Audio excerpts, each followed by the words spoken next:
Welcome back to the 2021 Head of the Charles Regatta. I'm here today with my colleague, David Wyatt. David, good morning. Good morning, Colleen. And we're delighted to bring back the action here from the Head of the Charles studio in Boston, Mass. We've had two fantastic days of racing thus far. A half day on Friday where we saw several Masters doubles and singles. We saw mixed para inclusion doubles. And then yesterday was a full day of racing. We saw club events, the Alumni 8s for the first time ever, Alumni Coxed 4s, the Champ singles, the Champ doubles, and a few mixed para events as well. 3 new trophies were named this year. Holly Metcalf in the Women's Senior Masters 8, Nikolai Kermakov in the Women's Club 8, and the Ellen Minsner Trophy in the LTA 4. But David, let's talk about today. Tell me what you're excited for. Well, we have 27 events, and we're going to see the youth events, the collegiate events, the champ events, and the Director's Challenge events. And we're already on the race course with our first event of our Sunday here at the Head of the Charles. It's the men's youth singles. As you see these singles coming through the start chute, on the right side of the screen, you see those triangular conical buoys. That's the start line. And you see a shot of bow number 1. That's Brandon Fernandez rowing for Oak Neck Academy out of Bayville, New York. And he's got bow number 1 because his teammate won this event back in 2019, Nicholas Arenau. And a beautiful line there as he moves up through the course. And as mentioned, there's 48 competitors in this event. In the youth 8s, we'll see over 100. So a lot of excitement in the youth events, a lot of entries. Fantastic to see so many young athletes represented this weekend. Yeah, the youth events, I think each of the youth events, the 4s and the 8s, have at least 80 boats that we're going to see this afternoon and this morning, Colleen. And we love seeing it. We talked to Casey Galvanic yesterday about just the idea that these athletes get to come out here and race at the Head of the Charles, and the more athletes, the better at the youth level, because it's such a prestigious regatta, but it also brings so many different things into play in terms of our 3-mile race course here on the Charles. All of the turns, as we see a great shot from the BU Boathouse at the start line. So for folks tuning in on the live stream on YouTube, you are looking at the start line. The Boston University dock off to the left signals the start of the race when these athletes are on the clock. So they'll have warmed up, of course. They'll be hitting that race cadence, and by the time they come through that starting chute, they'll want to be at their race rhythm. Strategy-wise, where we're looking, well, that's a part of the course where oftentimes they'll take the stroke rate up a little bit higher. They'll have a bit of an aggressive start, and then they'll lengthen in, because it's quite a long race, David, isn't it? It is. It is 4,702 meters. If you're taking the course as well as you should, obviously with turns and other competitors, with this staggered start, you may row a few more meters than that. But it's 3 miles as opposed to your typical spring race that for these athletes at the youth level is either 1,500 or 2,000 meters. So you're talking about more than double the typical length that they're going to race in the championship races in the springtime. And want to point out that Isaiah Harrison, who was the junior national men's single winner last year, and he also went on to represent the United States at the World Championships. He's going off at about 35, so we'll keep an eye on him, and we'll try to get a camera shot of him at some point. But there's a lot of firepower here. Several junior national team members in this men's single. As you see, a good early side-by-side. It looks like it's going to happen with bow 16 on the camera, which is Meyer Liebman of Bergen County Rowing, who's starting to track down the single scullers in front of him. And a great shot there as they proceed towards the powerhouse stretch. And we'll start to get a sense then of times. So the graphic on the top right of your screen, there's 4 timing points throughout this course. And we have the privilege this year of seeing those graphics start to populate in real time. So you'll see place, those are those numbers on the left side, the name, and then the bow number in which they started. This is a look at bow number 1. So that is Brandon Fernandez of Oak Neck Academy. And it should also be mentioned that, and one of the things we also discussed, Colleen and I did with Casey Galvanic, the head coach of the junior national team yesterday, was the fact that the rowing at the youth level is kind of moving in the direction of age groupings to some extent, under 15, under 17, under 19. And we're starting to see that at a lot of the major regattas in the United States. But want to point out that there will be medals awarded to the top finishers in the under 17 category in each of these youth races today. So if they qualify, if they're age-wise 17 or under, given the date cutoff, they will be competing for their own medal here at the Head of the Charles for 2021. So we're kicking off our morning. Could not be better water yet again. We have had just unbelievable weather this weekend for this 3-day regatta, the largest 3-day regatta in the world. As you continue to see on the left side of your screen, Brandon Fernandez of Oak Neck Academy. And it looks like a good early speed from bow 4. Looks like is right behind him there. Bow 4 is Alec Kawaja of Redwood Scullers, who was also on the junior national team last year, Colleen. Yeah, it's a great line from both of these two athletes, as well as you see bow number 1, Brandon Fernandez, start to cut towards the Weeks Bridge. And indeed, noted that as well. Alex Kawaja started 4th. He's running 2nd, at least at that first timing point. Things can change between the two. Patrick Riley with bow number 20 was running 3rd at that checkpoint. So a lot of talent here, and I think it's a testament to really the ever-rising caliber of the junior athletes in the U.S. We've talked about the emphasis on small boats, and I think we'll start to really see that pay off this year and over the coming years. Yeah, it would be very interesting with U.S. Rowing deciding that they want to kind of prioritize the smaller boats first. I think it's going to be exciting to see that, you know, sometimes, and I don't want to make too many generalizations, but occasionally the top talent is kind of pushed toward the sweep end of things for the United States, and I think we're going to see the sculling program really rise in this Olympic cycle.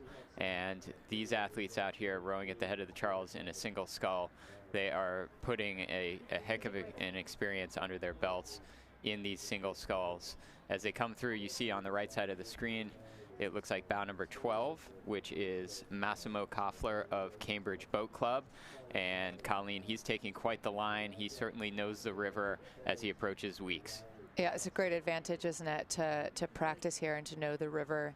And that's, yeah, just a great look at the field coming toward us from the Weeks footbridge just into the 2nd mile. So between those 2 bridges in the powerhouse stretch, these athletes moving into the 2nd mile, 3-mile course. So really in the middle of the race where it takes a great effort, great concentration to keep pacing. And just a beautiful shot here of Brandon Fernandez with bow number 1.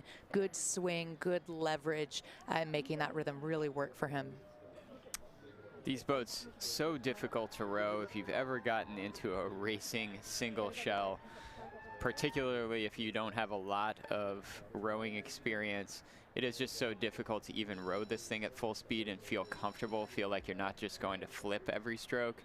And on top of it, these athletes having to navigate this 3-mile race course with all these turns, all these bridges, and they're thankfully blessed with some just beautiful flat water this morning to help them along their way. As you see at that first checkpoint, it's Andrew Furlow, actually of bow 19, who has a couple-second lead on the aforementioned Alex Kawaja, bow 4, who had moved up by the time he got to Weeks, sitting right behind Brandon Fernandez with the bow card 1.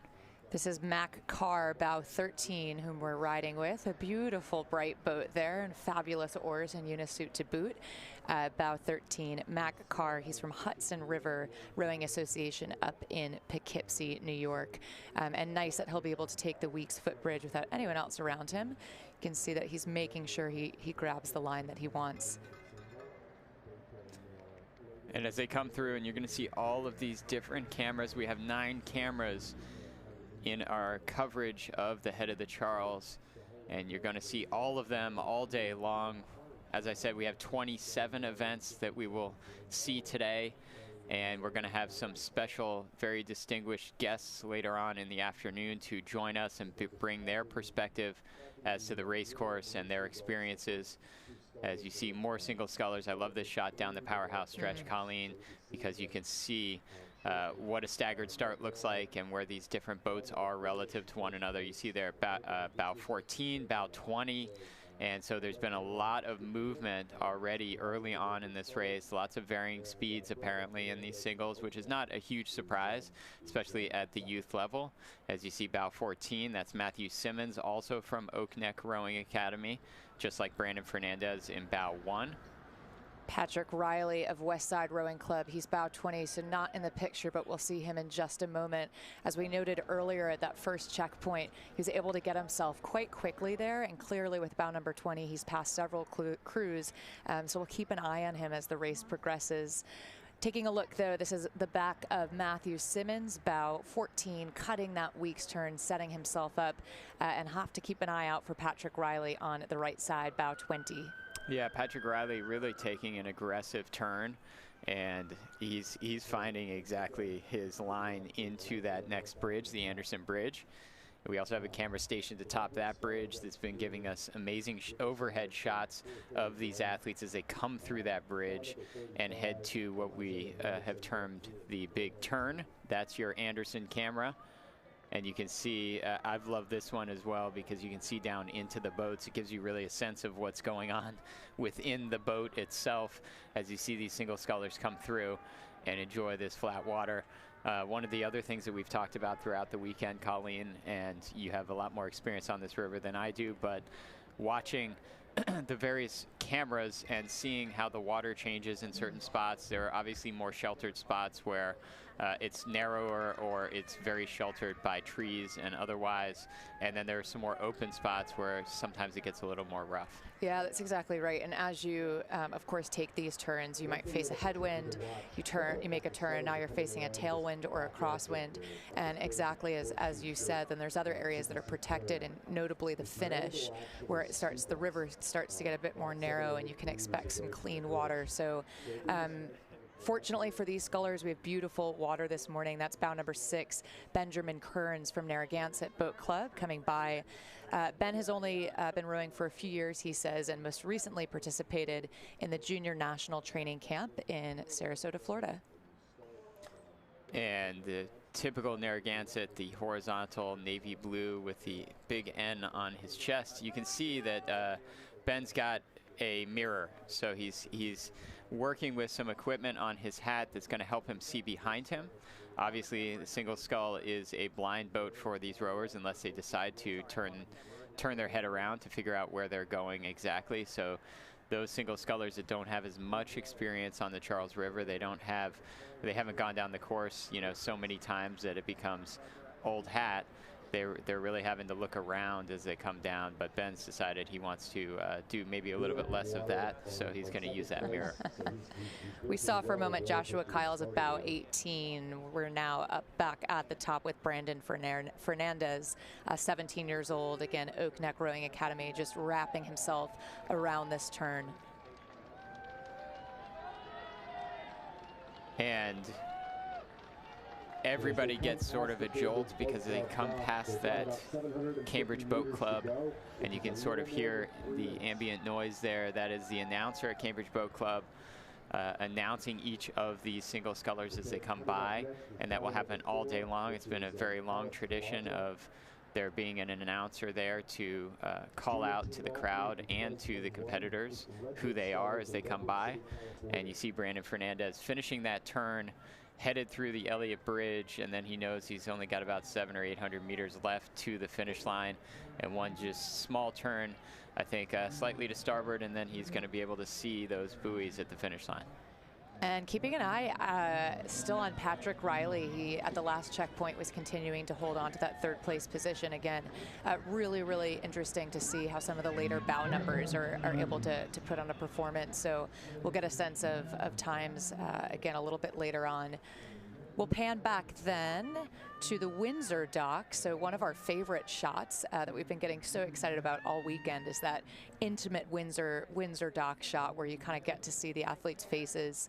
We're now, though, looking out from the Anderson Bridge towards that long turn. And these junior scullers doing a great job lining up for the inside. They've clearly studied the map. They have, and when you're looking at this shot, the best line is sort of a line that just takes you gradually over to the apex of the turn, and they're not getting fooled by following the buoy line over toward the Harvard boathouse.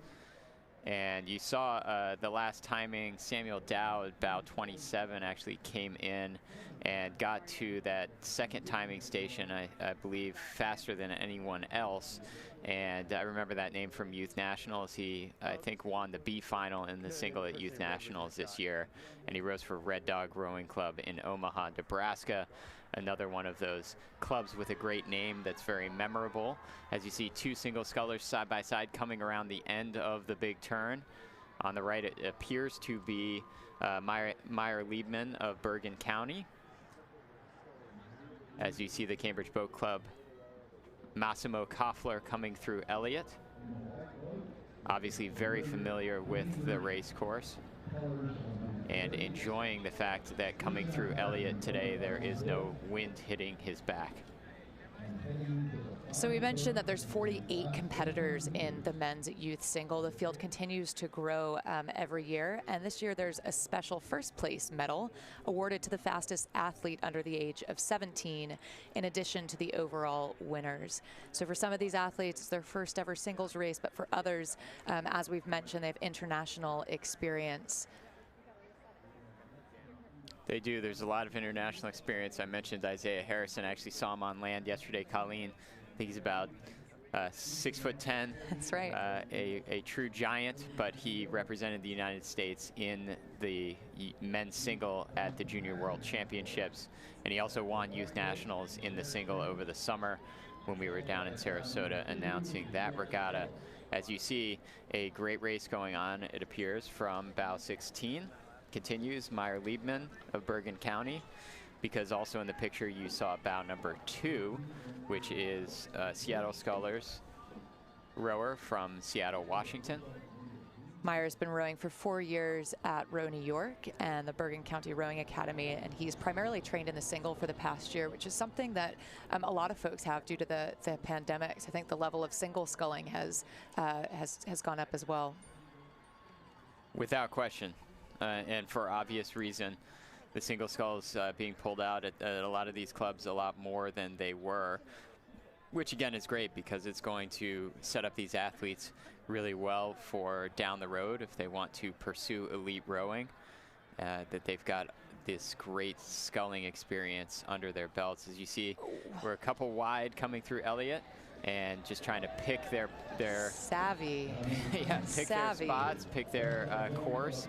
As you see, bow 17 on the right, that is Grant Pitaro of Maritime, and then on the left, bow 20 is Patrick Riley of Westside. And we know that Patrick's moving fast. He has earned the right to take the best line that he wants, the best course possible. That's of course the inside turn, and a job well done too to Grant Pitaro of Maritime Rowing Club, who took the outside. He was compliant, he yielded. You have to follow the rules here on the course, so pretty savvy maneuvering from both of them. Massimo Koffler finishing his race. You saw that yellow buoy, that's the finish line. And coming around that big turn, so we've talked about it all weekend, and you know, Colleen and I are former Coxsons, and we've certainly been on this race course, and that big turn is just gradual and it's very long. And in a single scull, these athletes do have the opportunity to make the turn a little bit more proficiently than in some of the bigger boats that are moving faster, where you're using a rudder or you're relying on rowers on a particular side of a boat, if it's a sweep boat, to do the work. But we're seeing some nice turns coming around, not terribly wide, not adding a lot of meters to the race. As you see bow 21 coming into your picture next to the Windsor dock, that's Ashton Perlroth of Redwood Scullers. And just next to him, we're 3 wide here, is Newport Aquatic Center's Jonathan Glantz, who says he's also a competitive climber. And then there was another boat in the picture. I'm not sure I got a bow number on it, but this is a point in the race where we have seen all weekend long. It can go sometimes 3 wide as they try to find a point on the finish line and get there as quickly as they can. And technically through the Elliott Bridge, you can take that right arch, but it's not very desirable. This is bow 19. That's Andrew Furlow of Gainesville area rowing. And we're looking from the vantage point towards the finish. So these athletes coming in now to their final 30, 40 strokes. And you see Patrick Riley there on the left, who really has wound up his stroke rating. Maybe I can even get it for you at home as you're watching him really finish this thing off. Patrick Riley of Westside in Buffalo. Yeah, he's a talent. He finished 9th at the 2021 Youth Nationals in the single. 41 strokes a minute to finish. No problem. The head of the Charles. So Casual. he had some energy there in the tank, and he wound it up. And there's Isaiah Harrison, about 35, as you see him coming through. And again, he's got the world record on the erg, 5:48, I believe, which is an elite time for even Olympic rowers. So I think he tried to make the under 23 single scull as well, and he finished second, Colleen. So this is a young athlete who is really finding his speed in this single scull event. And you see there bow 10, which is Nicholas Goggins of Miami Rowing Club.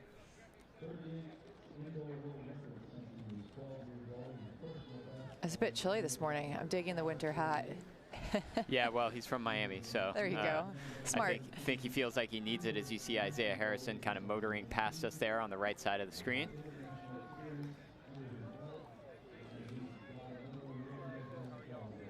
And a look then at the long turn, just approaching that Elliott Bridge. So these athletes will want to cut to starboard pretty soon. That's the next priority turn that they'll be thinking about.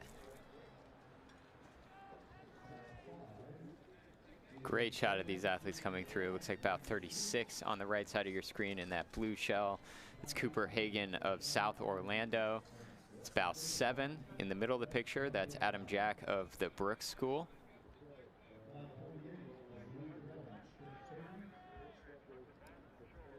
Bow 36, we're riding with Cooper Hagan. He's been rowing for 4 years at South Orlando Rowing Association down in Florida. He's a junior at Lake Nona High School. He said he's looking to continue to row in college and beyond, so coaches take note.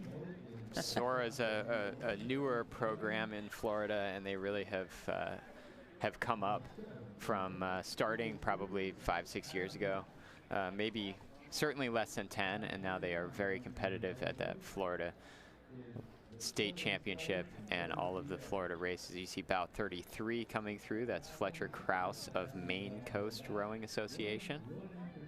He's 16 years old, so we have varying ages. Obviously, I see some athletes are even 15 in this race, up to about 18.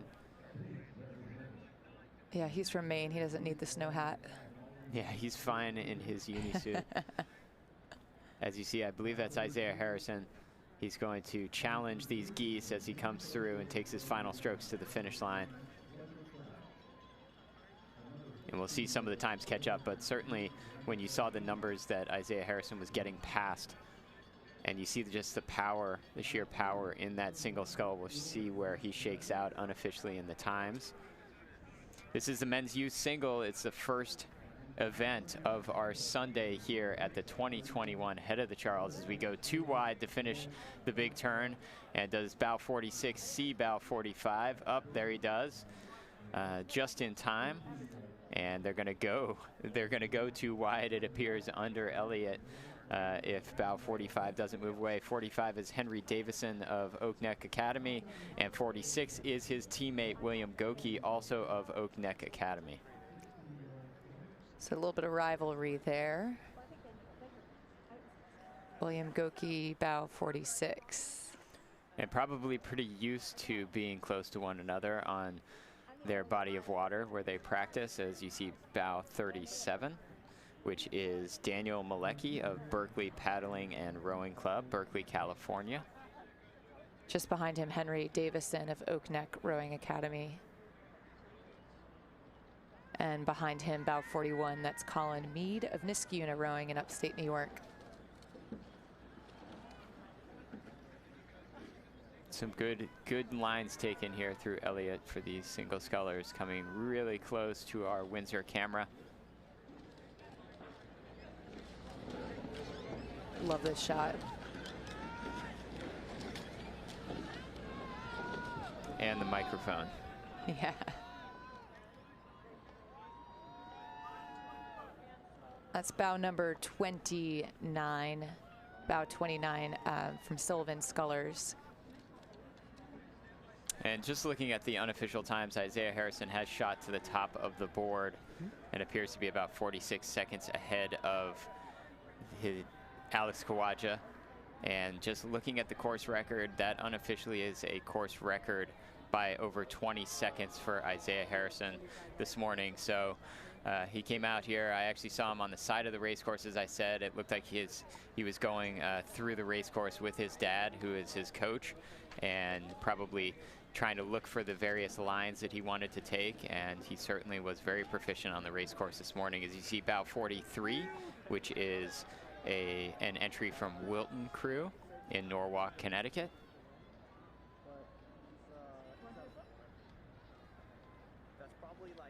Again, 48 entries in the men's youth singles. We'll see the women take off pretty soon. In fact, they took off 10 minutes ago, and just like that,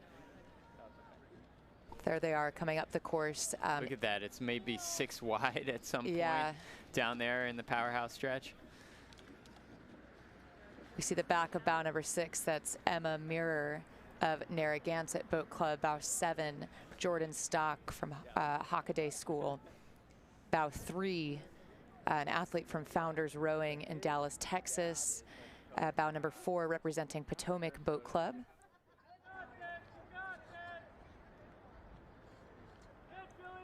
Yeah, and even these rowers from Dallas, Texas know how to take the week's turn, it appears. As you see, Emma Mirror from Narragansett going there just ahead of Jordan Stock of the Hockaday School in Dallas, Texas.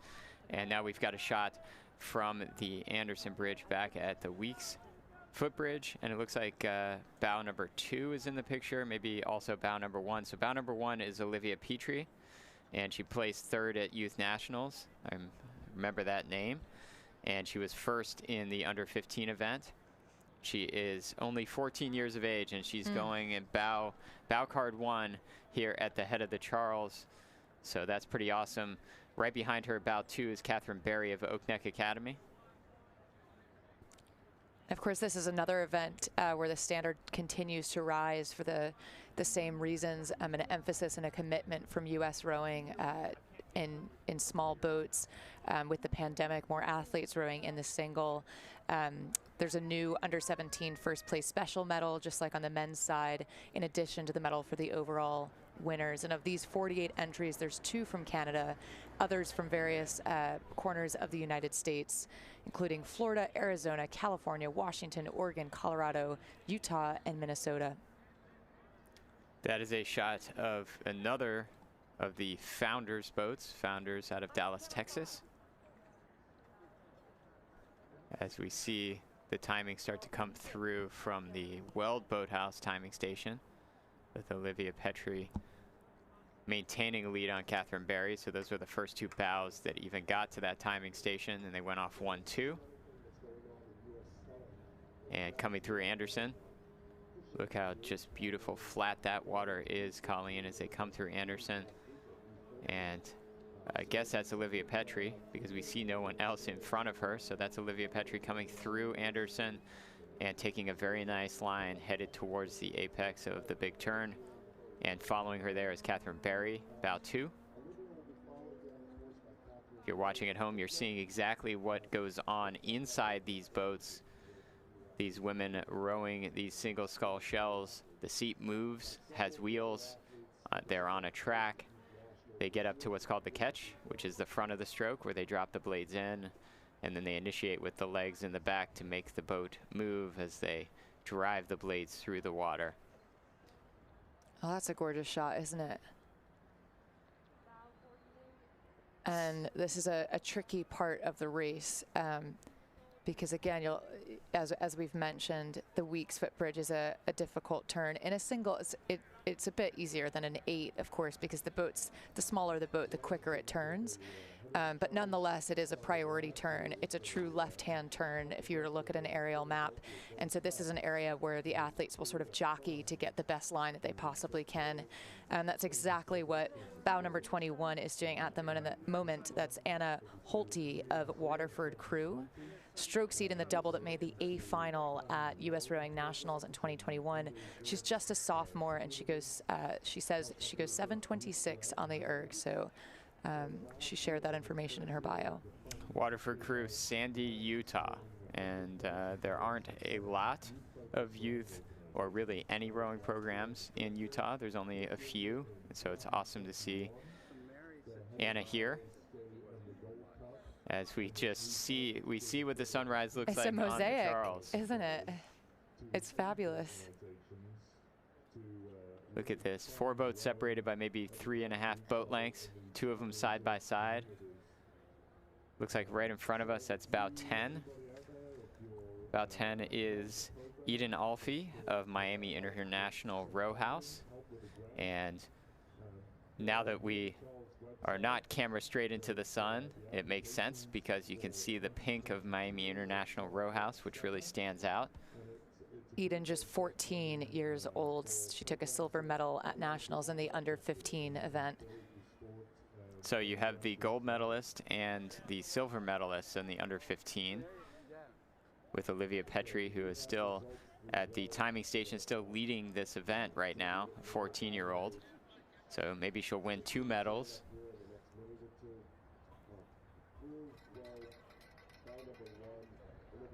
Gorgeous line there coming through. And that's the men's Harvard Boathouse on the left for folks who maybe aren't as familiar with the Charles River. And this is exactly where, as they come out of the Anderson Bridge, they'll pick up the last mile. There's a white painted stripe on the wall on the right side that's not in the picture, but signals the last mile. This is really where they'll want to sit up, reset, and get ready for that last stretch. You're going to see that boat kind of pull off and yield. So this is exactly what the officials would hope to see out of these single scullers, as most of these women taking just a perfect line, really. I'm very impressed with these lines. They're not being tempted by those buoys.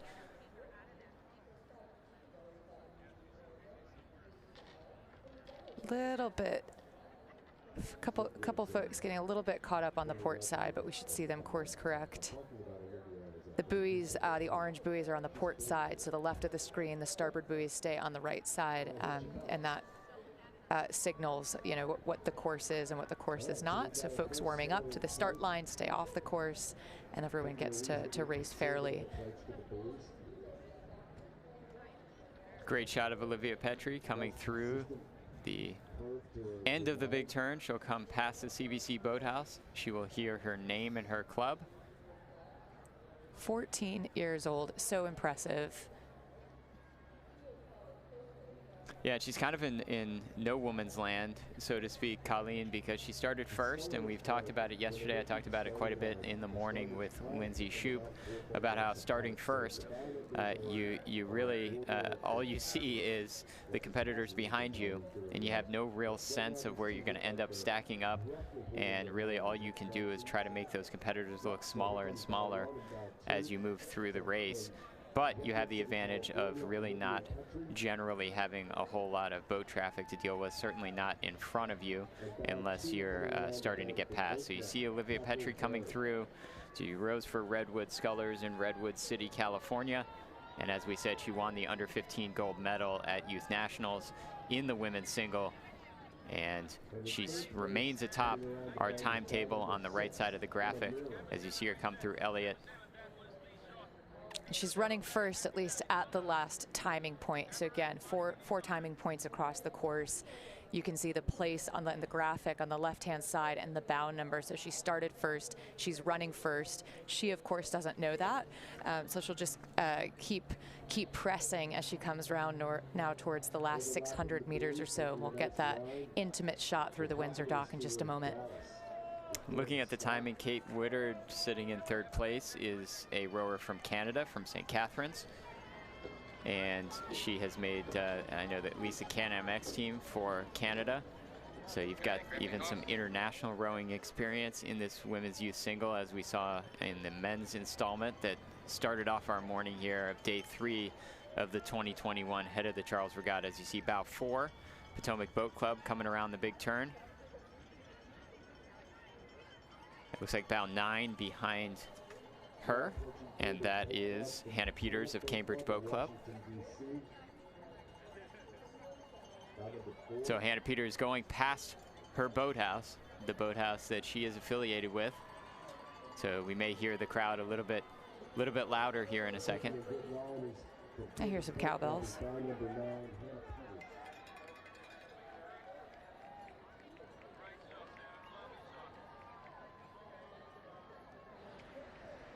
And a wonderful shot of her coming through the Elliott Bridge.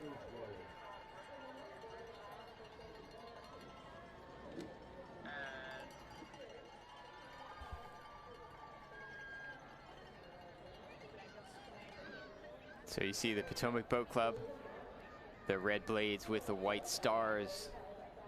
Washington, D.C. getting to row alongside national monuments.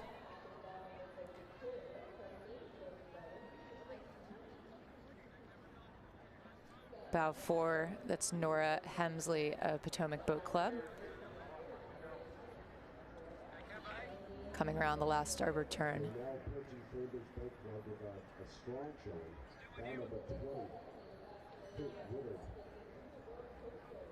So cutting now to the finish line and back with bow number 1, 14-year-old Olivia Petrie.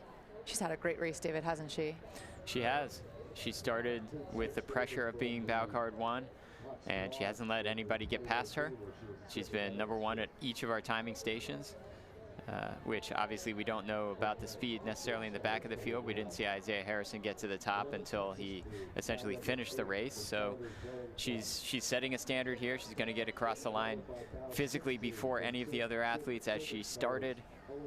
And we'll see if she can beat everyone else. As a 14-year-old here at the Head of the Charles would be quite the feat, but a great race for Olivia Petrie as she comes through the line.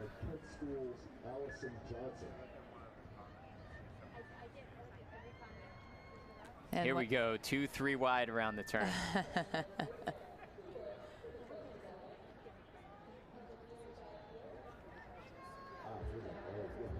Good sportsmanship. You're seeing some of the boats, you know, yield to the faster competitors. Yeah, they're doing this really well, aren't they? On the far side, bow 13, that was Clara Griffey of Fort Collins Rowing Association. Colorado. Bow number 10, Eden Alfie of Miami, and that bright pink boat. It looks like Eden has a mirror.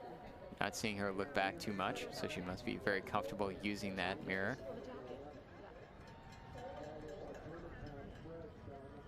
And of course, coming off that big turn, this is now where you will have an advantage being on the right side, on the starboard side, to be able to cut to the next starboard turn. So a bit of a pinch point on the course. And this will be an exciting 30 seconds or so, won't it? Look at all of these athletes now coming through. They are. They're trying to get the preferred course if possible. Sometimes that means you really got to turn on the power quickly. That was as we go 4 wide through Elliott. That was Reese Wyatt, bow 14. Now just out of the picture, Clara Griffey, bow 13. Again, Eden Alfie, bow number 10. And bow 11 from Nobles, athlete with bow number 10. The conditions certainly not hindering anybody's ability out here this morning. Just so flat, really the wind not coming into play at all yet. As you see, bow 3. That is an entry from Founders, Dallas, Texas. And just looking at the timing now, it appears that Emma Mirror had a very good second half of the race, and on the board she unofficially has overtaken Olivia Petrie.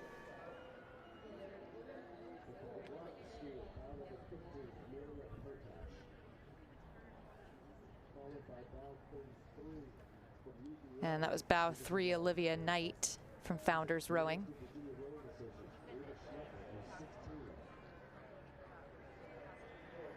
Really good turn there from bow 40, which is Amina Bear of Los Gatos Rowing Club, Los Gatos, California. She placed 5th at 2021 Youth Nationals in the single. And she raced in the quad at the Junior World Championship. So a lot of speed, a lot of international experience in bow 40. And she showed it there because that turn was very proficient, setting herself up for the LA Bridge.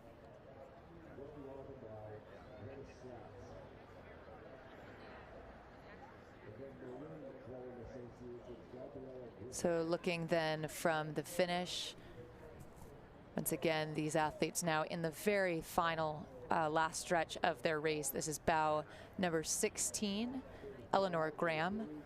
Sylvan Scullers, bow 16 on the other side of her, bow number 8. Yeah, Eleanor Graham finishing 4th at Youth Nationals, so just off the podium in Sarasota over the summer as she comes through the line with a lot of speed.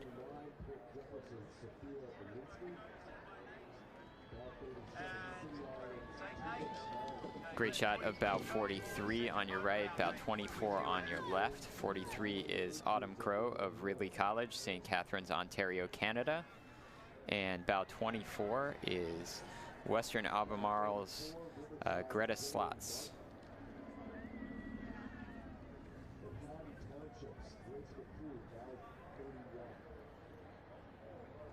So 48 competitors now moving through the last stretch of their race. If you're just joining us on the live stream, you're catching the tail end of the women's youth singles, which took off at 8:04 a.m. Lots of exciting youth racing to come, including the women's youth 4s, women's youth 8s, of course the men's youth 4s and 8s as well. And just through the line, that's bow number 21. Anna Holte of Waterford Crew. And as you mentioned, Colleen, the next event that will be on the race course is event number 46, the Women's Youth 4s, and there are 84 boats in the Women's Youth 4s this year at the 2021 Head of the Charles, which is incredible. And you can see the 4s getting on the race course. So just to set it up a little bit, this is a 4-rower shell, each rower with one blade. It is referred to as sweep rowing. And so you've got 2 blades on either side of the boat, and you've got a coxswain. And those coxswains are going to typically and probably throughout this field be laying down in the bows of the boats. You see in that red boat there that looks like it's not community rowing, but it looks like community rowing. The coxswain laying down in the bow. It has a steering mechanism, but it becomes very interesting in a head race being in a bow, what's called a bow loader 4 as a coxswain, because there has to be communication between, in this case, the bow woman rower and the coxswain in the event that there are some boats sort of coming up on you from behind. But otherwise, it is actually an advantage not having to look around to 8 rowers, Colleen, as you come down the race course. You've just got a perfect eye line that is unobstructed when you're laying down in the bow. Yeah, it's fantastic for sprint racing. It can be a bit tricky here. As we've mentioned, it requires a real relationship with the person rowing in the bow seat, so closest to the coxswain, so that they communicate throughout the race. We're looking at Row America Rye at the moment, so another youth powerhouse. So many big names here at the Head of the Charles. So this is Row America Rye coming toward us with bow number 1, able to hold on to that position for now. Row America Rye, also a somewhat newer youth program, but they have shot to the top.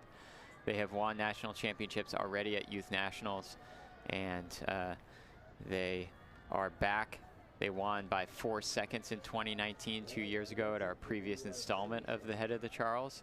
And you can see at the first timing point there at Riverside Boat Club, they have the 3rd best time so far of the teams that have come through. Does that bow number 1, Row America Rye. Behind them, and you can see just slightly to the left on the picture, that is bow number 2, the Northfield Mount Herman School. And bow number 3 is Nashville. Northfield Mount Herman and Nashville were like within a second of one another, I believe, in 2019. So riding still with that Row America Rye boat, Coxed by Joyce Kang. You can see her cap, her visor, as she prepares to take that Weeks footbridge. Alex Desart in the bow seat, the 2-seat Elizabeth Madigan, 3-seat Claire Labovitz, and stroking the shell, Ellie Convisor. And Colleen, we're talking about communication between the bow woman and the coxswain. Quite frankly, if you're the coxswain, you hope that the bow woman never says anything to you, because that means yeah. that means that you have enough speed that nothing is coming into play.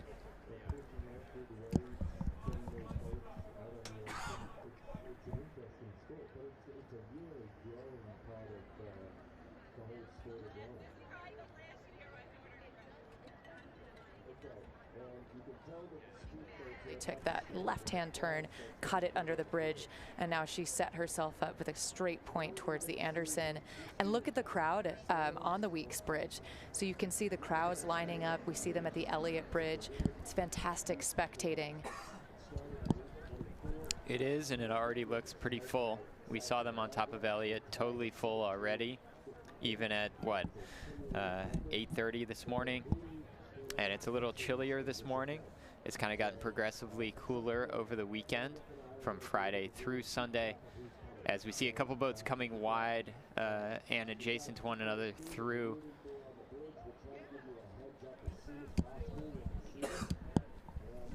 an footbridge where it is a big port turn.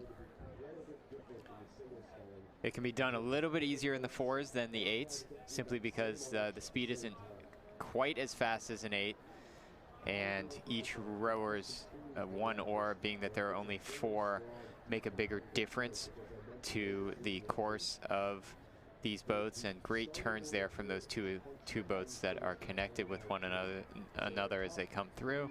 And they look for their point on the next bridge, the Anderson Bridge. And these types of battles that are going on within these head races, they become, and I've talked about it because I recall from being a competitor both at the head of the Charles and other head race regattas, these are the types of battles that you really remember, because you may only get one per head race depending upon relative speeds. I think on the left is bow number 4, Three Rivers Rowing Association, and then I think that the bow on the right of that picture was bow 8, which is Woodrow Wilson High School. As you see bow 25 coming into the picture, that's our camera that is at Riverside Boat Club. And they are being hotly trailed by bow 24. Again, there's 84 boats, Colleen, in this event. It's going to be about a 30 or 40 minute event. That was Maritime, bow 27. And now we're riding back up with bow number 8, Woodrow Wilson High School. The oldest high school rowing program in Washington, D.C., and remains the only public school team from the city. So bow number 8, and 3 boats now coming through Weeks. Great turn from the shell that kind of cut it on the inside. We'll get a look at their bow number in just a moment.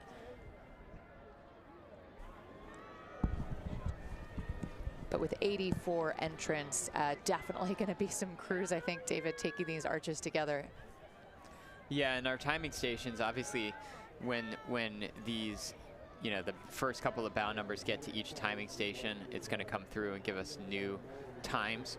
But there could be, we have no idea, bow 70 at some point in this race that ends up being the fastest boat. So we'll see as we get the pictures. You're seeing a lot in these youth events so far this morning of pretty disparate bow numbers next to one another in some of these shots, because you really have some varying speeds. But 84 entries in the women's youth 4, as you see there. Looks like bow number 9 in the picture. That's Twin Cities Youth Rowing. As these entries are coming from all over the nation, this is really the Super Bowl of rowing. This is the biggest fall event. It is the largest rowing event in the world. As you see, another thing to point out there is just that bucket rig. And what does that mean? That means that there are 2 rowers on the same, who have oars on the same side and consecutive seats in the boat. as you see various different types of ways to set a boat up and to make it as proficient as possible and as fast as possible, as we see at that timing station at the Weld Boathouse. Phillips Exeter Academy has about a 1 second lead on Woodrow Wilson. Yeah, that caught my eye too, David. They're having a good race, aren't they? The Phillips Exeter shell, coxed by Jacqueline Luke. They started with bow number 11 at the last timing point. They were running first. Of course, these can always reshuffle as the race goes on, but definitely outperforming their seed. They are, and just looking even at the times that have come through and just the teams, Texas, Nashville, Twin Cities. You have Three Rivers from Pittsburgh. You have NorCal from Northern California. You have Rye, New York. You've got Woodrow Wilson from DC. I mean, these are programs from truly all over the nation. As you see on the left side, that appears to be bow number 20, which is West Side out of Buffalo, New York. And they are side by side with bow 18, which is Greenwich Academy, Greenwich, Connecticut. What a battle going through Weeks Footbridge together. So they'll need to rely on bow 18 to really cut that turn. Another point where you might have your 2-seat drop to really take the port turn tight. But they're doing it in style. They don't need any direction at all. So well done to these coxswains to come through two boats together. Ideally, you'd be on the inside, but to get through safely without a collision is the most important thing. Riding with bow 1, Row America Rye, as they finish the big turn. And we'll see what other competitors are near them relative on the race course. But Row America Rye taking a nice final big turn there, setting up for Elliott and thinking about finishing this race. And they have been sitting in really third place the whole way through in all the timing stations, which you can see is only less than 3 seconds behind that first place, unofficially Phillips Exeter. So if Row America Rye can really find speed, if they've left something in the tank to find sort of another gear, Colleen, in this open water that they have in front of them going at bow card 1, they might be able to close that gap. Yeah, that's right. And they're definitely quite determined to do so, aren't they? They've raced a gutsy race from start to finish when we were back up at the top of the race course. Now we're less than 750 meters to go. Once they get by the Windsor dock, they're closing in really on the last 600 meters or so. And she's got a fabulous course here, all on her own, able to take that last starboard turn, and a wonderful shot as this crew comes by the Windsor dock, Row America Rye.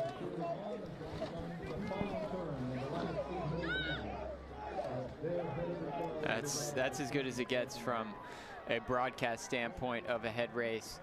This is a 2021 head of the Charles. You've got bow 5, that's NorCal crew out of Redwood City, California. And they are starting to maybe try to pull away from bow 4, Three Rivers Rowing Association out of Pittsburgh. That is just behind them, about a length of open water behind them as they come past the Cambridge Boat Club Boathouse.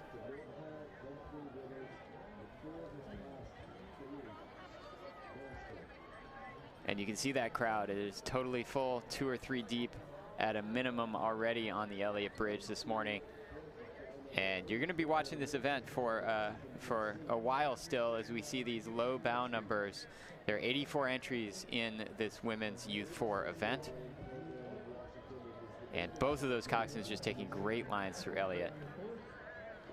Bow 5, this is NorCal crew, coached by William Zach, Beth Anderson, coxed by Alexandra Taylor, taking that starboard line. We saw Eleanor power the bow seat.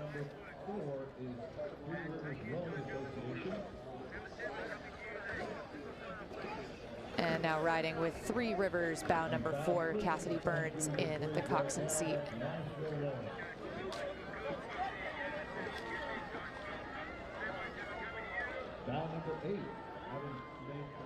Ooh, it's getting tight, isn't it? This is pretty spicy coming around the turn. Bow 10 trying to track down bow 9 at the end of the big turn. And so we'll see what happens here. That bow very close to the tip of the stern of bow 10. So bow 10 is trying to hold off bow 9, trying to keep the course as we're coming back up with Row America Rye, and they are taking their last 5 to 10 strokes to finish their piece here at the head of the Charles.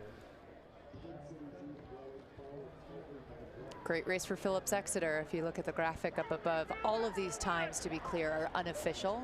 So before any penalties are assessed, completely unofficial. Of course, the race hasn't even ended yet, but getting a look at some of those early times, it's a good day for Phillips. It is. What a shot. I see the Lone Star flag there. Oh, yeah. Of Texas. Bow number 11. I like this coxswain, Jacqueline Luke, using her arms. I've done that before in the head of the Charles to tell the other shell when I'm the faster crew where I want them to move. It's a good move. And that's the aforementioned Phillips Exeter, who's been atop our unofficial leaderboard coming through. So she is really coxing aggressively, and it is helping her crew, obviously, time-wise, as you see bow 9, which is Twin Cities. Twin Cities, Minnesota.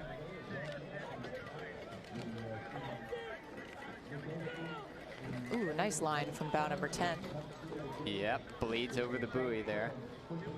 It's Greenwich crew, bow 10. Back up with NorCal, bow 5, in hot pursuit by Three Rivers Association just behind them.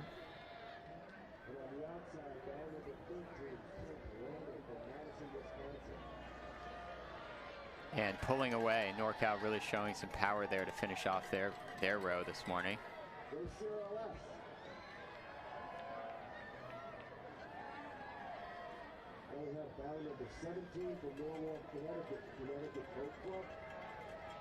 And NorCal coming across, and they shot to the top of our unofficial leaderboard, Colleen.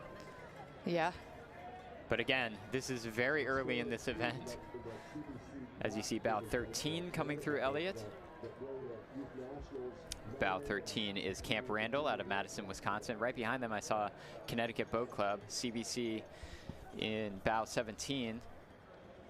And there's a lot of experience in that boat.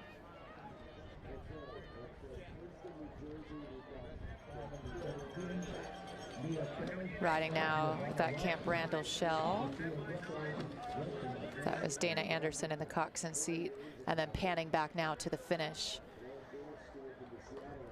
So for folks perhaps a little bit less familiar with the river when we're panning back and forth, our vantage point is now the finish as we're holding those shots as the athletes come through the yellow buoys marking the end.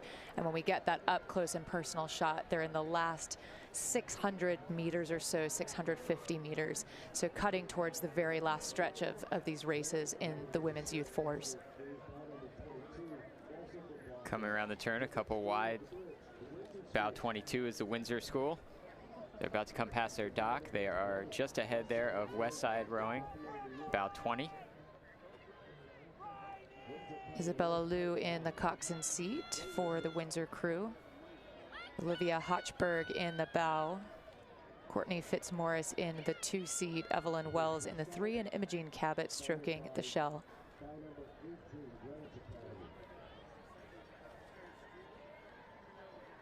They should get a jolt knowing that they're right next to their boathouse.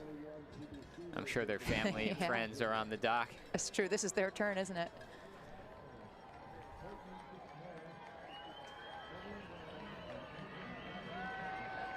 And she's got a great line as she comes towards it. Isabel Liu in the coxswain seat. Probably as familiar with that 200-meter stretch of water of any coxswain we will see all day long.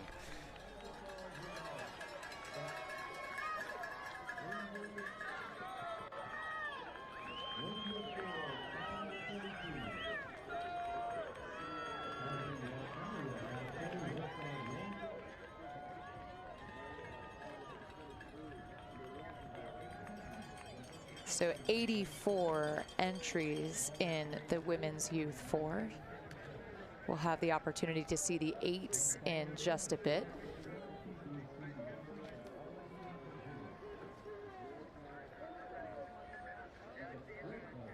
Coming by this the dock off the shore that you can see where their spectators are. In an 8, it's about 20 strokes, maybe 25, and a 4. at the tip of that dock. They're now through that chute, and wow, tightly packed here. Yep, bow 23 in the blue is Milwaukee Rowing Club, Milwaukee, Wisconsin, and they've coordinated their pigtails.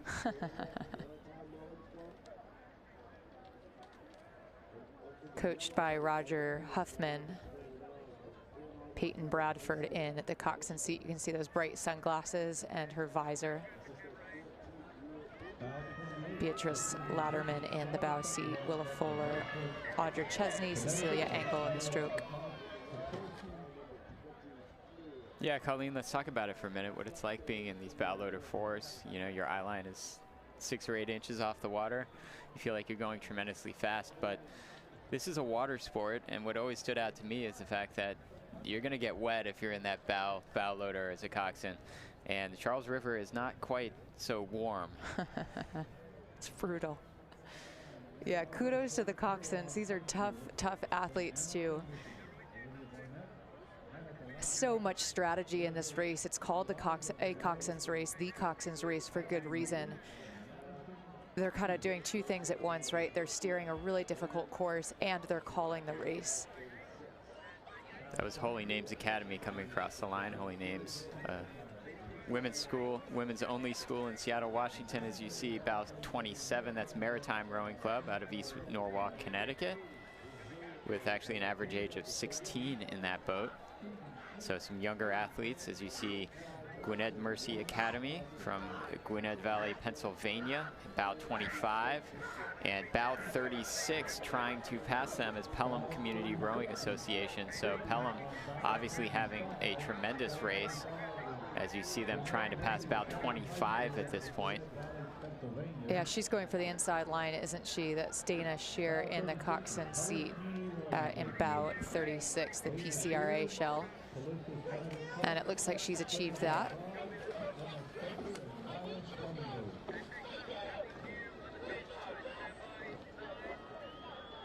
There is such a distinctive sound to the voice of the coxswain coming through the cox box and into those speakers.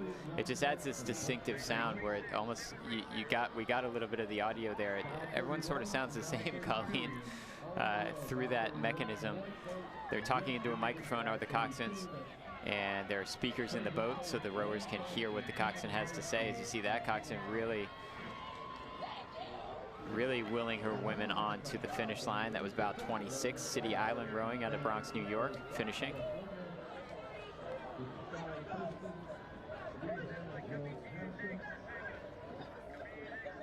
Yeah, it's, I think eventually as a coxswain you learn to shout from deep within your voice, because it can be quite straining. You learn how to use the voice a bit more. For now, though, we're getting a little bit of a collision just before Elliott between bows 39. We'll get a name for the other shell soon. Bow 38. Unfortunately, several crews trying to get through the Elliott Bridge. Good day for bow 38, though. Friends of Brookline Rowing. They're going to cruise on by. Bow 35. That was Newton County Day School. Yeah, really great decision there by Brookline, the coxswain, to just get out of the way and get around those crews. And thankfully, looking back at the big turn, we're not seeing two. We see one come into the picture now, but we're not seeing, for instance, several boats, as these boats are almost horizontal under Elliott right now. Friends of Concord crew coming up, so they'll need to look out for the collision under the shell. They need to get out of the arch, truly, to let the rest of the crews behind them move on. But it's looking good for Brookline, isn't it? This looks pleasant. It is. This is Sunday at the Charles, and you've got 84 entries in the Women's Youth 4, and we were bound to see some action like that at some point in the race course, as it looks like we're finally getting those boats straight and out, and a couple more wide coming through Elliott. So I think we're good now, Colleen, on that little skirmish that occurred. As you see, bow 40 coming through, and they may have even taken the other arch, I'm not sure, but that's Friends of Concord, New Hampshire. And behind them, that is bow 42, the orange and blue of Wilmington Youth Rowing. Yeah, it's a great point, because this is when you need to know which arches you can go through. Even though center is preferred, if there's a traffic jam in the middle of the center arch and you are allowed to take the right arch, which you are for Elliott, that's the best way to do it, even if you have to course correct coming out. So it's really important. And part of what makes this so challenging for coxswains to know the course and the scullers and coxless boats. So just looking at our timing graphic as it catches up, it's unofficial, but if it holds up, Woodrow Wilson has taken the first place spot by only half a second. So that's how close it was over 3 miles here on the Charles River between Woodrow Wilson Senior High School and Phillips Exeter Academy. But again, we have 84 entries in this event, so half the boats still have not even come past the shots we're giving you from the CBC Boathouse and the Windsor Dock. As you see, bow 43 coming through. That's the Groton School, Groton, Massachusetts.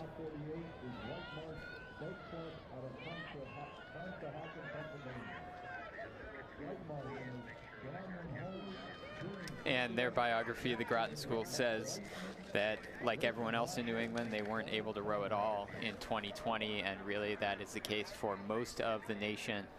And everybody's biographies that we have read all weekend long have just talked about how excited everyone is to be back. Reunited. That's Eugen Lim in the coxswain seat, 18 years old. Letita Casperson in the bow seat. You see the number on her back. Sophia Dang in the 2 seat. Robin Huttington in the 3, and Ann Lee in the stroke seat.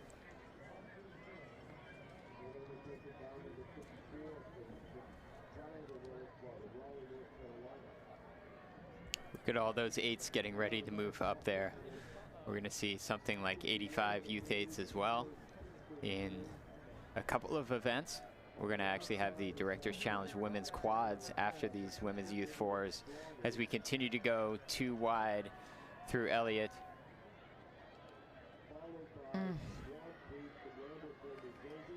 It's looking like maybe there's enough spacing for folks to get through here successfully.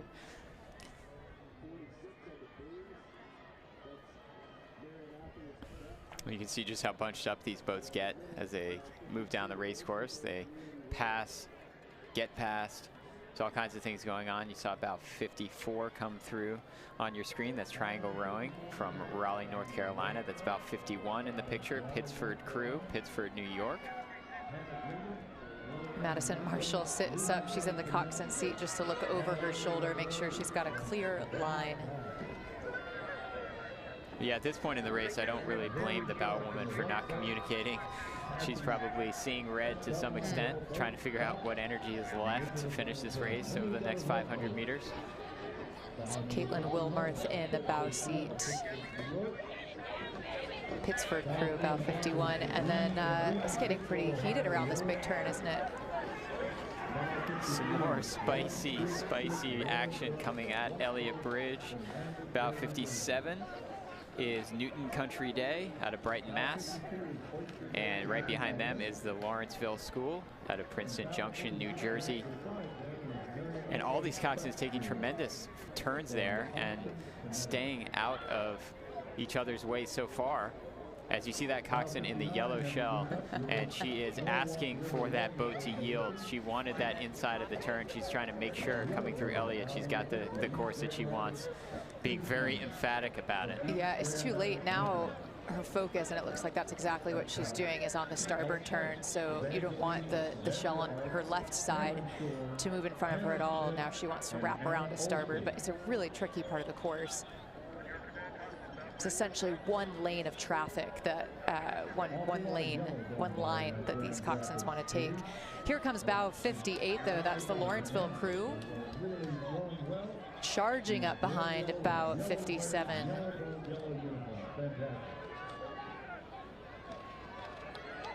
'61 Unionville. Super close between these coxswains. And I'm sorry that I said she, because the coxswain is male in that bow 64, as we have an unbelievable, memorable shot there. Wow. Lucas Van Witzenberg in the Coxed seat for bow 64. Yeah, we have been talking all weekend long, Colleen, about just what happens with these boats, and sometimes they're coming together, etc. As you see, a little bit more carnage here next to the Windsor dock. Still good. Lucas was asking for the boat to yield. It did not yield, and we were talking with Lindsay about how it's called adjudication here, but you've got officials all throughout the race course, and obviously actually Lucas in my mind was doing himself a favor because he's sitting up and he's showing the officials that he's asking for the crew to yield, that it didn't appear that it did yield to him there. Yeah, and of course it's a bit like driving, right? So everyone thinks they're right. So the official, is their job to decide who was actually moving faster in that moment that had the right of way. Another collision here between 65 and 69. Dallas United crew in 65, Texas Rowing Center in 69, and 72 cruises on by. That's SA Rowing Club. So both those crews came from Texas, and they found themselves finding each other physically on the race course as they came into Elliott. So you've got Dallas and you've got a crew from Austin that unfortunately came together there as you see this crew finish. Swan Creek Rowing Club, bow 53. Saw them at the hotel this morning. Oh, that's nice.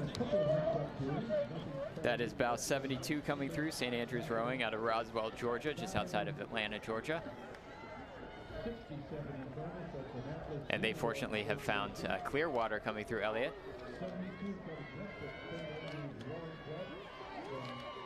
Coxed Grace and Sotera, 18 years old.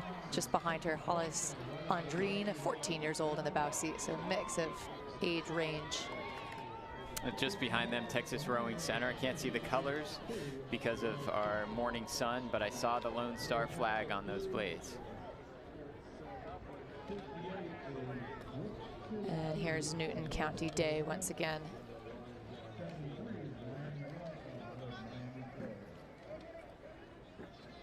One thing that does certainly happen when those boats come together is that once they get moving again, there will be just an amazing amount of adrenaline in all of those athletes.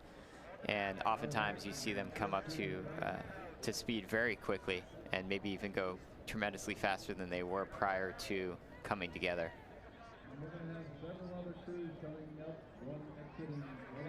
Bow 77, Buckingham Brown and Nicholas.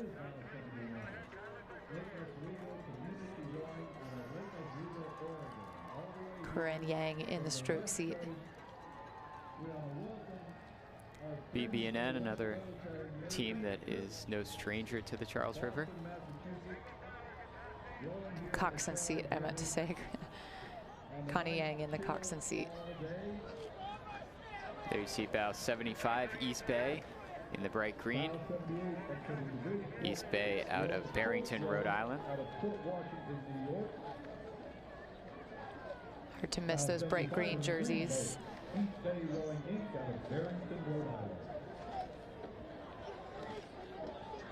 So last stretch of their race, a point in the race course where these athletes are fatigued. They've been working really hard for 2.5 miles.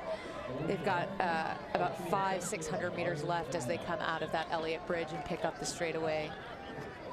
About 750 to go or so as they come through the bridge. This is bow number 76, Arlington Belmont. I think we've got them going through the smaller arch. It looks like right. They are going.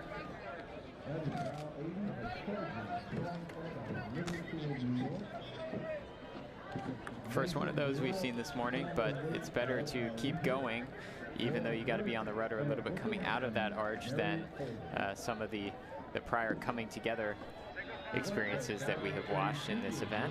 That's bow 79, White Rock out of Dallas, Texas.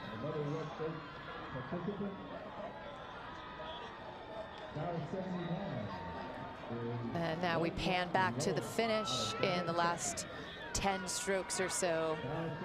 Picking up the stroke rate, looks like here, putting on a bit of a sprint as they come through that yellow finish chute. That was Dallas United. Their biography says they're all under 17 athletes, and then finishing right behind them, bow 73, Miami Rowing Club, who were the Florida State champions when I announced that regatta at Benderson Park. That's bow 81 coming through, which is Riverfront Recapture, Hartford, Connecticut.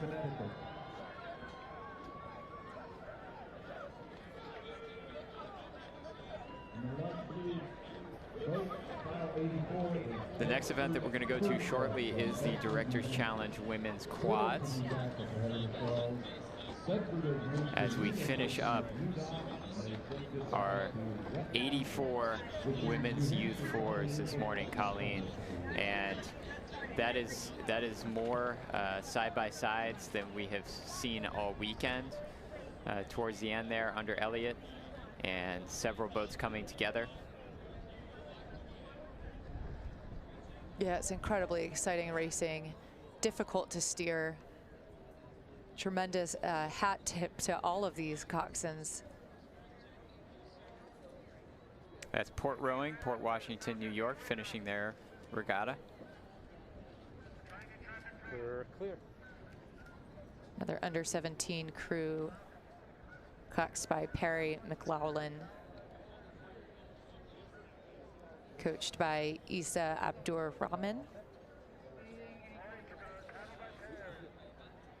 And it's a beautiful sight to see that finish shoot, have no one else around you after you've worked so hard to get through the course, coxswains and rowers alike. So this is a nice part of the race to pick up a straightaway, one of the few true straightaways in the course.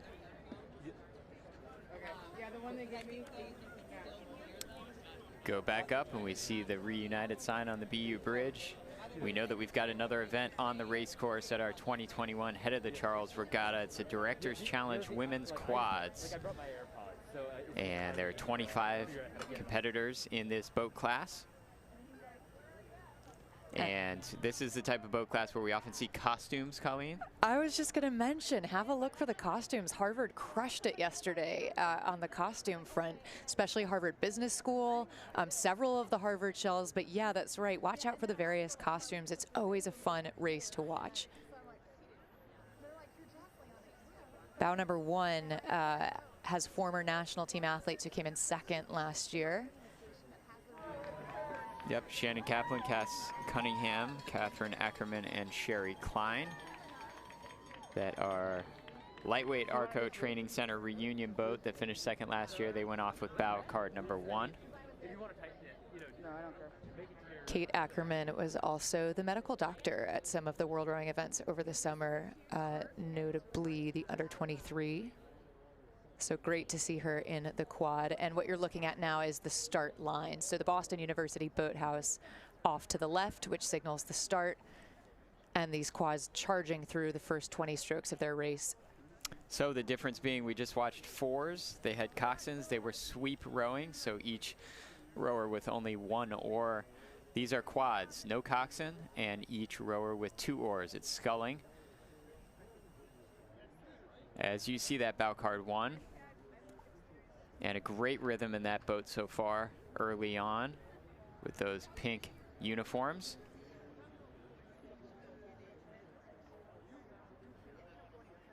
And just a really great course being taken. And oftentimes in these quads, not always, but oftentimes the bow rower has a steering mechanism that typically is tied to their shoes in the boat. And it is not easy. I've been in a quad before to figure out how to steer these boats, because basically you're trying to row and you're having to torque your feet one way or another to get the boat to go one way or the other, depending upon how you're trying to turn. As you see these women in bow card 1 coming past the Riverside Boat Club. And a look then back up at the start as the rest of the shells proceed single file to pick up the line. That preferred line that'll take them through the Boston Bridge, around the first starboard turn, Magazine Beach. And then several of the shots that we've seen have come right after that at Riverside Boat Club, which is right here as they start to straighten out. Speaking of Riverside, they take bow number 4 in this event. Just ahead of them coming by us, it's a composite shell from CBC, Minnesota Rowing Club, and PBC. That's Molly Watkins in the bow, Lisa Pierce 2, Larea Wetton in 3, and Chris Miller in the stroke seat. really a lot of legends of rowing in these Directors Challenge events. As we saw, you know, on Friday, Colleen, we were looking at the biographies and seeing just so many ex-Olympians and national team rowers, even from decades ago, in those Masters and Grand Masters events that we saw on Friday. It's the same thing with the Directors Challenge. These are really fun races. These are crews that come together really just for this race typically.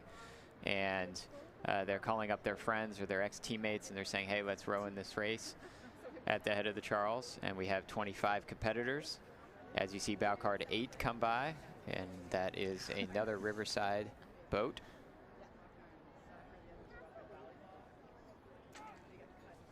They say that they're all sweep rowers typically, so they said they hope they don't get lost without a coxswain.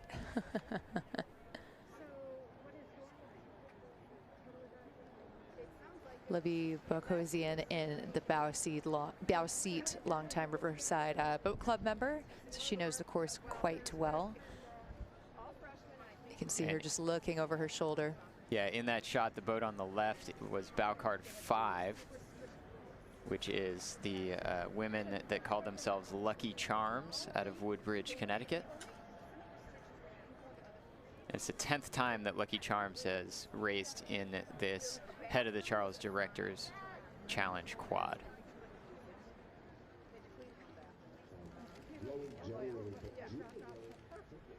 The Lucky Charms at bow 5 won the race in 2019. It's their 10th time in this event. The athletes range in age from their 20s to their 80s in the event overall, and the final result is adjusted for age handicap.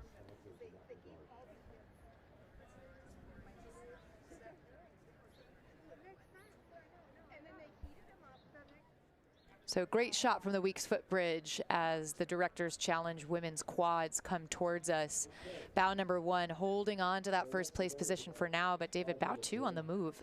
Bow 2 on the move, a couple of Sarasota crew scullers in that boat. In fact, it was a double from yesterday. That's the other thing about these Directors Challenge. You can row a second race if you choose to row in this race.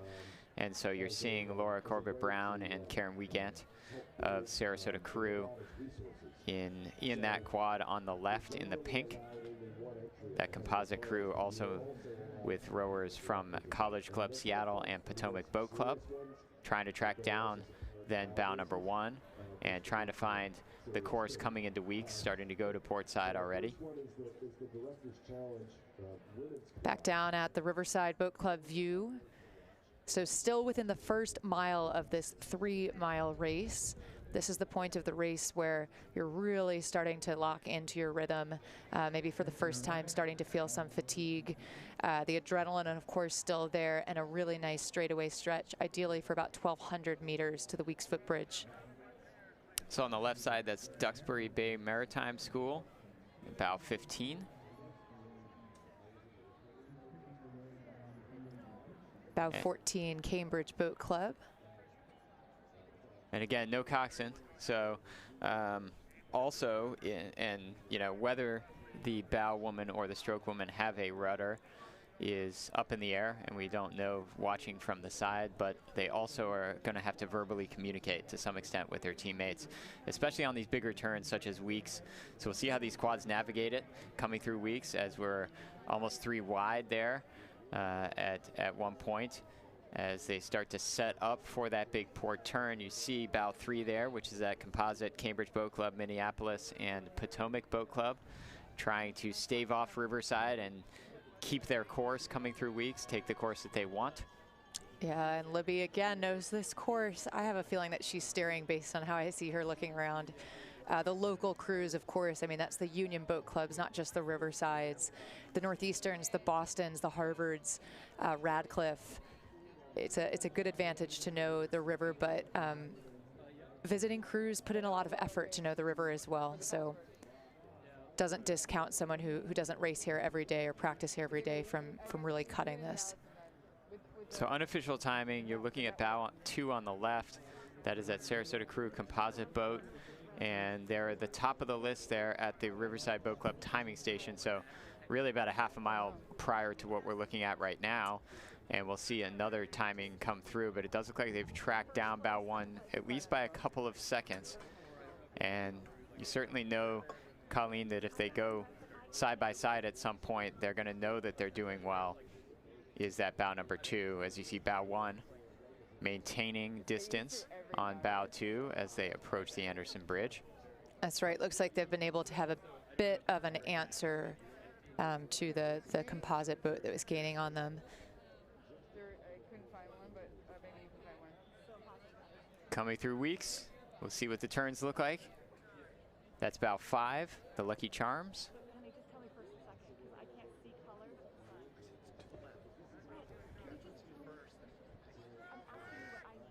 And that was for a moment bow 25 GBR IRC composite. Our vantage point now out from the Anderson Bridge, right where these teams cross into the last mile.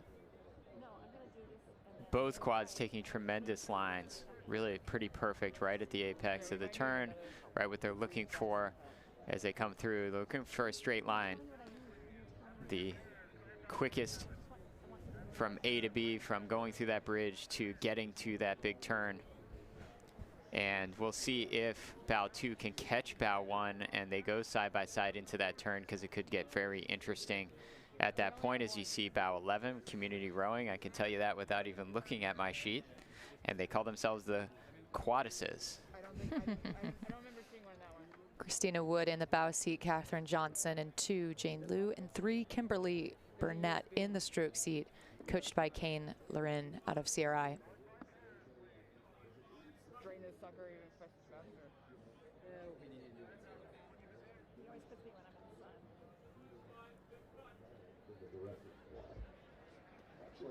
Lucky Charms in that stretch between the Weeks Footbridge and the Anderson Bridge.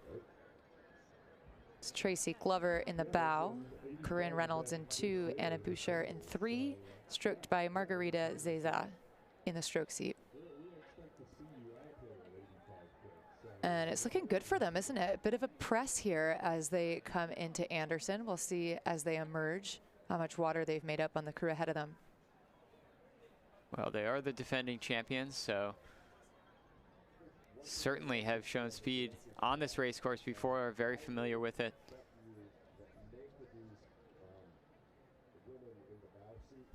As we see that Lucky Charms crew there with on the right side of your screen, the rightmost crew coming through Anderson. You'll be happy, David, to see Sarasota crew posting at the moment or at the last checkpoint the fastest time. I don't know what you mean by that, Colleen. No bias. No bias here. Bias.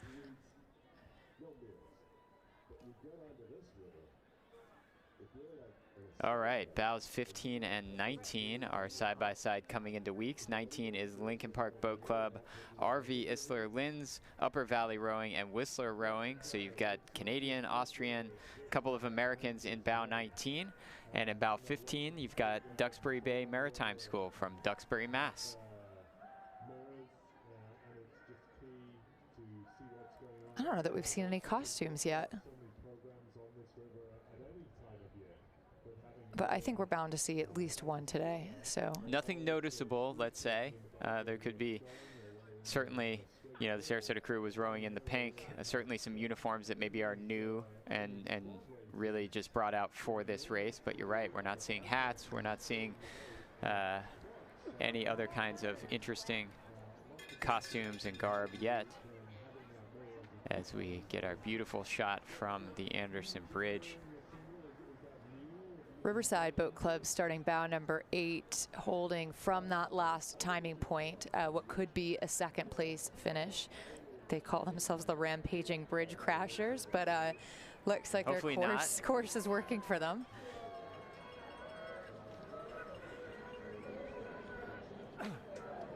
It's bow 12 CRI. Bows 11 and 12 are both CRI entries. This is bow 12 of those 2 CRI shells. So Anne Schildneck in the bow seat, Patricia Montaigne in 2, Laura Davis in 3, Christian Lall in the stroke. All right, as you see your first couple bow cards coming around the big turn, and it does seem like bow 1 has continued to hold off bow 2, about the same gap in my mind that we saw as it came through the Anderson Bridge. And bow 2 maybe not taking the best line. That's going to help out bow 1. It's going to make bow 2 row a few more meters as bow 1 nailed the turn in front of CBC. And you can see, I mean, it's a great example of how taking the inside can just boost you several meters ahead. Or rather, the crew behind you can fall back several meters. So a visual example of that. And some of these bigger turns, like the starboard one they're coming up against, the implications even greater. But bow 2 now putting themselves on the inside of that last starboard turn. That's the composite boat. And they're going to have to bring the heat, is that composite boat, in the last 600 or 700 meters as they try to get straight and make sure that they don't miss any of those green buoys, because that could probably cost them potentially the win that they're trying to go for. But I'm going to say, Colleen, that turn made a huge difference. You can see that the gap now between bows 1 and 2 almost probably more than doubled simply because of that turn. So either Sherry Klein in the bow seat of that bow number 1 steering, or Shannon Kaplan in the stroke seat, either way, making it work for them as they come around this last starboard turn, just dodging bow 2 at every turn. Here we go, 3 wide. 3 wide coming into the end of the big turn. It's bow 3 in the center. That's at Cambridge Boat Club, Minneapolis Rowing, and Potomac Boat Club Composite. To the left on the screen is Riverside Boat Club, and to the right on the screen is also Riverside, or at least rowing with Riverside blades. So this is where bow 8 will need to decide if they can pass, if they can clear bow 3 to cut to the right to get to the inside of the next turn. Honestly, not enough water to do it safely right now, so they'll have to negotiate this as they come around. But look at bow 8 go. Looks like they're taking some kind of a move to make a sprint for it, to make a press, and we'll see if they manage to grab it. That's exactly right. They tried to go for it. They're still trying to go for it, and I think they might end up getting it here, Colleen. But they had to put in that effort to get there, and then unfortunately that composite boat lost point there. Chills, Libby, well done. You know what? I think maybe they just yielded. Hard to say, but certainly bow 8 did exactly what they wanted to do. They pulled it off there through Elliott. And bow number 3 taking the inside, then the composite shell. So tucking themselves in, which puts Riverside bow 4 on the outside.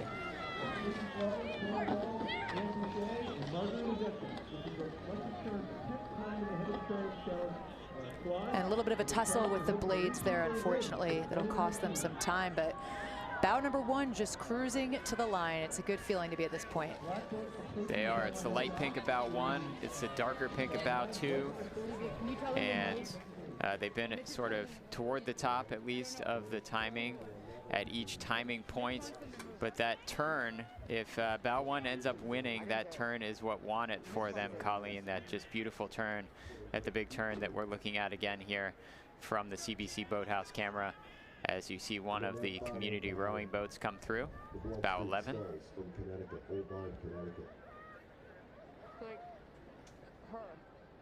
So Christina Wood in the bow of this CRI shell.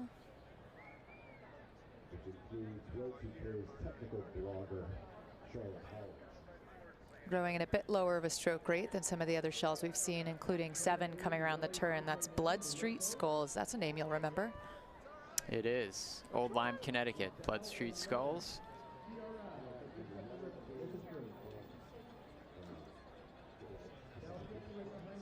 And unofficially, it does appear that that Sarasota Crew composite might have closed enough of a gap on bow number 1. But again, it's unofficial. As you see, bow 7. The Blood Street Skulls. Dee Dee Birch, Peggy Johnston, Jackie Snyder, Charlotte Hollings.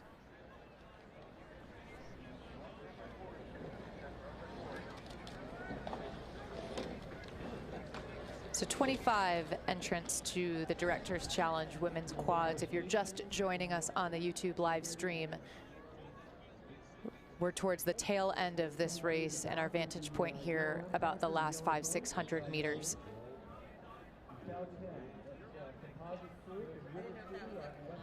Couple boats wide, finishing up in the last 200 or so meters here at the head of the Charles.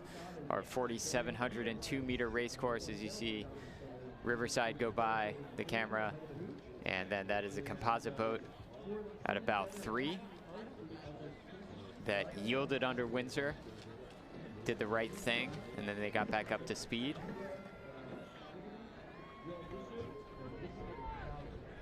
That's bow, bow number 6, bow number 6. They say solar-powered sisters rowing from sunny California. And they were just closely trailed there by bow 5 across the line and bow 9. Bow 9 was White Marsh from Conshohocken, Pennsylvania, Philadelphia area. As we go 2 wide again, coming through the turn. It's bow 14 trying to hold off bow 20. 20 certainly wants the line. Bow 14 is Cambridge Boat Club. Bow 20 is OKC River Sport. Looks like those 2 boats have come together. Yeah. So what's the boat behind them going to do? We're going to see a boat take the inside arch. OKC did get a little bit pressed there. Bow 19 coming around Lincoln Park Boat Club. And then just behind them, bow 13, Baltimore. They say we are 4 well-aged women who try to row a quad together once a year at the Charles. They're grateful to be back here in 2021.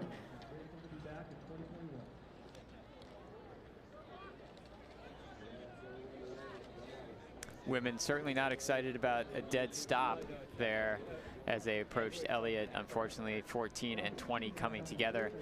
20 having quite the race in that they're close to bows 14 and 15. So we will see if bow 20 in these last 600 or 700 meters can maybe find the adrenaline that comes with having to stop and coming together with bow 14 to get past these 2 boats in that stretch. That was Duxbury Bay Maritime School, bow 15. And it looks like 20 coming straight toward us now. Bow number 20, OKC River Sport. So out of the tussle into clear water. That's got to feel pretty good, David. Yeah, and it's their first time on the Charles, so they will always remember this experience, no question.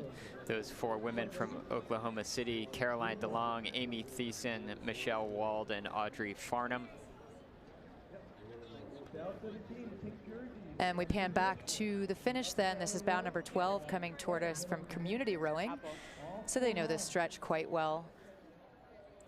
We've said it before, but oh, what a relief to pick up this straightaway. I think I really feel it like in my bones because I know what that's like. You do too, to get to that part and just know that your only job is to get through the chute. And that all of, being a coxswain, that all of the danger is gone, and then you just pick a line, because you could even go 5-6 wide if you had to through this stretch of water. So you see those buoys, you know that the finish line is there, and you just pick your line and go.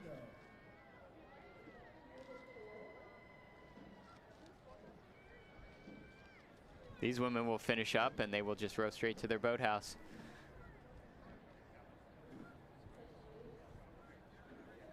We still see unofficially that Sarasota Crew composite at the top of the board, but it's all unofficial, and there are 25 competitors, and only the ones that have crossed the finish line are coming up on that graphic as you see the start of the next event, which is the Women's Youth Coxed Quads.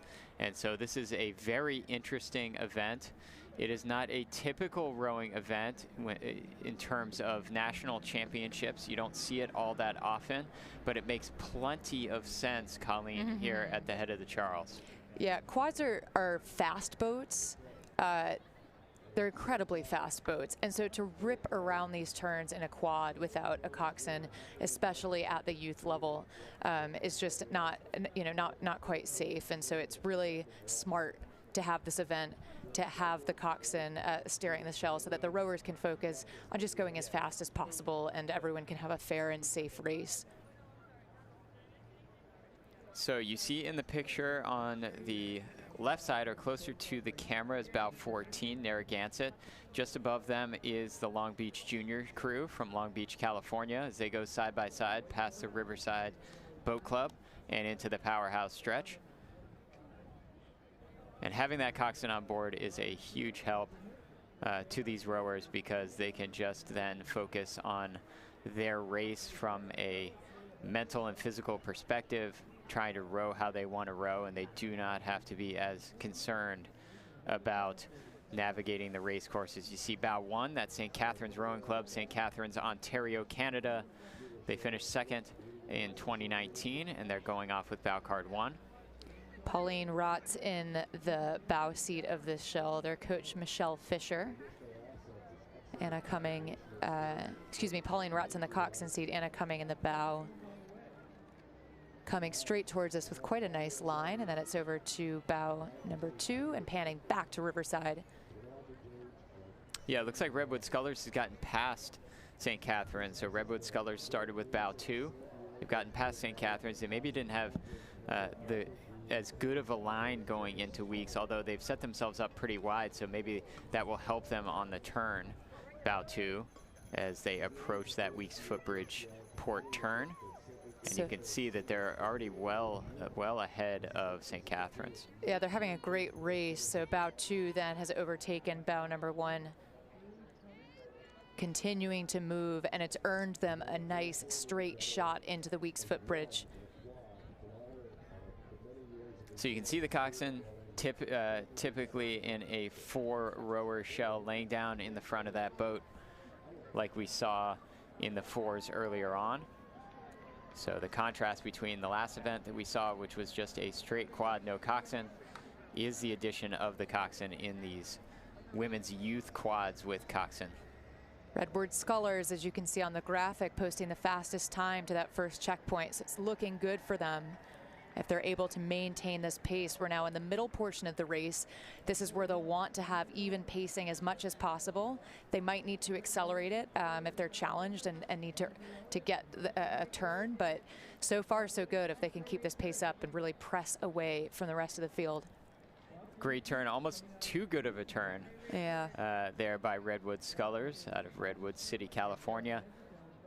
A program that we have seen at Youth Nationals year after year, put really fast, mostly sculling boats out on the water. And they're showing their pedigree are these 4 women and coxswain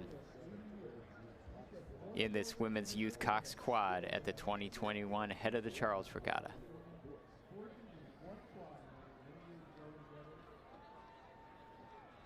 Riding now with bow number 8 from Niskayuna Rowing in upstate New York. These women are from the quad that medaled at the New York State Championships in 2021.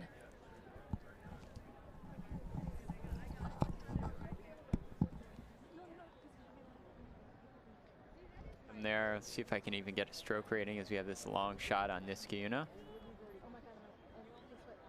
So come through the Weeks Footbridge, 32 strokes a minute in that quad with coxswain.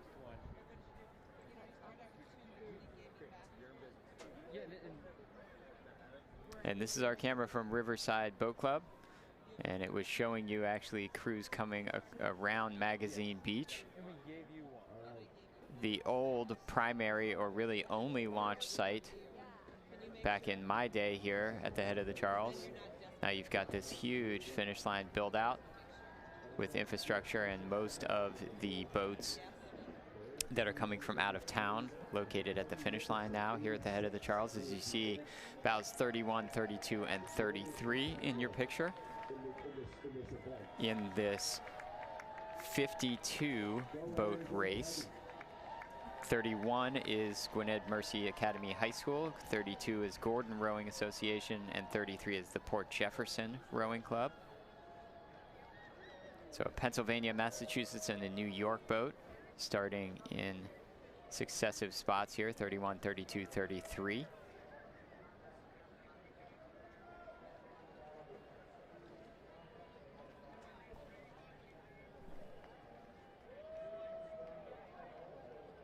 Yeah, and that's our camera from the Anderson Bridge, watching quads approach the big turn. You've got the powerhouse stretch, you've got this stretch of water, and then you've got, once you get past the final turn out of Elliott and around the Windsor Dock, those are really the biggest straight line stretches of water throughout this race course.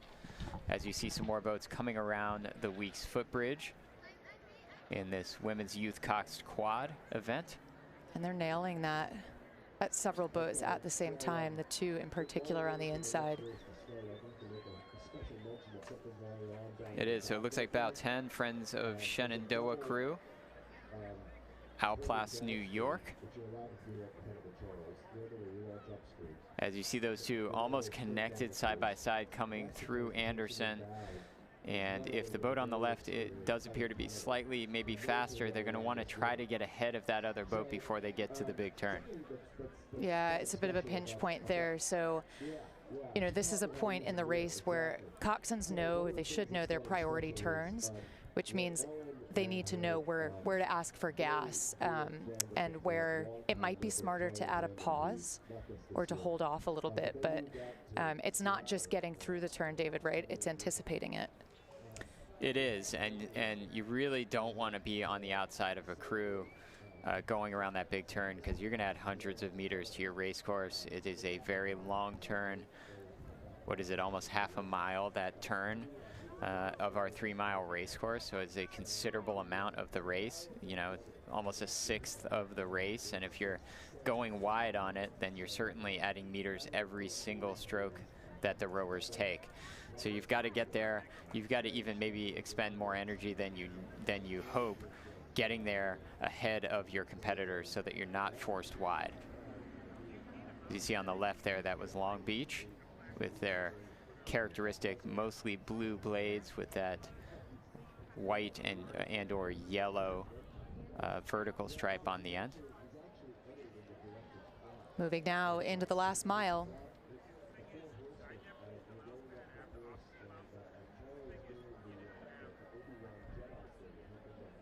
On the left, Long Beach. On the right, I believe, is that bow 10, which is Friends of Shenandoah crew.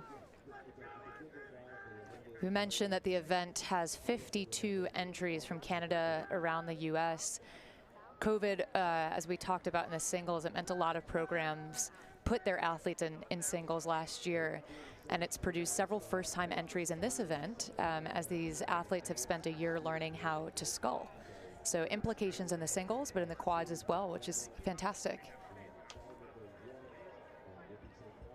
So you see the Redwood Scullers coming around the big turn. As we talked about early in the race, they had already passed bow 1, which is St. Catharines. So Redwood Scullers will be the first to every point in the race, it appears, physically on this race course in this Women's Youth Cox Quad event. And just another amazing turn. This coxswain doing everything that he or she can for this Cox Quad to make sure that the meters are as close to 4,702 as possible. It's Charlene Lee in the coxswain seat, and indeed just carving this river. We just saw Leela Hen in the bow seat go by.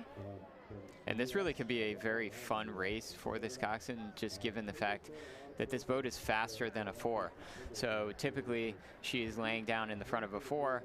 There's only 4 blades going in the water. It's not quite as fast as this boat. So a really fun event that doesn't exist all the time, but makes plenty of sense here at the head of the Charles is this Women's Youth Coxed Quad.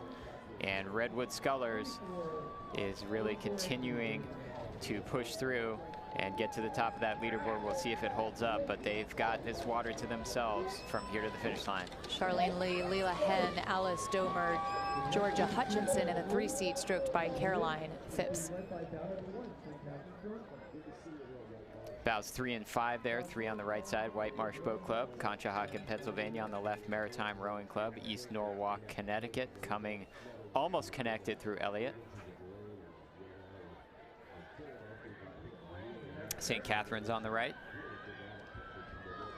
Pauline Rotz in the bow seat. Excuse me, the coxswain seat in the bow seat, Anna Cumming.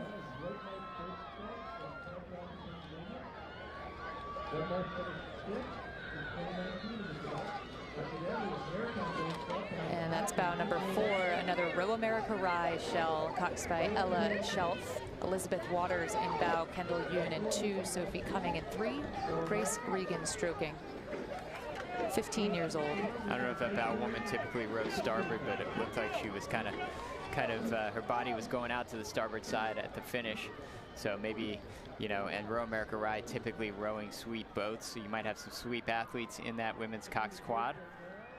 As you see another boat really cutting the turn very nicely. That's bow 7, Texas Rowing Center. And back up then with bow number 9, CRI, who knows this river quite well. It's Carolyn Kennedy in the coxswain seat. Yeah, a lot of speed in that boat. You can see unofficially in the timing they were sitting in 2nd place at Cambridge Boat Club. Was that boat from CRI? And they can smell the finish line and their boathouse, so they're gonna be powered by that as they come through. And you see Redwood Scullers finishing. They're gonna lay down a time that everybody's gonna try to beat. Yeah, fantastic race for Redwood Scullers. Great representation across the board from their youth program here at the head of the Charles. And you see they've kicked it up with the stroke rate and the power. It shot them through the finish line, and now they can take a breath and paddle down. Now that is a beautiful turn right there, isn't it? Bow number 6. Perfect. Textbook. Coxswain Leela Resnick.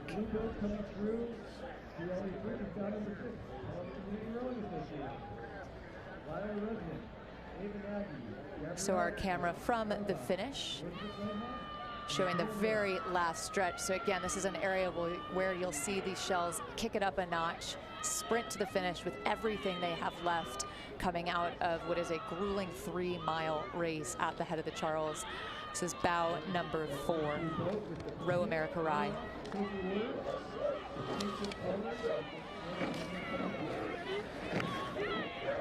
And they're through the finish chute, able to clear water with the shell behind them. Bow number 1, the St. Catherine's group. And then bow number 3 coming across, White Marsh Boat Club. All 3 of those quads really being paced by one another to really finish that race with as much speed as they had left. As you see, Maritime also coming across the finish line. Bow 16 with a tremendous turn. Bow 16 is Holy Names Academy from Seattle, Washington. Coxed by Lily Kurtz, keeping it nice and tight to port as she comes around. Elza Hins in the bow, Sophia Kalafatis in the 2, Poppy Montgomery in 3, stroked by Josephine de Turk. And the Holy Names Academy out of Seattle, a very long tradition of sweep rowing, particularly in the 8s. As you see, Atlanta Rowing Club, bow 12, Atlanta, Georgia. It's Amy Chen in the coxswain seat, holding her microphone close, knowing they're just under 750 to go. Bow seat, Catherine Costa.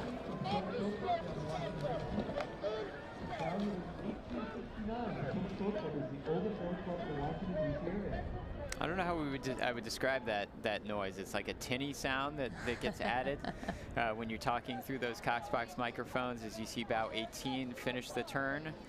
That's the Petty School out of Princeton Junction, New Jersey. Nikki Soffer in the coxswain seat. Dina Hennings in bow, Jasmine Zhao in 2. Madanon Dinkard in 3, and Cecilia Elridge in the 4 seat. Bow 17 is Connecticut Boat Club. That neon's hard to miss from Connecticut. It's one of their trademarks. The Black and Volt. And it's the first head of the Charles for all of the athletes in this Connecticut Boat Club boat. And they also all learned to scull in 2020 because of what the world has seen in the last 2 years. The pandemic, they learned to scull at CBC, which makes plenty of sense. I believe that's bow 14 coming toward us. That is Narragansett, bow 14, Ava Key in the coxswain seat, coached by Joan Brush, Daniela Roop.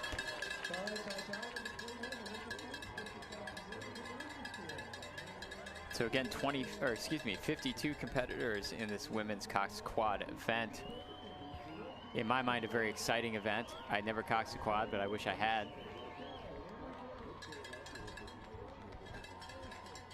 And now in the last stretch of their race, this crew from Narragansett. Mav Keohane in the bow seat, Maude Smith Montrose in the 2, Estelle Pivernos in the 3, Araminta Gateskell in the stroke seat, and here come 3 boats across, vying for that 1 Elliott arch.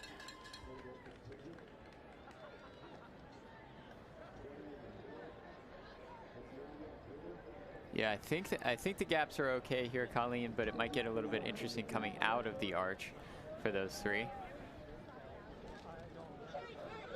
Bow 27, that's back to White Marsh Boat Club, whom we saw earlier. You can see the sunglasses of Cox and Megan Chung.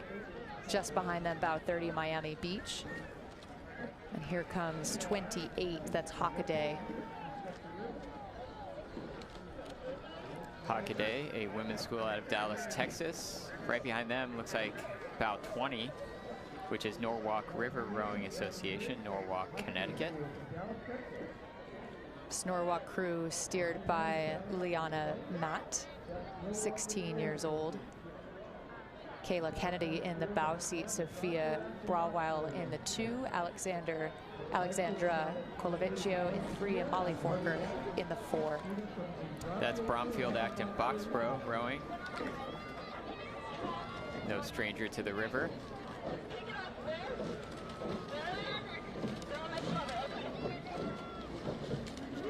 Great shot as they come around, take the inside of that starboard turn.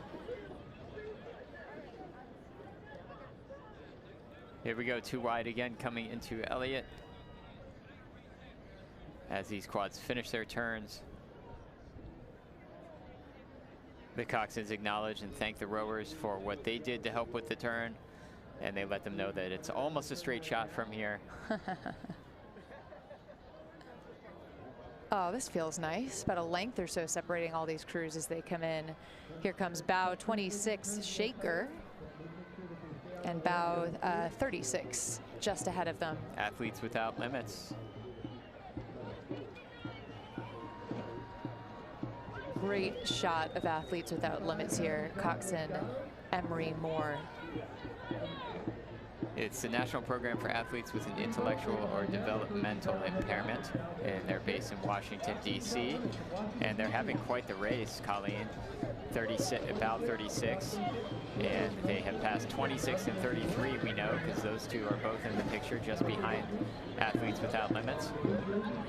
That's Shaker coming by us now on the outside of them, the Port Jefferson Rowing Club, Port Jefferson under 17. Shaker coxed by Toby Zhang, 17 years old. And now 4 boats across, headed towards the finish. I almost had flashbacks to spring racing, seeing 4 boats almost look like they're in lanes sprinting to the finish line in our camera feed.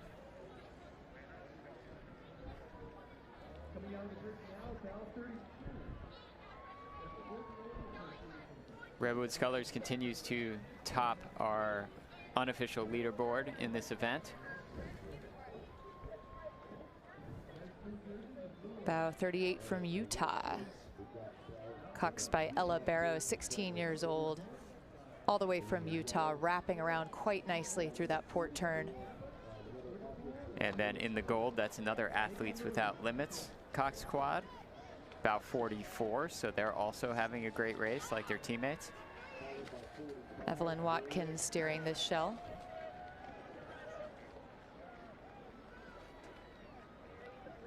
And you see spectators in all corners of the course, of course, up on the bridge, but in the woods as well, probably next to some officials. That's the crew from Utah. Ella Barrow, Audrey Young, Chloe Park, Elena Guevara and Olivia Pope. This is the women's youth Coxed quad at the 2021 Head of the Charles Regatta, event 47. It will be followed by event 48, which is our women's youth eights. 77 youth eights will follow these women's quads. As you see those awesome uniforms of Utah with those snowy peaks on those unisuits. Athletes without limits trying to get past Utah.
Welcome back to the 2021 Head of the Charles. I'm here in the studio with David Wyant, and we have a new guest, Eric Catalano, the head of Orion Rowing, the elite program out of upstate New York. Welcome, Kat.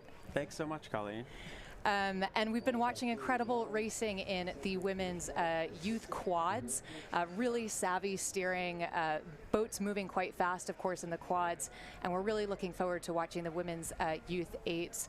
And we're here to chat with Kat a little bit as we watch this racing about the Orion program. So, Kat, my first question to you is, how do you pronounce Orion? Is that correct? That is correct. It does get confusing for some, but it's Orion. And what does that stand for? It stands for the Advanced Rowing Initiative of the Northeast, and we think it's a clever name because it's also a mythical horse that loves to run fast, and that's what we like to do. And Saratoga is all about horses. Yeah, horses and going fast. We'll orient ourselves for a moment and then ask Kat a couple of questions. David, already off fast and furious here, looking like community rowing. Yeah, the women's youth eights. We have 77 women's youth eights here at the Head of the Charles for 2021. On the right side of the screen, you see community rowing.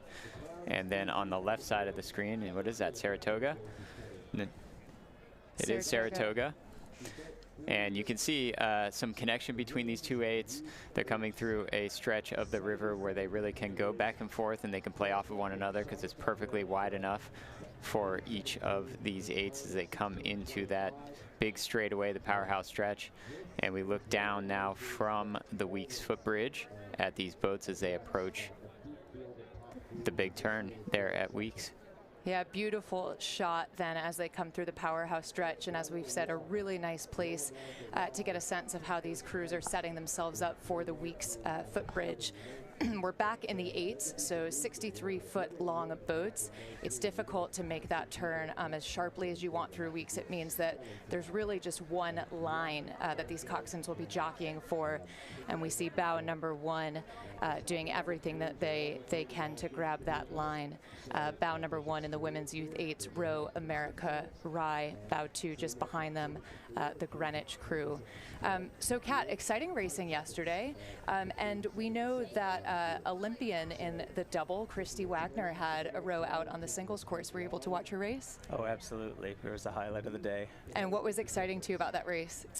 I think just the opportunity to get back in the single and get on the water. You know, we decided the season we would take the time to go to the weddings and do all the kind of the things that you kind of sacrifice in elite rowing. So you know, it was kind of a relaxed fall, but so like nobody wants to miss the Charles. Nobody wants to miss the Charles. Yeah, Christy said she was really excited to get back in and of course take that bow number 1 with Chevy moving into the Masters events. Tell us a little bit about Orion. What's the focus? What are you looking forward to in the next few seasons and years?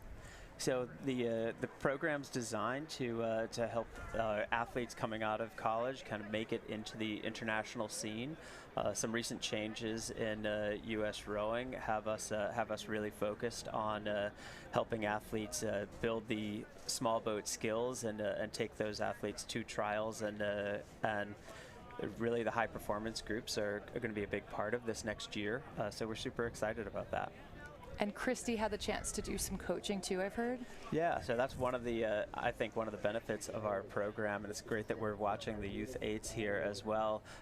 Christy and the Orion athletes, part of their program is that they coach the youth rowers in the afternoons, and that's kind of how they help supplement their income during training. But you know, it brings such like joy. I think they get to see the fun of it all. Sometimes the full-time training, you start to think of it as a job, but when you see the kids out there training, you just remember how amazing and how fun it is.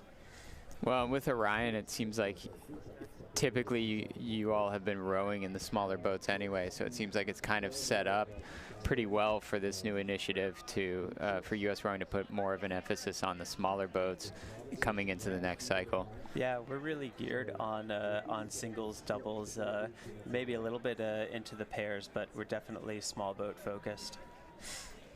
So you had a shot there of Sarasota Crew, bow 4, and Saugatuck, bow 5. They were almost next to one another in that stretch of water between Weeks and Anderson. As you see, that I believe is Row America Rye, bow 1. And again, 77 women's youth 8s this year. And these youth 8 and youth 4 categories were the ones I think that benefited to some extent from the fact that we're down a little bit here at the head of the Charles on international entries because of the state of the world. As you saw, bow 2 right on their heels is Greenwich Crew going through Anderson. Yeah, Greenwich Crew having a great row, posting a quick time, the fastest time to Riverside. We'll get a sense of timing a little bit later on. Again, there are 4 timing posts throughout the course, but just looking at their power and their rhythm, starting with bow number 2 and outperforming their seed at the moment. Really trying to put heat on Row America Rye, and we've talked about trying to get the inside of that turn.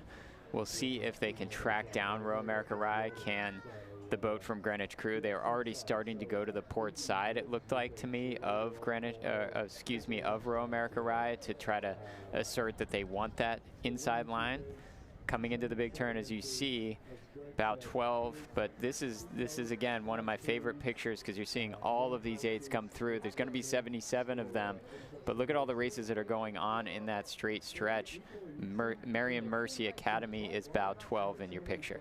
Amy Warner in the Coxed seat setting herself up for Weeks, and what a gorgeous shot of all of these 8s coming out of Weeks with a great angle towards the center arch of Anderson. That's that really difficult turn we've been talking about. It's a true left-hand turn, and presumably they've all done it quite nicely because they've set themselves up for Anderson. Kat, what's your advice to these? What would be your advice to these youth coxswains as they think about how to approach this race? I think one of the amazing things about the head of the Charles is all the landmarks along the way with the bridges, and you can really shorten the race in the minds of the athletes as you focus on these little segments. And I think that's, you know, a skillful coxswain helps make the race feel really short, and being able to use those landmarks is really, you know, a huge benefit. Speaking of landmarks, we're now looking into what is the last mile. There's a white marker painted on the right side. You see the Harvard Men's Boathouse on the left. It's 1 mile to go. Panning back with bow number 12, Marion Mercer Academy. Just behind them, Mount St. Joseph. Of course, a powerhouse program for youth rowing, coxed by Anna Marie Wallace. Yeah, they are very familiar with one another, two Philadelphia sort of area crews. And they're finding themselves almost side by side here in Boston at the head of the Charles. As you see that 8 in the picture, it appears that they decided to all have sort of ponytails that stick up. The bows, the matching bows. I love it. It's fantastic.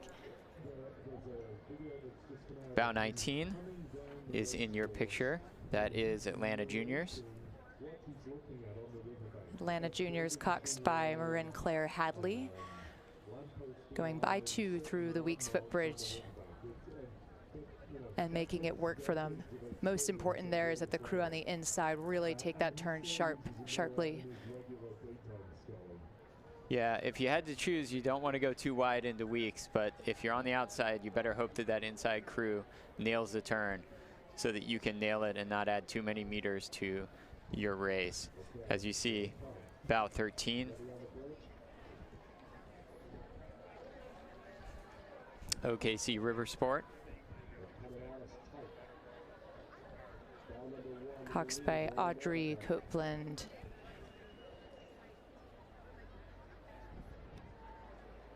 One and 2 is right on their tail, so right now 2 has gapped 1.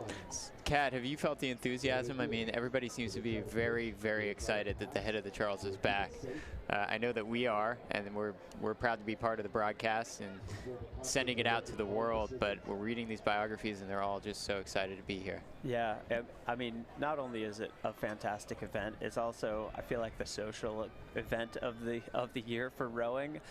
Just walking down the path and getting to see so many friends that I haven't seen for 2 years has just been amazing. You know, as a coach and as, you know, for the athletes being able to be back on the water and racing in this kind of large format. We had so many seasons of racing in small boats and small regattas, so this has been amazing. Bit of a battle between bows 1 and 2 up at the front for that inside line. Bow number 1, the crew from Row America Rye, and of course bow 2 from Greenwich, having quite a regatta right now.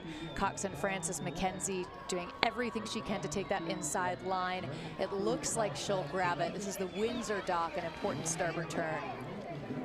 And still in your picture here is Marin trying to get into the mix. They had a nice turn. But those 2 boats up front have been in a battle all the way down, it appears. As you see, bow 5, Saugatuck coming around the big turn ahead of that blue boat with the pink hats. That's Sarasota Crew. And so Saugatuck has gotten past Sarasota Crew. Sarasota Crew bow 4, Saugatuck bow 5. Saugatuck, another powerhouse youth program. Coxswain, Kira Obstanek taking them around the turn, and then Sarasota just behind them. I think it's another Saugatuck boat just behind Sarasota Crew. So you've got Saugatuck, Sarasota Crew, Saugatuck in succession coming past CBC. I couldn't hear him.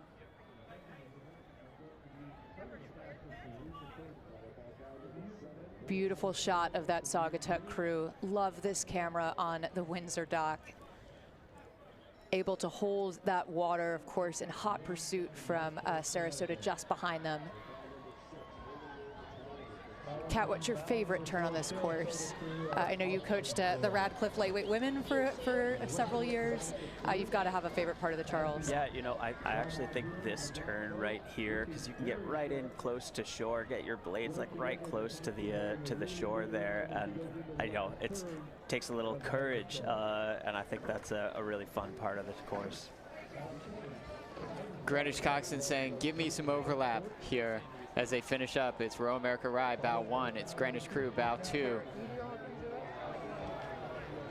And it looks like they found a bit of power with that call, David, because she's managed to get her crew, of course, the angle changing slightly so we could see that there's a greater distance between them. But at this point, the job is just to kick the stroke rate up, to find a little bit more power if you can and get to the line. That's exactly what they've done.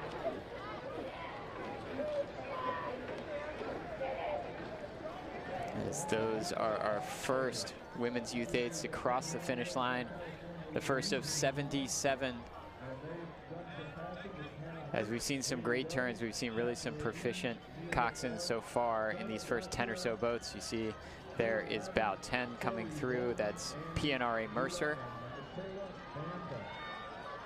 And just behind them, bow number 9 from Saratoga. And upstate New York, it's Caitlin Roddy in the Coxed seat, coming towards us for that last starboard turn. Great paint on the bow. Bow seat, Elizabeth Arneson, Megan Fairley in the 2 seat, Isabel Johnson in 3, Sarah Schenner in 4. It's bow 5 Saugatuck looking to finish in their stealth bomber boat and uniforms, as Coxed calls on them to give whatever is left, because they're working against the clock, and they're going to hope that their time propels them up our leaderboard up there in the top right of your screen. This is the Women's Youth 8s at the 2021 Head of the Charles Regatta.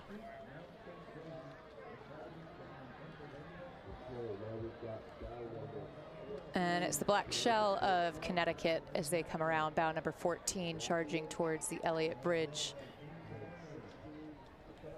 Going too wide to finish the turn and go into Elliott. Looks like bows 13 and 17. 13 is OKC River Sports, 17 is San Diego. Whew, it's a little anxiety-inducing as these crews start to merge towards the Elliott Bridge. Good enough spacing for now, but again, the goal is to cut over to starboard fairly quickly. So at this point in time, bow 17 with a slight advantage already being on that side, coming off of the long turn.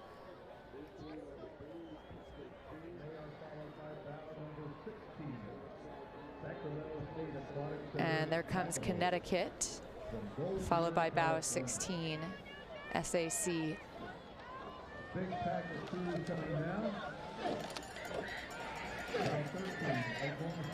And you can hear just how much more noise there is now, Colleen, even in comparison to this morning. And you're hearing it on the broadcast. We've got a microphone there at Elliott, and there's so many spectators out to see these Youth 8s as Atlanta Juniors comes through. Elliott. Atlanta Juniors, coxed by Marin Claire Hadley. That's Olivia Verbeek in the bow seat with the 19 on her back. Good power through the second half of the stroke as they now move into the last 600 meters or so. So amazing racing. If you're just joining us on the live stream, this is the Women's Youth 8s.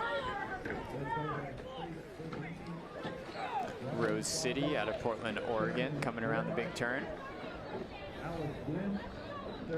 Coached by Nicholas Haley, Cox and Carly Banker taking them through the bridge. And we're here joining you live in the studio from the Boston side of the river. My name is Colleen Seville, here with David Wyatt. And we have head coach of Orion up in upstate New York, Eric Catalano, with us.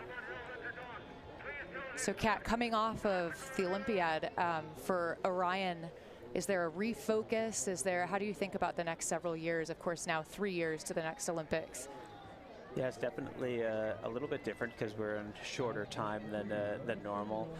We have really just kind of broken it back down into singles and are spending a little bit of extra time on skill work, but we can't afford to back off because it is a short cycle here.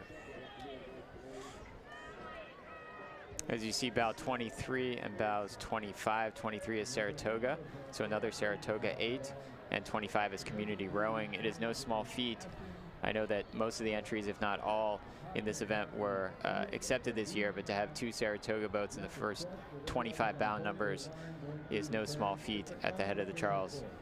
Yeah, and Saugatuck too, I have to say, was impressive in that sense. They had bows 5 and 7, so well done to that club as well. That's New Trier.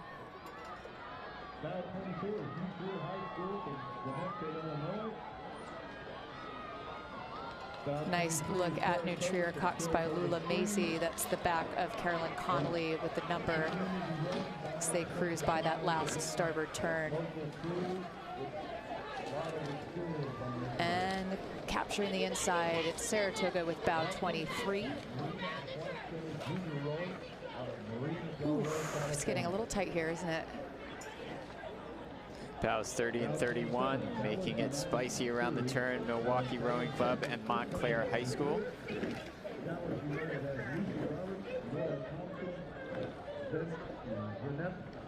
The Montclair men winning the Scholastic National Championships a couple times in a row. This is the women, and they are really going to look for the line. We'll see. This is a great camera shot because you saw them approaching the Elliott Bridge, maybe going a little bit wide there for Montclair. We'll see if the blades can stay off of each other, and then who decides to go where, because it looks like Montclair's got a little bit more speed on the right side. Are they going to be able to quickly get past or efficiently get past that crew from Milwaukee to try to take the better line? Milwaukee coxed by Jane Atkinson. It's the back of Courtney Anderson in the bow seat, and so tight. I mean, credit to both of these crews aggressively going after that turn, but you can see the advantage that the inside gives you, and she's asking for room. It's another piece of advice I give coxswains: use your hands when you need to, so that the officials see what you're asking for, and you can hopefully influence your competitors to move if you're the faster crew.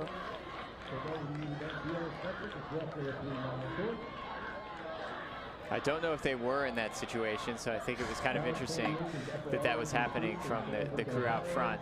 And she's saying, stay off of my equipment as you're approaching me. As you see, bow 28 on the left. That's Upper Arlington coming through. And bow 33 on the right is Mount St. Joseph. So we've been chatting a lot today about the rise and caliber of singles, of sculling in the youth events. Kat, from what you've seen, I mean, that has to be really, really good for the sport, right? And in terms of development and for the United States. And have you noticed anything different in these youth events coming off of the pandemic and with that renewed focus? Oh, for sure. You know, for a long time we've always talked about the small boats being a great way to develop, and it really almost needed a kick in the butt to make it happen. And now that it has, I think we're going to see the results of that in the next few years. We're already seeing some great depth in the youth singles events, and I think it's only going to keep improving in that sense. And good, of course, for the athletes and in terms of their own development to have the option between sweep and sculling, or just more options. Here we go, 3 wide coming into the final part of the big turn. Maybe the spacing, I mean, it's the angle, but maybe the spacing is okay, but certainly bow 37 has really been pushed wide by these other two. Looks like on the inside is bow 38, and then in between was bow 39 in our 77 boat event, the women's youth aid. So bow 38 is Greater Lawrence, 39 is White Marsh. That was bow 40 maybe on the inside of your picture, Everett. This is a tricky spot to be in, because while it's good to be in that position around the inside of the long turn, you'll need to cut hard to get over to starboard, and it's exactly what bow 37 is doing at the moment. Bow 37, Ocean City High School. There's a lot of moving parts. These boats get this close together. Yeah, I know that Colleen and I as coxswains gives us a little bit of anxiety. This equipment is not cheap either, and these pinch points really come into play at the head of the Charles. We've seen some nice, spicy situations under Elliott, particularly so far today. Well done here, bow 38. That's Greater Lawrence rowing to clip the inside of that turn. And for all of these coxswains, again, this is the youth event. It takes such skill to come around with that many boats, to feel confident and to make good decisions under pressure. So well done to all of these coxswains. Bow 41, Arlington Belmont crew. And just behind them, looks like Woodrow Wilson High School, bow 47. We'll confirm that as they come through. And we get a shot of bow card as these boats go past the CBC boathouse. So once again, 77 entrants to this race.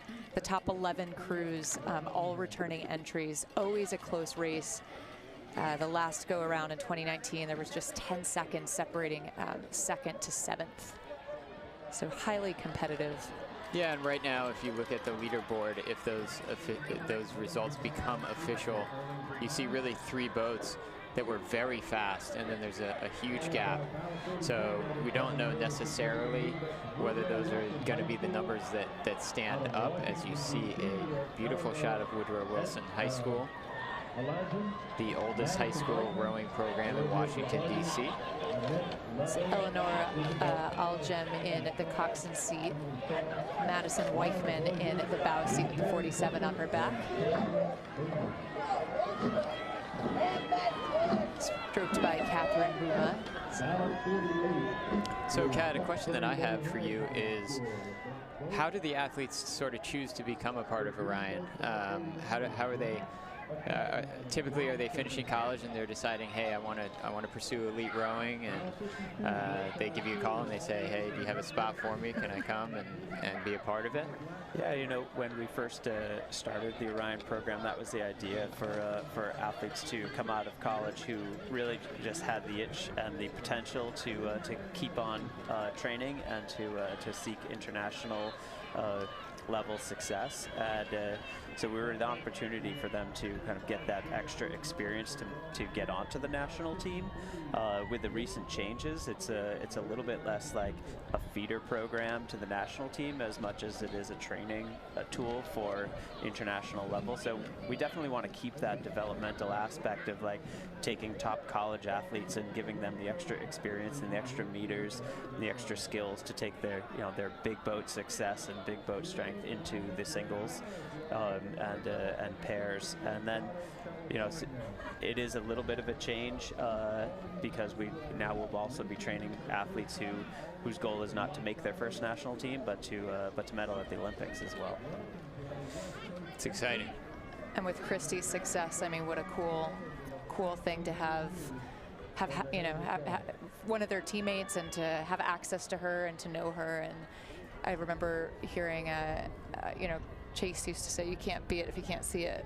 Yeah, oh, absolutely. That's a great expression. Yeah, Christy was the first athlete to join Orion and put her kind of faith in the program, and for her to make it to the Olympics in our first Olympic cycle was definitely a huge success for the program. And the fact that she was pretty local to our area and had done some rowing with the program even in high school, really just. It was close to the hearts of everyone locally. Yeah, it was fantastic. I feel like she had a Jevy's blessing with her yesterday on the course and her wisdom. I know Christy knows the course well too. That was bow number 50 taking the turn nice and tight. Haddonfield crew bow 50, and then a look from the finish point as these crews race through the less than 500 to go, about 250 meters or so to go.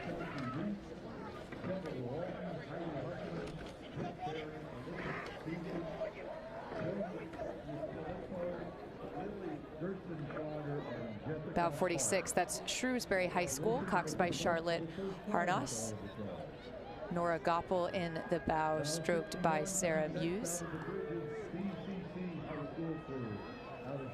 It looked like that coxswain had a GoPro on her hat, and we're seeing more and more of that. It's the world we are living in.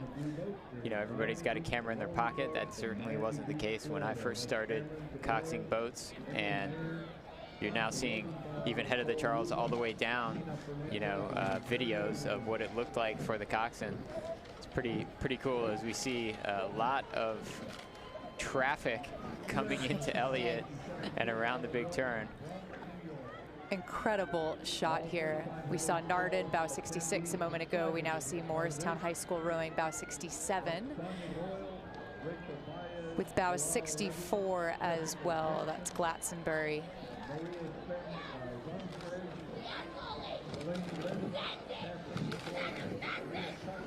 enthusiasm on shore. Love when the audio picks that up. Truly, there's so much excitement this year, and for good reason as we come back together, reunited, painted over the Boston University Bridge at the start line, and that's kind of become the theme for this weekend. That's Narda now coming by the Windsor dock. Really good example of what coxing sounds like that we just got from that microphone at CBC and at the Elliott Bridge, with that coxswain motivating her women and letting them know that they're in this fight. Look at all these boats that are going to be able to be side by side probably in this last stretch of water. Bow 64, that's Glastonbury grabbing the inside turn. That's got to feel pretty good to cruise by. Difficult if you're in the center. I feel for that coxswain in the middle of the two. Looks like they've all gotten around successfully.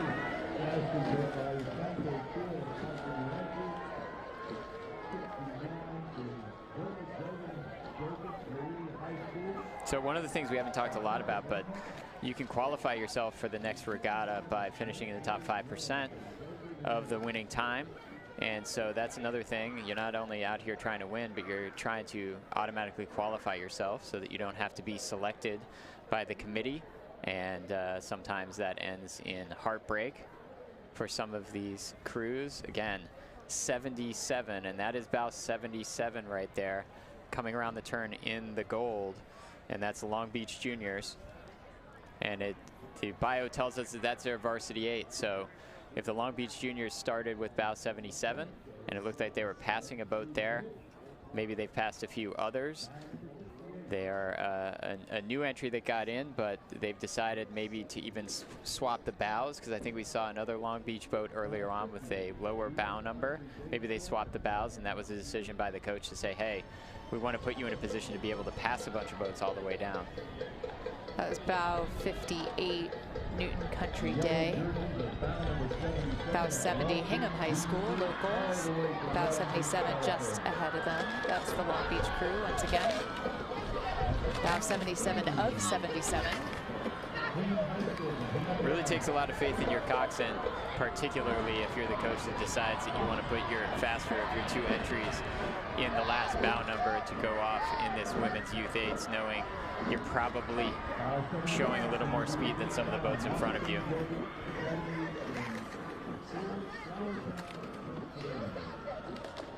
Back on with Glastonbury, bow 64 in the last stretch of their race, 69. That's Villa Joseph Marie. Kat, if you were to give advice as to when a crew, single, 8, or otherwise, would pick up the pace, and maybe it's dependent on the boat class, like where do you advise folks to start the sprint?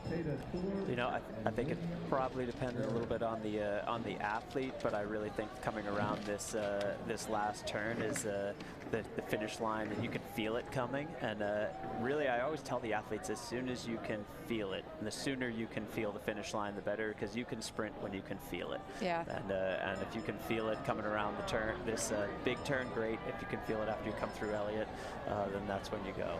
Yeah, trust your intuition and the excitement and what you have left. So these crews have avoided an oar clash. They did. That was great. Pretty proficient from the coxswain on the inside, and the coxswain on the outside yielding some water. As we finish up with the women's youth 8s, these 77 women's youth 8s here at our 2021 Head of the Charles. And the battles continue even in the back of the field. Bow 72, Wilmington Youth. And bow 74, Fairport Crew Club, Fairport, New York. It's bow seat Olivia Mudrick in this Wilmington shell. Olivia Mudrick is in the coxswain seat. Up and coming together there.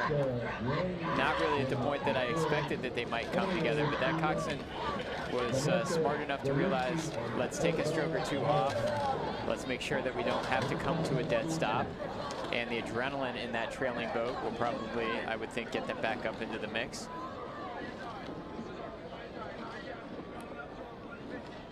So if you're just tuning in, you're catching the tail end of the women's youth 8s.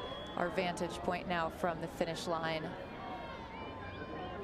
It's bow 71, WJ Crew in the back of Catherine Fang with the 71. So Kat, it's been fabulous to have you, head of Orion Elite Rowing in upstate New York. Final words, like what are you excited about for Orion to come? What's next? Next, we have the Head of the Fish Regatta, which is local, and then we're heading to the the fall speed order, which is kind of a big event for the elite athletes of all the elite athletes, at least in the Northeast, probably across the country. Fantastic, good. Well, it's been phenomenal to have you. Thanks for hopping in. Thank you so much, and thanks to the Head of the Charles. Like this coverage is so amazing to show kind of the world what a deeper insight. Yeah, we're having a blast. 9 cameras, so we express our thanks to thank you to the whole broadcast team, the director, producers, all that good stuff, and we'll catch you back shortly after this quick break.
Oh, really? He said he was taking a 5-minute break.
So should we just switch out?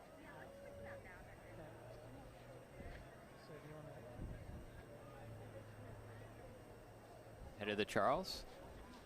And you've been watching moving pictures of our Director's Challenge mixed doubles, Colleen. And this morning we've seen really everything that we could possibly see. We have seen Coxed quads. We've seen some 8s already. We've seen some 4s.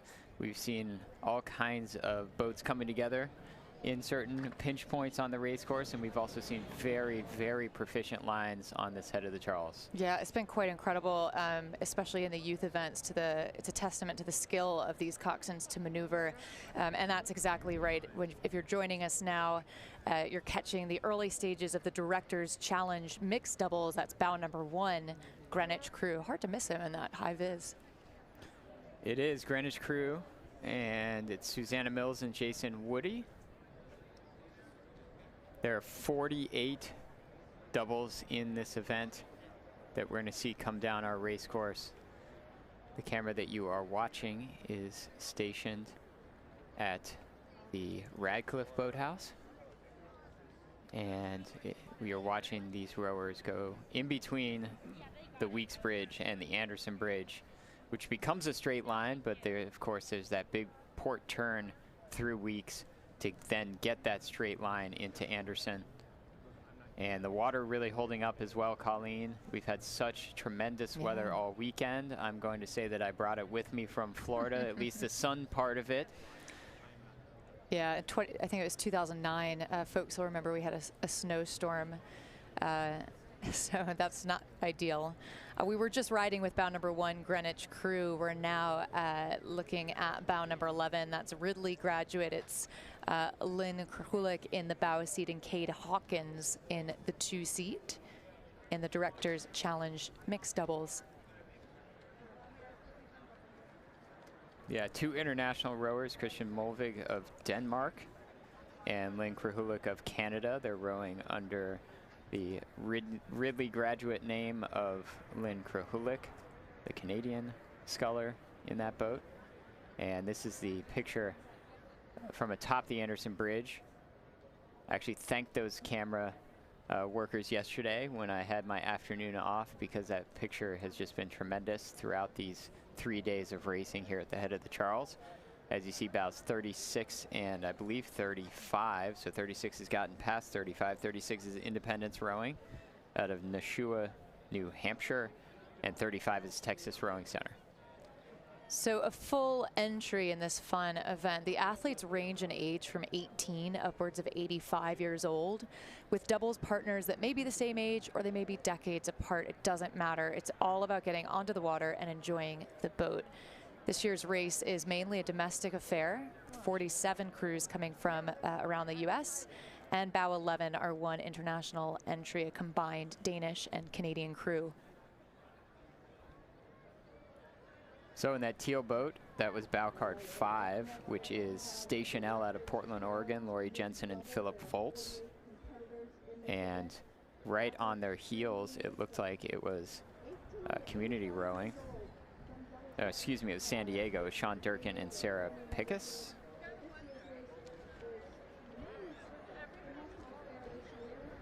And the graphic in the top right of the screen, once again, just to remind folks, that's giving you real data at the timing marks throughout the course. So 4 timing markers throughout. So these positions, of course, can shuffle, but to give you a sense of early leaders. We're riding now with bow number 19. Bow number 19 is Minneapolis Rowing Club. It's Jill Cooper in the bow seat, Barry Gustafsson in the 2 seat. 60 and 64 years old. And as you said, all kinds of age groups, Colleen. I'm seeing some average ages even in the 30s. It's kind of a wide open event and a lot of fun. Haven't seen any costumes yet. Maybe people are forgetting that it's October and that pretty soon we're going to be seeing lots of costumes. But either way, seeing competitive racing, a lot of side-by-sides, and some passing already early on in the course. Again, there are 48 competitors in this Director's Challenge double event. And you're seeing the times come through, but that's only from the first, it's from the first timing station, so things are definitely subject to change as we watch the doubles come through Anderson. Give me a lovely and find that relatively straight stretch. It's actually kind of a very slow, gradual move to port side to pick up that big turn. Bow 23, Treasure Coast from down in Florida. Swan Creek Rowing Club just came through weeks as well. Swan Creek, they say, our third doubles race at the Charles in this event.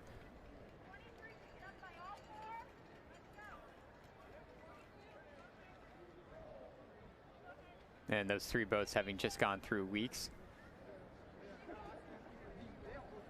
Looks like Bow 22, Cambridge Boat Club.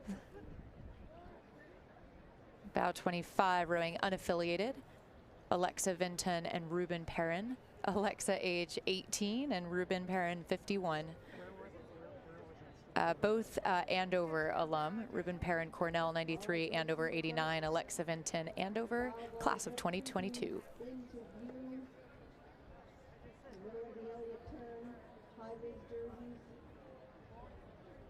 As you see Bow 1, those Volt jerseys of Greenwich Crew.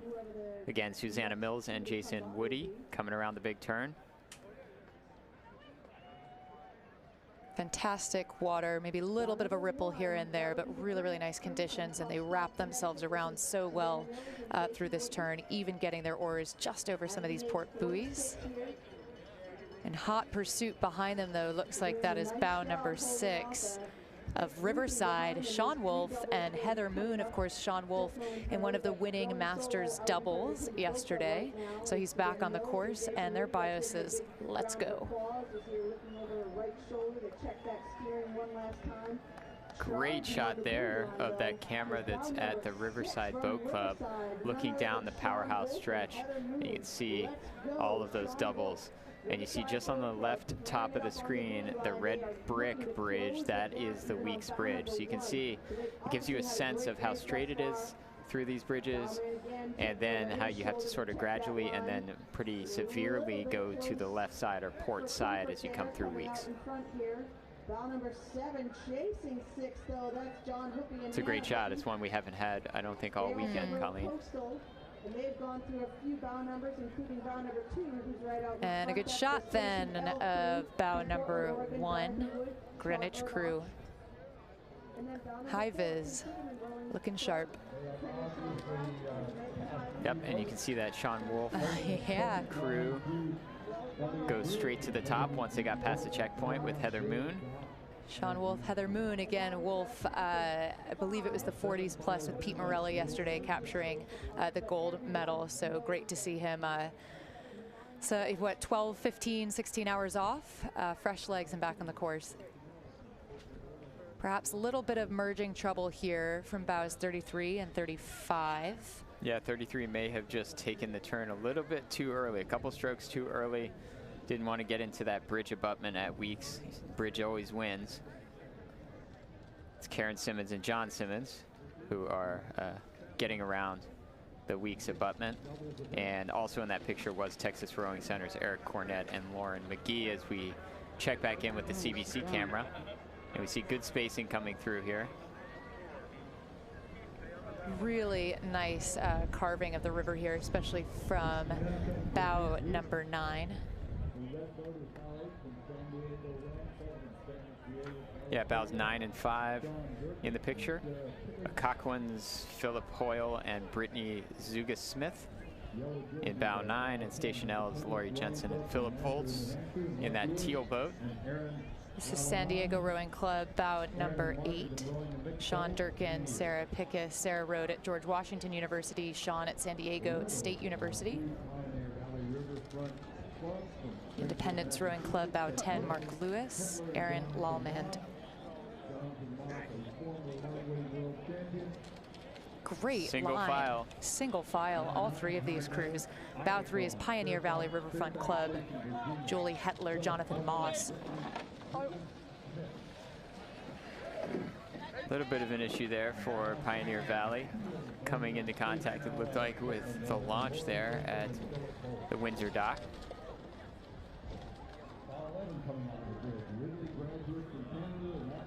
And there they go, back up at the top. It's Greenwich Crew in the final less than 20, final 10, 15 strokes of their regatta. Susanna Mills, Jason Woody through the line.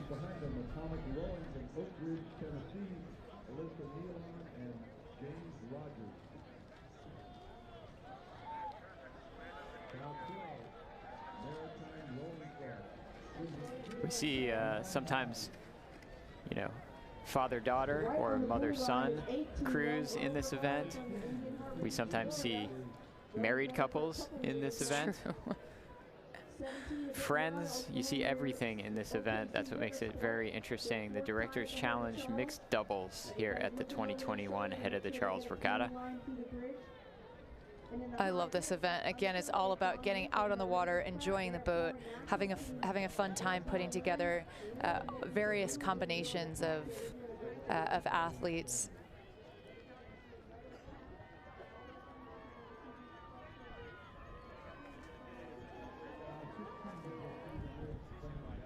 And we're now looking back from the finish into the last 300 meters or so. You can see this is where athletes will kick it up a notch, take the stroke rating up.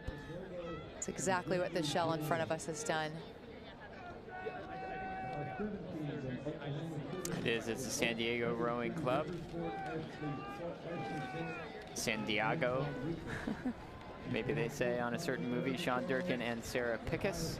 Sarah rowed at George Washington University. Sean rowed at San Diego State.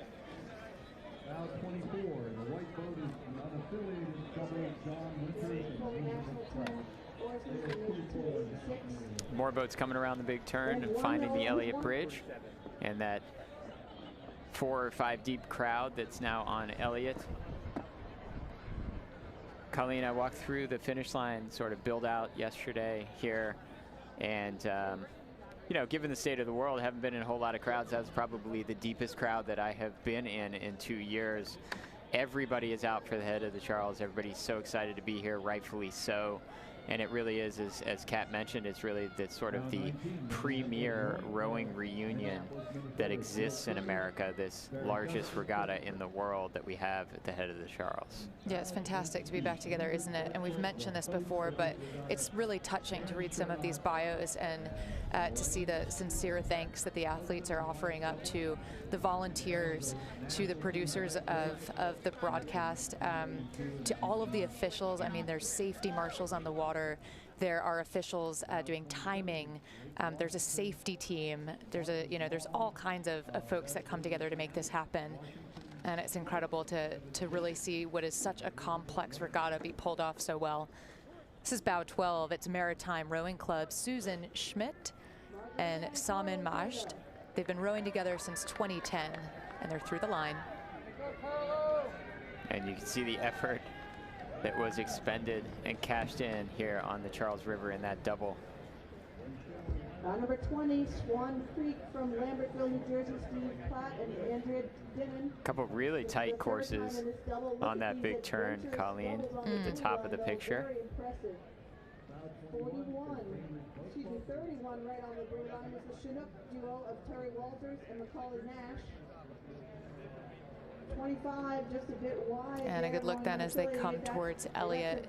And agreed, David, I mean, it's just phenomenal to be back. The Head of the Charles, it's grown dramatically over the past 55 years, since 1965 to present. And that growth, it's not just the number of events that have increased, but the number of boats, the number of competitors, countries represented.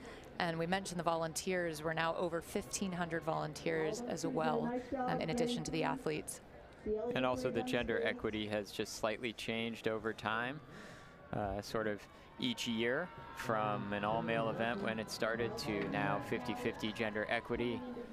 And I believe that the one of the youth women's trophies was actually the Title IX trophy, a new trophy for this year, and pointing out the federal law that encourages gender equity in sports, specifically collegiate sports, as you see Bow 29 coming through.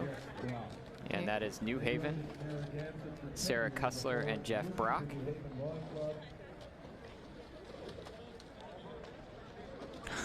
Their bio is very funny. You mentioned father-daughter combinations, all, mother-son, whatever. Jeff and Sarah rowed at Narragansett for 10 years, they say, before moving to New Haven Rowing Club. They say often race this divorce double, but so far no divorce. Yeah, it's not a divorce double yet, which is nice to hear.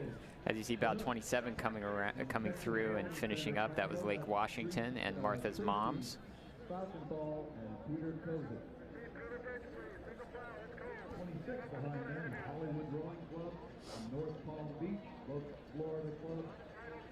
As we see on the timing, the unaffiliated John Winters and Elizabeth Pratt boat has moved to the top of the list ahead of that Moon and Wolf combo.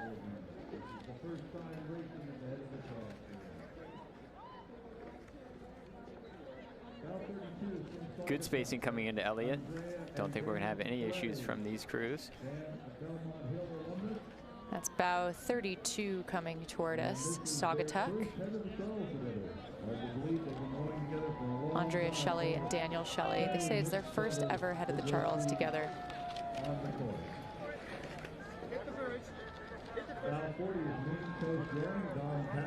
Bow 36, Independence Rowing Club. We saw them earlier in the regatta. They've been rowing together for 6 years. It's Frank Mulderry and Michelle Mulderry. Frank Malardi and Michelle Malardi.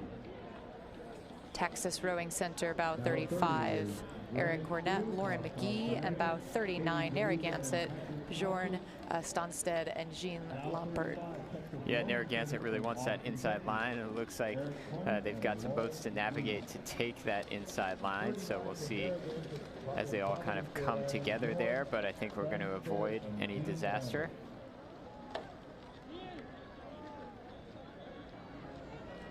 Bow 33 from GMS Rowing in New Milford, Connecticut. So picking up then the tail end of this event. That was bow 31 finishing on your screen. That's Chinook, Terry Walters, and Macaulay Nash.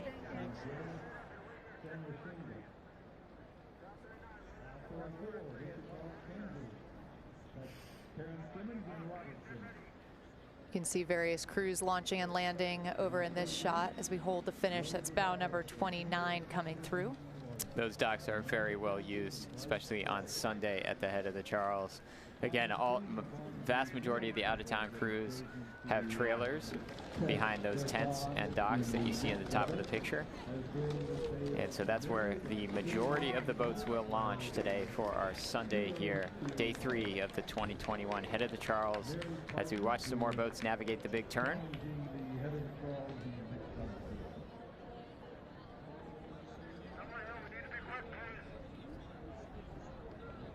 One thing that's exciting as well that we haven't yet mentioned for this year, the 2021 Head of the Charles, the Gold Cup Grant Fund for DEI history and current status. In 2020, the Head of the Charles entered into a partnership with the Philadelphia Gold Challenge Cup Foundation to support rowing organizations that are committed to building, sustaining diversity and inclusion in our sport. They provided seed capital to launch the Head of the Charles Gold Cup Fund, and they've pledged to make annual grants totaling $100,000 to rowing programs that serve under-resourced youth and communities throughout the U.S. Back up at the start for the next event. It's the men's youth doubles, 53 boats in this boat class. It's event 49, boat that you just saw go through with St. Mark's School from Dallas, Texas, as they are now on the race course. And we don't have the, in 2019, it looks like Long Lake Rowing of Minnesota actually won the event by a big margin, 10 seconds. They are here, so they have bow 1. I'm sure we'll see them at some point in the moving pictures as you watch these doubles go down the start chute. And again, we've talked about it throughout the weekend. The officials trying to start each boat, you know, roughly somewhere between 7 to 10 seconds from each other. Give them sufficient distance, especially because there is no passing through this first narrow bridge. Bow 13, Seattle Scullers. And that's a shot of the actual start line. And you can see these crews getting up to full speed. They're at maximum energy as they come through, and they're trying to find their rhythm as quickly as they can. Colleen, I think you mentioned, I think Lindsay mentioned yesterday as well, Lindsay Shoup, that in the head of the Charles, it's particularly as a rower, you really don't start to find your rhythm until after you get through that first bridge. It's kind of straight adrenaline through there, and you're hearing the boat, and it's very loud. And then you start to kind of settle out as you come around Magazine Beach, that kind of long starboard turn. Yeah, that's exactly right. And I think even that long starboard turn to Magazine, it's almost after you come off the rudder there when you pass Riverside Boat Club, maybe 4 minutes down, depending on the boat class, that you even sort of take that second stride. So that's right. As you come around Magazine, you lock into it, and then it's kind of another lengthen. So we see Oak Neck Academy. We saw them very briefly in the shot. They are bow card 2. They're already ahead of bow card 1. And you see bow card 4 also having a tremendous row. This is very early in the race, first 3 or 4 minutes of the race. Y Quad Cities in bow 4 is charging so hard. Tristan Wakefield and Nicole Ramaraju.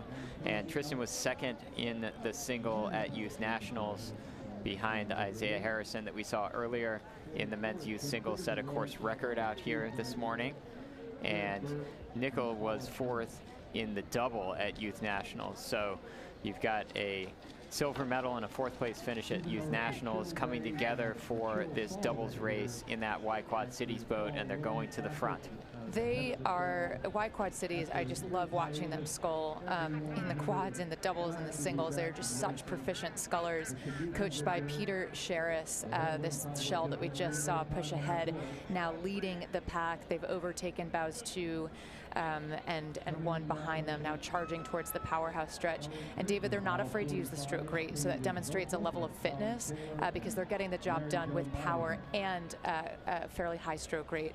I was thinking the same thing, Colleen, so I'm going to try to get everyone watching at home a stroke rate. 31 strokes a minute in that double. And you see the double from Oak Neck Academy in bow 2. They say, well, we didn't really like how quickly you got past us there, Y Quad City, so we're going to try to basically latch on to your tail and see if we can't follow you down the race course. Both of these boats, again, getting in front of Gavin Johnson and Griffin Fawning of Long Lake Rowing early, but there's still plenty of race to come. And the effort is definitely there tremendously from Y Quad Cities. Will they be able to continue it throughout? Beautiful look then back up at the start as these crews start to get into a single file order, as it were, to come through that Boston University bridge, ideally with about 10 seconds or so separating them from the start line. Another crew as they come under, looks like bow 31 taking a good press at the top. That's Atomic Rowing, keeping the stroke rate high. Jacob Trump and Dalton Peters, ages 17 and 18. Yep, Atomic out of Oak Ridge, Tennessee, then another site of one of our higher level sprint race courses in America. And I didn't see it. It looked like they were rowing with maybe new white blades, but typically they have a radioactive signal or sign on their blades because there is a nuclear power plant right next to that body of water in Oak Ridge, Tennessee. As you see side-by-side racing, bows 13 and 14 coming past Riverside at Seattle Scullers and Nereid. Good look for Seattle. Jake Adler in the bow seat, Jetty Lucier in the 2 seat setting the rhythm. And those bright green blades coached by Matthew Zatorsky. A little bit of a cluster ahead of them, so they'll need to decide how they want to manage the course. You can see these crews trying to separate themselves. Yeah, even saw a hat fly off, and those two doubles are kind of pushing each other really close to those orange buoys, and it could get interesting around the turn as well when they get to Weeks if they stay that close to one another and right on that buoy line. You really want to give yourself a little space off the buoy line. Typically going into Weeks would be the best course because then you set yourself up to have the room to make that turn. And this is a part of the race too where you can take the right arch. And you might well want to if you look ahead and you see the cluster through the center arch. It's just as fast to take the right arch. The bigger point is to just take a straight line. If you pick up the right arch in the first bridge, take the right arch through the second bridge. But so far, you know, it's so good. These athletes are managing this quite well. So Y Quad Cities on the right side of the picture, bow 4. They continue to be physically out front of the rest of the competitors in this men's youth double. At the head of the Charles, Regatta. Y Quad Cities located, I think, right on the border of Iowa and Illinois.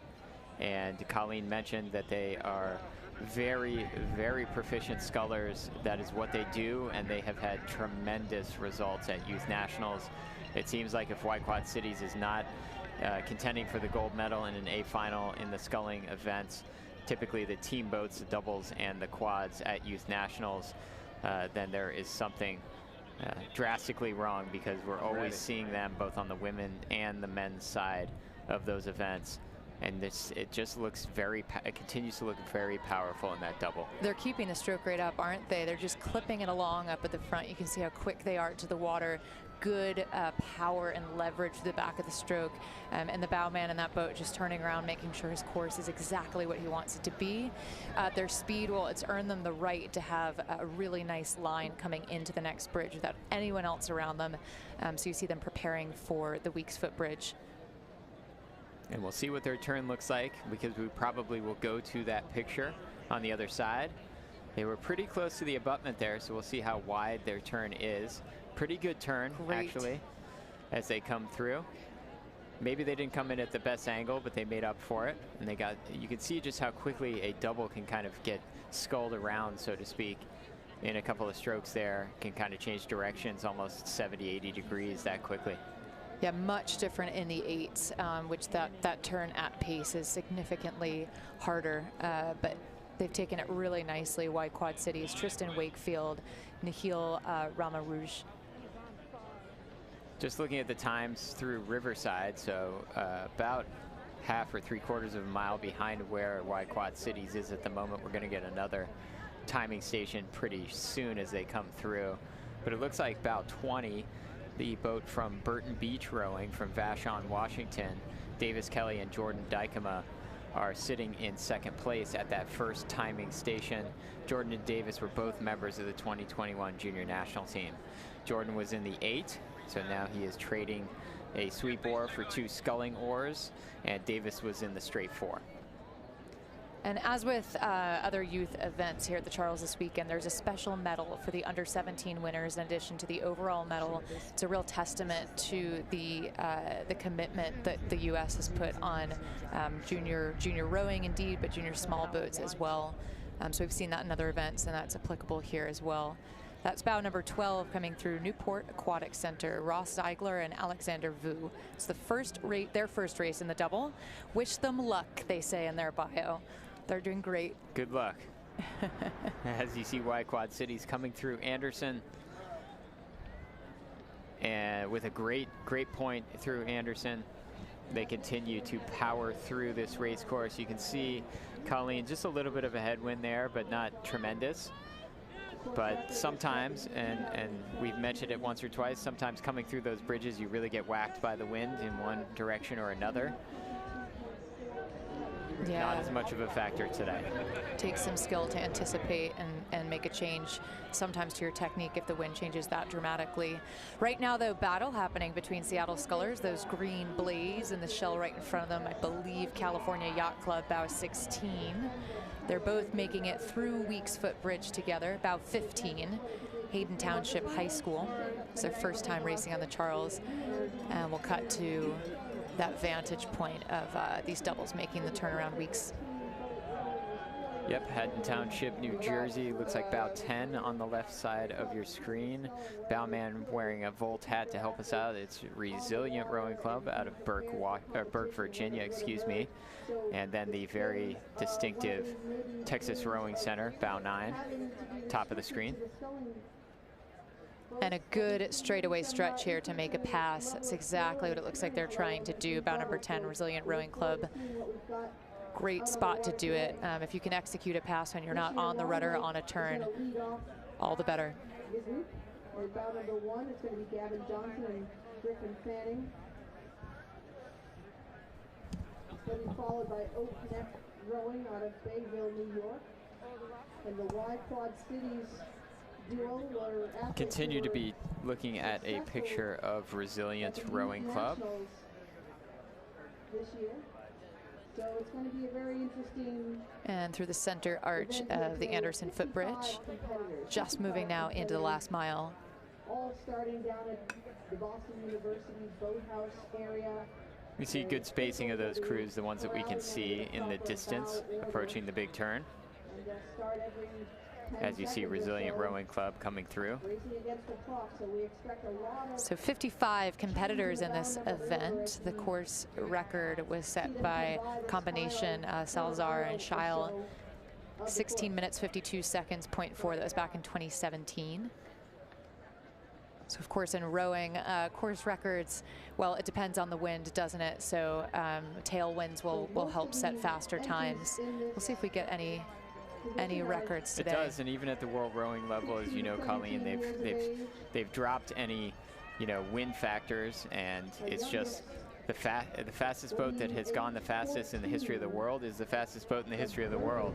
And it's the same thing here at the head of the Charles. The conditions vary every single year, and I think it's relatively rare, but sometimes there is a tailwind for most of the race course, or at least a portion of it that maybe is less sheltered, and that helps. But we did see a course record this morning already, Isaiah Harrison in the men's youth single. So it is available, and certainly the wind does not seem to be coming up to an extent where I think it's out of the question for more course records. So we'll see what happens as they continue to move through this men's youth double. So we're in the 20s now. We see a good handful of bow numbers in the 20s. This is Wilton Crew out of Norwalk, Connecticut, the inaugural season for Wilton High School Crew. And a good handful of other athletes with bows in the 20 as well. So Wilton Crew, it's Evan McDonald, Connor Murphy. And now we're riding back up at the top with bow number 4, having a great race, this Y Quad Cities combination.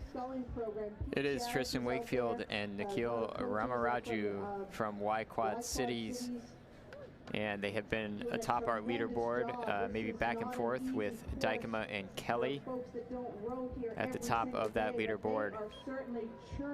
And as they come through, 31 strokes a minute for these two rowers in this double, and it was 31 when we got them earlier on in the race. So they really have found a rhythm, and you can tell there's some grimace on the face. They are certainly leaving it out here, and maybe they're going to try to challenge for a course record. We're not entirely sure where the times are going to shake out, but they are going after it. You can see that boat. You can see the power in it, Colleen. It is really charging every time they pull through. And a beautiful shot then as they come through. Tristan Wakefield in the bow. We see him just glancing over his shoulder here and there. Again, Tristan second at the 2021 Youth Nationals in a single. Sculling spare for 2021 U.S. Junior National Team. It's a little bit difficult if you're not pulling a 548 to beat somebody who's pulling a 548. He did get the silver medal at Youth Nationals, as you see. 2 boats wide coming into Elliott. It's bow 6, Niagara Rowing School from Vineland, Ontario, Canada. And that was bow 1, Long Lake Rowing Crew from Long Lake, Minnesota. Nice shot to the Windsor dock for them. If you're just joining us, this is the men's youth doubles, which began at 10:43 a.m. 55 competitors, all kinds of talent, and a vantage point now from the Windsor dock. We see the Niagara Rowing School coming toward us. Darling Preston, Alacio Perco. And we want to mention again that there is there are medals for under 17 winners as well. So some of these crews qualify for the under 17 age group, and there will be a separate set of medals for those athletes here at our 2021 Head of the Charles. Long Lake Rowing Crew, bow number 1, it's Gavin Johnson, Griffin Fawning. And back up with the Y Quad Cities combination. Wakefield and Ramaraju.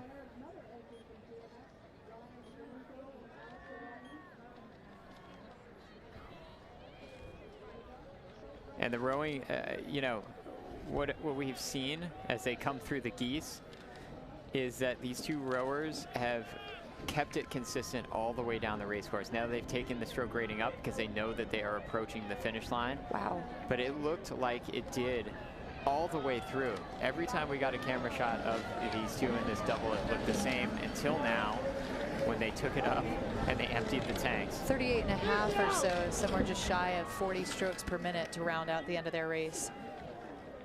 As you see, bow 10 coming through Elliott. Bow 10 is Resilient Rowing Club. Bow 14 right behind them, Nereid Boat Club, Rutherford, New Jersey. On the left side, that's Texas Rowing Center, Austin, Texas. To the right side, it's Burton Beach Rowing. That's the Davis Kelly Jordan Dykema under 17 entry that both of those athletes were on the junior national team, both in sweep boats. So it's awesome to see them out here sculling now at the 2021 head of the Charles. It's California Yacht Club, bow 16. California Yacht Club, Los Angeles, California. Another good sprint from these guys. Yeah, that was Oak Neck finishing up, as you see bow 19 coming through, which is Haverford School, Haverford, Pennsylvania. Jake Brewington in the bow seat, Conrad Reller in the 2 seat, coached by Jonathan Stepanek.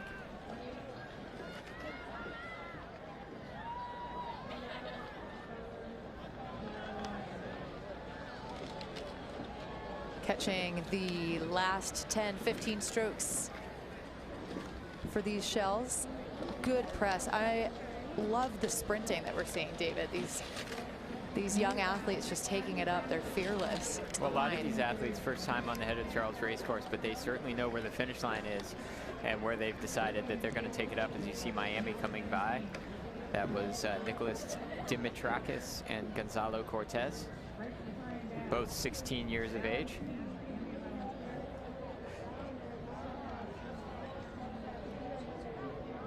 Double from Miami Beach in your picture. Coming through Elliott Bridge, about 750 meters to go from here. It's about 23, Miami Beach Rowing Club. Samuel Marenfeld, Kobe Feldman.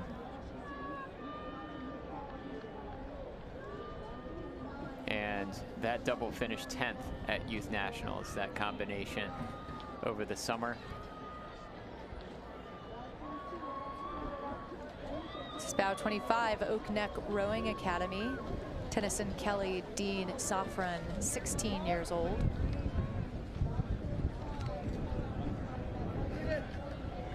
So qualifying for that under 17 recognition.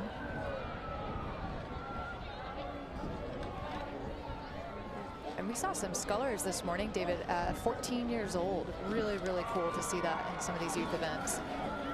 This is Bainbridge Island Rowing, bow 26. What a shot. It's Luke Watson and Luke Collins, coached by Bruce Beal.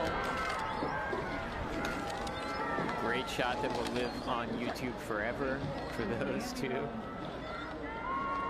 There goes Miami, bow 29. Looking at the times, Quad Cities unofficially with a 30-second win if it holds up over Dykema and Kelly. Scullers from Seattle coming through the line. Getty Lucier in the 2 seat, Jake Adler in the bow. Coached by Matthew Zatorsky.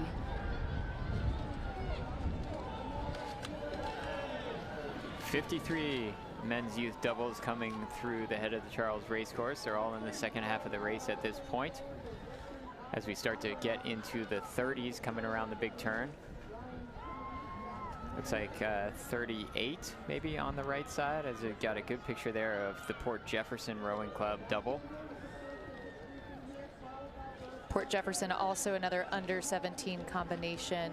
Preston Bidenkamp and Alan Zhang. And that's the St. Mark's School out of Dallas. Paul Valios and Brendan Kelly.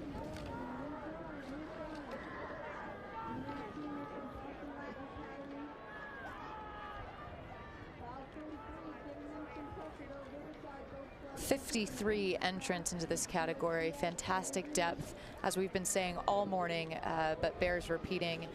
The U.S. really placing a focus and a commitment to youth sculling, and it's paying off in the quads, in the doubles, and the singles. Such a pleasure to sit here with these 9 cameras and watch these races unfold.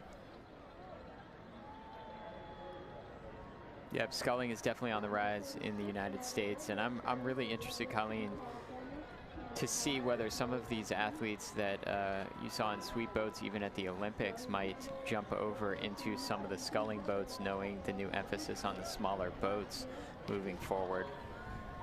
A lot of them having a significant amount of experience in high school in sculling boats and then moving to primarily sweep in college, whether they want to go back and make the U.S. entries in some of these sculling events even more competitive at the international level. As you see, bow 41 being trailed very closely by bow 44. 41 is the Hill School Boat Club, Pittstown, Pennsylvania, and they're being trailed by Triangle Rowing, Raleigh, North Carolina.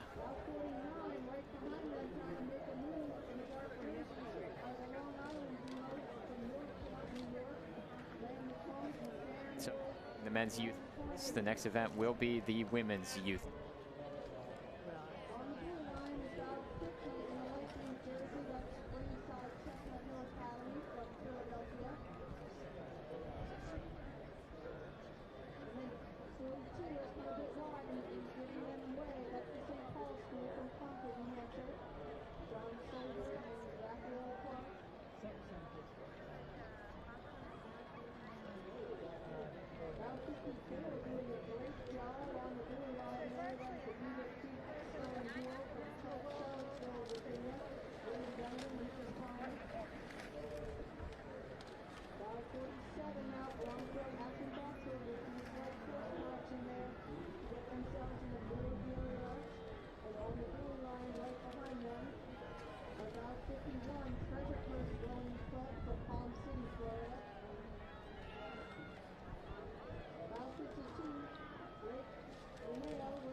Welcome back to the 2021 head of the Charles Regatta. David, what an exciting morning we've seen. Fantastic racing, so much solid youth rowing. And fantastic conditions. So we have had mostly youth events so far this morning, and we're on the race course now with the women's youth doubles. We just had the men's youth doubles. We've seen the women's youth fours, which there were 77 boats that came down the race course. And really my favorite new event, the women's Coxed quads. And then we're going to start moving into some of the championship events fairly soon as we sort of finish up the youth events. We're also going to have collegiate events this afternoon as well. So the women's youth doubles on the race course, you see there bow number 34 and 35 coming through the BU Bridge. 34 Bergen County Rowing, 35 Redwood Scullers. And the women's youth doubles, Y Quad Cities frequently produces fast scullers. They've been a powerhouse in this event since 2014. In 2019, their top youth double won the event by a 25-second margin over another Y Quad Cities double in second place. We just saw evidence of that, of course, on the men's side with an incredible double putting together a good race and unofficially taking the win. And we'll see what transpires in the women's side. We will, and I'm sure we'll get some shots of those bows 1 and 2, those teammate boats from Y Quad Cities. We've also seen them do similar things at Youth Nationals in the past few years, finishing 2 boats in the medals in some of the sculling events, as we now do see them. You see bow 1, which is Ella Urson and Sophia Ramaraju, so I'm assuming that her brother was in that men's installment of the Y Quad Cities double that unofficially just won the gold medal in the men's youth double. And then behind them, it looks like a good early start for California Yacht Club as well. Charlotte Cox and Alexandra Ba on the left side of the screen with bow 3. Looks like they've gotten past the Y Quad Cities bow 2. Yeah, they're having a good start to the race, aren't they? Both longtime members of the California Yacht Club junior rowing team. We're looking now at bow number 1. That's one of the Y Quad Cities shells. Both women were in the 2021 Youth Quad that won silver. And now jumping into the double for the Charles. And it's almost side by side.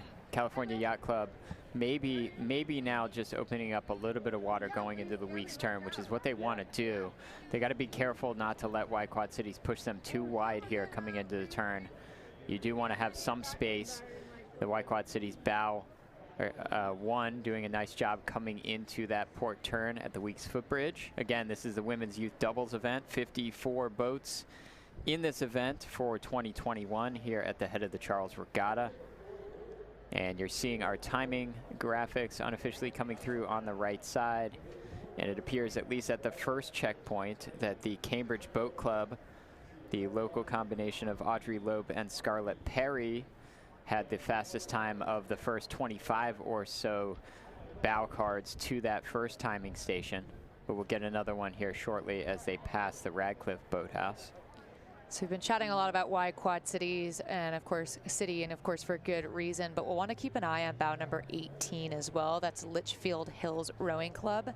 They're coming off of their 15-second win at Summer Nationals in the under 17 double, so we'll keep an eye on them as well. It's Jolie McTamney, 16 years old, and Marley Burgess, 16 as well.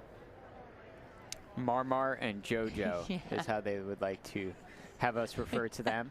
No problem. In that Litchfield Hills crew. As you see there, bow 7, Audrey Loeb and Scarlett Perry, the aforementioned bow 7 that got to that first checkpoint. In first place, at least, of our first 25 or so bow numbers to get there. Again, you never know. Somebody with bow card 50 could end up getting into the mix. I know earlier we saw, looked like in the youth 8s, in particular, you had Long Beach juniors putting their varsity, they had 2 entries putting their varsity 8 in the last bow card 77. They passed about 10 boats. I didn't see how they finished in the actual results, but there, you could see that as you see this bow 3, California Yacht Club, that has gotten past Y Quad Cities bow 2 pretty considerably, and now they've got whatever line they want moving through Anderson. Alexandra Ba, Charlotte Cox. Great stretch here to just straighten out the rudder, get to the next bridge, take a deep breath to not be on a turn or quite yet anticipating a turn, and to prepare for the last mile. So 3-mile course, 4,702 meters is the shortest distance between points A and B. Ideally, you're going just about that length, as close to it as possible, and cutting those turns in order to get there. And just looking at our times, they're much closer in this event than we've seen in some of the other events so far. We've seen, you know, boats win by 30 or 40 seconds in some of the events. Looks to me like you've got, what, 15, 16, 17 boats within 20 seconds of one another at that second timing station. As we see more side-by-side racing coming past Riverside. It's bow number 43, Riverside. So I'm sure they're getting a special shout out from teammates on the dock. It's Ava Dargan and Reina Moenzad, 17 and 18 years old. I hear some cowbells. These crews coming through Anderson.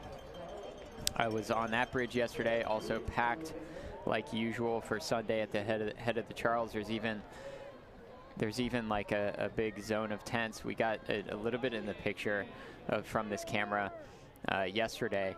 Off to the right there, a huge contingent of people that I don't ever remember being there before. So we're even seeing some areas of the river populated that maybe never have been, and that just shows the enthusiasm of all the spectators, the family members, the friends that are out to watch the head of the Charles on the Charles River for our 2021 installment.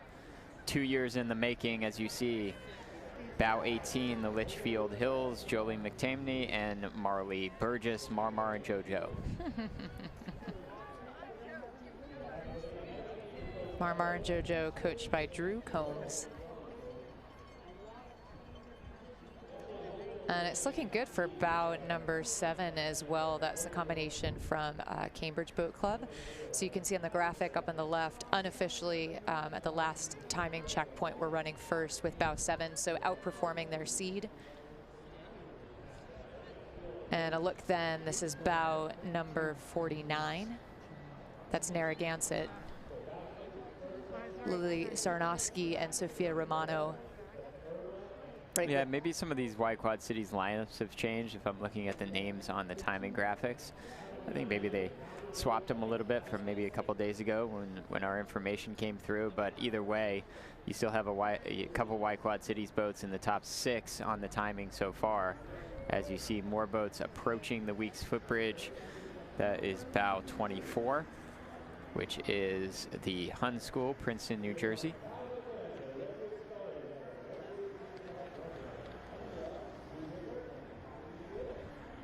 Bow 27, just to the right of the screen, that's Row House, Sabrina Fernandez, and the bow is Stella Toro in the 2 seats setting the rhythm. Bow 26, Conshoken, Marion Steele, Bridget McTeer. Behind them, Founders from Dallas, Texas. Behind Founders, Los Gatos of Los Gatos, California. Again, really, all of these crews coming from all over the nation. The only other time that you see matchups like this, you know, boats side by side from California, Texas, Massachusetts, is at Youth Nationals. Yeah, great representation from truly all four corners of the United States. We're riding with bow 14, that's Charlotte Youth Rowing. Great shot of Mallory Stetler, Phoebe Lidner in the women's youth doubles event number 50. 54 competitors entered in this event.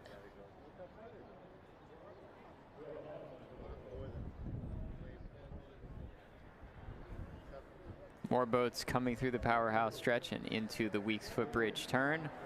Again, 54 boats in this boat class. As we get back to the big turn, and that camera that is stationed at Cambridge Boat Club, and that's Y Quad Cities, bow number 1. And I believe it's Alexa Mueller and Ella Ersan, and they are an under 17 entry. And if you look at the graphic, they're sitting in second place, but the medals are different. Under 17 has their own set of medals. So if they can continue to be the fastest under 17 crew, they will still take a gold medal back with them on the plane to Illinois. Great look at all of the fans, spectators, supporters.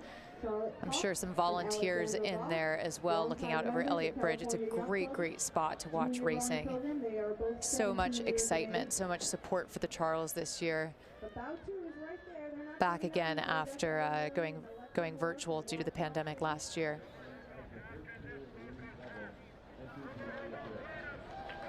You see the bow woman checking her line as they come through. Yeah, that's a great feeling, isn't it? To come through all on your own and pick up the exact line that you want.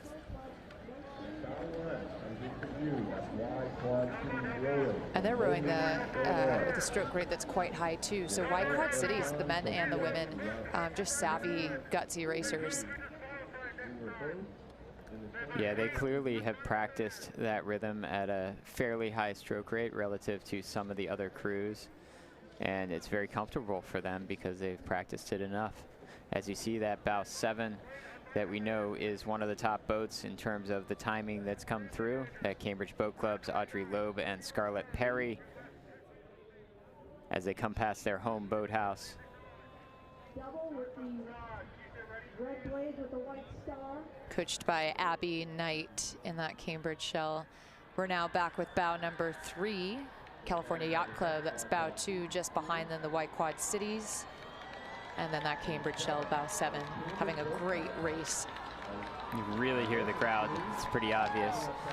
That is a home crowd, home boathouse crowd for that Cambridge Boat Club double. Also rowing it aggressively with the stroke rate inside of the turn. Nice.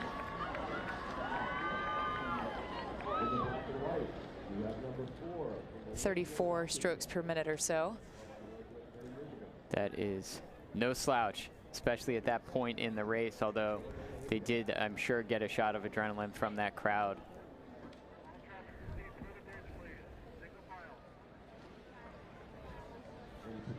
Founders rowing, that's bow number 9, Sophia Rhodes in the 2-seat, Molly Nelson in the bow seat, both 16 years old, wrapping around the port turn.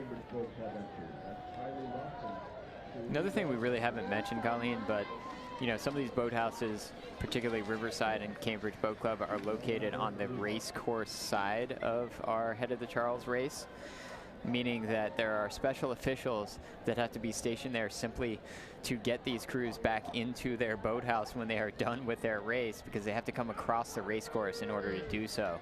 So our 1,500 volunteers, and some are stationed with that very particular job. Great shot, bow 6, that's First Coast. Irma Acias in the bow, Tess Murphy in the 2-seat setting the rhythm. Coming straight at us, fantastic shot. Bow 11 just behind them.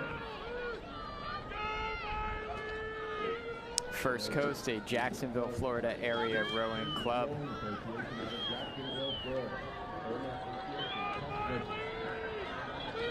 Being hotly pursued by bow 11, we'll see in just a moment. That's South Jersey Rowing Club.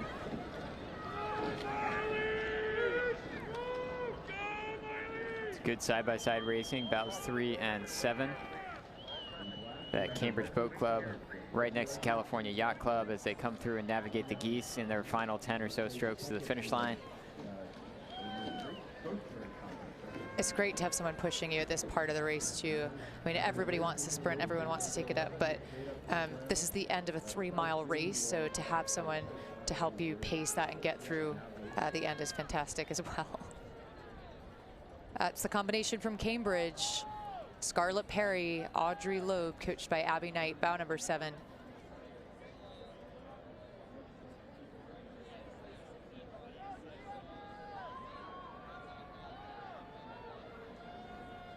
And the timing coming through, they did kind of launch themselves up to the top of that board unofficially.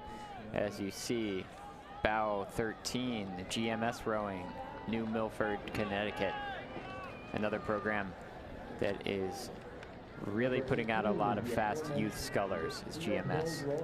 Rose Kelly in the bow seat, Ava Prevy-Sullivan setting the rhythm in the 2-seat.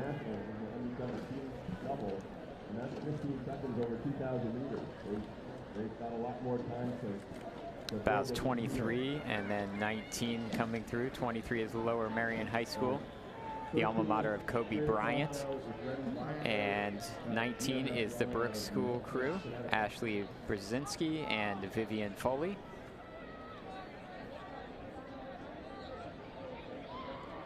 Lower Merion, Ann Cloud in the bow, Emma Cloud in the 2-seat, both 18 years old.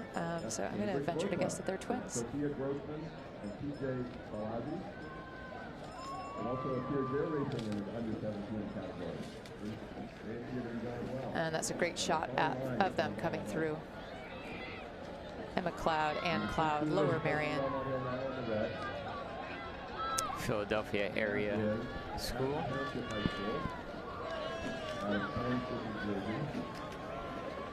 Right in order by number 17, Marriott, out of Rutherford, also bound going on there. As you see, First Coast finishing up, bottom of the screen, bottom right, bow 6. It's Tess Murphy, Irma Asias in the bow. Tess Murphy, just 15 years old.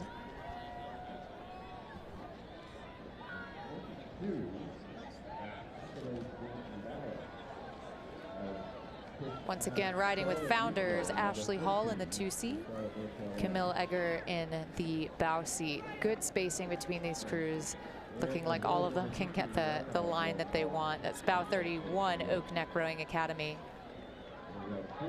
just behind them. Those two seated pretty well, because it looks like that's probably pretty close to the gap that they had when they started in successive spots at 30 and 31. Getting a little bit crowded now as we take a look through Elliott Bridge. Oak Neck Rowing Academy, bow 31 coming toward us. 36, St. Mary Bay View.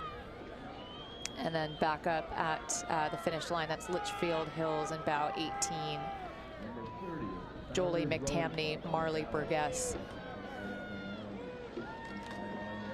Marmar and JoJo finishing up. Yeah. Our 16-year-old athletes, definitely under 17. As you see, 32 and 25 coming around the turn. 32 is Ridgewood crew out of Ridgewood, New Jersey. 25 is NSU University School, Davie, Florida. That's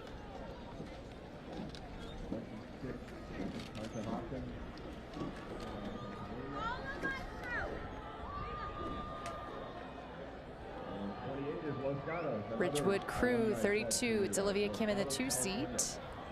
Anna Mavison in the bow seat. Gordon Rowing, bow 37. Liliana Hopkins, Sarah Kinlock. And Redwood Scullers, bow 35. Great look at Kayla Yang and Vienna Sun. Vienna Sun in the 2 seat, Yang in the bow. Under 17 combination.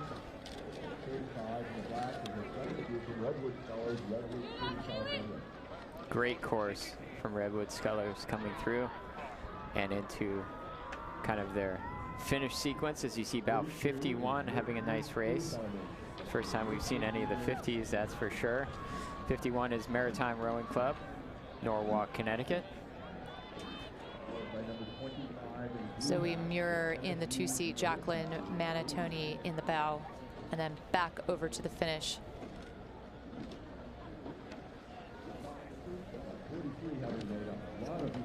It is bow 14, Charlotte Youth, and they have held off Long Island all the way down the race course, bow 15. Those are the two crossing the finish line. See the black and white checkered uniforms of the Charlotte Youth program, Charlotte, North Carolina. So we'll have a look then at several crews come through the finish line. We'll hold this finish shot to see their final few strokes. Those yellow chute buoys, of course, signaling the end of this 3-mile race.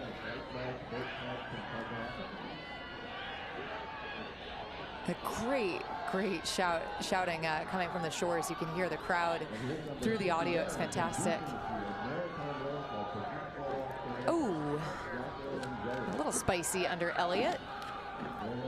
I was just going to say, Colleen, that we haven't seen much in terms of boats coming together action under Elliott in this race. As we finish up here with the women's youth doubles, the next race that we're going to see on our race course will be the men's youth fours, and we will see 84 of them.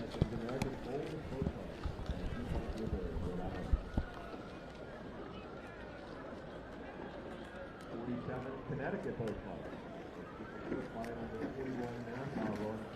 Nassau in the Caribbean. Very likely coached by a former BBC member. Studio needs a break.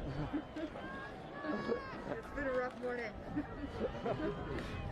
I mean, it sounds like things are smoother today. It feels like at least the afternoon yesterday. 42, Relac out of San Sucks, Diego. all these kids don't get to. Number 3 for Milwaukee. What do you mean? Oh yeah, I mean, Who was that for? I felt like there were like 10 races going on at once. Some good crowd. Yep. Well, we got some crowd shots. Oh my God, Belmont's gone. Holy shit. Did you get that? No. We didn't get audio on that one. I don't know. We have to come see him after the race. Well, I mean, the coach was that. I feel like that's the coach's like. The coach should come see them after the race. Yeah. Not the camera crew. No, but like. She wasn't there yet. Yeah. But like to have, it's like being sent to the principal's office. It's like after your race, come see me. Maybe for congratulations. She's livid.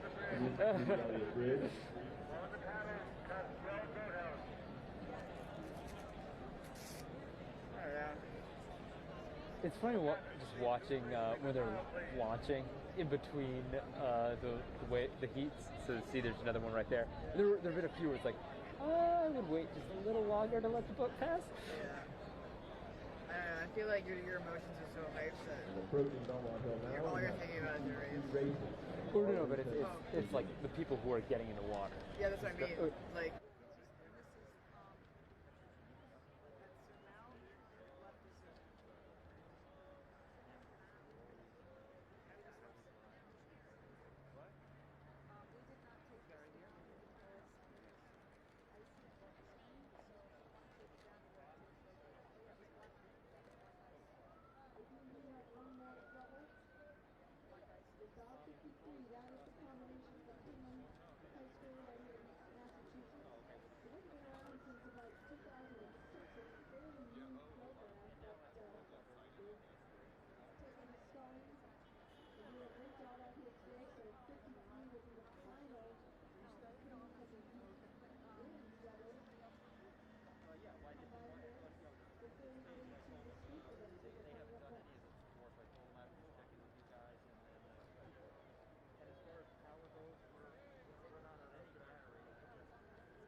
I mean, I guess it does, but it was like 3 singles.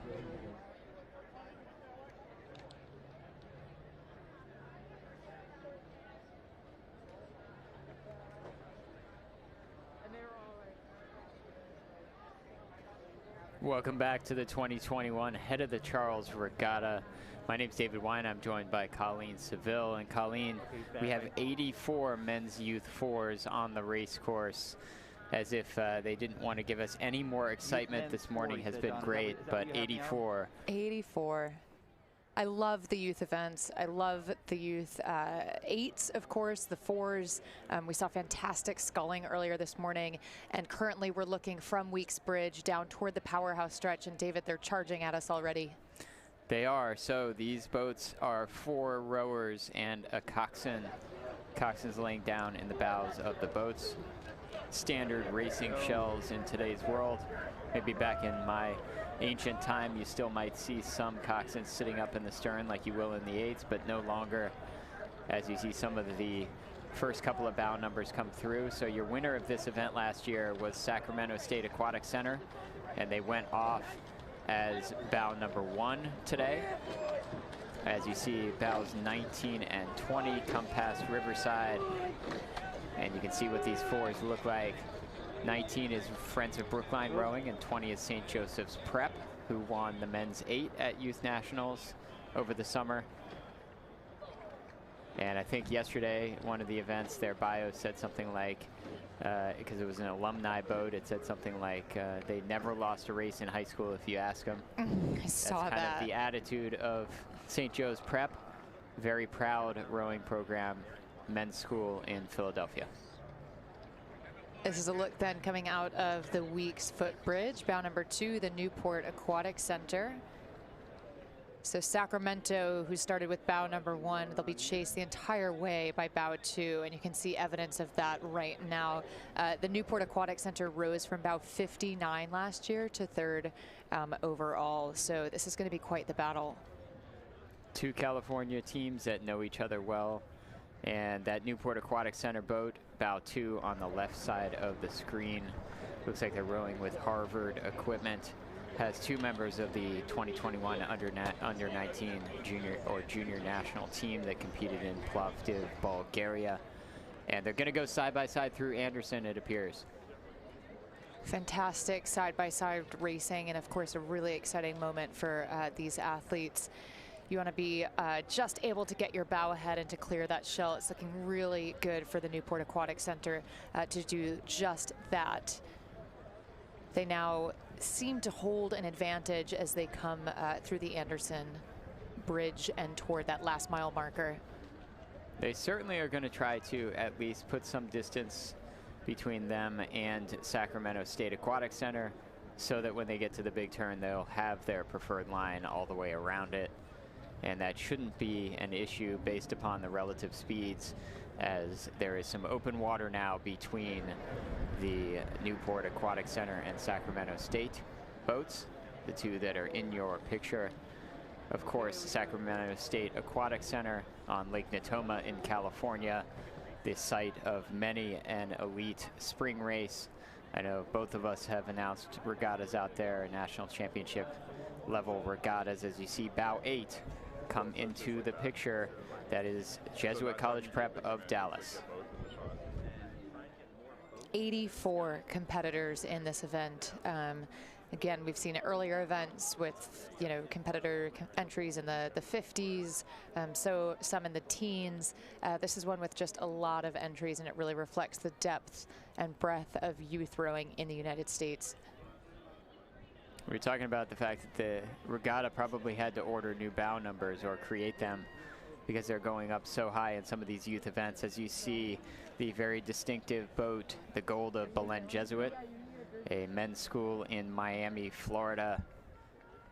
And they say in their bio that they are a new crew in terms of rowing together. Is this Belen Jesuit crew, a crew that I see very consistently at Nathan Benderson Park, has had tremendous results, including national championships primarily in lightweight rowing events. As you see a crew from Riverside. I think that is the camera from the Anderson Bridge looking down at that Riverside 4. Yeah, great shots today. I'm really able to see the faces, the pain, the agony, the drama of what goes into racing.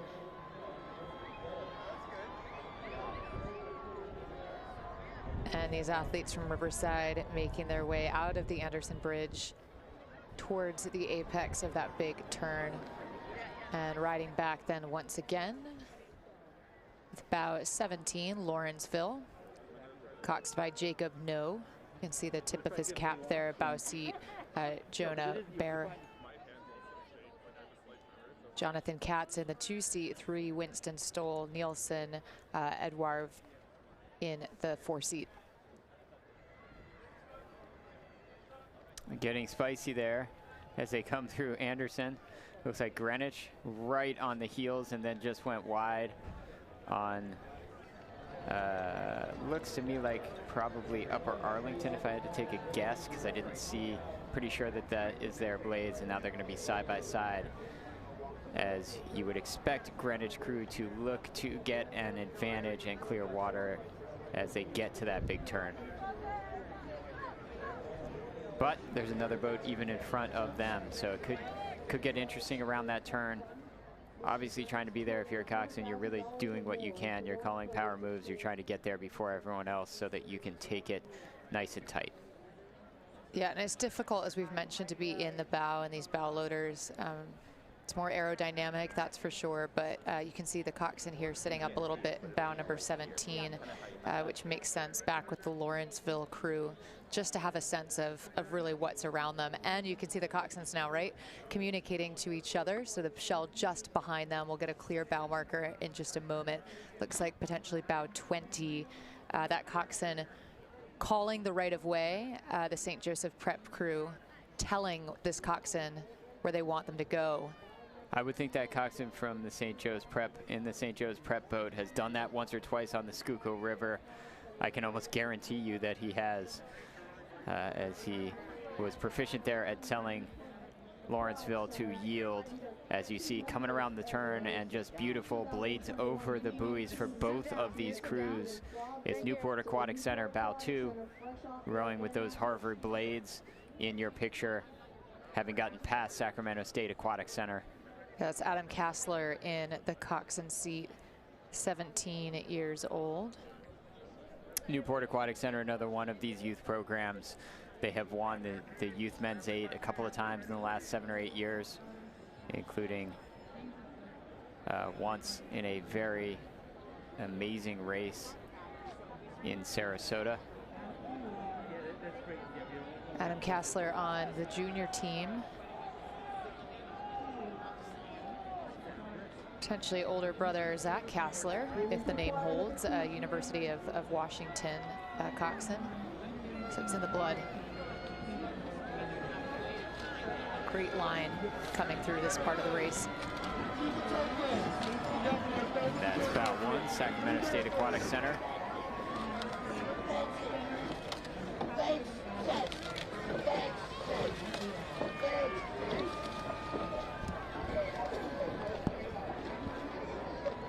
And you can see those two having come through that timing station well ahead of anyone else.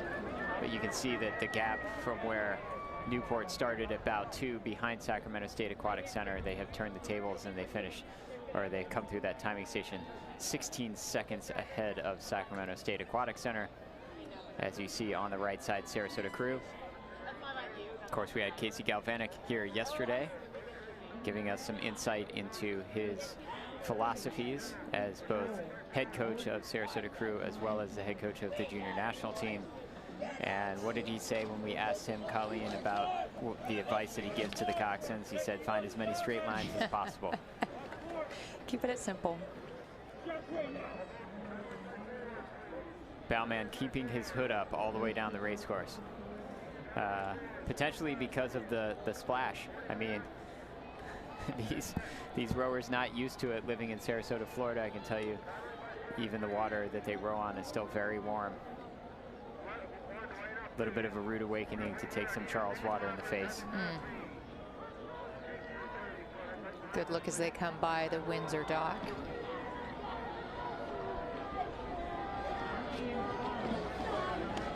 Samantha Feynman in the bow seat, urging her crew on. Brent Perdue with the hoodie up in the bow seat. And now we're riding back once again with bow number 2, the crew from Newport. You can see the tip of the visor, tip of the hat from Adam Kassler, who again was on the national team. And not only that, steered the men's 8 that captured a gold in Plovdiv, Bulgaria.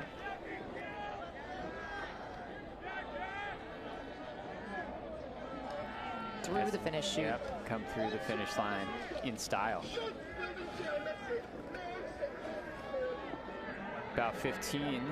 Looks like they're having a pretty good race relative to the crews around them. Belmont Hill School, not a big surprise. Belmont Hill, a traditional power in the men's 4. And Stephen Warming in that boat, stroking it, I believe, won a gold medal, along with that Newport Aquatic Center coxswain in the men's junior 8 at Worlds.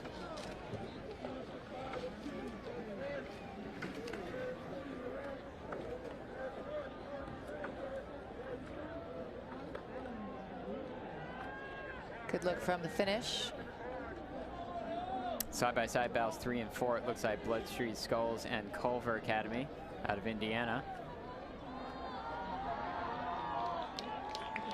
Alma mater of the late Norm Graff, a very well-known coach and rower in the rowing community that passed away a few years ago.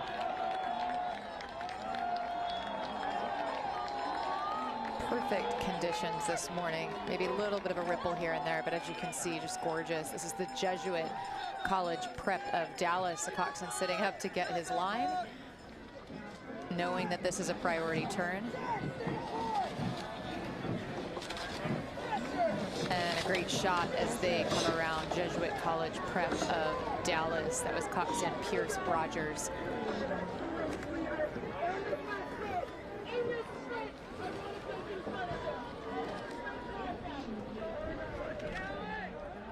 '22 Los Gatos Rowing Club, Los Gatos, California. And they're taking the inside line.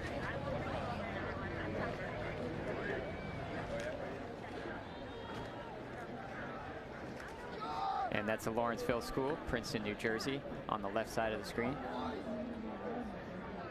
And we see Los Gatos now cutting it, starting to cut it to starboard. Good look at St. Joseph's Prep as they come around. Coxswain Kevin Greed. Colleen, it's just prep. Oh, excuse me, yes. Prep looking really proficient through the water as well. You see that bucket rig? Nope, not a bucket rig. I guess my eyes are already going after 7 or 8 events so far this morning here on our Sunday at the head of the Charles as St. Joseph's Prep goes by.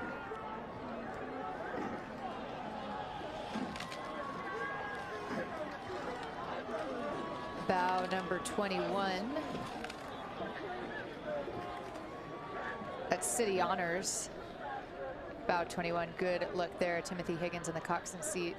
Adam Hughes in the bow seat.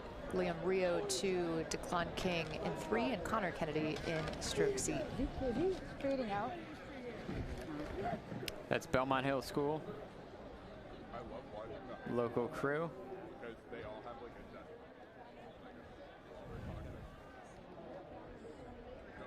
They've been in the A final at Youth Nationals past couple of years.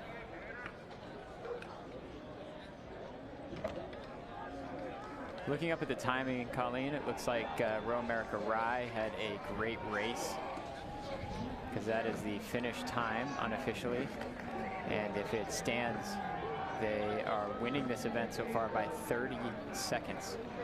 Yeah, that would be phenomenal, wouldn't it? I'm not sure we had a shot of Row America Rye, but what a row from them. That's bow 30. Philip Exeter, another fairly local school. Ryan Kim in the coxswain seat. Justin Rigg in the bow seat.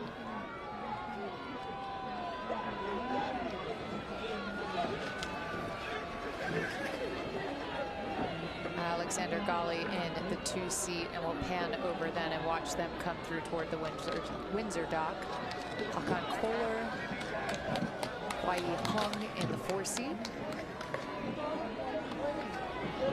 That's about 27 Bromfield, Acton Boxborough. Love saying that name.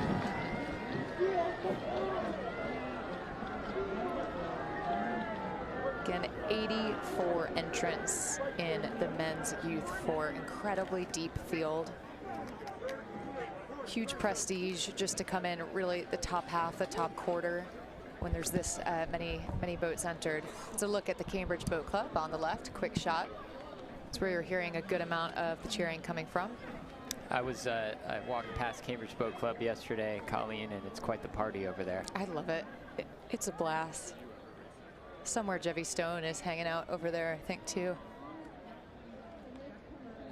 Here we go, bows 32 and 31. 31 really trying to take it back to 32, who obviously had passed him at some point. 32 is the Petty School, 31 is OKC Riversport.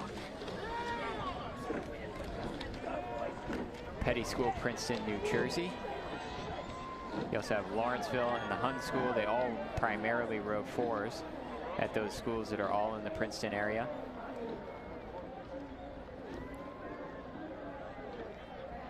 That's City Honors, bow 21. It's Timothy Higgins in the Coxed seat. We saw them earlier. South Jersey right behind them, bow 26. I would expect them to be up there when they cross the finish line in terms of the times. Rebecca Maffei steering that South Jersey Rowing Club shell.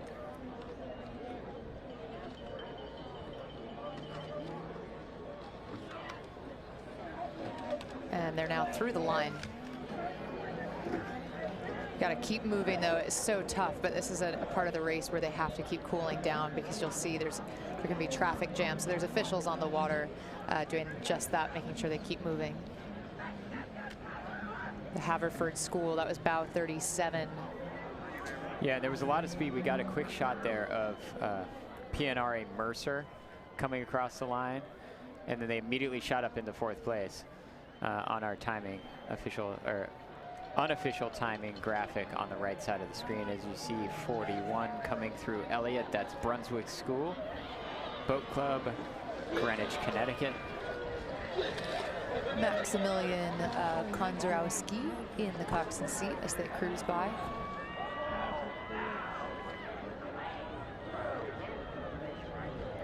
We're only halfway through, Colleen, of these 84 entries as we watch the cameras from CBC and the Windsor dock, as that is a great line being taken by Cambridge Ringe and Latin School, Cambridge, Massachusetts. Cool bandanas too, guys. Looking sharp.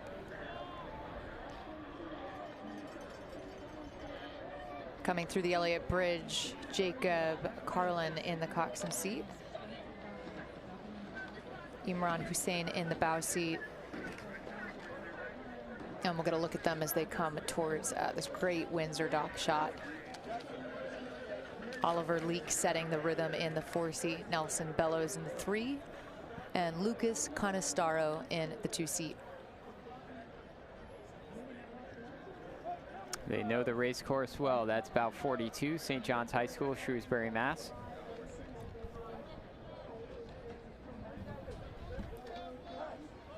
Very civilized as they all come through here, isn't it? Good spacing.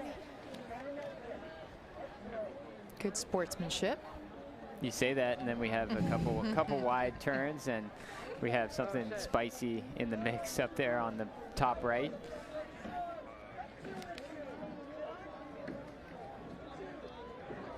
It's that bow 48, which is Hawk Rowing Club out of Philadelphia, Pennsylvania. And they were followed by Triangle Rowing. Nope, single file. Look at that. Beautiful. Well done. Both of those coxswains know the line that they want and that they can go single file. And here comes Hawk Rowing Club, whom we just saw now come around the corner, coxed by Evan Engel. Colton Oatway in the bow seat, and then fast and furious behind them, it's Triangle Rowing. Hunsley Lynch in the coxswain seat, Aiden Humbert in the bow. Hawk Rowing Club, you know, somebody who has a fair understanding of youth programs. I had to look it up. They're actually more St. Joseph Prep athletes. I don't know if they have their own club or simply that's just another St. Joe's Prep entry under a different name. Eward with the cool shades.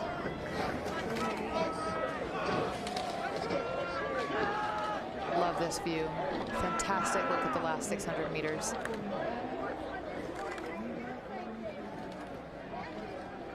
Cox is doing their best to try to keep the rowers in the boat, try to make sure that the rowing doesn't fall apart as they have been going so hard for the last 15 or 16 minutes coming into that point. So we'll hold here as several of these shells start to move through the finish chute.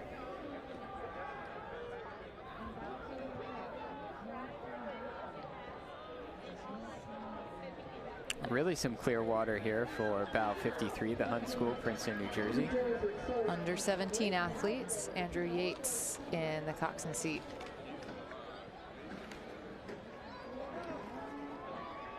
Good shot of Rowan John in the stroke seat, 16 years old.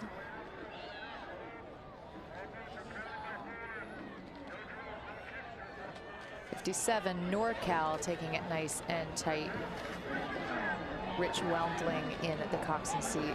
So it's getting a bit busy here, as we can see, as all of these crews vie for that inside line. Unionville, bow 58 on the outside. Lincoln Doyle steering that shell. Yeah, that NorCal coxswain really staying very, very under control and calm given all the commotion around her.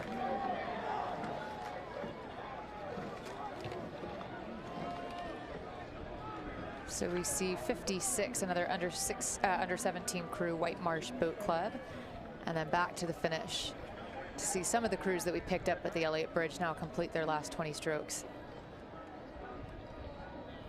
I mean, look at this graphic. It's phenomenal, isn't it? It's just the depth of this category, and that's just one snapshot of it.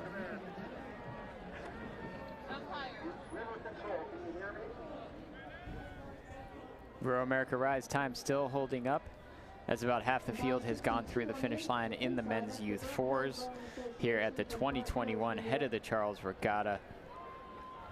Ooh, nice shot. 56, bow 56. That White Marsh Boat Club once again. Asher DeKerney in the coxswain seat. Thomas Hasty in the bow. Next to them, I think, was 62 Burnt Hills Rowing Association, Burnt Hills, New York. It looks like their colors, Amelia Warren in the coxswain seat there, just 14 years old. You'll recognize these guys, Treasure Coast. Treasure Coast, sometimes they throw me off because it looks really similar to Long Beach, but you are accurate. Treasure Coast, east coast of Florida. It's back with White Marsh.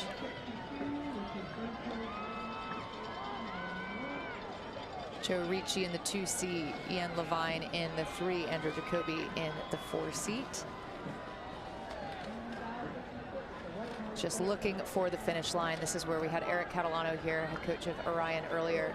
He said this is where you can feel it. His advice to athletes is to sprint when you can feel the finish line. Maybe that's Elliott, maybe it's the long turn, maybe it's right here. By this point, no doubt, straightening out, you can feel it. Well, and also the athletes can see all of those spectators out of the corner of their eye, and if they're not as familiar with the race course, they at least know that they're close to where they launch their boat for most of them. So, and that is very close to the finish line. A lot of the times filling in now, we have several boats that are much closer to Row America Ride than we saw for a while. They were sitting out there with a 30-second unofficial lead on our graphic. 64, it's East Bay Rowing Incorporated. Elena Hamilton in the coxswain seat, Liam White in the bow. Colton Pulsifer in 2, Casson Edgar Smith in 3, stroked by Charles Whittaker. Making a nice cut to starboard. And catching now the back half of bow 69, that's Lake Oswego Community Rowing.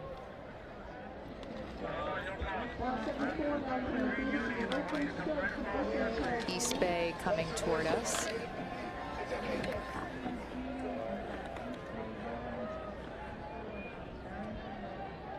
So bow 64, as we mentioned earlier, over 80 entrants into this category.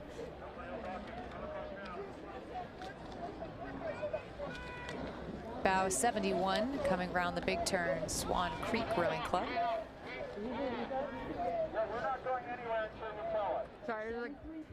Concord Crew, bow 73. As we zoom in just a bit onto that Concord Crew shell,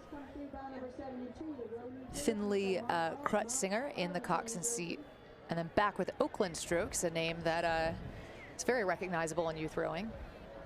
Very familiar extremely strong program across the board, both men and women, over the last 10 or 15 years. They're being overtaken by Bow 70, Norfolk River Rowing Association from Connecticut. These are mostly novice rowers here. And getting spicy under the bridge, getting close, a lot of good racing, a lot of speed. Crews trying to hold off other crews. That's Friends of Concord crew, Bow 73. Rhythm set by Travis Garside, 15 years old in the 4-seat.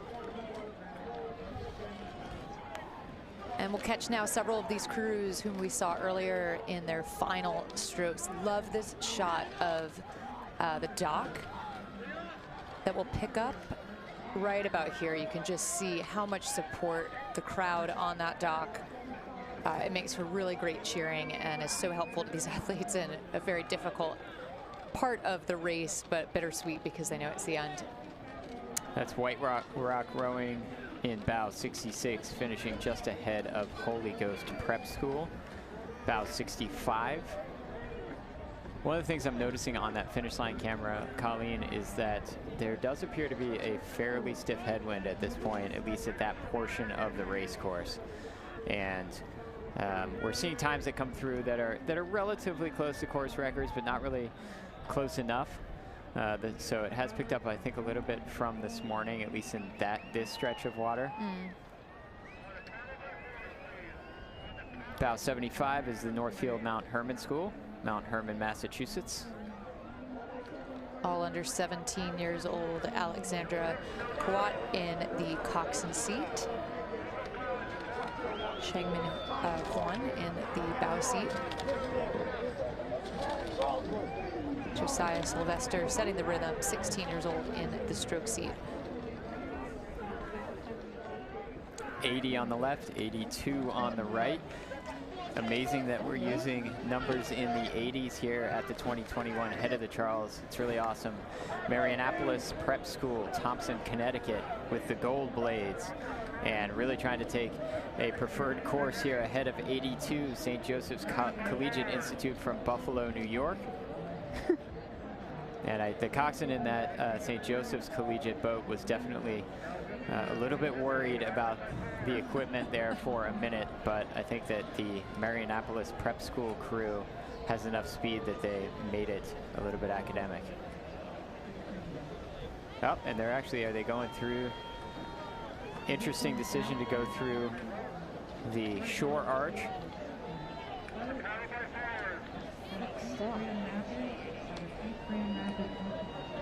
Bow 82 coming towards us, the St. Joseph's Collegiate Institute. Steered by Carmita Prilowicz. Henry Vocal in the bow seat. Ooh, and there's the payoff for that decision. Unfortunately, David, you mentioned that right arch. It's tricky to get going straight again coming out of that, because it's a rough turn.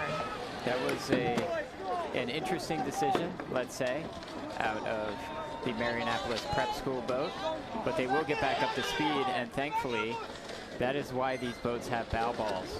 They have a rubber ball on the very tip of the bow of these boats, and what you just witnessed, you will not witness very often in any rowing coverage. However, you saw the equipment working like it should. That rubber bow ball stopped that bow from going straight through the side gunnel of that other boat. And now they're back up to speed. And quite frankly, it didn't look to me like there was even any damage. So that's how they have designed these boats.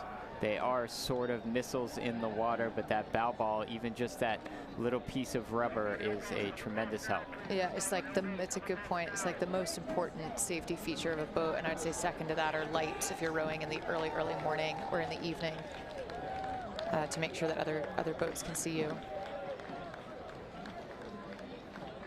So you're watching the men's youth fours at the 2021 Head of the Charles Regatta, and the next event is going to be the Director's Challenge Men's Quads, also another fun race. We'll see if we've been hoping for some costumes in the Director's Challenge races. We haven't really seen them yet, Colleen. But it looks to me like I'm watching the start line that some of those quads are already on the race course. So we're going to get ready for some men's quads. And really, it's kind of a wide open category. We've seen all kinds of different rowing levels. Yeah, that's right. From the Director's Challenge, which included all kinds of rowing levels in the same boat, to the various boat classes, to the depth of the youth events that we just saw, and now with the quads taking off. Love quads. These are boats that go fast. 4 athletes, 2 oars each. It means that they can really propel themselves forward quickly and get the boat moving up to speed, clipping along up at the front quickly. So this will be a fast event. It will be a fast event. Most of these crews coming together simply for this Head of the Charles Regatta in this Director's Challenge quad event. And I've been in the bow seat of a quad, Colleen, pretty early into actually learning to row. And I'm going to be honest, going from a single straight to a quad, it's a little scary because the speed is pretty tremendous. Yeah, these boats go very fast, and we're just catching the early goings of this event. It looks like bow number 8 coming out of that men's youth 4 and again into the quads. Director's Challenge men's quads went off at 12:05, so we're catching the really early goings. Bow 4 was Rocky Mountain.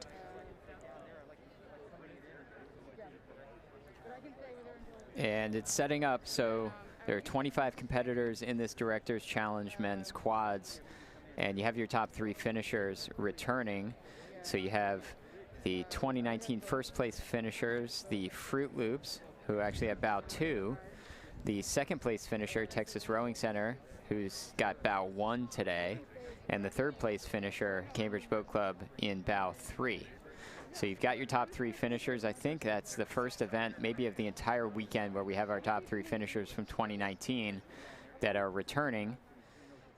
And as you see more quads coming through that buoy with the S, that's the start line right at the DeWolf Boathouse, the Boston University Boathouse here on the Charles River.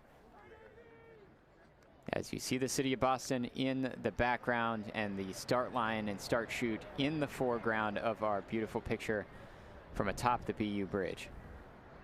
And that bow number 2 that we saw pass earlier on board Greg Benning, the male vice chair of U.S. Rowing's Board of Directors, started rowing at UPenn in 1980. He's been engaged in the sport ever since. He joined the U.S. Rowing Board in 2019 for an initial 3-year term by U.S. Rowing's championship members.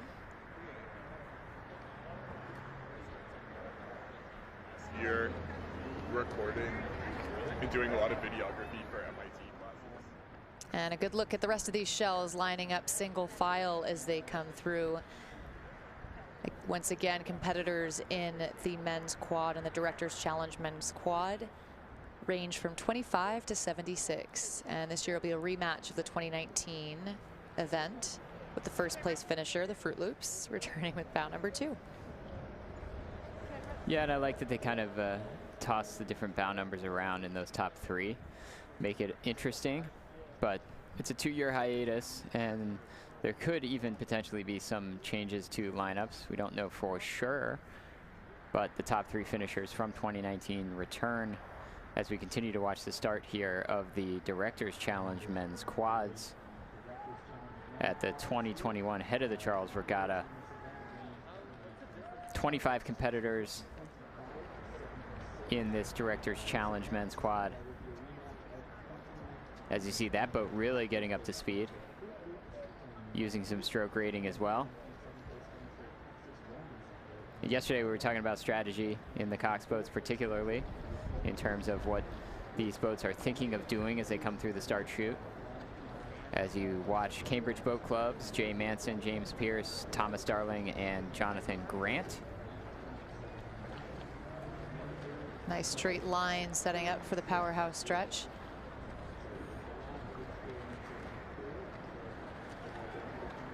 And of course, we saw earlier in the youth quads that there was a coxswain on board this time. These gentlemen will steer on their own. So far, so good as they line up, approaching Weeks Bridge in just a few hundred meters. Quads continuing to go through the start chute.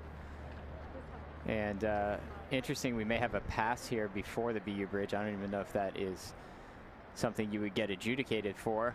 Doesn't happen very often, as you've got a quad that's having trouble finding their point coming through that start chute. As you see the backs of the rowers in bow number 8, All-American rowing out of DeLand, Florida, the home of Stetson University.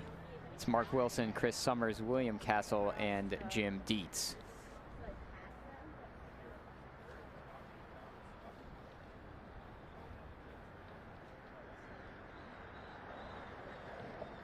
Jim Dietz in the stroke seat.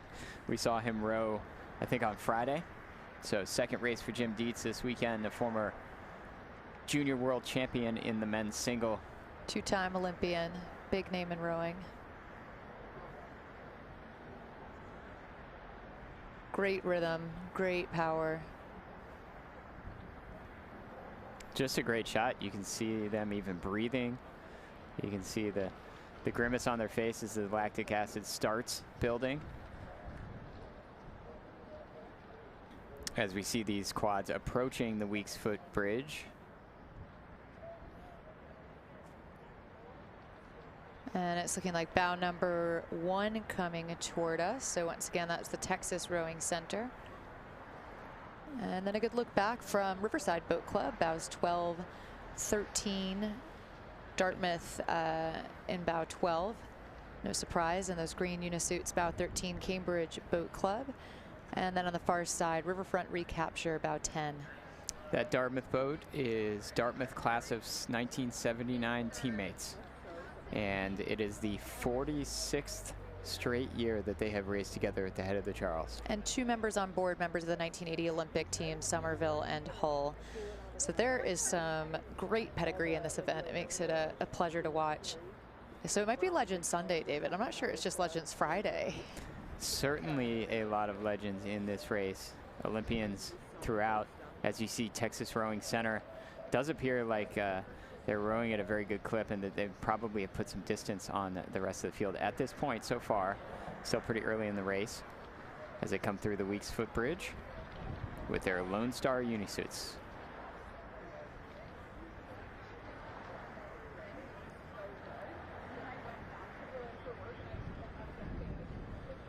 Coming through Weeks.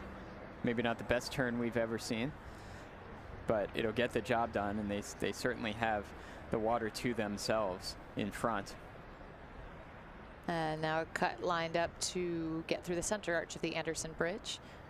We'll have a look at the graphic in the top right with those unofficial times, and then back riding with bow number 2, the Fruit Loops of Watertown, Massachusetts. Greg Benning as well. Typically he's rowed for several years in the Grandmaster single category. And he won that category, the 50 to 59, 7 times in a row, 12 times in the single total.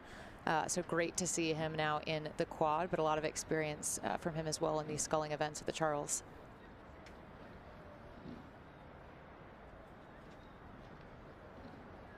Good look at bow 5.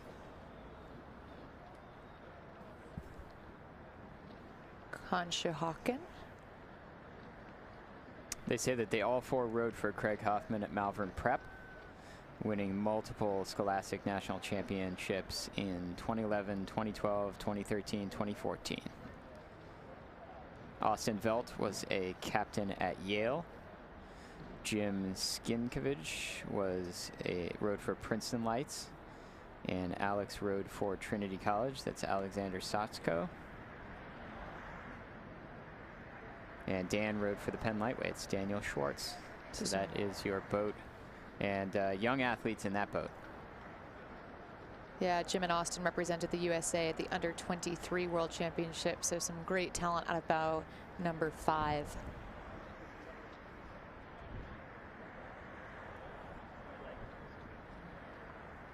Pretty clinical in terms of the blade work and the movement inside that Texas Rowing Center quad. Yeah, it's really nice, isn't it? Texas Rowing Center, another one of these sites where elite athletes are going to be training. And in particular, a lot of elite level sculling is happening in Austin, Texas these days. Seems like everybody has a friend who's moving to Austin, but it's also happening in the rowing world.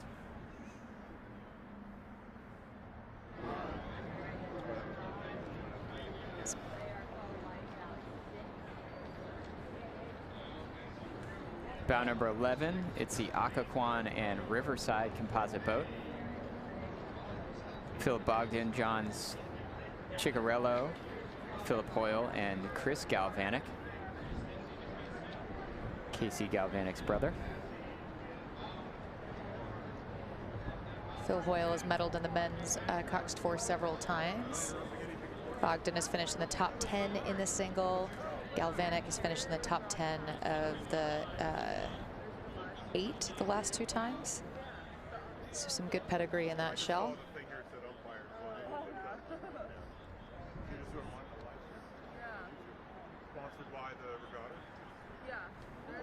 Bow 13, Cambridge Boat Club and San Diego composite. Patrice Roy, Russell Murphy, Stan Vigor, and Charles Andrews.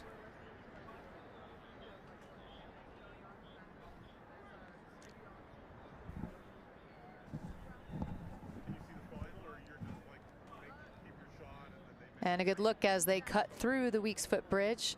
Of course, Cambridge Boat Club knows this river very well. So they'll cut the turn hard. They'll have to keep an eye, though, for bow 12 from Dartmouth just behind them. The Dartmouth 1979 teammates. Behind them looks like, to me, community rowing, and that's what it is. They say they're a bunch of old guys who train too much together, but they somehow still like each other a little bit.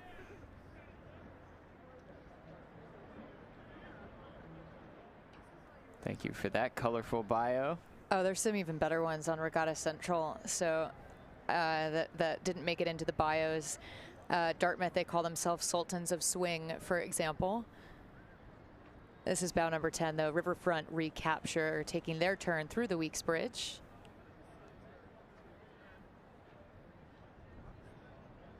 And a look as they come around. Little bit wide, but they'll cut it now to the starboard side. Yep, just going a little bit lighter with the right hand. A little harder with the left. This is Long Pond.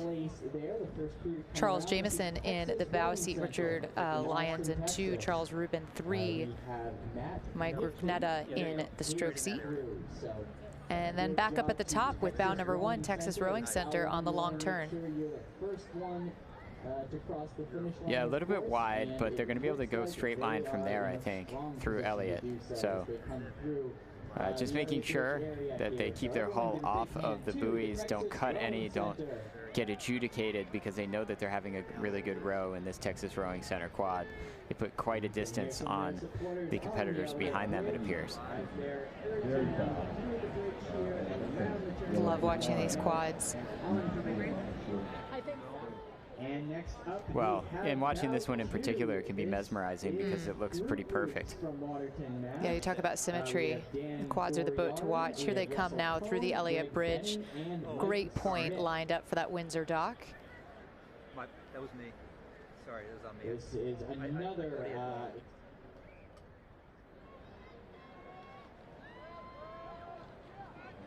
So as we mentioned earlier, the bow seat or the stroke seat, one or the other, steering the shell, and they have a little foot functionality so that when they turn their foot, they'll go one way or the other. It's a big responsibility, but it varies between those two seats. I would guess most folks in the bow seat for the Charles are steering. Sometimes the stroke seat, if it's a full buoyed 2,000 meter race, will have that better vantage point, but here it makes sense for the bow person to have it. It does. And all I can keep thinking in my mind, Colleen, when I see those Lone Star unisuits was our colleague Mary Whipple's call at the NCAA Championships. Here comes Texas. But Texas really becoming a hub for rowing in the United States. Obviously a place where you can row year-round, much like Florida and some of the other southern states. You guys have it easy down south. We've got an erg outside up north. Yeah, you could talk to some of the Florida programs and they'll probably say, what's an erg? Yeah. Speaking of legends, Mary Whipple, another legend. For sure the most decorated coxswain in the history of the United States. As we see the shot from the Anderson Bridge, atop the Anderson Bridge that I'm sure is packed. We're still watching the Directors Challenge men's quads here at the 2021 head of the Charles Regatta. My name's David Wine. I'm here with Colleen Seville, and we are bringing you these moving pictures and sending them to the world on YouTube. Hopefully you are getting a decent sense of what we are seeing and the fun that we are having here at this regatta that had a one-year hiatus due to circumstances out of everyone's control, as you see bow 4 Rocky Mountain from Aurora, Colorado go through the Elliott Bridge. And that's Pete Morelli in the bow. So he teamed up with Sean Wolf yesterday and they won the double in the Masters 40 plus. So we saw Sean once again make his second appearance, and there goes Pete. That's bow 24, River City from West Sacramento, California. It's also, there's a couple of unaffiliated athletes in that quad as well. Looked like maybe some women.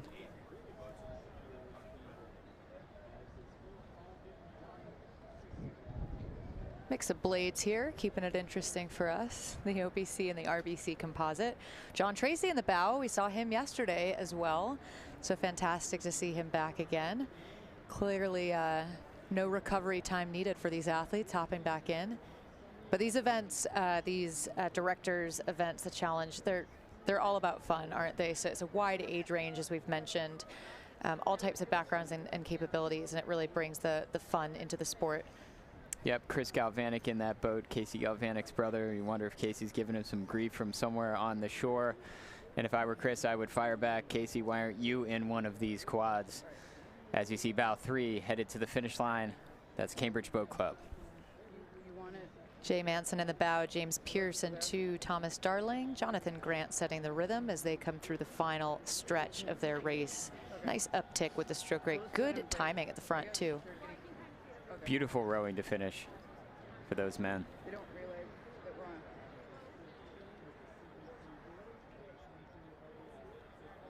A couple wide finishing up the turn. How wide are they going to go here?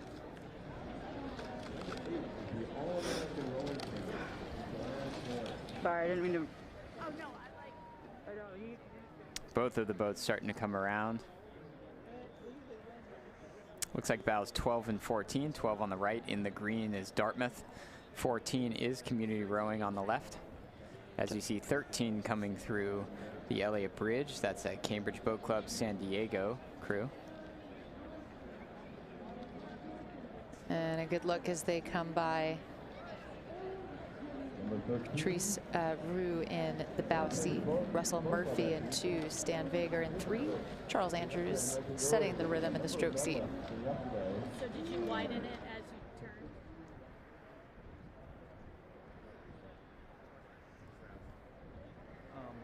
Continues to be completely beautiful here for Sunday, day 3 of our 2021 head of the Charles. As you see bow 4 coming across the line, Rocky Mountain finishing their piece. And actually now looking at the finish line water, I think actually the wind maybe has come down just a little bit, not quite as much water flowing toward the bows of these boats as they come through. You see Community Rowing, very distinctive uniforms, as well as an entire boathouse full of red shells. Sultans of Swing, I believe, over bow number 12. That's what they call themselves, the Dartmouth crew.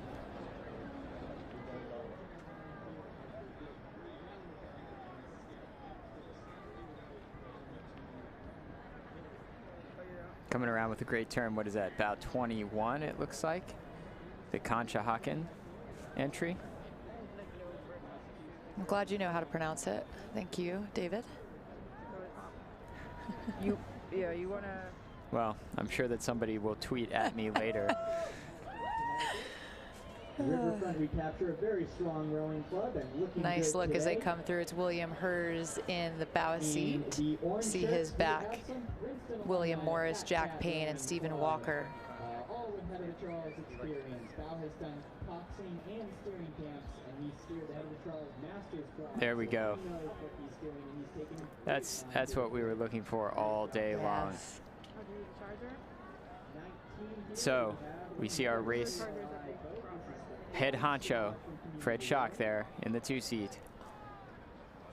This Cambridge Boat Club race, and they are rowing in honor of their friend Charlie Hamlin, who they are carrying down the course for the last time as the Four Horsemen.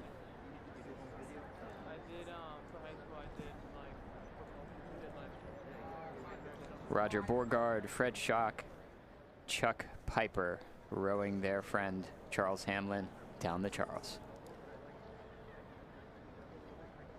And there's a New York Times article, in fact, covering this. The headline, "Friends row on after teammate's death, leaving one seat empty."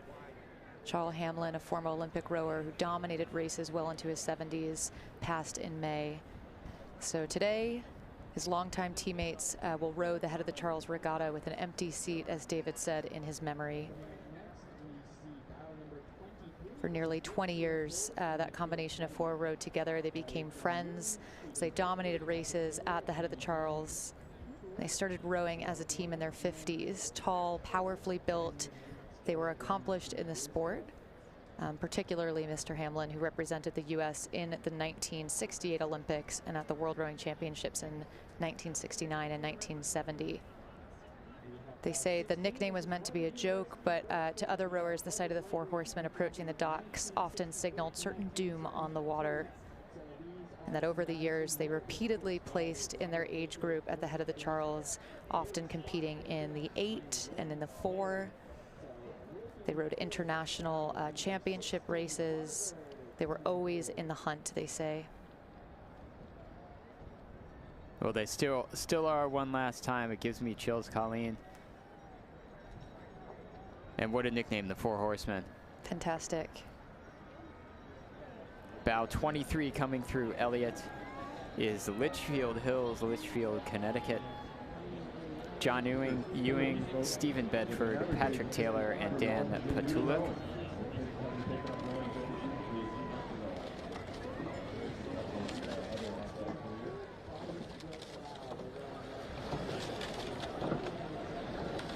This is still the Director's Challenge Men's Quads at the 2021 Head of the Charles Regatta.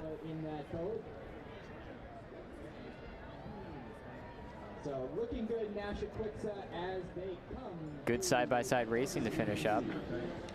You can see just how many lanes you could potentially get in this stretch of water, Colleen. 4 or 5 lanes easily. Yeah, it's a nice relief, isn't it, to finally be able to go side by side and not have to fight to do it. Good, and as we've mentioned, good pacing toward the end. It's a nice adrenaline boost to have these shells around you to try to get yourself to the finish line. And that yellow buoy signaling the finish spot.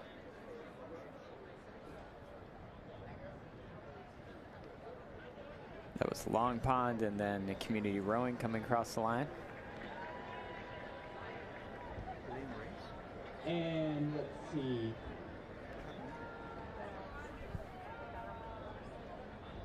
Right here we have Bow 22. This is White Marsh Boat Club, lovingly known as the Geezers. Their quad is some You might be able to hear the audio of the announcers on shore. Yeah, the White Marsh Boat Club, known as the Geezers, they say. Our quad is their senior statesman of their boat club.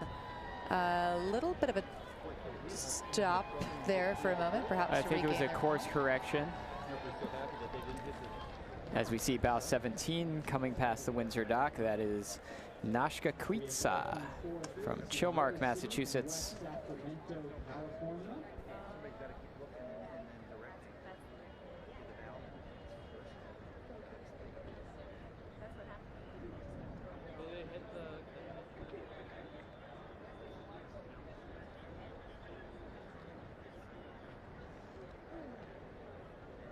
Practice on some of these boats.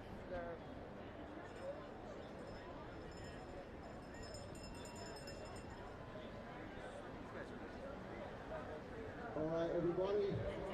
If you're on Elliott Bridge, give us a cheer. If you are in the director's tent, get on your feet and get to the front of the tent right now. If you're on CBC, get to the dock. The boat coming down in great tribute to our dearly departed friend Charlie Hamlin. The 4 horsemen are coming down the track. Let's make sure we give them the biggest cheer as they come down. Here they come, here we go.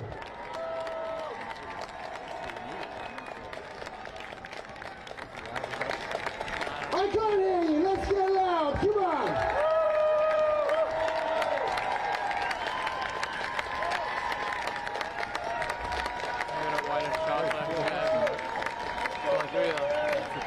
Yeah, boys, let's go!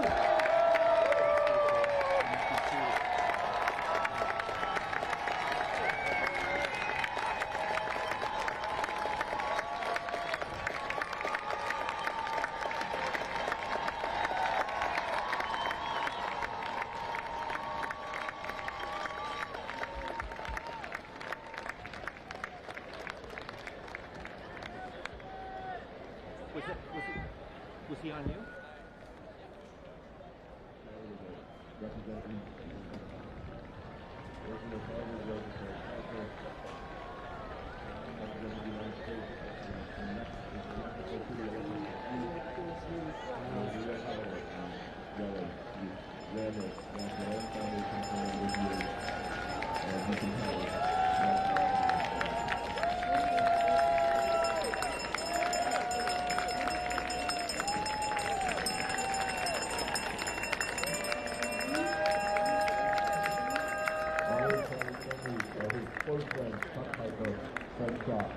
And Roger Borgard.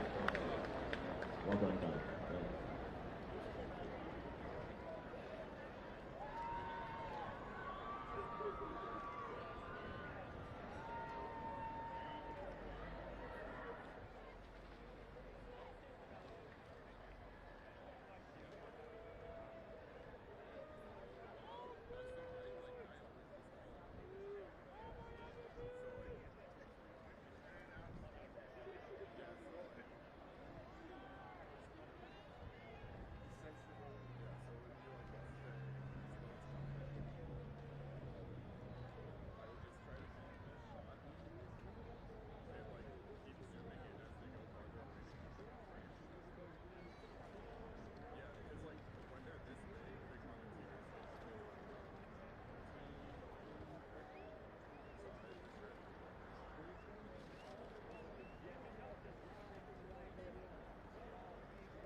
Behind them, bow number 7 there, looking good. That's Maritime Rowing Club from East Norwalk, Connecticut. They were 3rd at Youth Nationals. And looking good here as they come through the Elliott Bridge.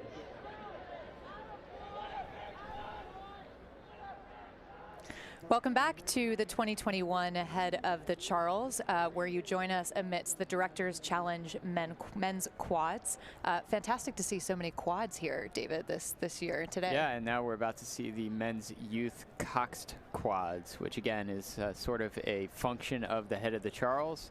All the turns and all the pinch points on this race course giving these youth men's quads a chance to have a coxswain take them down the race course. As you see them coming into the picture, some of these lower bow numbers, as we're already well into this event. And it features men rowing in these boats from ages 15 to 18, and there are 48 competitors. That was bow number 7, Maritime Rowing Club, that just went by. And we now catch back up, as we saw earlier, with the friends, the teammates who are rowing on after their teammate's death, leaving one seat empty in memory of Charlie Hamlin, a former Olympic rower who rowed very closely with these 3 gentlemen. And of course, that's Fred Schock in the shell, executive director of the Head of the Charles Regatta. As they come across the line one last time, taking Charlie with them, the 4 horsemen continue to ride. He gives a quick wave there. We see them acknowledging one another. They left one seat empty for Mr. Hamlin, and in his place, a plastic Viking hat they'd given him as a gift when he moved to Washington State in 2015. As we see more of these quads coming through the Elliott Bridge. These quads have coxswains, as we talked about. This is not a typical event. It is not something that probably many of these crews even practiced, but they've set up these fours to be quads, and that is available with this equipment to put on riggers on both sides of the boat so that they become quads that are typically fours, and you're seeing those coxswains lay down in the front. We're going single file here next to the Windsor dock. That was Long Beach Junior crew, bow 11, bow 9, Redwood Scullers in the men's youth Coxed quad. Bow 10, Friends of Shenendehowa crew in upstate New York. They say sometimes we go fast. Looks like today is one of those days. Right on their heels is Maritime Rowing Club. You saw that bow come into the picture almost instantaneously once that boat of green unisuits got past us. As you're seeing the shot from the Anderson Bridge toward the big turn. And you're seeing down into these shells, these quads, each rower with 2 blades. Sculling is the discipline. And you've got coxswains to steer them down the race course so they don't have to worry about the various turns, and making sure that they go as short as possible from the start line to the finish line, not adding meters. As you see, bow 18 must be having a nice row coming through. That's Los Gatos. Winston Ma in the coxswain seat, coached by Channing Walker, and in the bow, Justin Renner. Oliver Butcher in the 2, Ethan Stubbs in the 3, Miles Kramer. You saw there the coxswain in bow 15, Saugatuck, was asking for that boat, Los Gatos, to yield. However, Los Gatos passed them at some point on the race course. So Los Gatos with a little more speed. I'm not so sure that the Los Gatos bowman's going to really tell the coxswain a whole heck of a lot there, other than that they were asking for a yield that probably doesn't need to happen. As you see bow 17 coming past CBC, that's Germantown Friends School, Philadelphia, Pennsylvania. Nora Lee in the coxswain seat, Otis Harrison in the bow, Aiden Cusack, Turner Burns, Aiden Solomon setting the rhythm, bow 21 cruising by. That's Potomac Boat Club, Washington, D.C. As you see 17 also coming into the picture again, that's Germantown Friends.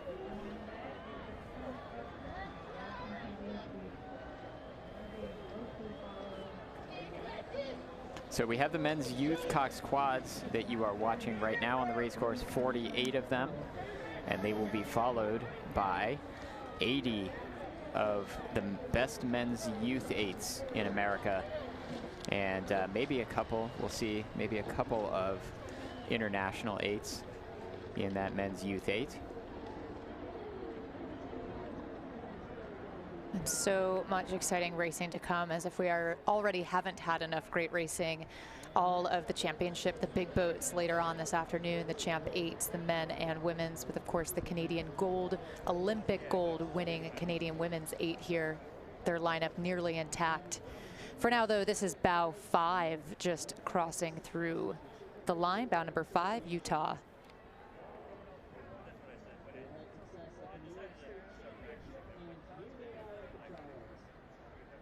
Looks like we're kind of in the 20s here of this 48 boat event, men's youth Cox quad.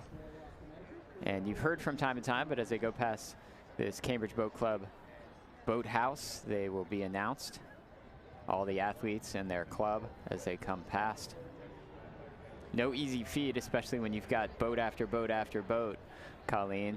We certainly know what that's like, watching the moving pictures that we are bringing to you live on YouTube. As you see, bow 28 really showing some speed, trying to get past bow 23.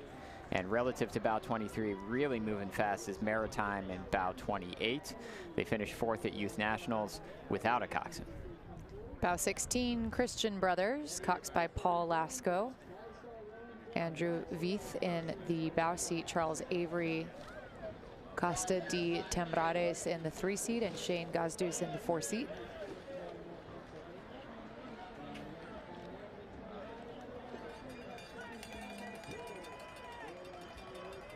Three lanes across, maybe a lane in between the shell closest to port. Starting to tighten up a little bit, these two crews on the outside. Side by side there, 22 and 31. So 22 is Shipley School, Bryn Mawr, Pennsylvania. 31 is TriStar Rowing out of Knoxville, Tennessee. Chris Kelly in the bow seat of this Shipley shell. Dylan Adams-Isaac, Ronan Rabinowitz, James Richards, and Emil Hartong in the 4 seat.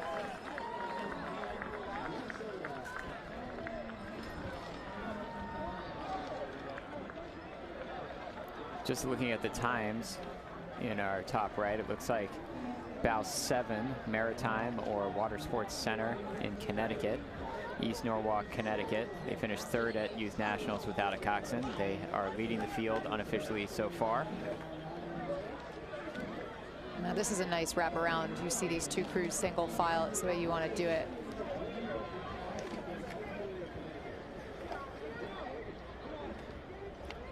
Bow 36, Manhasset High School of Long Island. James D'Angelo setting the rhythm. James Gibbs, Michael Phelps in the 2 seat. Bow seat, Christopher Hom, and in the coxswain seat, Evan Ginsberg. So interesting for these coxswains from a speed perspective, because they're not used to this much speed laying down in the bows. This speed somewhere in between a quad and an 8. As we see these boats finishing up in front of us, taking their final strokes through the finish line here at the head of the Charles. Fantastic effort from all of these quads. Now we mentioned the events to come, the Champ 8s, the Olympic pedigree that's been around the course all weekend. David, will Brooke Mooney joining us in a little bit. Brooke Mooney from the USA Women's 8 in Tokyo last summer. I think also from the University of Washington, the Huskies, as well as the world record holder on the Concept 2 erg machine over 2,000 meters. I think she broke within the last year leading up to the Olympics. And we're excited to have Brooke join us to give us some insight into her world and hear what she has to say about the races that are going to be in front of us here in the studio. Right now you're still watching the men's youth cox quads, as these crews are in their final strokes and finishing the race at those yellow buoys. Ooh, how fun to come Look at that through. photo finish. We don't get too many of those in a head race, but that was a photo finish at the finish line between Belmont Hill and Lower Marion High School. Up in the 40s now, it's about 43, 48. 43, the Haverford School. And 48, Niskayuna from upstate New York.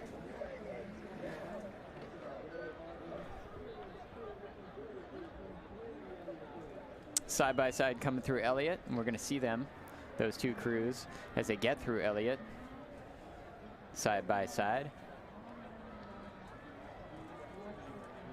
One of them much closer to the Windsor dock than the other, but both courses. So that was the men's youth quads. We are already fast and furious up at the start with the men's youth 8s. David, how many competitors? 80. The course record set by the St. Paul School in 2017. I remember, because I was here, those conditions were very favorable for fast times. In fact, the course record had been broken excuse me, a couple of times prior to St. Paul School from the UK going across the finish line in that same race. And you're seeing these men charge up to full speed down the start chute in this men's youth 8 category. So a highly competitive event, features crews from high schools from all over the United States, many of them who competed at the Summer Youth Nationals. The 2019 first place winner, Row America Rye, returns with bow number 1, whom we saw take off not long ago And the 2019 third place winner, Greenwich Crew, returns with bow 2, whom we saw just go under the BU bridge. 5th place Marin is back in bow 4, and also your youth national champion, St. Joseph's Prep, we're going to see in this category as well. I think they are rowing at about 7, and they came down to Sarasota, and we watched them beat every youth program. So we're talking about club programs. It is a boys high school in Philadelphia, and Prep came and they meant business and they won the national championship, which in my mind is pretty incredible against a bunch of clubs, and they bring quite the contingent with them. They've got great parents who are really, really fun on shore. Great cheering squad, so I'm sure we'll hear from them. The St. Joe's folks were on my flight back home from that event, and a lot of energy on the airplane too. As we're seeing crews come through that start line, you're hoping to be up to full speed at that point.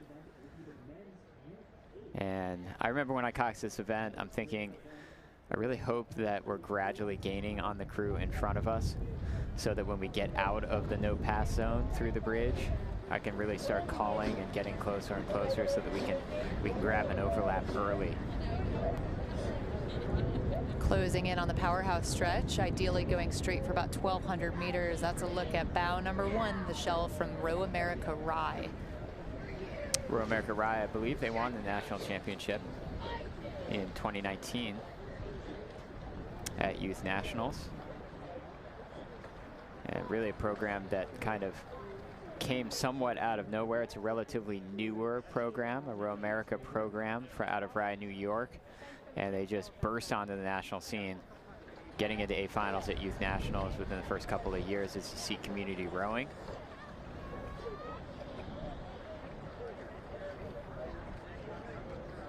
CRI, we can expect them to carve this course. They, of course, practice here. It's their home water. Bow number 3, community rowing. It's their A boat, of course, up at the top.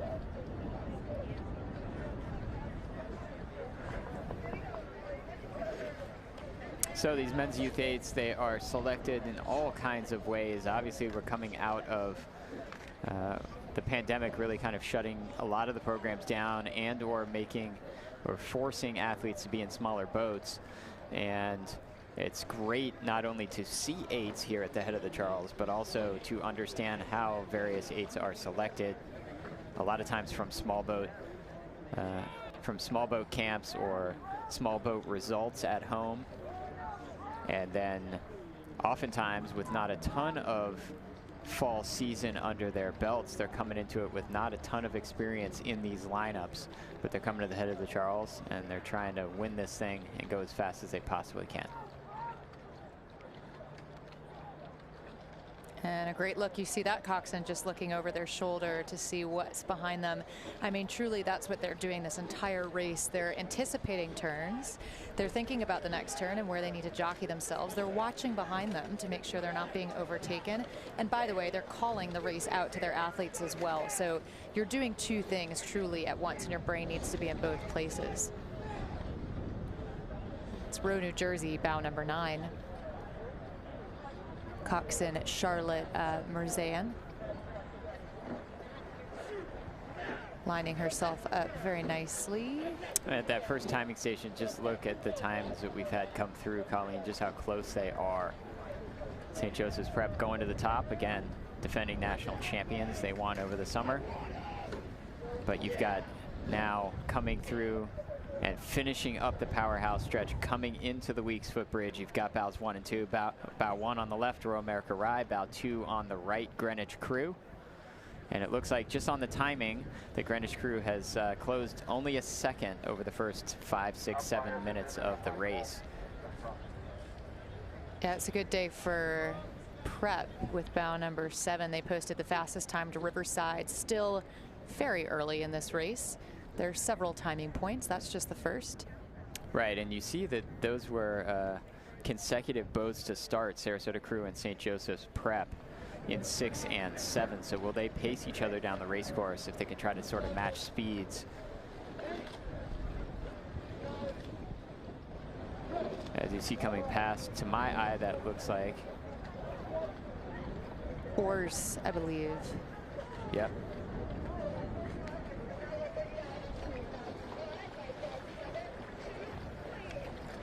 see Row America Rye. Really nice down to the water rowing with those blades. And here comes the turn. We'll see how this coxswain cuts it. It's Sofia Cabrera. And a beautiful cut from her. You see that left-hand turn now pointed very nicely towards Anderson.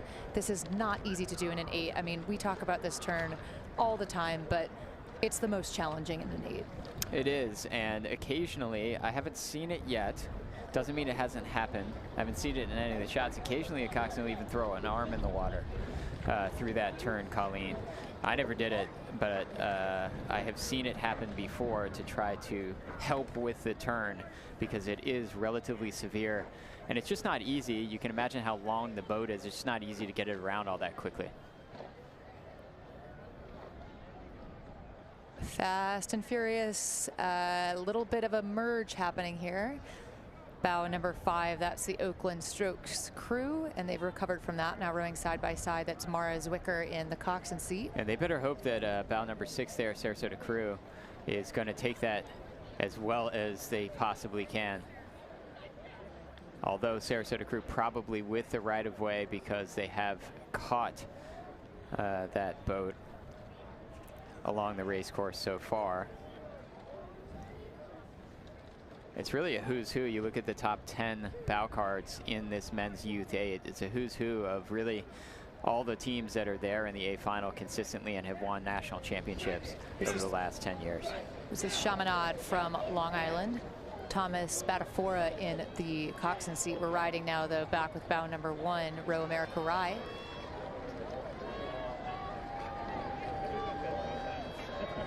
Looks like they got through the bridge successfully. Yeah, great rhythm in that boat. The rowing's great. We're just going to try to hang on to it all the way down. Coxswain's really going to have to start motivating from a mental perspective those athletes to continue to give her as much effort as possible. Through Weeks Bridge. Yep. Side by side through Weeks Bridge again.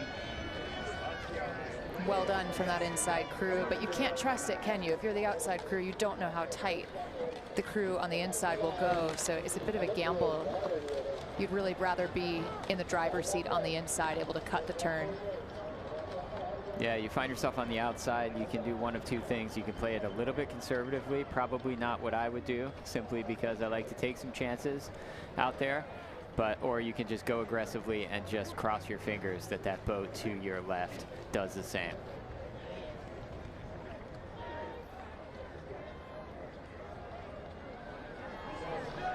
And a good look at the shell that we're riding with. It is bow number 10, the NorCal crew. NorCal coxswain Aiden Walsey, just leaving the picture on the right side and then coming in. Bow number 8 and 9, Jesuit College Prep of Dallas. Number 9, the Row New Jersey shell.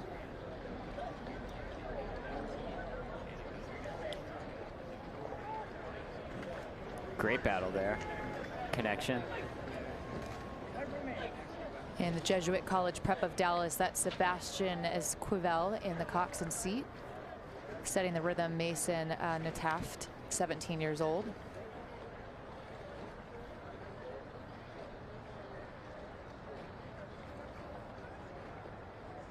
Last mile for this crew.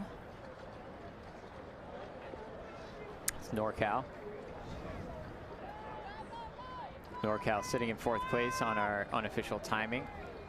Having a great race. Only 7 seconds behind your unofficial leader so far, St. Joe's Prep.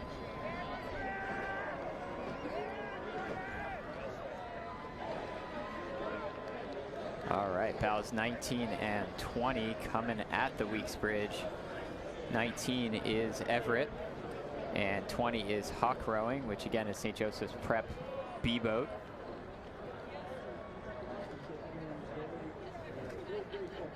Bow number 19, steered by Aiden Richer in the coxswain seat, 18 years old. Stroked by Dunham Sackett, 16 years old in the 8th seat. And then back up with bow number 1, Row America Rye. Saw the coxswain look back there, Colleen, and she realizes she may have to yield on this turn. And so we'll see what happens. She's also going to probably, at the same time, call for more pressure. She's going to try to make sure that she can get at least a decent line coming around, as Greenwich is really starting to make a move there. And really did a great job of motivating the athletes enough to get them around the turn and make sure that Greenwich wasn't an issue as they come through Elliott. So the angle kind of made it look like we were in a precarious position with those 2 8s, but there is a little bit of clear water between them. And I think it was largely because of the call of the coxswain in that Row America Rye boat. Yeah, it was really savvy. And to her credit, bow number 2 is moving on her, and she's yielding. She's giving bow number 2, the crew from Greenwich, the inside. So unofficially, I think that's very, very fair and compliant, and I hope that all the officials see the same way. That's a job well done. Yeah, we're not adjudicators here, but if we're going to adjudicate that one, I would agree with you. As you see, Greenwich crew rowing in a boat called the Nautilus, and they're going to try to track down Row America Rye in this last 500-meter stretch. Elena Seguin in the coxswain seat of that Greenwich crew. It's community rowing. Behind them is bow 4, that's Marin. Bow 7, that's St. Joe's Prep, a very strong school, returning national champions. And we're going to see right behind them, I think, if the camera would show them, it's St. Joe's Prep and Sarasota Crew. And they are side by side on that turn, maybe 3 wide, as we have some experience going on here between bows 3 and 4, but I think behind them we've got quite the experience happening in front of the CBC boathouse. Look at that. Wow, beautiful shot. So St. Joe's Prep has gotten past Sarasota Crew. Those are your top 2 leaders at the checkpoints. It appears that Prep on the right side is past Sarasota Crew now. Sarasota Crew maybe even with the better line here, however, so will that come into play? I see Sarasota Crew rowing with the Harvard blades and then pushing up on Sarasota Crew and wanting to go is bow number 5. And bow number 5 is Oakland Strokes. These 3 programs with a lot of history in the men's youth 8. And I think that could have been much worse. But what's interesting, Colleen, is that Oakland Strokes started ahead of Sarasota Crew and then came back into Sarasota Crew at that point. So it's very dynamic. That doesn't happen a whole heck of a lot in these races. Side-by-side racing to finish up, bows 1 and 2. What a race for bow number 2, Greenwich Crew. Beautiful shot as they charge towards the line. We're now riding with bow 11, New Trier.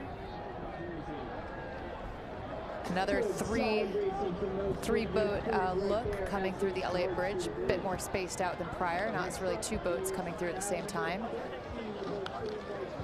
And that is bow number 9, so that's the Row New Jersey shell. Bow 12, Saugatuck, vying for the inside line, coxed by George Bentley, 16 years old. New Trier looking like they're going to capture the starboard line, though. That's Cannonell Ford in the coxswain seat, cutting to starboard. This is where crews will need to yield to the faster shell, which at this moment, from my vantage point, looks like bow 11. Gorgeous line over that green buoy. Yeah, perfect line for New Trier. And it's going to get interesting here because it doesn't appear that that boat ahead of them is yielding the line. So if I'm the New Trier coxswain, you know, maybe I just maybe it's water under the bridge for me, so to speak, to use that metaphor out here on this race course. And I just find my line, because you come around that sort of tree outcropping and then you can see the finish line. So then you just find your line, and maybe that line is a lane to the left or right, and you just try to find a straight line at that point.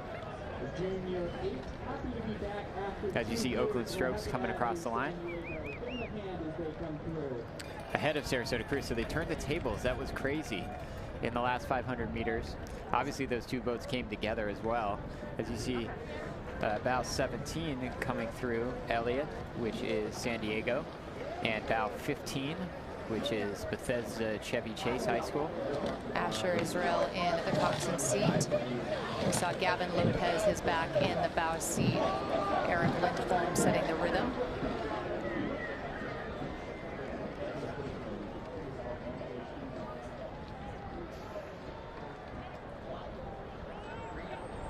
So unofficially Greenwich crew at about 2 with unofficially a 3-second win if it holds over St. Joe's Prep. Should we even go there yet with 80 competitors? I'm not so sure it's prudent to do so. As you see, bow number 10 coming across the line, NorCal.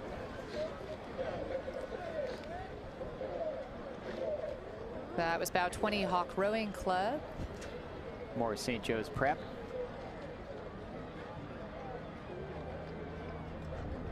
Cutting now through Elliott. Hawk Rowing Club steered by Brendan Paul, 15 years old in the Coxed seat. Lots more ahead of the Charles regattas in his future, I'm sure. Nicholas Salvati, 16 years old, setting the rhythm. Behind them is Everett, out of Everett, Washington. And behind Everett is Maritime, East Norwalk, Connecticut. Claire Fullington in the Coxed seat. Ethan Zia in the stroke.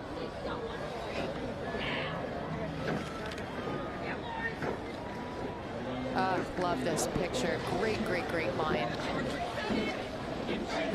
Everett Rowing Association bow 19 as they come through. That's Aiden Reisher steering the shell. A lot of side-by-side action so far in these first 20 bow cards of the men's Youth 8 as they come through the Elliott Bridge. As you see a couple more crews finishing up in front of us here on the picture.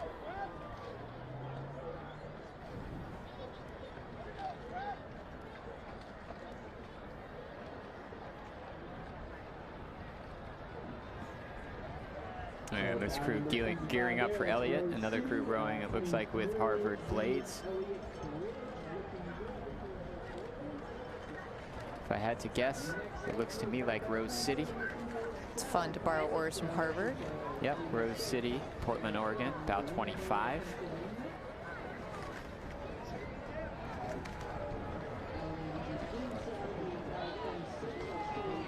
Steered by Hannah Noguchi, 18 years old. Stroked by Cam Corey, age 16. Aiden Hirschman in the 7 seat.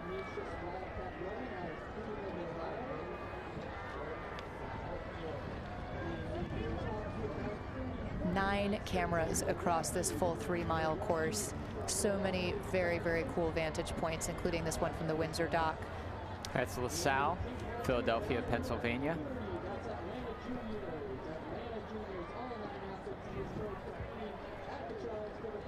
St. Ignatius, that was bow 29.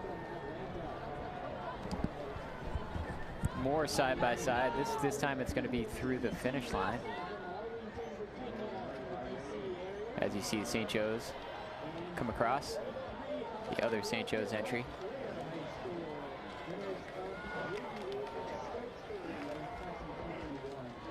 Everett. About 30 Atlanta juniors. About 32 and 33. 32 doing a good job of holding off 33 all the way to this point. 32 is TBC Racing, Thompson Boat Club. 33 is Montclair High School. Montclair High School having won the Scholastic National Championship a couple years ago. August Moore Menakis steering that shell, and then back to the big turn.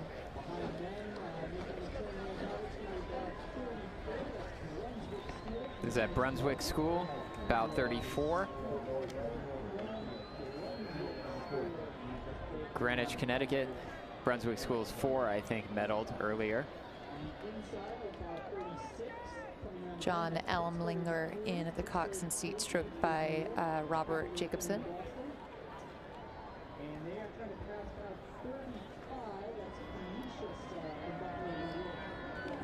Greater Lawrence rowing, bow 28 coming toward us. You see the back of bow seat, Jonathan Hale, steered by Dylan McLean, stroked by Peter Spellman.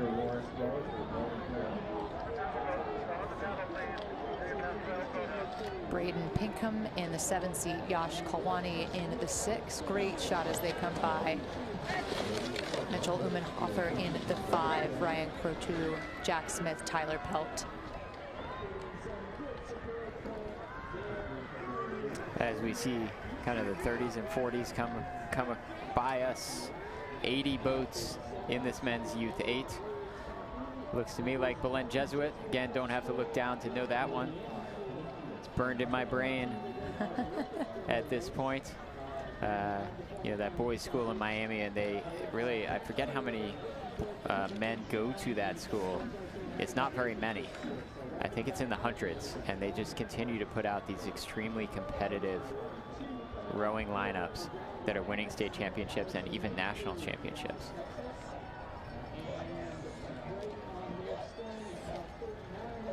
A lot of speed there to finish. Yeah, good effort to kick it up with the stroke rate and the power. Cool looking boat here. The American flag. I feel like I should stand up, take off my hat, and put my hand over my heart. I dare you. We'll get a bow number in just a moment on that shell, but really nice looking boat. 42, that's Dallas United. 39, Glastonbury, local. And it is Glastonbury, bow 39 with that shell. Angela Dolan in the coxswain seat. Kayla Galeford in the coxswain seat of Dallas United. What a paint job.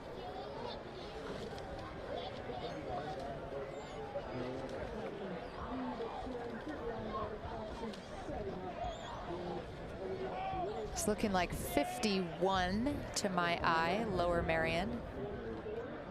Oh, completely off. 44 Hingham High School. Not even close. And they are followed by Duxbury Bay Maritime School. A couple of Massachusetts crews. Ethan Burt in the coxswain seat. AJ Rubel in the bow, stroked by Cameron Santorelli. Gabe Wagner, 7. Nathan Tesler, Tasman Claridge, William Darcy, Joseph DeCola, Ned McDonald, and AJ Rubel on the bow. Hingham High School, their program turns 15 this year. Rowing in the men's youth 8 at the head of the Charles Regatta. With bow card 44 of 80. As we continue to see really very few boats coming together at these pinch points, which is lovely to see that these rowers and coxswains are getting an experience on the Charles that is free of collision. And they couldn't have asked for more sun, that's for sure. Yeah, every coxswain with big sunglasses from what I've seen, if not glasses and a visor or cap.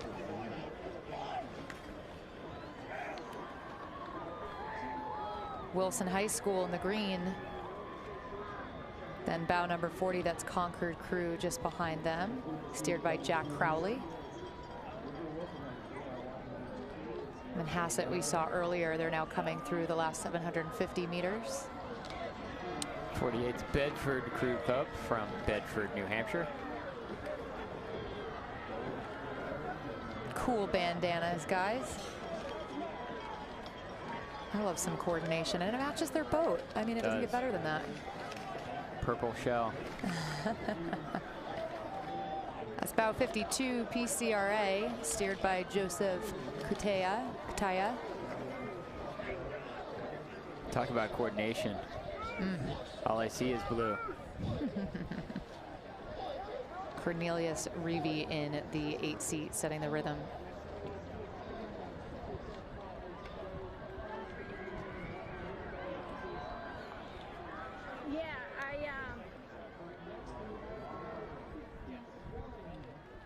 So we're in the 40s and 50s now with our 80 boat men's youth 8, as you see. Bow number 46, Port Rowing of Port Washington, New York, finishing their head of the Charles.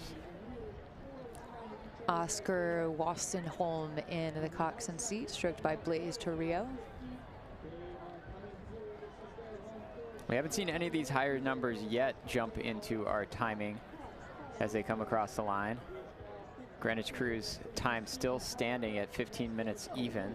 Crab, unfortunately, but a really nice recovery. Well done.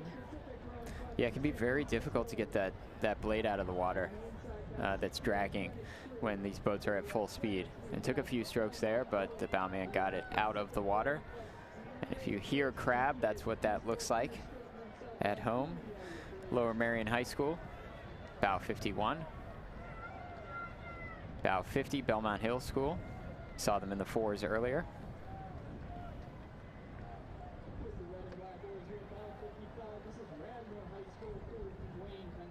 These athletes cannot double up, Colleen. We just want to point that out. Not that I'm sure you would really want to in most situations. Rowing a 15 to 18 minute race twice in the same day, probably not what you'd want to do, but you also cannot do it. It's one race per athlete unless you're in some of these like Director's Challenge events. Didn't know that. Bow 52, Pelham Community Rowing Association coming across the line. Concord Crew, that was bow 40. Caden Nichols steering that shell, and then we're back up now riding with 57, the Brunswick School, with Ashton Arjumand in the coxswain seat.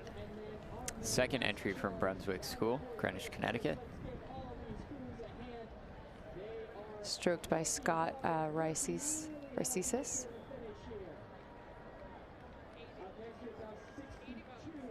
Some bucket hats in there. Those are coming back in style, I've noticed. It's good sun protection. Well, it is that sunny today. Reed Gilbert just behind him in the 7 seat as they come around bow 57, the Brunswick School. Bow seat, Magnus O'Reilly. We see his back with the number on it. Just in front of him, Eric Lorenz. Adriel Rencendez, David Chaviera, Thomas Jason, Colin Devine, and Reed Gilbert again at 7.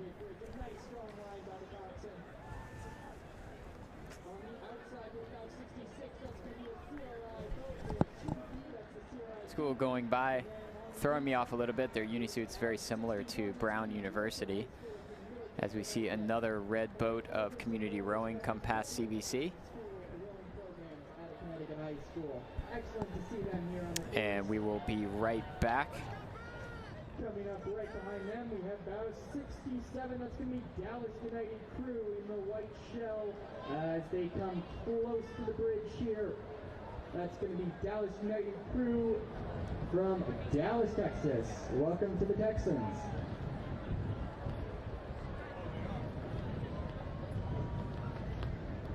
We're on a break.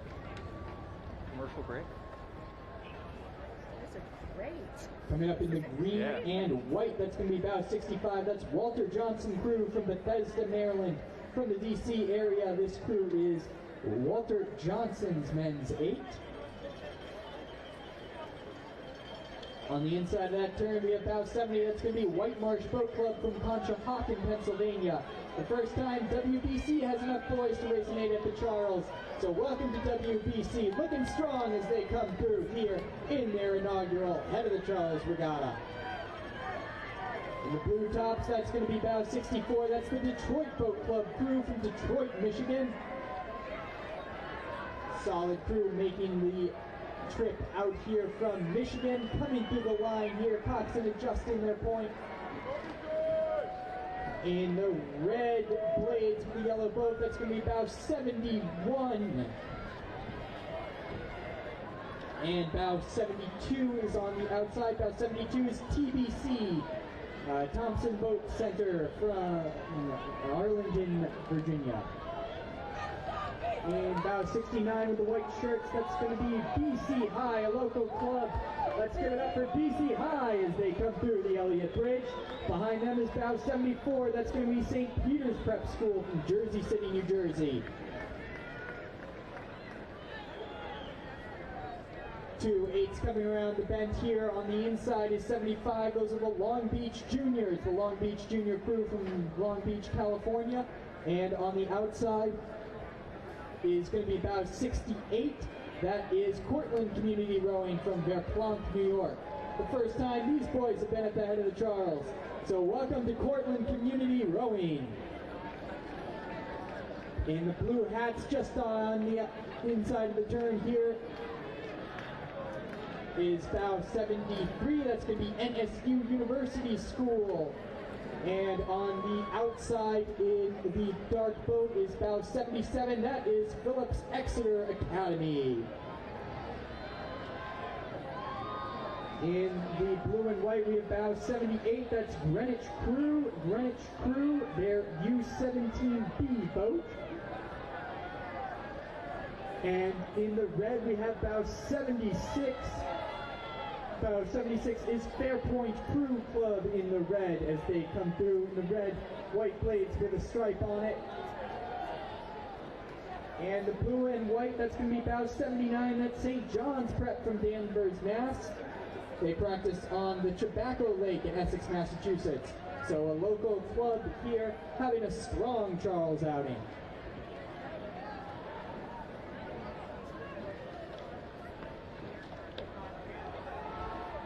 Next up is going to be bow 80. That's going to be Boston Latin School, founded in 1635.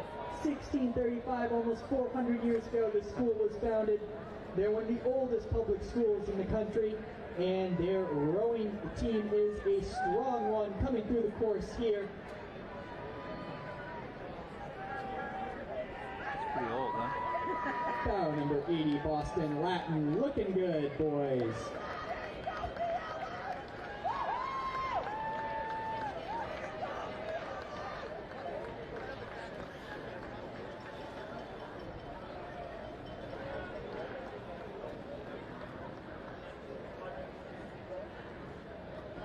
And as we see our last high school boys 8 come through, we can look ahead to an excellent event coming up here. This is the men's Champ 4. So we're going to be seeing some of the fastest 4s you'll see on the course all day. The men's Champ 4, it should prove to be an exciting race. We have 2019 second place winner Brown University as bow 1. Third place winner Dartmouth is going to be bow 4. Bow 2 is going to be the U.S. Rowing Training Center, including members of the 2020 Olympic team. So this is really an excellent slate of crews coming up here. We've got some Olympians, we've got some of our top collegiate crews. Should be some really great racing. So we're looking through either Brown coming through at bow number 1 or the U.S. Training Center, bow numbers 2 and 3. You have one that you like. I'm not sure if you guys are... Some of these crews here in the U.S. Training Center, we're going to have Alex Richards. He is a former Belmont Hill and Harvard rower coming through with the U.S. Training Center. We'll have Andrew Reed, Anders Weiss, Colette Lucas Conwell, Nicholas Mead. And then we'll have in the other 4, we'll have Julian Venonsky, Peter Quinton, Andrew LaRue, Oliver Bubb, and Andrew Gard for the U.S. Training Center. So some excellent Olympic-level crews coming through the training center.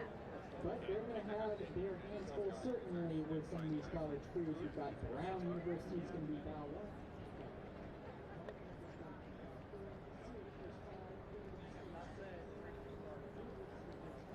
Welcome back to the 2021 Head of the Charles Regatta. You were watching pictures there on our short break of the men's Youth 8s finishing up. And the next event on the race course, a very exciting one, Colleen, the Men's Championship 4s. My name's David Wyant. I'm joined by Colleen Seville. Hi. And we are trying to bring you the best commentary that we possibly can on these moving pictures as you're watching the Head of the Charles from hopefully the confines of your living room somewhere. Somewhere comfortable.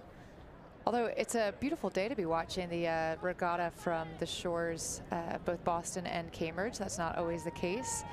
You're joining us now at the top of the men's championship 4 race with bow number 1, Brown University. They finished second last year, but they drew bow number 1 in 2019, obviously, but at our last regatta. They're going to try to hold off some Olympians. Yeah, that's right. So the U.S. Rowing Training Center just behind them, primarily members of the 2021 Olympic team. Andrew Reed, Nicholas Mead, Alexander Richards, Andrew Weiss, and Colette Lucas Conwell. And Colette, so a female coxswain for that 4, and then right behind them are their other teammates from the training center. Also a couple of Olympians, and that one is coxed by Julian Venanski, who coxed the men's 8 in the Olympics for the United States. So tons of firepower. You're also seeing, you know, sometimes top 4 athletes from some of the colleges that we're going to see throughout. Really, really fast 4s, as fast as they get. Trying our head of the Charles here for 2021, as you see Brown from the back, and then to the left, and coming into the picture probably relatively soon is going to be one of those training center boats. And the Brown athletes say in their bio that they're the, quote, top guys who didn't make the 8. So still very fast members of the Brown team, which is a powerhouse of collegiate rowing. And they'll be in hot pursuit by the crews behind them. We now see Dartmouth. This is their varsity 4. They say that these are their guys that'll rank first after the 2 Champ 8s if they were to get a second Champ 8 entry.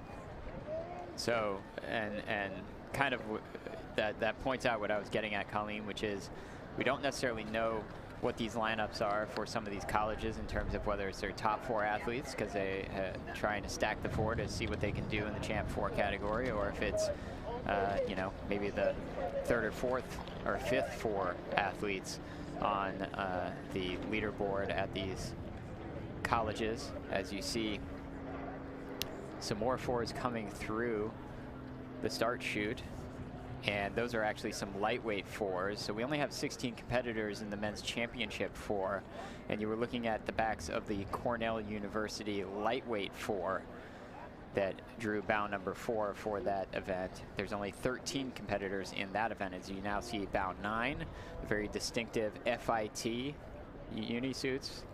These men from Melbourne, Florida Institute of Technology. And we have times rolling in from that first Riverside Boat Club checkpoint. It went to the boat with Colette Lucas Conwell in the coxswain seat, Andrew Reed, Nicholas Mead, Alexander Richards, and Andrew Weiss coming in at 3:42, a few seconds behind the next U.S. rowing shell.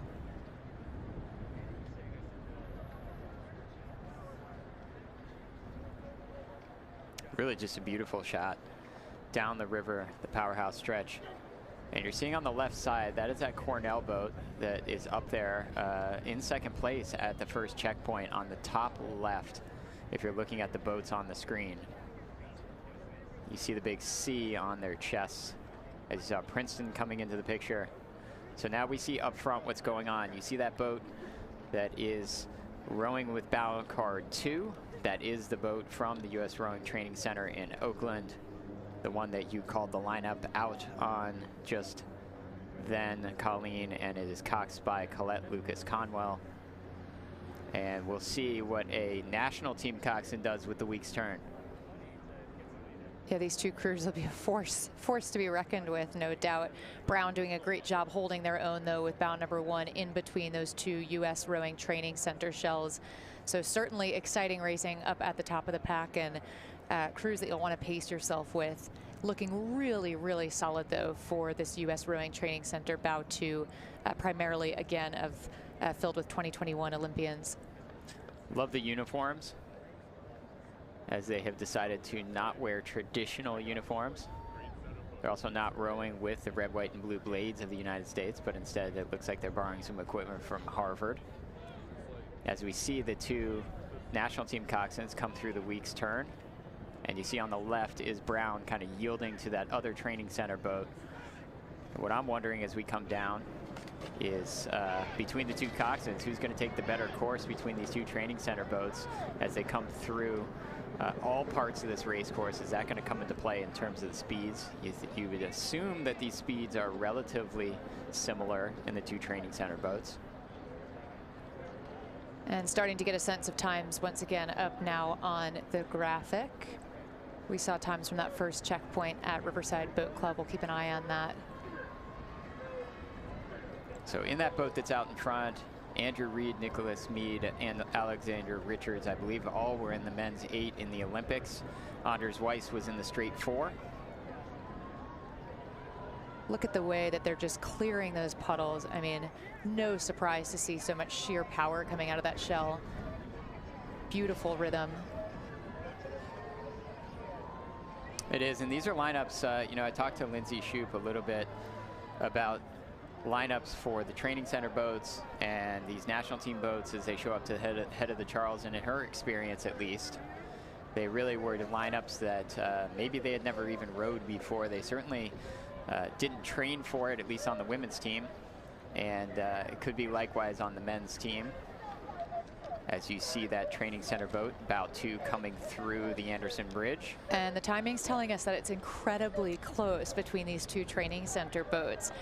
So in fact, at the last timing center, that shell steered by Lucas Conwell, Colette Lucas Conwell, slipping back by 0.3 of a second into second place.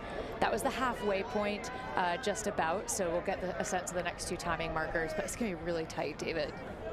It is, and again, that's to be expected, that they would put out some lineups, but at the highest level of rowing, there's just so little between each of these athletes that are affiliated with the training center that made the Olympic team.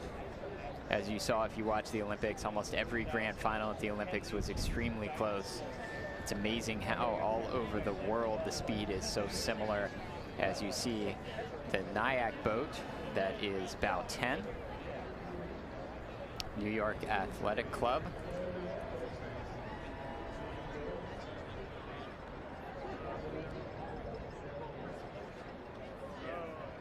And that appears to be a Harvard boat, so I think it's bow card 14.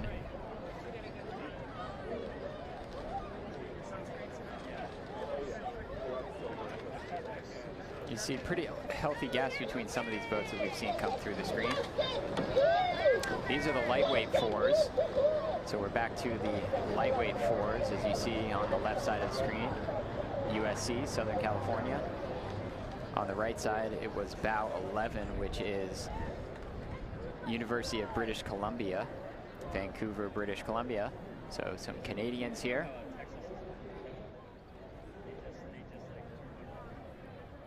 And we'll pan back over, vantage point from the Weeks Bridge. So this is again the lightweight 4 category. And your first place winner in 2019 was the University of Pennsylvania, and that they have bow card 1. You see them on the screen. They seem to be holding their distance on bow card 2, which is Harvard.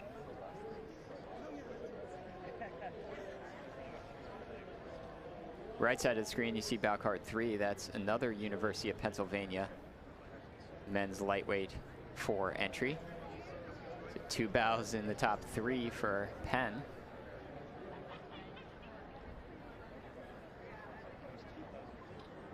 And a good look then at that bow number 1. Again, in the men's lightweight 4s. So both of these 4s on the course at the same time. This is University of Penn.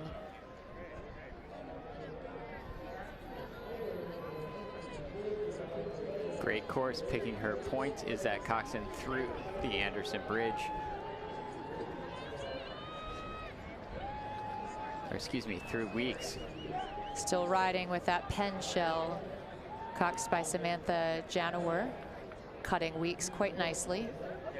John Wellesley Appleton setting the rhythm. Back to Nyack and the Champ 4s.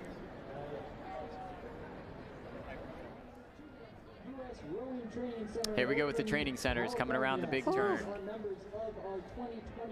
So that is how 2 national team coxswains handle the big turn, Colleen. Blades over the buoys all the way. With style. And to my eye, it looks like the gap has closed. Not a lot, but it has closed in my eye, at least about a half a length between the 2.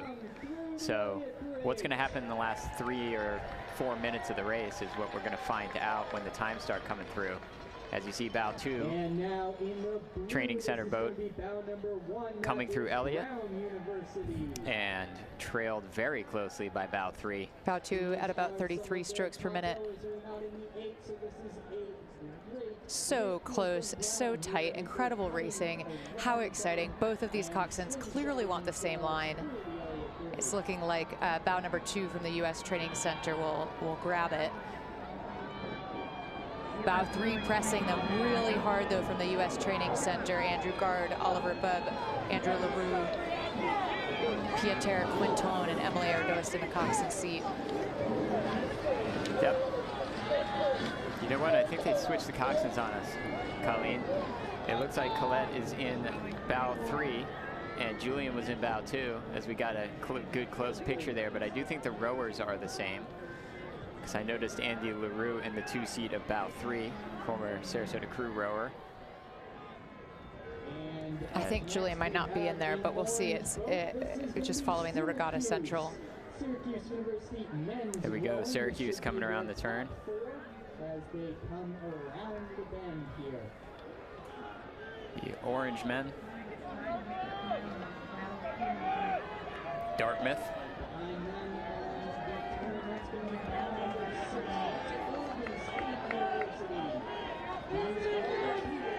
Dartmouth now in the final stretch, coming down with about 600 or so meters to go, steered by Pia Alexander in the men's Champ 4. Dartmouth was such an amazing IRA regatta, Colleen. Yeah, they were. Finishing second. That's bow 6, Oregon State from Corvallis, Oregon.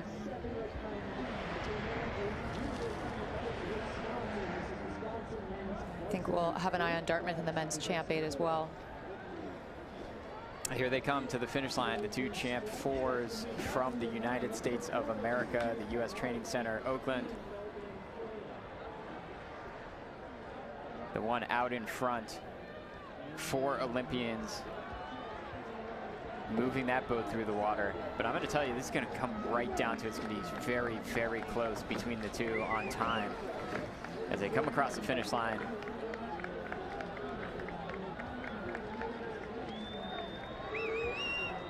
Beautiful lift up at the end to take them through.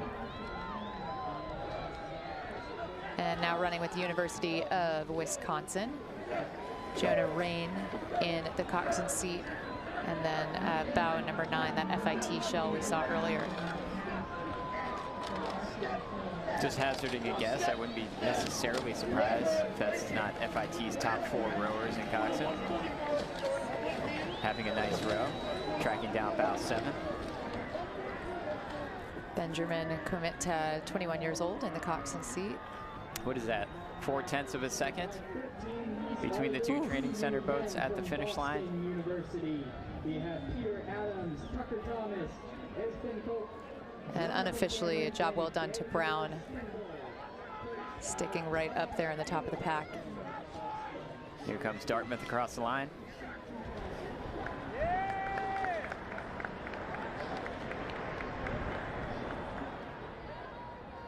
Nyack coming through the Elliott Bridge. You are watching the Men's Championship 4s at the head of the Charles Regatta in Boston, Cambridge, Massachusetts. Couldn't ask for a better day and afternoon for these tremendous youth championship and collegiate races that we have ahead of ourselves and behind us. That is bow 13 coming through Elliott. That's Boston University. Peter Adams in the coxswain seat. Nelson Tucker Thomas with the bow number 13 on his back. Stroked by Gabriel Steckel.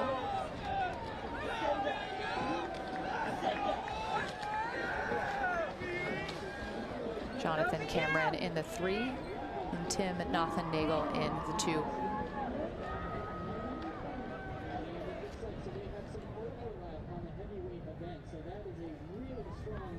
It's like an overhead shot there of, looks like Temple to me. Maybe that's a men's lightweight 4.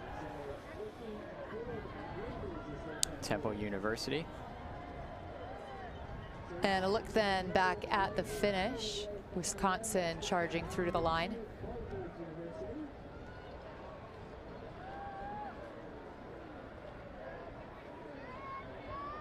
Bow number 7, Wisconsin, in the men's championship 4 open weight category. And Florida Institute of Technology.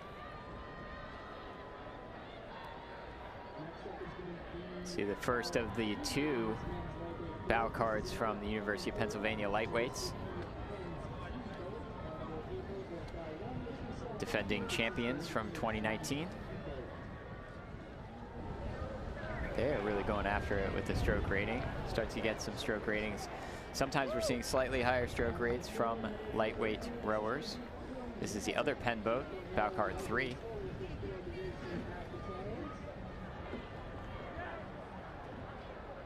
Yeah, and the lightweight rowers over 3 miles can put together some competitive times against the open weights. Perhaps in this round, with the exception of the U.S. Rowing Training Center shells, but in general, over 3 miles, the lightweights are very proficient generally. New York Athletic Club coming across the line. Their men's champ 4.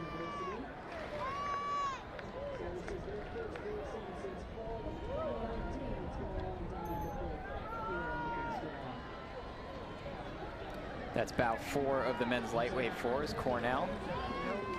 Coxed by Emma Cavendish.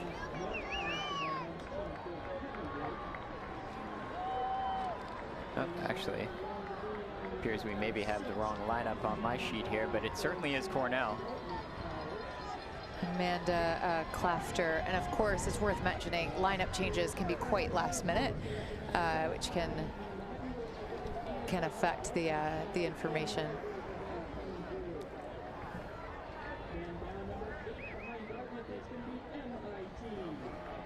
Two shells coming through the Elliott Bridge. You see one coxswain asking for room to the shell on her right. Both of them safely getting through, and now we'll look from the other side at how that comes out on the other end.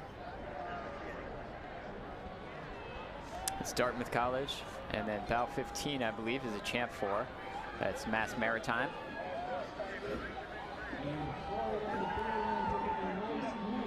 And then it's bow 8 of the lightweight 4s, which is MIT.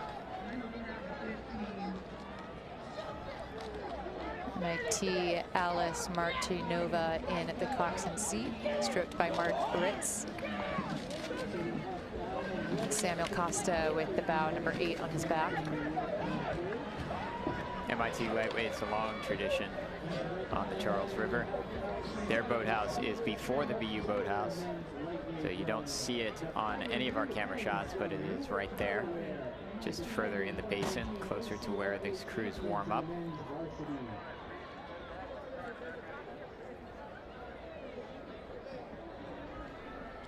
I believe that's Collegiate, bow number 11 in the men's lightweight 4s. Tolly Philstein in the coxswain seat, looking at the back of Harrison Ziegler.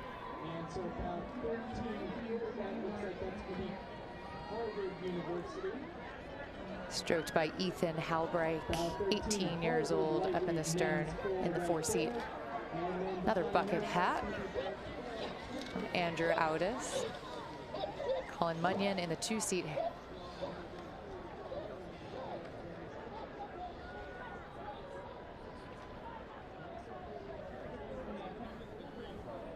So you're watching the men's lightweight 4s at the 2021 ahead of the Charles Regatta.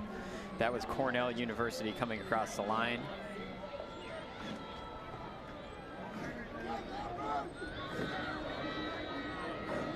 Gordon College, bow 10, Emma Van de Breek in the coxswain seat.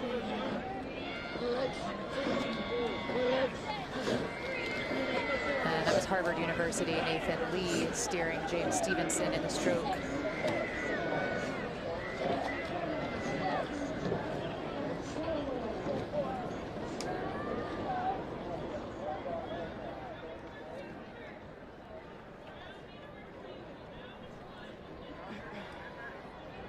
As we see these lightweight 4s finishing up, you can see that those University of Pennsylvania boats at the top of our unofficial timing.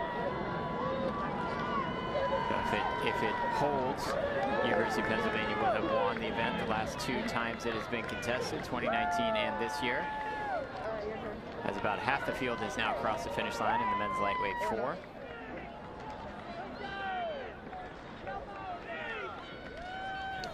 And now we are watching some of the women's championship fours. That is bow 3, Columbia University, and the women's championship 4 on your picture, coming through the Weeks footbridge.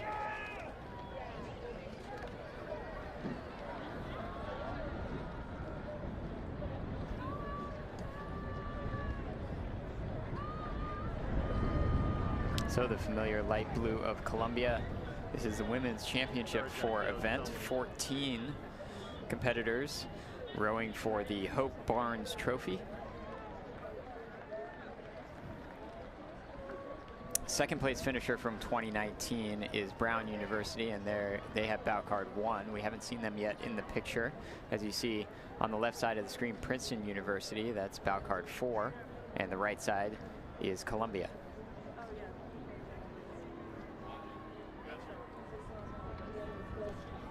There's also a United States Training Center women's entry. That's bow 2.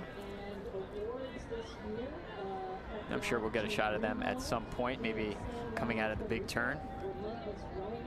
Great shot down here as these crews jockey for the Weeks footbridge in the women's championship 4. And the women's lightweight 4, of course, took off at the same time, both starting at 1:27 p.m.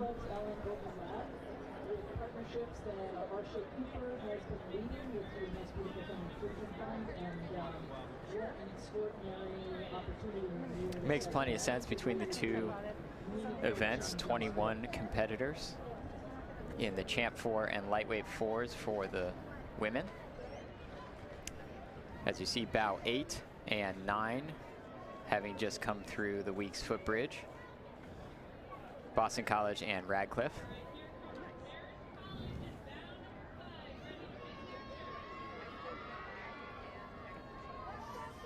Radcliffe coached by the famous Liz O'Leary. Sophie Hagen in the Coxed seat, but we're riding now with Columbia. Overhead shot of bow 3, Columbia in the women's championship 4 at the 2021, ahead of the Charles Regatta. Emily Kilroy in the stroke seat, just 18 years old. They were dealt quite the task, Colleen, of starting behind the women's national team in this Champ 4 event.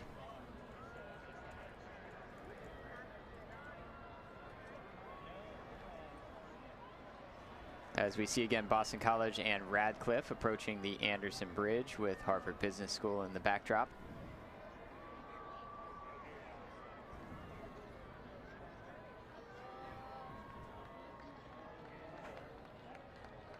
Yeah, great look at those two 4s rowing side by side. I'm sure they'd like to break free of one another. And then back up at the top of the field. I think it was a quick shot at MIT's lightweight 4. As you remarked, both of these events sort of going in tandem down our race course at the head of the Charles. And that looks like Marist College. Bow card 5 in the women's championship 4. Olivia Siahayan in the Coxed seat of the shell from Marist, stroked by Genevieve Anderson out of Poughkeepsie, New York. Lauren Murr, Lydia Gigere, Caroline Voorhees in the 2 seat, or the 1 seat rather, approaching the long turn. Yeah, and you can just see ahead, I'm looking at blades. I see Syracuse, I see Princeton. They're all kind of single file with enough space to all take the best line if they choose to do so, or are capable of doing so. Columbia up there with them, coached by head coach Emerson Curry.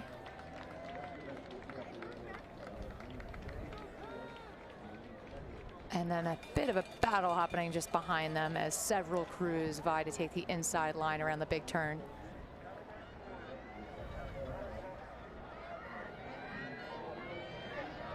Nice wraparound here from Princeton. You can see the orange and black blades. So I wonder, Colleen, if we're going to get a picture from the Windsor dock, we can see those top 2 bow numbers that went off. So we're talking about Brown University, the second place finisher from 2019. and then the U.S. Rowing Training Center boat. And I believe that's what we're seeing, because on the left you can see that characteristic brown shell with that bear on the front, or whatever it is, that distinctive paint job that they use. And you see on the right side, that is the U.S. Training Center, Princeton, the United States Rowing Women, with bow card 2. Tana Broadland in the coxswain seat there, bow number 2, Allison Baker, stroked by Kelsey Relic.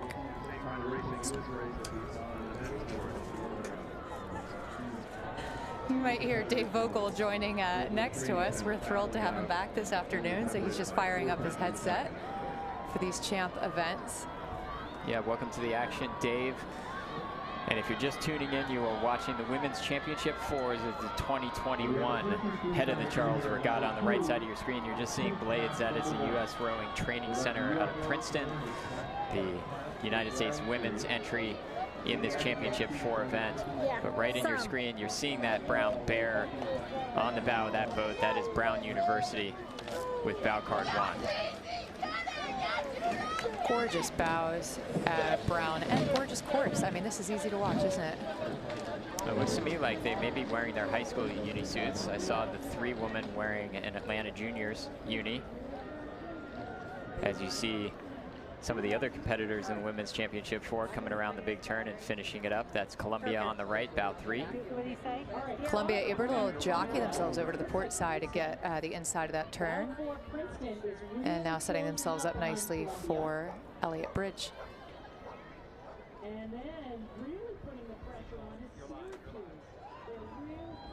So we want to welcome Dave to the broadcast, an old friend and somebody with as much experience as you could find in the world in terms of rowing. We're happy to add him to the broadcast for the rest of the afternoon.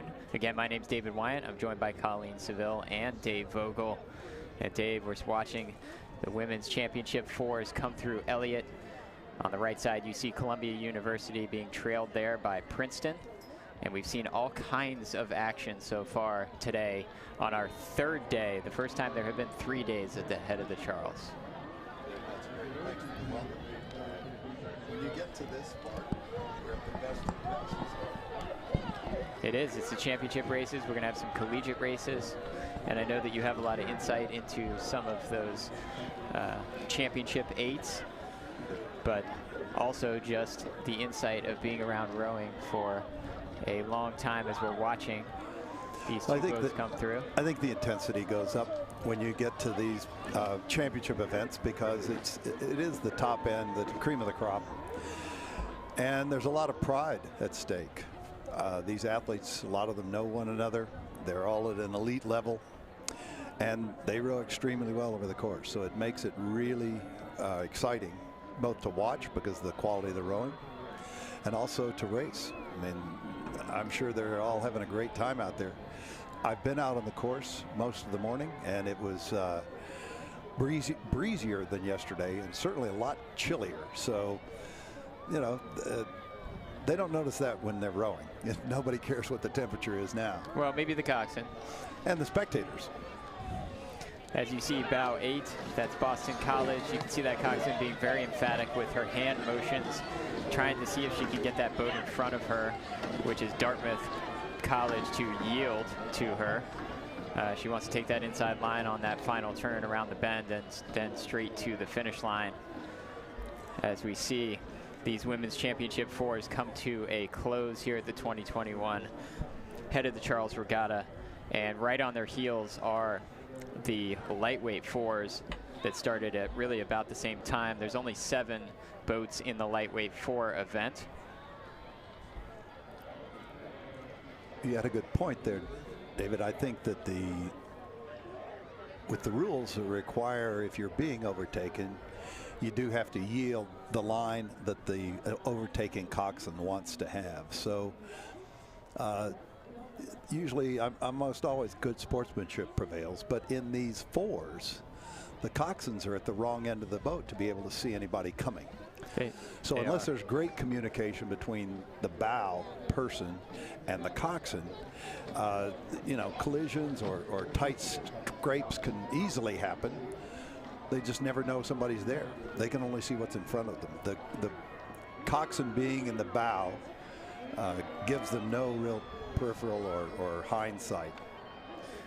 Yeah, we were talking about that all day long in some of these fours. So the coxswain does have an advantage to some extent being in the bow of the boat because they really can steer potentially a better course because they're not having to navigate looking around some rowers as they would be in the stern in an 8, for instance.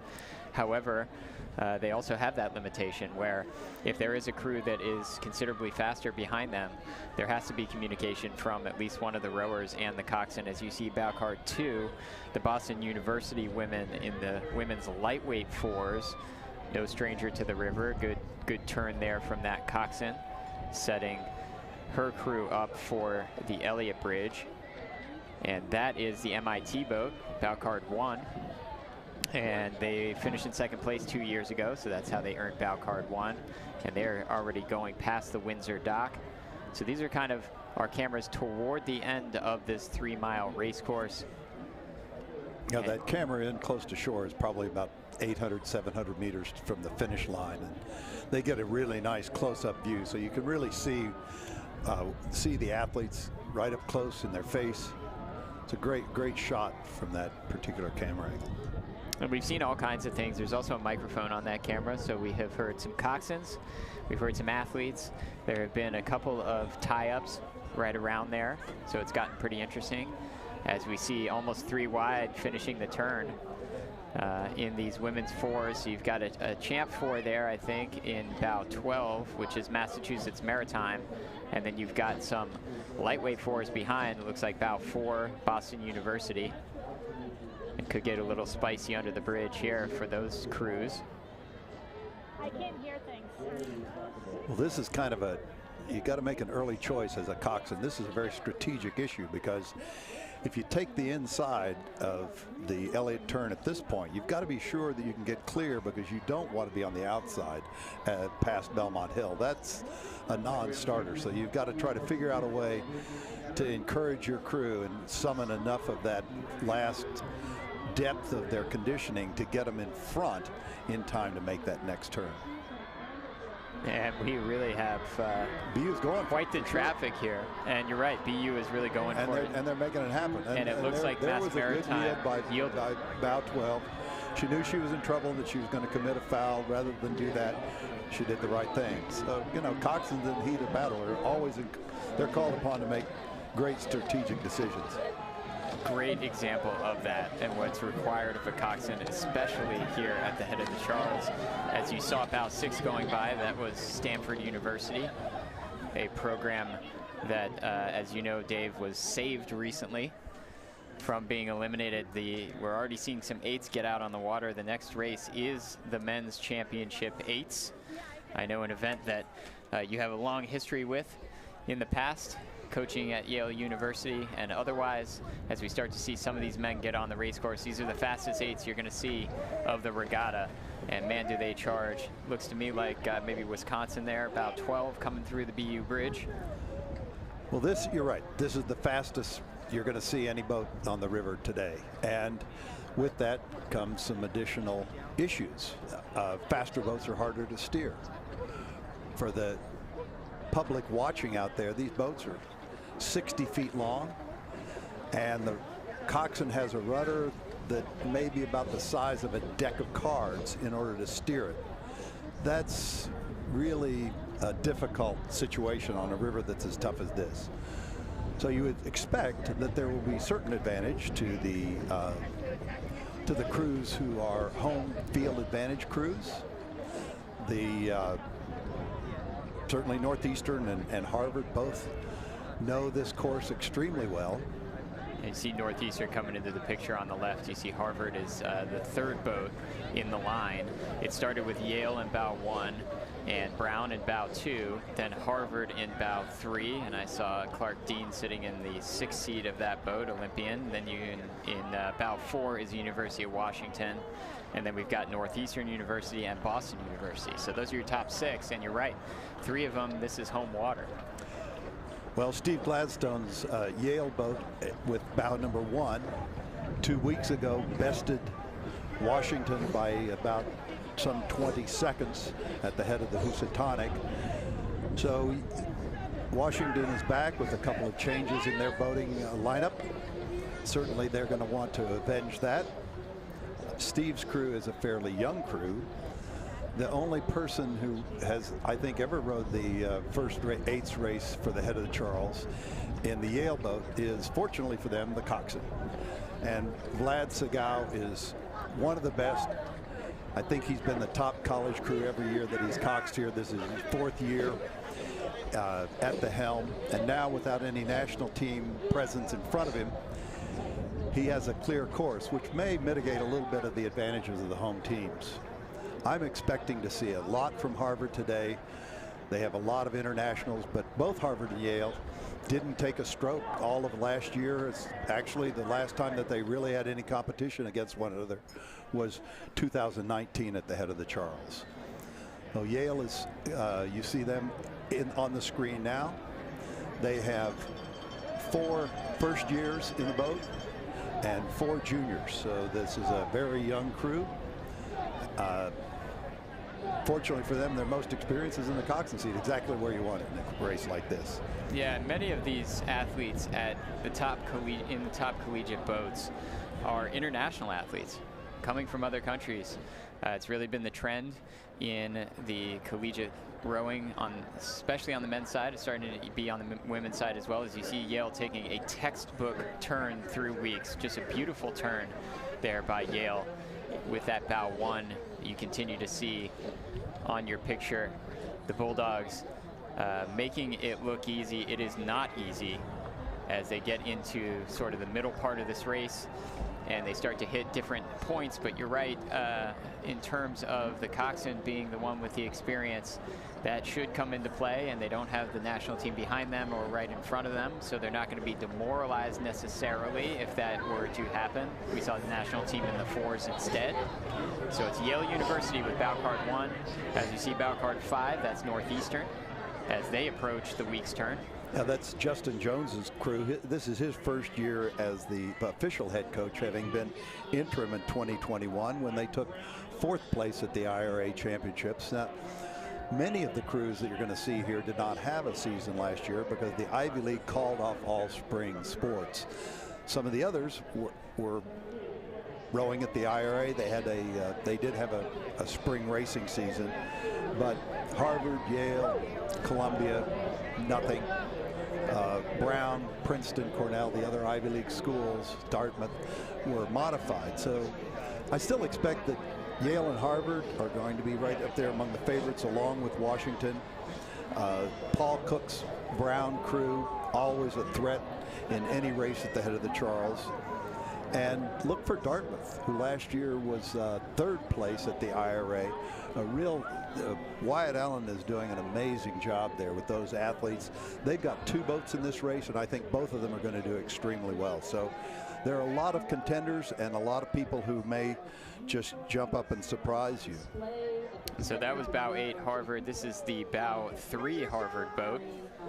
As they come through Anderson, this is our above shot, and they come past their home boathouse, does Harvard. As you can see, a lot of grimace. I love this picture because we're really getting faces, and you can see what goes on in an 8. As you see the coxswain just checking back every once in a while, making sure that he understands where the crews are relative to him from behind. Would rather do it himself than have the stroke man worry about that. And on the right side, that is the other Harvard entry, and on the left side is a boat from Dartmouth. that you were talking about, Dave. And, you know, I wouldn't say they came out of nowhere, but I would say that they certainly surprised me last year. I was very surprised to see, you know, how far they have come in such little time at Dartmouth. They did a lot of small boat rowing, I understand, last year, and it really has paid off. They have some tremendous freshmen coming in. This is a program with a great future. You see them, you know, matched up with the Harvard second boat here, and they're certainly overtaking them. That Harvard crew rowing well, technically textbook rowing, as is typical of Charlie Butt's crews. He's one of the premier technicians in all of coaching. But Wyatt Allen has really got a culture established at Dartmouth, and this is something that we haven't seen for a number of years from that Dartmouth team. It's great to see how well they are racing and rowing. What a beautiful school Dartmouth is, too. So he certainly has a beautiful campus that he can show to these recruits. As you see Dartmouth, the first Dartmouth boat getting past the second Harvard boat as they go past the Harvard boathouse, out of the Anderson Bridge.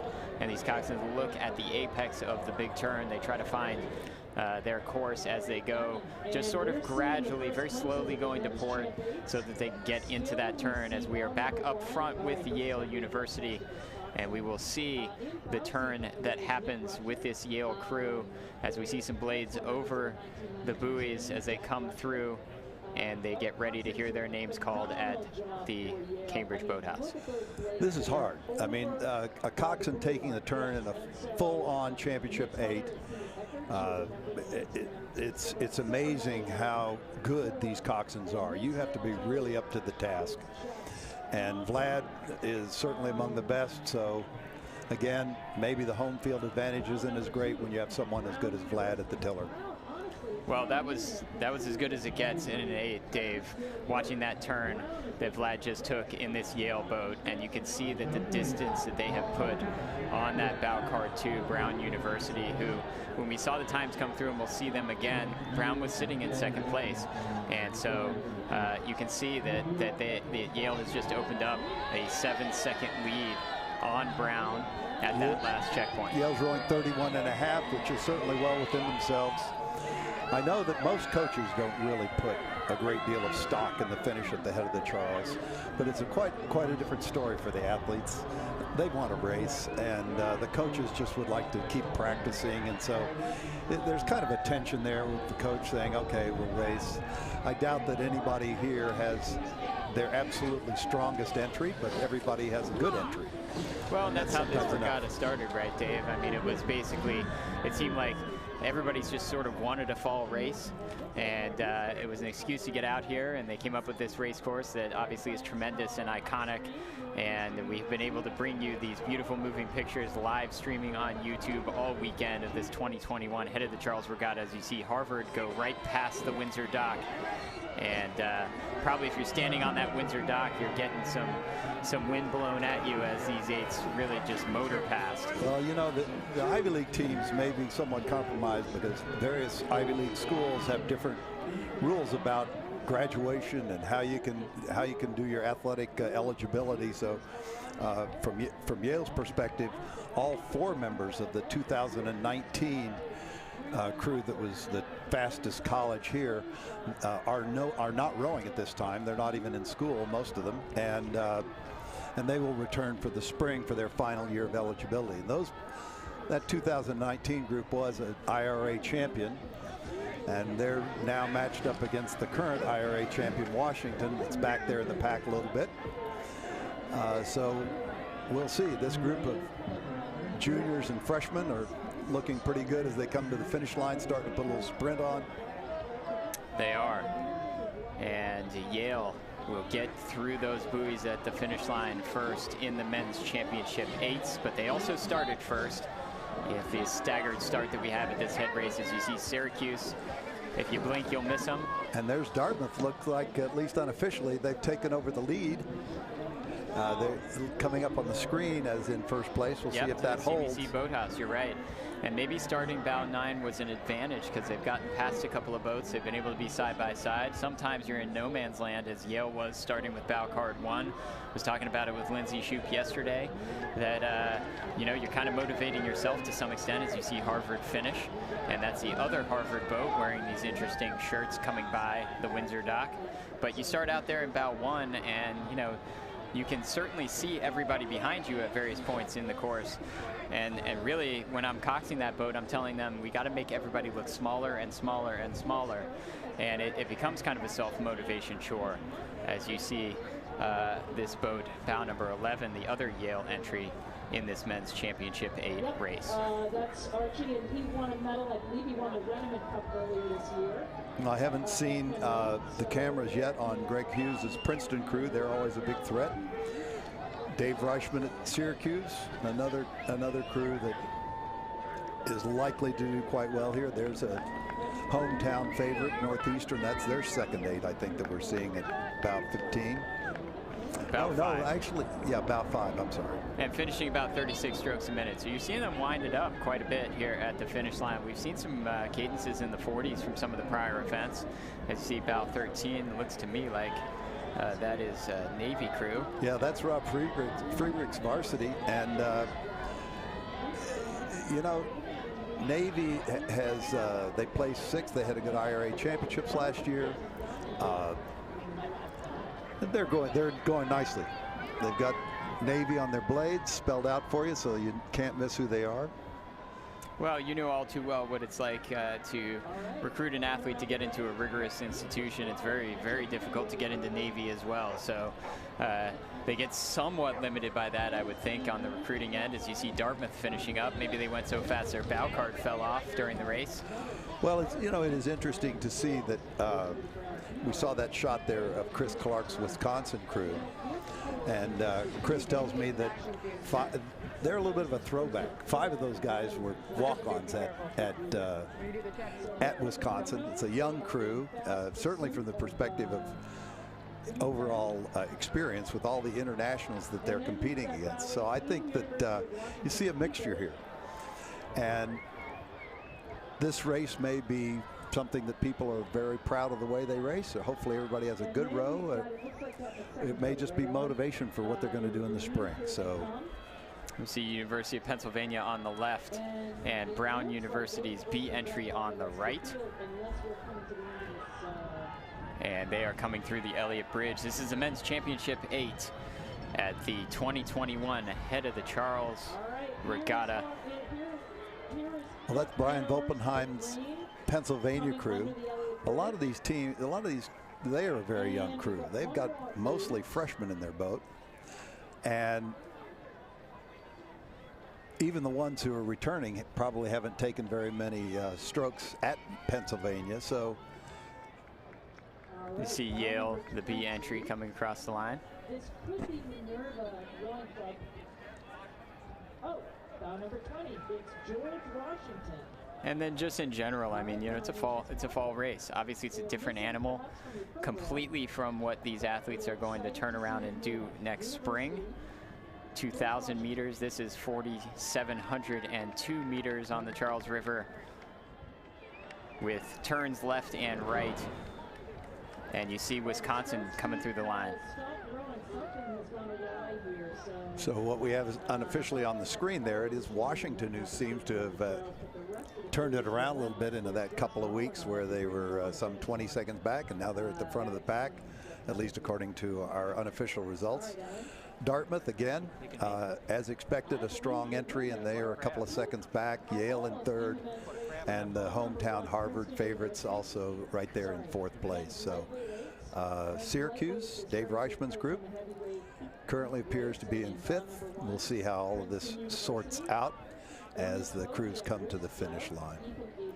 All results, of course, are unofficial, but they have tended to be very accurate. Obviously, we are not seeing any adjudication on those numbers. So to the extent that any of these boats are adjudicated any penalties, the results could change. But you see University of Pennsylvania coming across the line. Well, it looks like whatever Mike Callahan did in the 2 weeks intervening got him a lot more speed for the distance. And as IRA champions, there's no question they have a lot of power in that program, tremendous depth. Their second varsities have been, the last couple of years, dominant in the 2,000-meter racing. This long-distance racing, though, is a different kind of animal. Power is certainly always important, but quality of rowing, endurance becomes a much bigger factor over the distance. All right, so Dave, what we're seeing here, we're seeing the numbers start again, and that's because we're watching the men's lightweight eights come through. On the right side of the screen, bow 2 is the University of Pennsylvania. Behind them is Cornell University, right on their heels, coming past the Windsor Dock. And again, unofficially, that'll pretty much end the men's championship eights. And if it holds, it will be the University of Washington, the Huskies coming across the country to win another gold medal at the head of the Charles. As you see the big C's on the chests of the Cornell men, the Cornell lightweight men coming through. We have 16 boats in this event. And as with many of the course records, they seem to all have been set in 2017 when those favorable conditions occurred here. They were propelling these boats down the race course. And the Naval Academy is the reigning national champion from the lightweight 8. And it looks to me like they start at bow 4, so we didn't see them come through. This looks like a Dartmouth boat. Yes, a Dartmouth crew that was saved from extinction recently, as some of the other crews have. The pandemic wasn't just upsetting from the standpoint of the calendar, it was quite upsetting from the standpoint of budgets of athletic departments as well. But they're back and healthy. We welcome that. We're thankful for that. There's bow number 8, that's the Princeton second boat. Princeton's always a powerhouse, and they have a number of internationals, as do Harvard and Yale, and we would expect to see Penn, who's been very good with the lightweight crews recently. Colin Farrell has them really going well. Andy Card's Yale crew is pretty well stacked. They actually took 4th in the heavyweight event at the head of the Housatonic, just behind Washington. And wow, they were right there with Northeastern and Brown. So they have the capacity. As you see Penn finish, the Penn lightweight 8, Cornell right on their heels. If I had to guess, I bet Cornell just edged out Penn there, because that was a very small margin at the finish line. Good Another guess. Penn boat coming. The unofficial result right there, the unofficial line on this one right now is Cornell, Princeton, Penn. So it was a good call. And we'll see if it holds up. You never really know. There's always sometimes some dark horses further back in the field that put together a winning lineup. Well, Harvard's got that, has a lot of very talented athletes and a home course to be on. As we see, University of Delaware is bow card 12 there, wearing those pink tops. As you see the Penn second entry coming through the Elliott Bridge.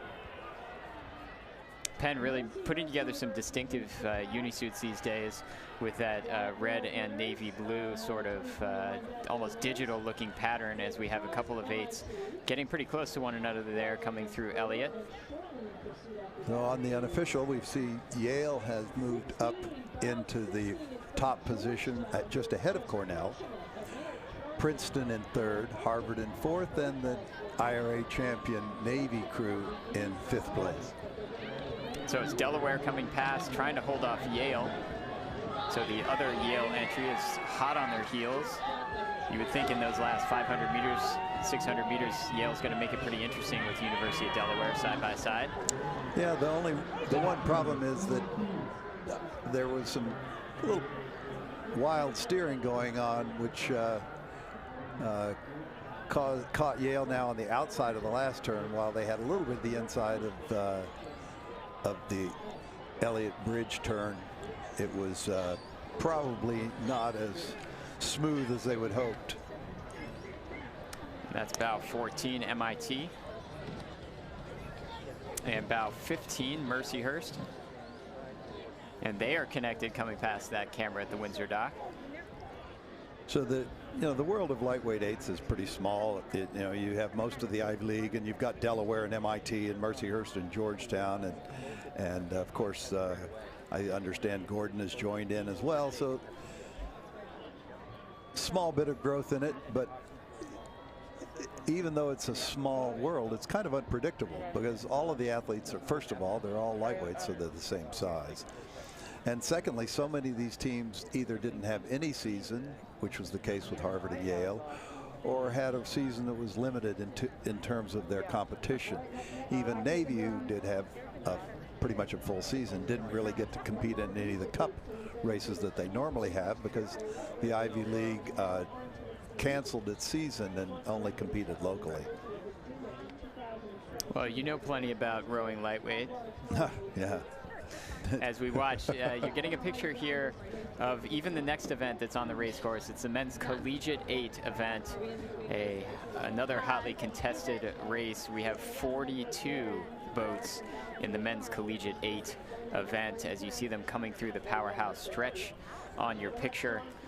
Looks like the numbers starting with the 20s are starting to come through on your picture as the men's lightweight 8s finish up down at the end of the race course. So it's hot and heavy here at the head of the Charles in terms of how quickly they are all coming. And the distinction between the championship 8s and the collegiate 8s isn't that much, although because any of these crews could enter the championship 8s, but the people who we see here are typically going to be, there'll be a certain smattering of smaller colleges. And some of these people do end up rowing at the IRA championships because they are the best of their division or their league. Always look for Michigan, Temple, the hometown MIT crew knows the course. It's a little bit harder to predict because a lot of these crews also, particularly in the Northeast, there were many fewer races last year than what we are normally accustomed to. So these men in the men's collegiate 8s are rowing for the new Larry Gluckman Cup, named after the late Larry Gluckman. And the winner will take that home for the first time here at our 2021 Head of the Charles Regatta. As you see, that looks like bow card 10 in between the Weeks Bridge and the Anderson Bridge, which is Ithaca College, another one of these crews that typically puts out fast boats for their sort of division. And you see some more boats that have already gone through the Anderson Bridge. I'm seeing bow 9, 7, 8. It looks like 7, 8, and 9 are, 7 is Notre Dame, 8 is Princeton, 9 is Dartmouth.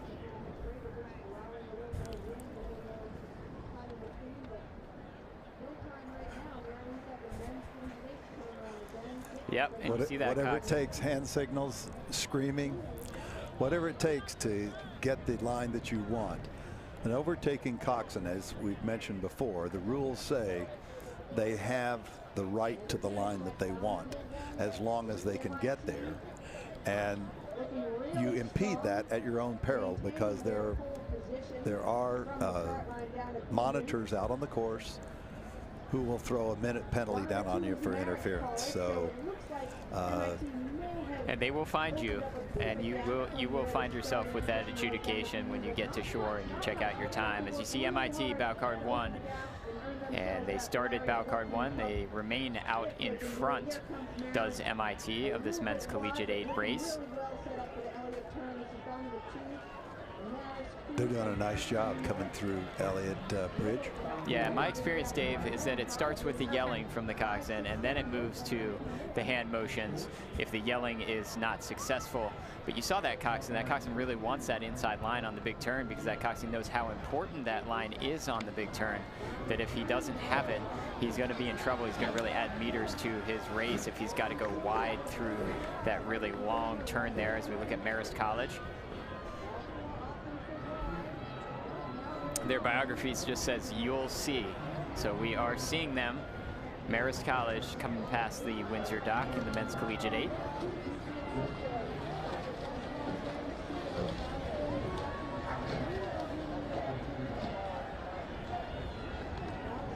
And we're starting to see some of the times come through from that Cambridge Boat Club timing station as they come past Cambridge Boat Club, and they also hear the announcer call them out. It does look like MIT with maybe a 1 second advantage over Marist at that point. So that's how close it is, as we see a crew maybe having to come to a stop there for a second to make sure that they didn't hit the abutment that is Hobart College. And Coxed really did a good job there to avert kind of what could have been a pretty precarious situation. You see on the right side, that is College of the Holy Cross. David, some crews put larger rudders on because the rudders on these boats are, as I mentioned earlier, quite small, and these boats go really fast. So it's not quite like driving a Formula One car through the chicane or through a hairpin turn, but it might be like driving a semi-truck at 70 miles an hour through a chicane or a hairpin turn, and they just don't maneuver that well. So you know, sometimes you get caught here. If you don't have the right rudder, there's nothing you can do about it. It's really a great analogy, Dave, and I can speak from experience. When you've got an 8 going at full speed, it's not really easy to get it around. I was talking to Colleen about it. In the olden days, back in my days, you used to sometimes see coxswains drop arms in the water, going through weeks or otherwise, just to make sure that they get that 8 around. As we see bow number 9. Yeah, that's Drexel, one of the powerhouses of Philadelphia. You know, they compete for dominance on the Schuylkill River. And they're having a great race because you see Drexel coming through. They've definitely passed a few boats as you see that boat from Marist College come across the line. This is the men's Collegiate 8 event. Event 60, 42 competitors at our 2021 Head of the Charles Regatta. My name's David Wyant. I'm joined by Dave Vogel. And shortly, we're going to be joined by a special guest as well prior to the championship women's 8s taking to the race course. As you see our camera on the Windsor dock giving you a picture of what it looks like coming through the Elliott Bridge, the packed Elliott Bridge. That is bow car 10 coming through. It's Ithaca College.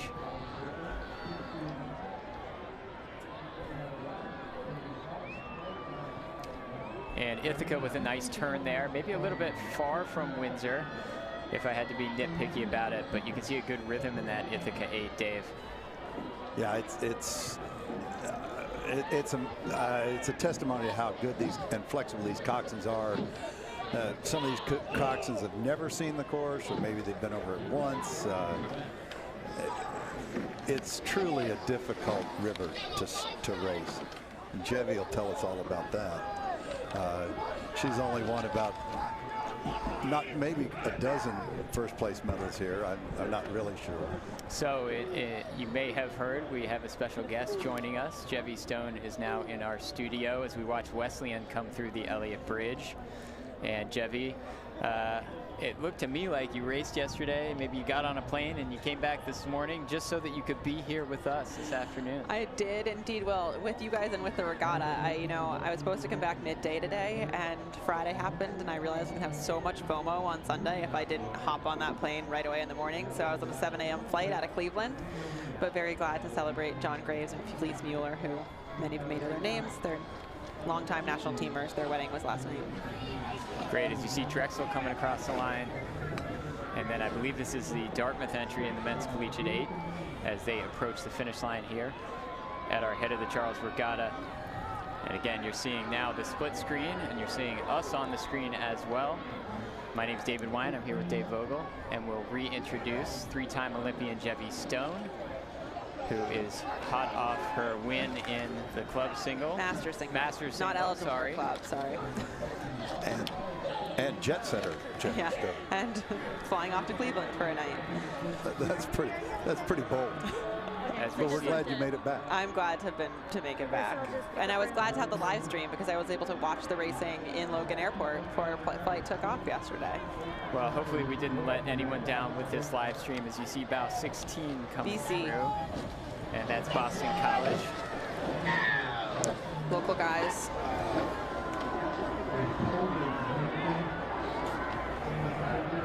And you can see the excitement, and we've seen a lot of side-by-side racing coming through the finish line all day long. as the race course does open up, and we've even seen 3 or 4 wide at some points of connected boats at the finish line. Gets pretty competitive, as you might imagine, as we see about 14 there is UMass. UMass close to our camera on the Windsor dock, a dock that you probably know pretty well, Jebby. Where I learned to row, where my mom still coaches.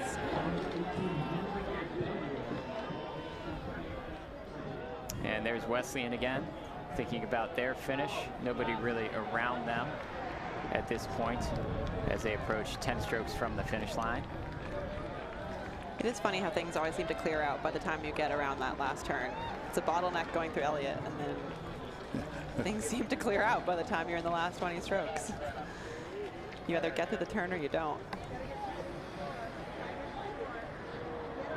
And as they come across the finish line, we'll check in with some more crews coming through Elliott. That is bow 21, looks to me. WPI. Yeah, there you go. She doesn't even have to look at the sheet. Oh, I did that one. I needed the sheet. BC, I didn't. They're a local Charles River crew. They launch up by CRI upstream. See them very frequently in the mornings. They've got a big crew these days. Bow 17 throwing us off with the pink unisuits is Bates College coming across the line.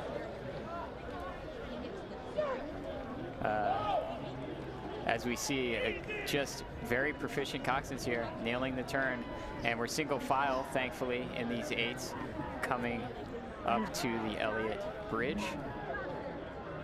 Another BC boat, or the same BC boat, coming through the finish line.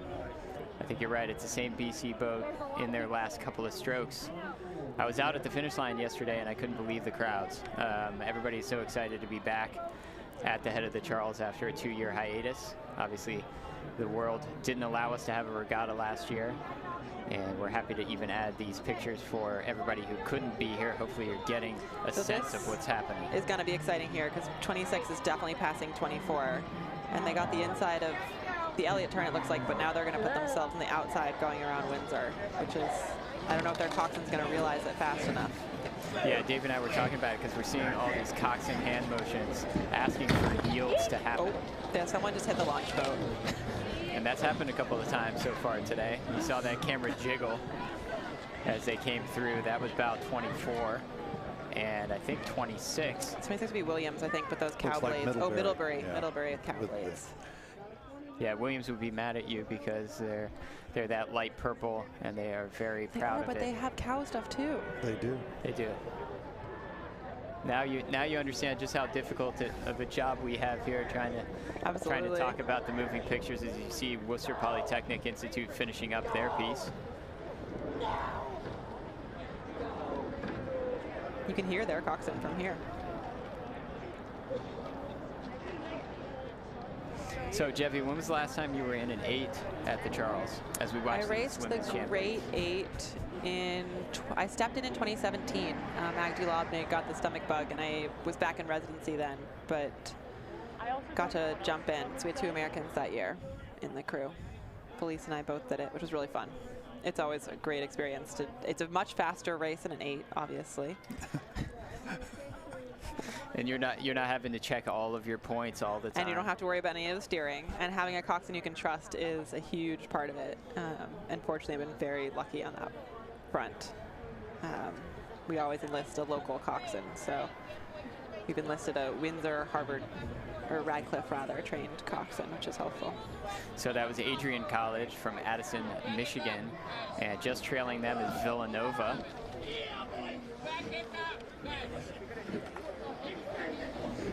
Yeah, well, I'm biased, but I think having a good coxswain in particular in this race is important. So what's it like? I was talking to Lindsay Shoup. Obviously, you went off as bow card 1 in your singles race. What is it like to be bow card 1? And how do you keep yourself motivated, you know, with knowing that as long as you execute your race and you're faster than bow card 2, you know, you're going to remain out in front? Yeah, and you have no idea what's going on in the back of the pack, which is kind of the fun challenge of things, because you can have a boat that starts in the 20s back here and passes 10 boats and comes out on top. I know in the previous race, Dartmouth started 9th and finished 2nd. There is definitely movement that happens, especially in the singles.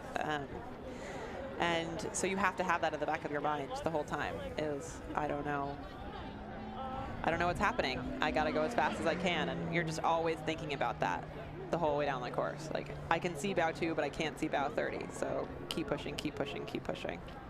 Self-coxing in the single for sure. Well, and I guess, I mean, it's a one-person boat, so I guess there's a fair amount of that even in training anyway. But I think it's interesting to hear the athlete's perspective on that. I never started as a bow 1, so not knowing what it's like to be out there, I mean, I think I'd be telling my athletes, because I would hope to not have to look back very often, you know, to just make those athletes behind them continue to be smaller and smaller as they go down. Yeah, it is. There's something really nice when you start later in the pack of having people to chase down, to be the chaser as opposed to the chasee, and that kind of aggressive motivation, being on the offense rather than the defense. And one year in the champ single, they started the lightweight men a little too close to us, and I couldn't see them, and I was able to chase them down, and that it makes it really fun. It's nice starting with someone ahead of you that you're able to chase down and gun for. It's also nice to start one and have that clean course and to not have to worry about steering. But well, worry about steering, but not worry about steering, but not around another happening. boat in front of you and steering around another boat. But there's something very fun about starting in the back of the pack and getting to chase down the boats ahead of you and kind of pick them off one by one. And so when you were in the grade 8, how many boats did you have to pass? So we typically they kind of seeded the international crews, just like you'll see in the champion. The Canadian women are third. We typically, if we hadn't won the year before, we started third. So we only had 2 crews ahead of us, which made things exciting enough, but not too difficult. My freshman year in college, we started way in the back of the pack and started past like 12 boats, and it was really fun. really fun. But probably very slow. Those 8s make up a lot more weight than a single does. Well, 4, so it was a little bit better because we rode a 4 as freshmen. Okay. A little bit better. Not much. A little bit more maneuverable than an 8, but not a ton. Yeah, now the women are off.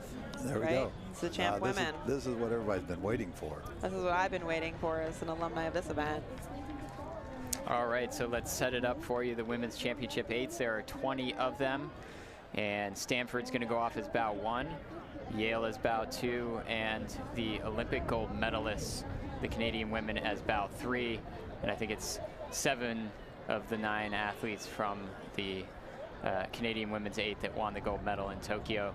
As you see the backs of some of these crews, we saw the start line, but you can see bow card 8 there, which looks like Syracuse to me. Yep. So we are well into the race. Yeah, they're all charging down the powerhouse, going past the 1 mile mark. And you can see almost Princeton starting to cut, it looks like inside Canada. But here is Stanford coming down first. We're welcoming back Colleen. Hi. Chevy, Dave, you sound fantastic.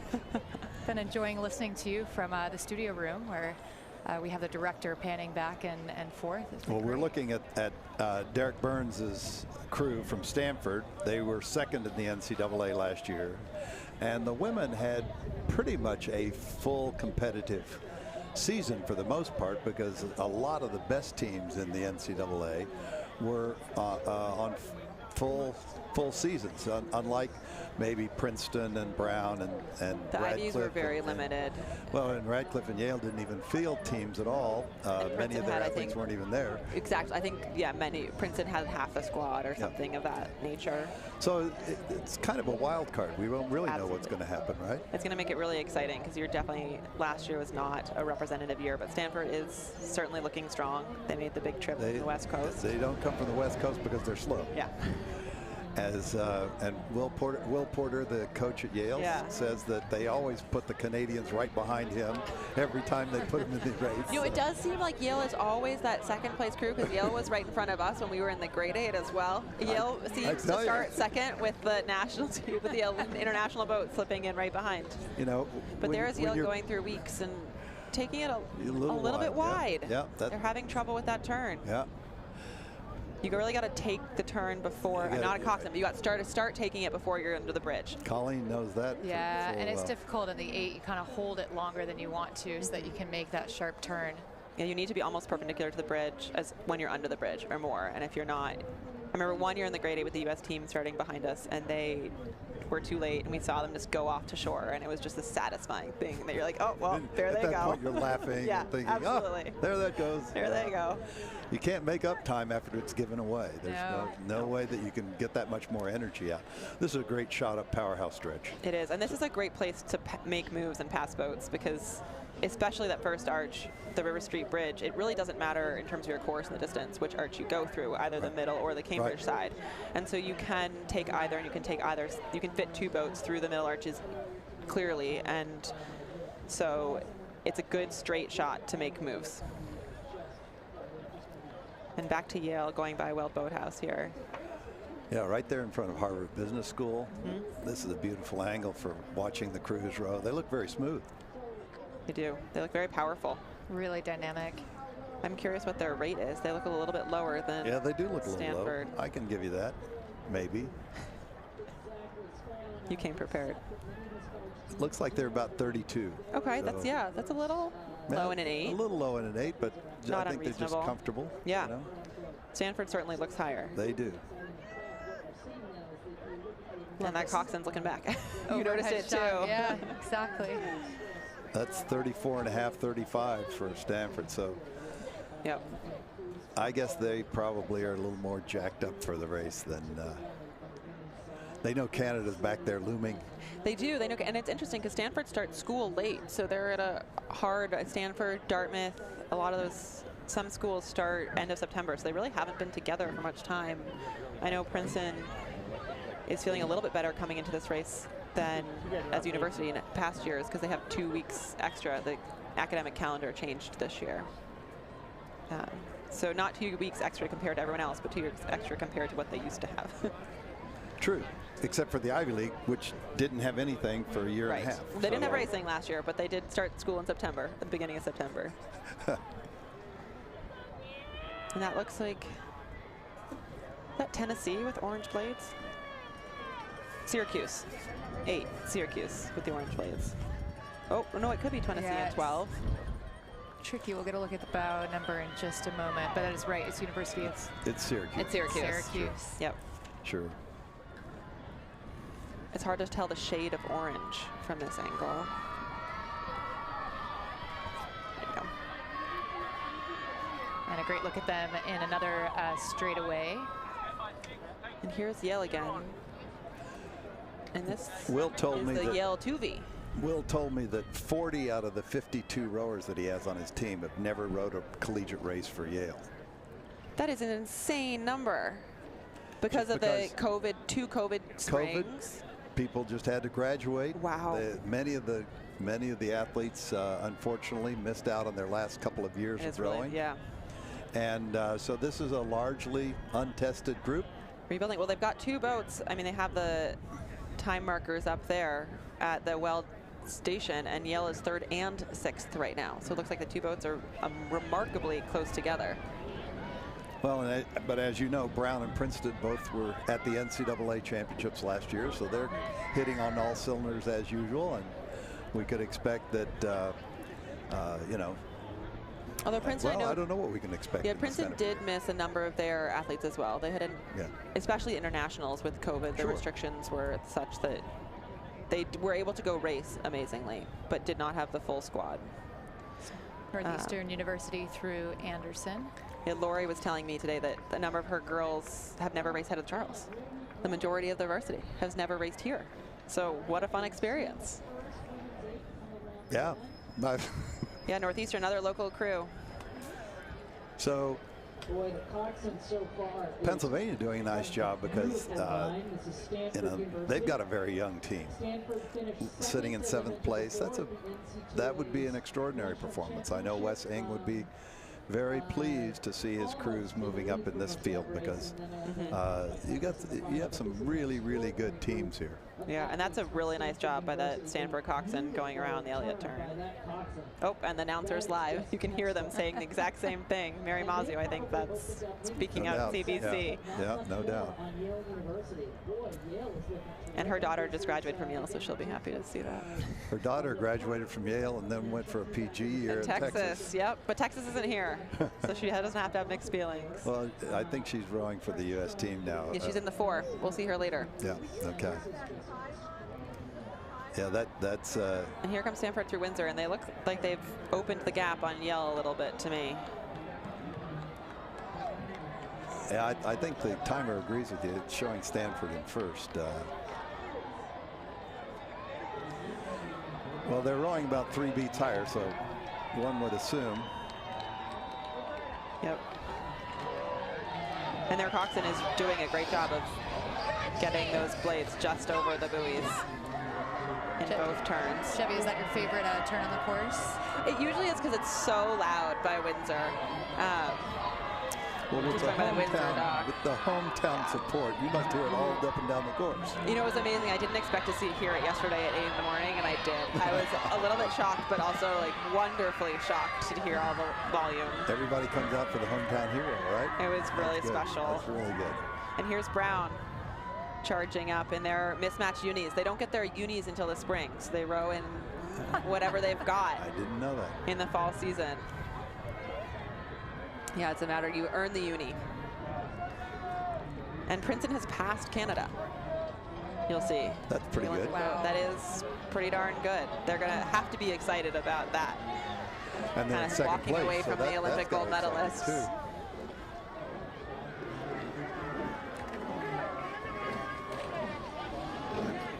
Here comes the next Yale boat. Charging up, and Brown going by the Windsor dock. Yes, there's a CRI local in that bow seat. But you can tell a bunch of them are wearing their junior club unis. That was fantastic. Eloise Baker in the bow, steered by Maya Barnard. And here comes Radcliffe, another local crew. And they were handicapped last year for sure. Not many people were on campus. I think they had 4 rowers last year. But they have a full squad this year. Harvard, Yale, and Columbia did not even have race. I think Yale had 3 athletes on campus, so wouldn't have been much of a competitive season. No, I don't think they could field an 8. In that regard. That's why you've got 40 out of 52 never raced for the school.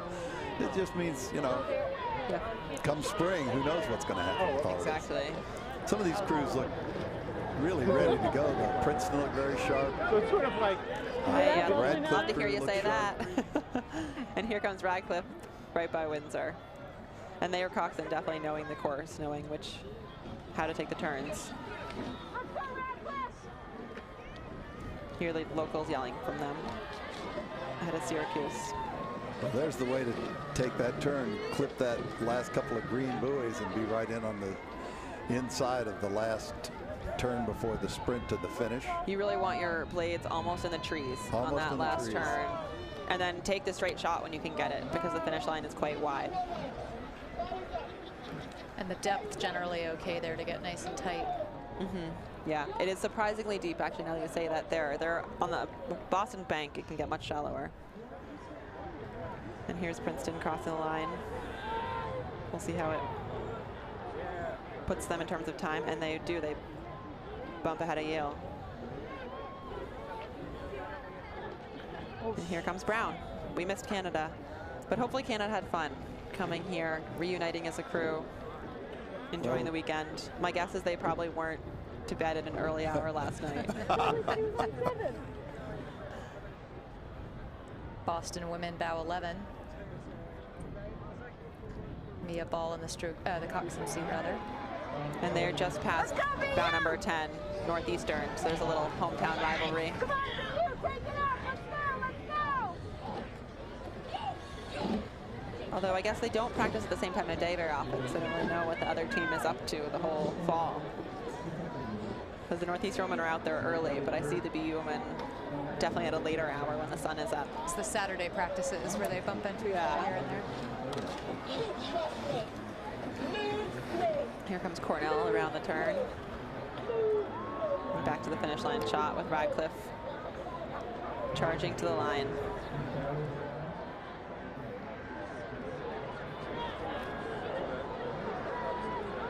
Syracuse right behind them.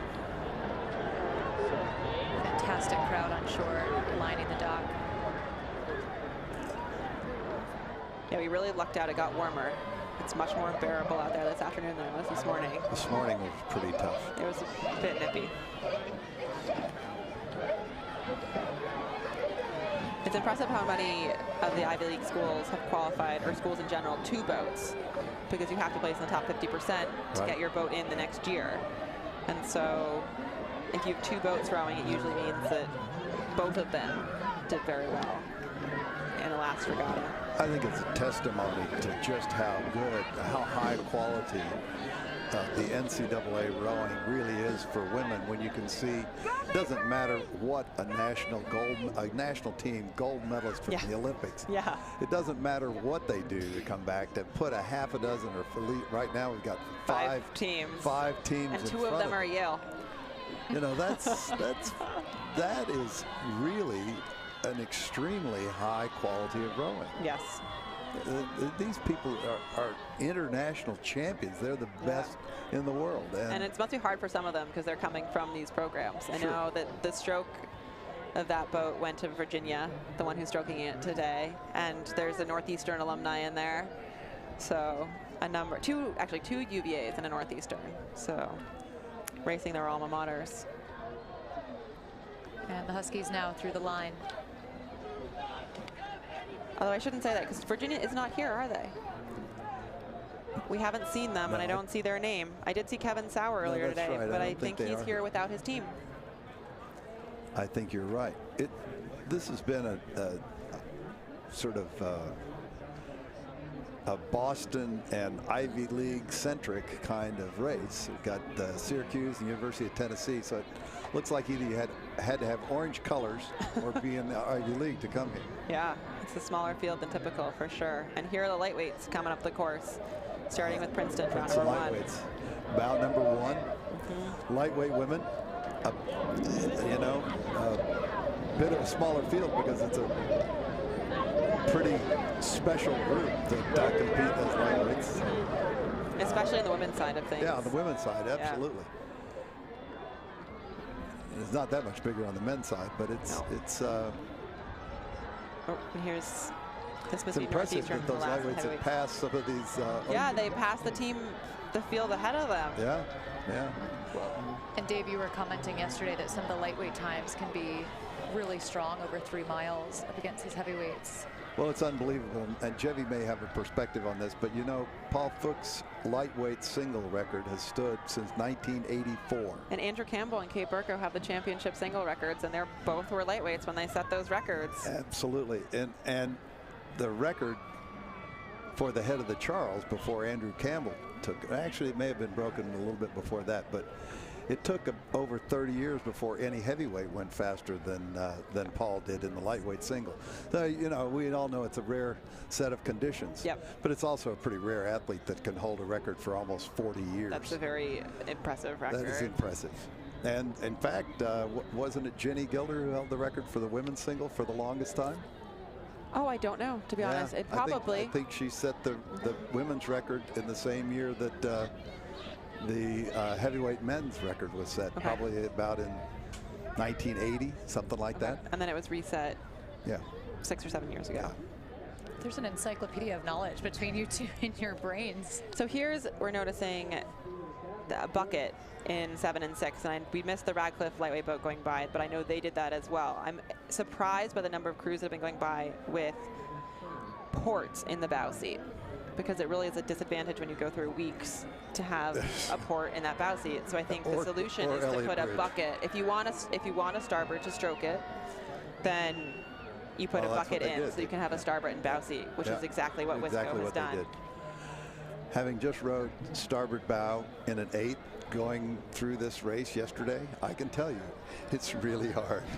Yes, absolutely. It's your job to get around the turns. It gets harder by the decade. But yeah, Wisco is smart. You can ask your ahead dad there. in another 10 years what it feels like.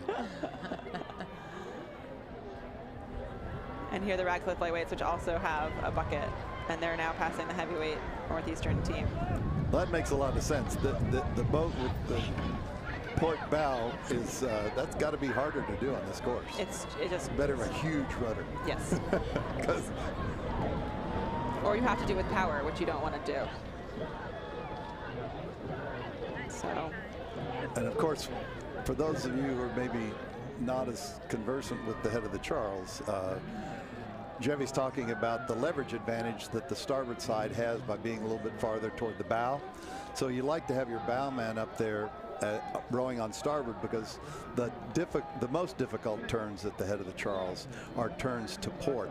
So you want your starboard side to have every advantage they can have to be able to execute quickly. Otherwise, you're just adding time to the course when you go wide on the turns. Exactly. My dad loves telling a story that one of the first grade eights we did, Anna Watkins was in bow in a starboard going weeks, and he was like, I want you to try to break your oar going around weeks. Like, it's your responsibility to get this boat around weeks. Like, you can do whatever you want. And she broke her rigger when we were practicing the turn. Not during the race. I think it was a practice day. She came off the water and she said, oops, and it was broken. Fantastic. He's like, great, do that again. Yeah, it's exactly what he said. Close, next time get the oar. Yeah. So this must be the next start of the next race, right? There can't be that many lightweight. The women's collegiate eights took off at 39 after 2:39. Yes. I would think bow number 1 Bates is certainly a favorite. They have been the little bit of a dynasty recently at the Division III NCAAs. They have a huge rowing program up there, men and women both under head coach Peter Steenstra, and really, you know, they're hitting on all cylinders. Wellesley starts second, and they've got another really great program. Yeah, we're seeing people scattered through the whole field right now as the camera catches different parts of the course. But it looks like this is just before Weeks Bridge. Yep, there's Weeks. Number 11, Mercyhurst, going through Weeks. Gabrielle Cristello in the Coxed seat. We see her now coming through the Weeks turn. And this is a much bigger field than our proprietary races. We have 40 entries in this one, which makes it exciting. It's nice to see a deep women's field. And not everybody can compete at the championship level. We saw at such a high level of rowing. A number of these athletes are people who probably walked on to their college program. And probably aren't training for 3 seasons of the school year as well. Many of them are not. I know the NESCAC had a very limited season in the last couple of pandemic years, so that would account for a large number of the athletes. Yeah. Most of the women's rowing is robust in Division I.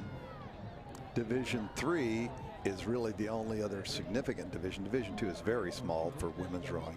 And so what we see here are a lot of the probably the smaller Division I schools, as well as just all of the Division III teams. And it's nice to see so many of them entered coming to the race.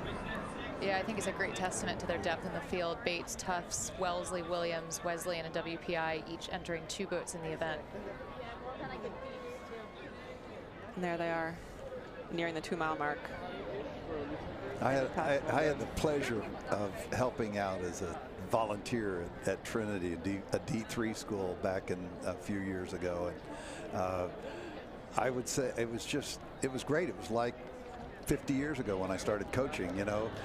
But Ed, not really a lot of equipment or a lot of help. You know, you do everything yourself. Everybody's a walk-on. It's all about teaching. So these athletes are getting the best of it. They're starting out wherever they start out, and look at how good the rowing is. Yeah, that actually is looking very smooth. And gosh, I have to flip my page for Bates. Oh, that's Bates' second boat. Which does make sense, knowing how deep Bates' program is. They're just some awesome coaches in Division III, and they just all love what they're doing. They love teaching. Mm-hmm. And probably most of them don't want to move up to Division I because they don't want to do recruiting.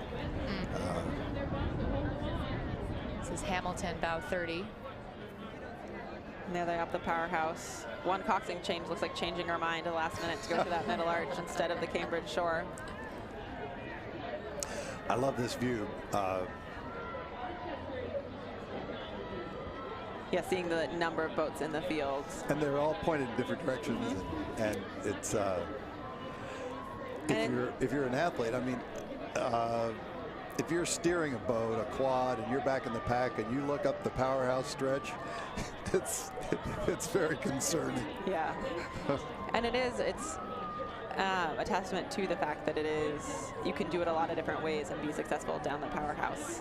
When there's a little bit more rain before the regatta, it can be actually to your advantage to take the Cambridge side arches, because the current in the powerhouse goes directly down that middle. Down the middle end. And so you do avoid the majority of the current coming up the side. But despite all the rain we've had this summer, we haven't had too much in the last week. And so the water is pretty still this weekend. This is a scoop for everyone listening on the internet. It was like hot tip from Jemmy. Everybody, we've got the insider knowledge. This is how, ladies and gentlemen, down, people. This is how Jemmy was able to win 10 gold medal single championships at the head of the Charles. Yeah, there are a couple of them that I did going through those Cambridge arches.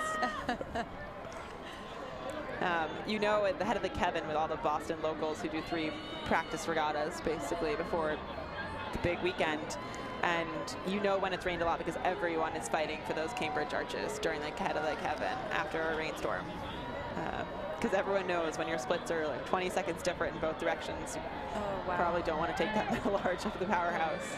Wellesley's sticking right with Bates. This looks like it's going to be a good fight. Opening it up on a WPI. 3 seconds difference at this point. Anything could happen in that last sprint. Yeah, and Wellesley, another local crew, so Coxed, who should know the river well. So taking advantage of that. Their coach is really good. She's really good. Who's coaching them now? Tessa Spillane. Okay. Thanks for Regatta Central. And there's Tufts with the if we believe our unofficial timing group, Wellesley has taken over. Yeah, at CBC. So with another half mile to go. Yeah. Wellesley has passed Bates. That would be very exciting. And Wellesley is a small, they're all small schools, but Wellesley is small. And it's interesting because so often when you see the Riverside time come up, whoever's going to win is first there, frequently. I mean, it's got to be a huge percentage of the time. Yeah, so it's almost a full mile. Yeah. To Riverside, 3/4 of a mile probably, and I think a lot of people think 3 miles and are kind of intimidated by it, but the fast crews go out hard and then just try to hold on, and I think that's the way you're successful in this race. You can't pace yourself to Riverside because too much of the race is over at that point. So the fast crews will just go out hard and race as hard as they can to Riverside and then continue racing as hard as they can the whole way down the course, but it makes it so their times are near the top the whole way through. At this point in the race, when you come through Elliott Bridge in the single, what was your strategy? What will you try to do to get the last bit of energy out of the tank and not leave yourself, incomplete in your racing effort? So I don't really start sprinting until I do get a straight shot. Coming through Elliott, I try to angle for, you can't see the buoys really in the single, they're just a little bit too small, but angle for the edge of the Windsor dock just off of it where I know the cat in the hat buoy, as we call it, the tall stripe buoy will be. And then it's a matter of getting around the turn tightly, and for a long time a dead tree in the river, which they've now removed. But that was when you started sprinting, because it was like almost exactly 40 strokes to the line. But now there is a birch tree on the Boston shore where the spectators are. When that's your stern point, that means you can go for it. It's about 40 strokes left to go. And it's much easier to have the sprint start when you are going straight, as opposed to still on the turn. No question about it. And that's one of the things that makes it kind of hard, I think, at the Charles, because if you're rowing at a 3-mile pace in an 8, you don't want to wait till the last 40 strokes. That's kind of too late, really. Right. You're not going to make up enough of a difference on somebody else. So in an 8, you ought to be starting about back there. But it's hard with that turn coming up, as you said. With the turn, it's messy.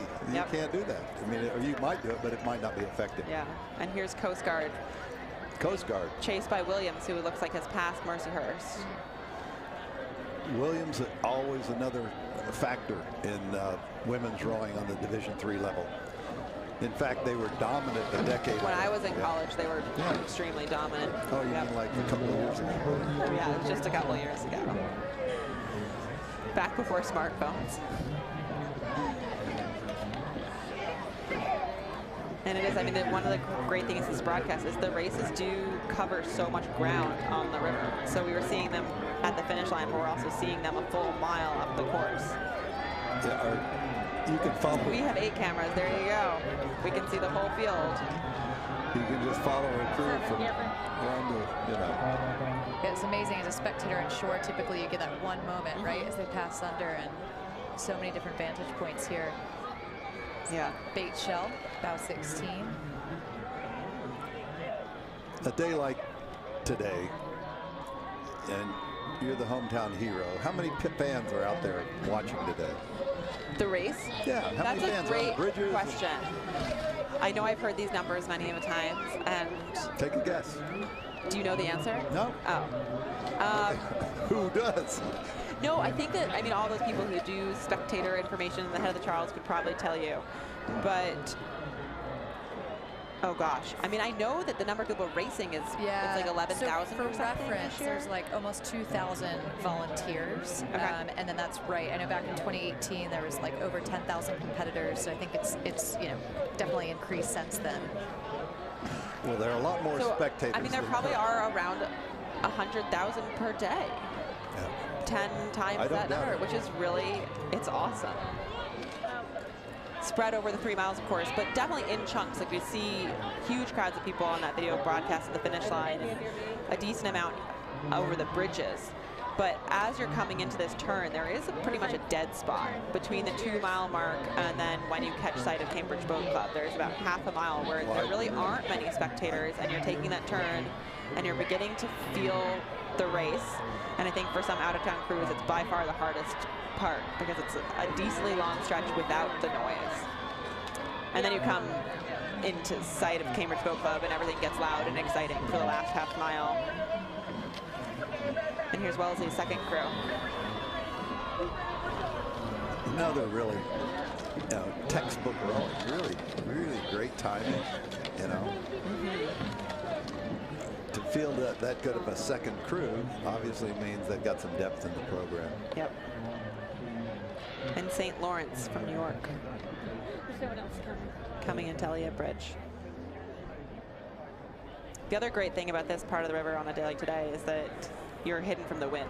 So Elliott Bridge is kind of the one part of the course where you get 180-degree opposite winds from the rest of the course. So it's a headwind most of the course today, so it's slowing these ladies down. But going through Elliott, they're going to get a little bit of tailwind for 20, 30 strokes. And going into the finish, you kind of feel that acceleration, which is, it's really helpful. At that point, you need it. Yeah. I could verify that. You're still sore, Dave, from your row yesterday? How you feeling? I still feel beat. I'm surprised my legs aren't cramped up under this table. But you can see the wind on the water in this screen. They're sprinting through it, but it's definitely all their ponytails are blowing the other direction pretty strongly.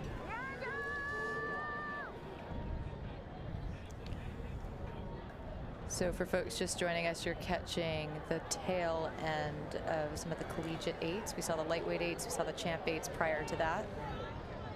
And at 2:58, so just a few minutes ago, the men's collegiate 4s will have taken off up at the start line. For now, from less than a mile to go, watching the women's collegiate 8s. And here's 3 turns fighting it around the turn. I'm curious to see the bow numbers and who's passing who in this situation in terms of what the lines are.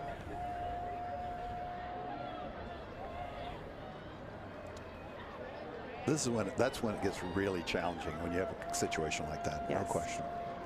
And here's another one. The Elliott turn just makes it so hard, like you were saying before. You get the inside of the turn and you're passing a crew just like this. 24 is passing 23, but then you're stuck on the outside of the next turn going around that Windsor-Bowen Hill dock. And that's a bad one, because if the headwind hits you, it hits you first if you're out on the outside. Absolutely. So you have longer into the wind and you're taking a longer course. That can really, at exactly the time you'd like to be sprinting, that can be very, very devastating to your morale. And you also want to feel like you're moving through a crew at that point, and you know you're passing them, and it's very frustrating when they're taking a shorter course and you're just not gaining as quickly as you want to be. At that point, anything that stops you from moving through a crew definitely slows your crew down. Yeah. And here's the 3 boats that we were talking about, and it looks like 28 will get the inside of the next turn again with 29 passing on the outside, which is Bowden and Williams. This has got to be one of the lower boats of Williams. I don't know how many crews they have in this, but we've seen at least one other one in front. And it looks like Bowden's able to keep that lead headed into the inside of this turn, forcing Williams to the outside. And it looks like their coxswain is starting to get aggressive and think about that sprint, just listening to the tone of her voice. Love the audio pickup from Windsor in addition to the great imagery. And we'll see them from the other direction here at the finish line.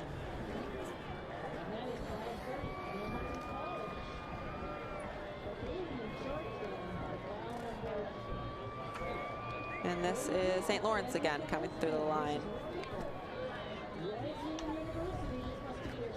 Giving it everything they got in the last few strokes. It was impressive to see how hard people are sprinting in those last bit, especially in some of the early seasons. You see the men's champ 8s, they were really collapsing at the...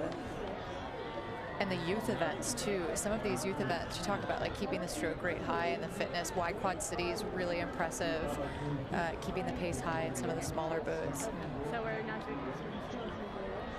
That's great to hear. I can't say I'm jealous. I mean, I think having a coxswain for a quad is great at the Charles because it doesn't mean you don't have to steer, but having a coxswain for a quad definitely slows a quad down. And here are the 4s. Like Dave was saying, headed up, or Colleen, someone was saying, next event, men's collegiate 4s, headed up the powerhouse.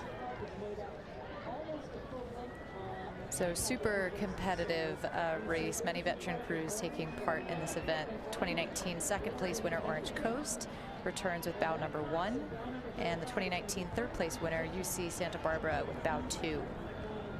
And 40 boats in this event with a impressive variety of schools.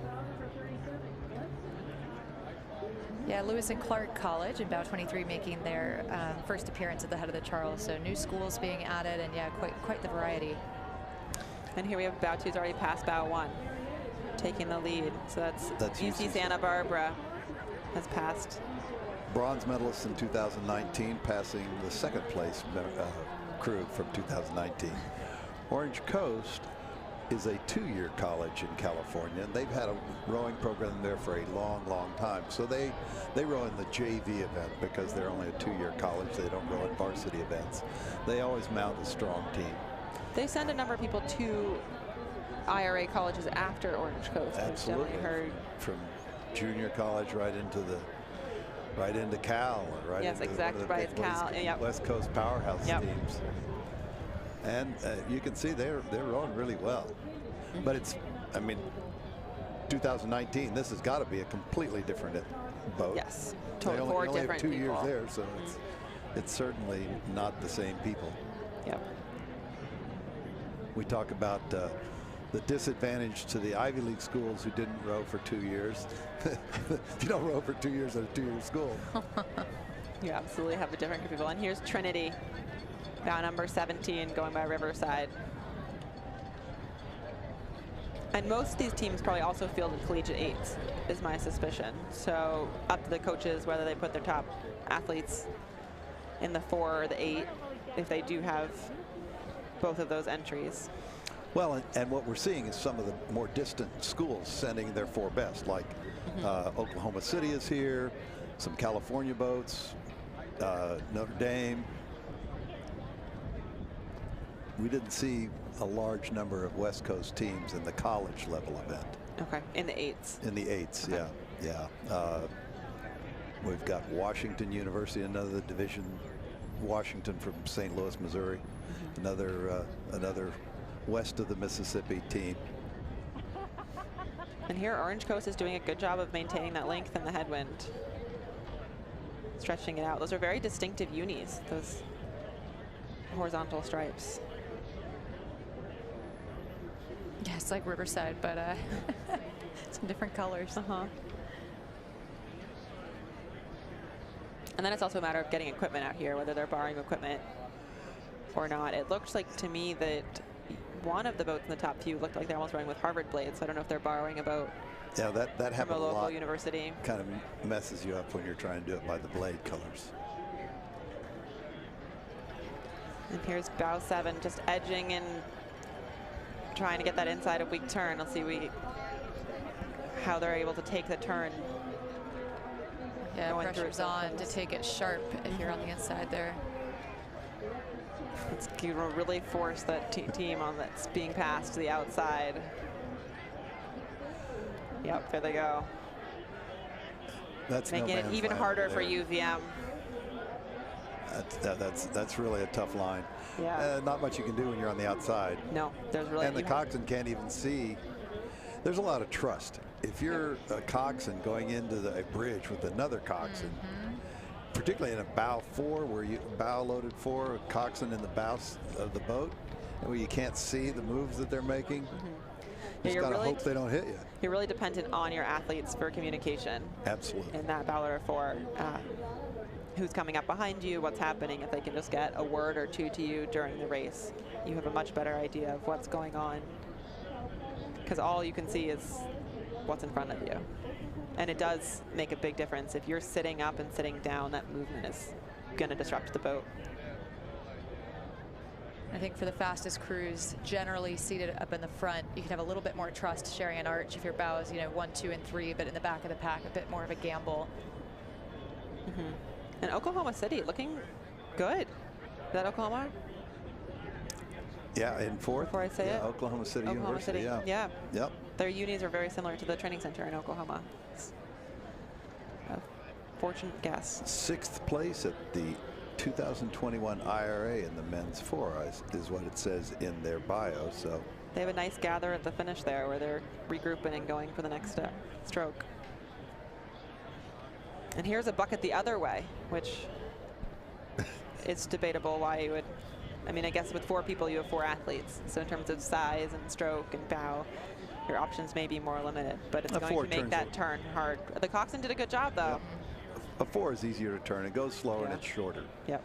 The rudders are essentially the same size as in an 8, so much more maneuverability. But still, there's no easy way to do weeks. In a single, it's still hard. It is, but the singles turned so much faster. I definitely, when I got back in the single after being in the double all summer, which occasionally I was in bow, it's so much. I kept steering into the shore because I kept overturning because the single spins so much quicker. And the double doesn't have a rudder, so you're doing it all with power. Yep. As soon as you get into the 4s, the coxswain does have a rudder, which is very helpful.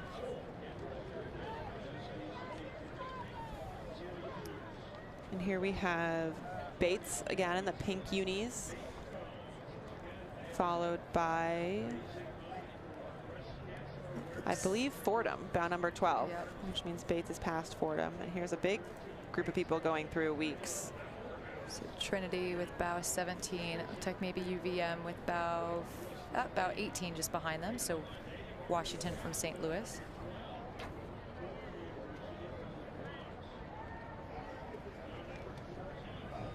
It looked like it was another UVM boat, possibly, that got unfortunately sent out to the Cambridge shore there, going through weeks. I mean, that's an area we talk about being, you want to, of course, be on the inside, but if you have to make the turn really sharply, I'd even consider dropping one of my port rowers, my 2-seat, just for a moment, and just cut it really close in these boats. Yeah, my dad has said that frequently. It's better to take the turn well and do it slowly than to make it too wide a turn. Because you can take a 10 when you get straight. And that's when you're going to be faster no matter what. Here's some tight connection between these boats. I wonder if that coxswain knows what's going on. It looks like the bow seat may be talking to him, and there we go. Well done by both of those coxswains, avoiding any sort of interaction.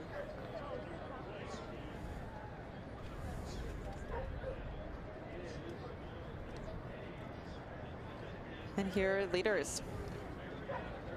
All right, Ellen. Coming around by CBC, half a mile to go. About to go under Elliott Bridge. They're going to hear the crowd soon. You see Santa Barbara at the head of the river right now.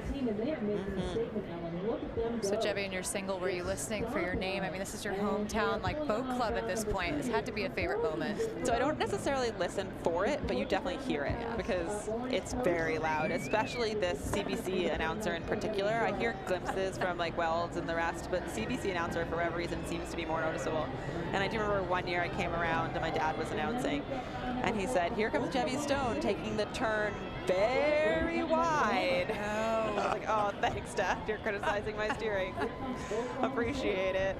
Or it wasn't very. He said, "No." He said, "A little wide," but you know, my intonation and what he meant very. He said a little, but he meant very.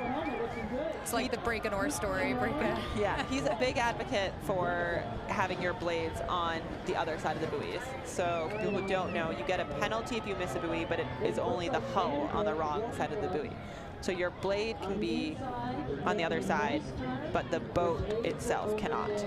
And so just like that Coxed is demonstrating there, to get your blades overlapped is kind of the perfect line to take. And for those of you listening who don't know, my dad is also my coach, which is why these Just why we're stories are chuckling in the studio. entertaining.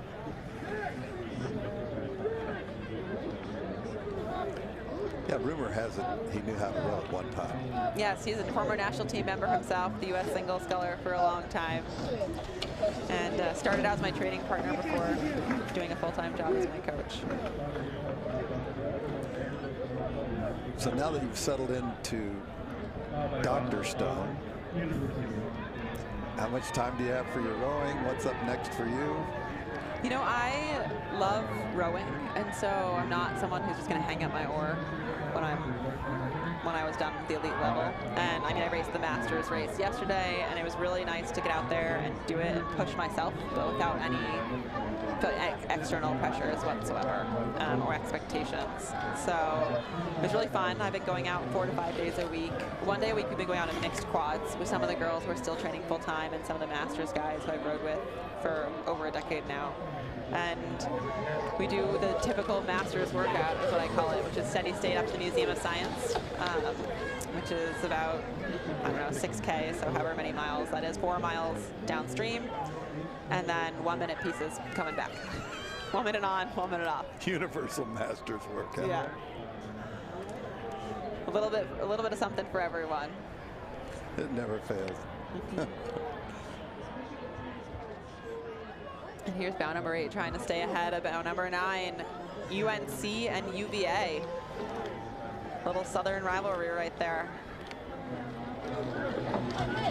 UVA, their bio, they say these are the young guns, and there they go. Yeah.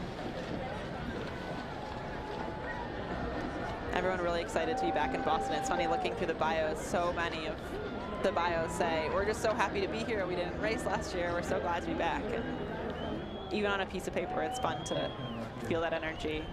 Well, this is a very large and expanded head of the Charles with the extra day and so many singles on Friday morning, which opened up an enormous amount of opportunity for large boats and team boats and many more participants. Got to credit how smoothly it went. Wasn't without glitches, but it's really significant when you enlarge the world's largest regatta by another quantum. The river didn't get any bigger, did it? It's still the same. The river is still the same river. And it's going to get shorter when they do the construction on the Mass, narrower when they do the construction on the Mass Pike up across from Magazine Beach. So that'll make for some interesting head of the Charles years. But don't have to worry about that yet. So there's Bates going by the Windsor dock, and then we're back to the finish line. This is, I think, Notre Dame. It says University of Dame, but I'm pretty sure University of Notre Dame from South Bend, Indiana. That may be a typo. And I was actually with the Notre Dame coach, maybe the coach of these boats, on the plane this morning coming from Cleveland. He had conversations with some donors or something. Oh, wow. It was a very small world. Moments. And there's UVM, followed by 19. Marietta. Colleen, you mentioned that there are over 2,000 volunteers to put this regatta on. I think that should give everybody a sense of the scope of what it takes. It's a year-round operation at Cambridge Boat Club to organize this. There's professional management, Fred Schock running the show, and it really is just an extraordinary undertaking. We have to say thanks to all those volunteers. That without them, you must know dozens and dozens of volunteers who do this. And a lot of it, some of them are doing it this weekend, but local crews, Tufts crew came last week and they put in the docks for falls. And so it's, a lot of people are doing it on the weekend, but a lot of people are doing it in the weeks leading up. I know I've done a lot of the registration stuffing parties where you sort out all the sheets and put them into the envelopes that you get with your bow numbers. And it's nice to be able to contribute in that way, and I think it does, especially for big teams like Tufts. Not all the members are necessarily going to get to row this weekend, but they get to have a hand in the regatta if they come and volunteer. And that is many people's first experience with the regatta is as a volunteer as opposed to as a rower. Yeah, the officials on the water, the safety team, course setup, as you mentioned, maintenance. Well, to say medical nothing teams. of things like medical and the police, the traffic, you know, the way they change traffic patterns and block off roads.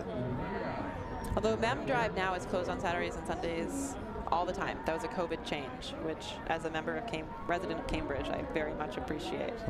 It's great to have that extra park space both weekend days.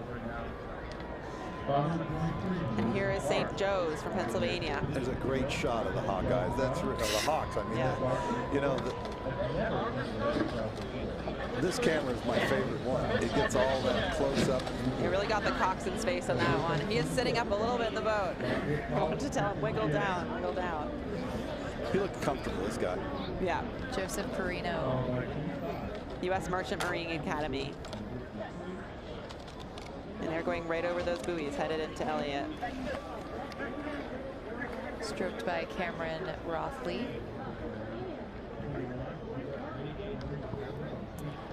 And here is Lafayette coming by Windsor. Yeah, now that you said the 2,000 volunteers and the regatta is bigger, so I think that the regatta was about 11,000 competitors, and I think this year it might be up to 17,000. I think that's the number that I heard.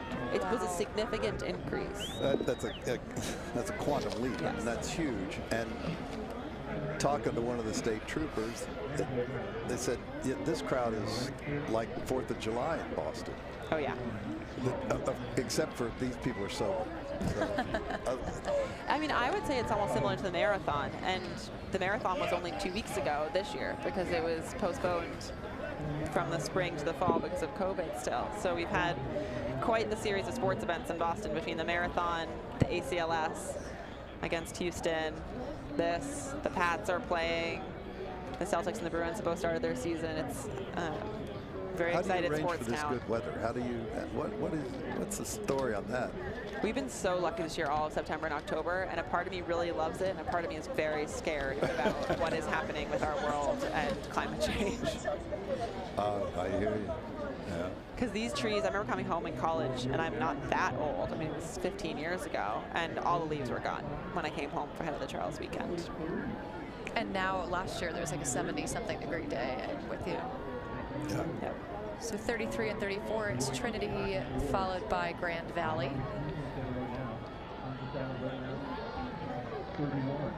Trinity, very strong D3 rowing program, especially on the men's side.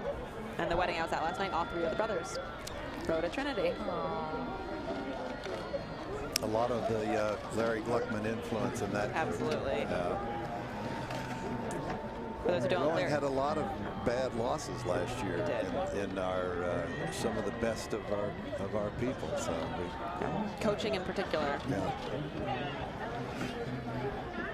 For those who don't know, Larry Gluckman, coach at Trinity, and died almost 6 months ago now. Longtime coach of Trinity. He coached at gosh, Princeton, Dartmouth, Craftsbury, and a mentor to many people, including myself, in the rowing world. Always had some genuinely wonderful quotes and just a wonderful person. And there's a new trophy to be presented today in his honor. So it's the Larry Gluckman Cup for the men's Collegiate 8. Very special. Which is very, very appropriate. And I saw a number of the Fat Cat rowing. That's the Princeton alumni group rowing with their orange shirts with Larry on one side, Gluckman on the back, in 6-inch high letters. It was a very nice tribute. Yes. A lot of people thinking about Larry today. Absolutely. And here we have, nearing the end of the pack, there was bow number 39 of 40 passing the Windsor Dock. They've passed a number of boats. That is UC Irvine. I think that's the first UC Irvine boat we've seen in this race. And there's Coast Guard, bow number 35. Going by the Windsor Dock. About 600 meters to go at that point. And here again, the finish line camera. Wesleyan coming down first. And they bow number 24 of Heat Speed Maritime from the Bronx. And this shot, of course, just about 20 or so strokes, depending on what type of shell you're in from the finish line. Good support from the crowd. Yeah, there's a nice pivot on the camera. We'll see them come by.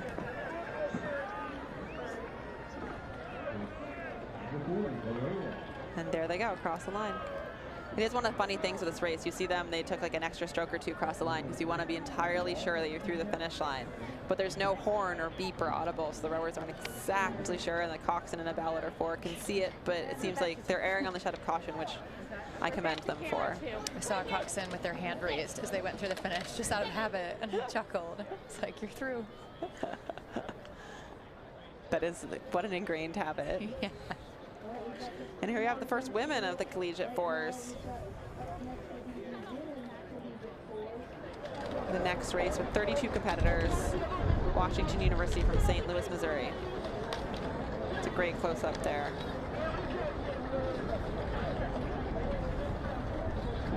Going by Riverside Dock. So they're about clearly borrowed equipment. 3/4 the way into that first mile.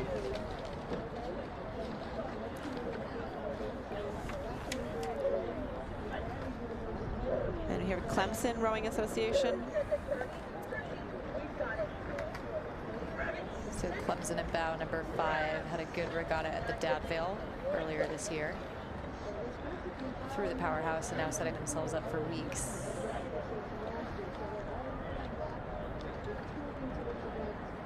And this is distinct from Clemson University, I believe. Yes. And I don't know the distinction there. This is a club. A club from the same group of students, but a club program and a D1 program in the same school. They have an enormous number of people rowing. Got it. That is a very large number of people rowing. Main difference being between the scholarship people and the people who are out there for their own edification. That's great that they have that opportunity to do it at they have a two really different big intensities. They have a big rowing club. Yeah, I've never trained there, but I've heard great things about the facilities and the water. A lot of people like to train there because it is so 2 different 2,000-meter courses with different directions, so you're never exposed to the wind too badly. It's pretty remarkable. It is.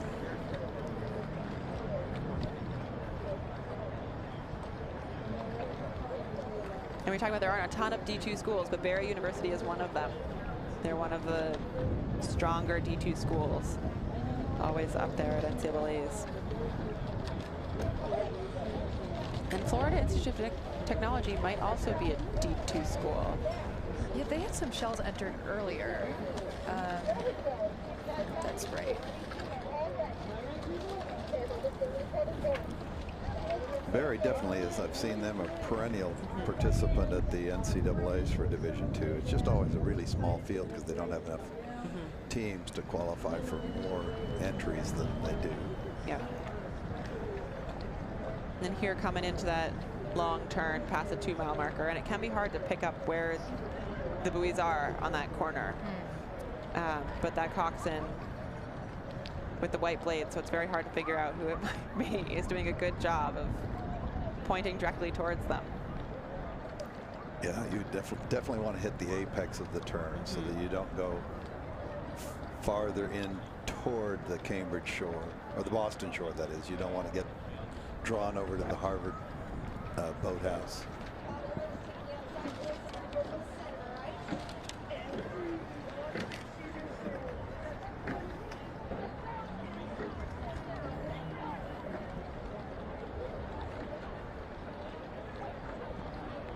And a look then into the final mile. This is a great shot from Anderson Bridge. And they zoom in. Yeah, it's a pretty powerful zoom on that camera. And passing Harvard, the Harvard men's boathouse. Harvard has 2 distinct rowing teams. The university had the men's program, Harvard, and the women's program, Radcliffe.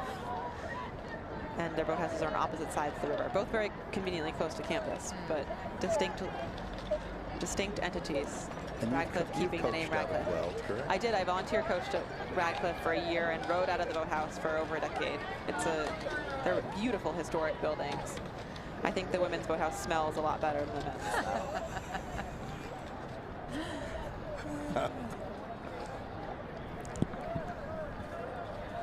Bow number 14, Coast Guard. And 15, we just barely missed going through the bridge. And here they are coming out the other side. Nice tight turn from Coast Guard. A little bit wider for Liberty University. And you can see the fans. One of the fun things about Weeks Bridge is that it's a pedestrian bridge, so you can see the rowers coming into the bridge and then going out of the bridge. You can run across from one side to the other and see more of the race versus all the other bridges on the course, which have cars traveling across them, so you're definitely not guaranteed the ability to cross.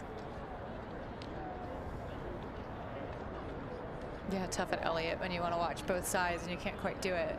No, and now they have barricades up. They really don't want you doing it. They really don't want you to do it. Well, good thing we have 9 cameras to share the action with you live. CBC and Windsor, we can show you the in and the out. Oh, you have it. It's okay. So,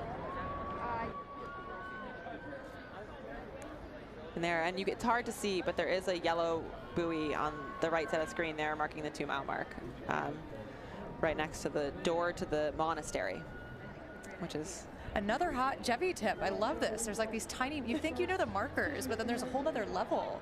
Dave, you go one level deeper. There's like the one tree, but it got moved this year.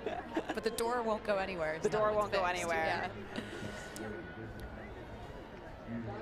It's probably historically a mark at this point. Calgary having a good race. You can see on the graphic in the top right, those timing checkpoints coming in. When did they start putting the buoys in? So they don't put the race buoys in until, typically it was Friday morning before the Friday practice, and this year they put them in on Thursday afternoon. So they're really not in for long. They do put 3 buoys out on this Elliott turn because people tried to practice the head of the Charles turn a little tightly, and it's hard to tell from the camera angles, but typically when you row, you try to stay on the right-hand side of the river, like a car, and those buoys are absolutely on the wrong side of the river. So when people are trying to practice their head of the Charles courses, they are in a dangerous place because crews coming downstream. It's very hard to hug that shore tightly, especially when you're doing anything with any decent pressure. So they put out 3 buoys for safety, and they're actually they're much wider than the race course buoys are. And are each of those buoys independently anchored? yeah, They are strung together. I don't know how many per string. I should, because my parents are part of the race, the course setup team. Coach Chris Richards of Belmont Hill is in charge of the operation, but they're out there in the launches helping put in and pull the buoys every year. And that was ahead of the Charles innovation some years back to cut off styrofoam discs to make the buoys low enough to the water that when you do put your blades on one side, it really doesn't disrupt your rowing. You're not going to do any damage to the boat or the blade by hitting that. It's like a 6-inch disc of styrofoam. that floats above the water. And they're in these crates that are labeled with a system that I do not understand in terms of which string of buoys goes where. It's impressive that it can be done in one day. That must take a lot of volunteers. Yeah, they have 2 groups do it. One does the first half of the course and one does the second. So the first mile and a half, it's 2 weeks and from weeks. And they're very efficient about it. They know how to do it at this point. They've got a method. And they have some method, and I forget what, in terms of preventing the string from tangling. That was one of the big obstacles, was this, because the buoys are all connected, how to avoid that. This is Jefferson. That's a look at Mara Holt in the Coxed Sea. And here the 4s are coming into that last half mile.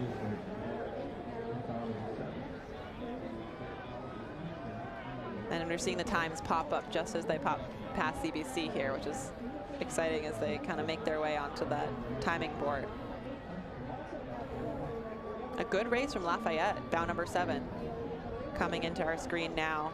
They're 4th to CBC and coming by Windsor now, having passed a few boats to get there and looking quite strong. Erica Nally in the Coxed Sea, stroked by Haley Simpson.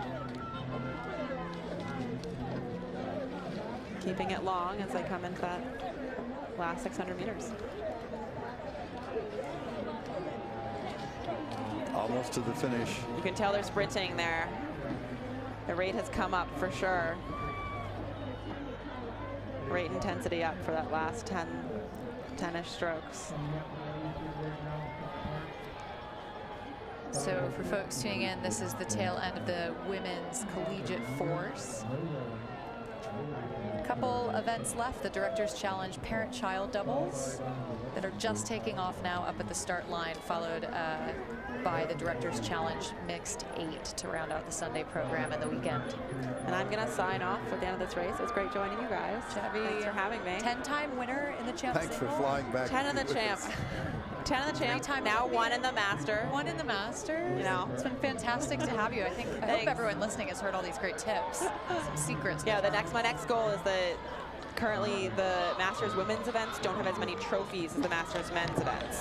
Like physical trophies. You get the medal, but they don't have the plates or anything. And so if anyone wants to donate some nice hardware for the women's side of things so there's more gender equity, respect, I hope to earn it next year. Tell them to go on eBay. There's a lot of good silver being sold. There you go.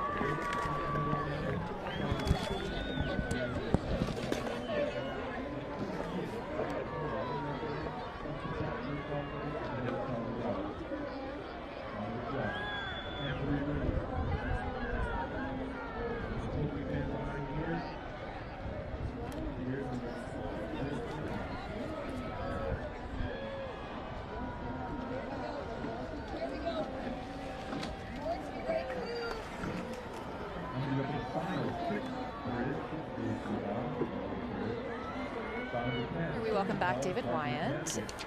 Thank you for welcoming me back, and excited to be back for the final couple of events of our 3-day Head of the Charles. And that was actually the first time I've been able to listen to the broadcast in the other room as it came through, and it was tremendous. It was really great to have Jevy, who I think has a lot of talent in this world that she maybe didn't even know that she had, but the banter was great as we watch these collegiate fours come through. Elliot.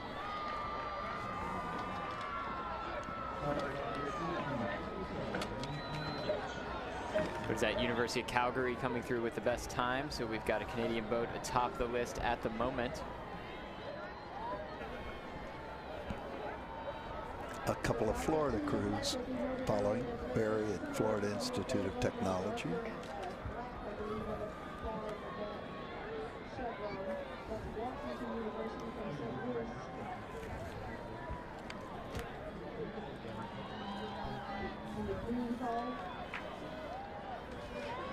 So the women's collegiate fours, Liberty University.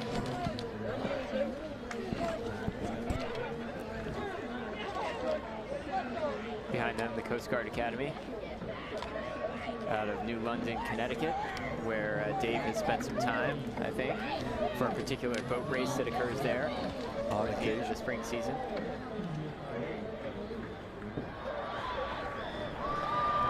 Bowdoin College. Tell you what, there's a lot of fast rowing in Maine. These D3 colleges in Maine, between Bates and Bowdoin, Colby, they are all putting out really fast boats. Yeah, Bates in particular, the past several years, it's been a powerhouse at the D3 level. Really untouchable at the NCAA championships past few years. And it's remarkable. It's really pretty far north for an outdoor sport. Yeah, the amount of water time is very low in comparison to most of their competitors. As you see William Smith College in the green on the right.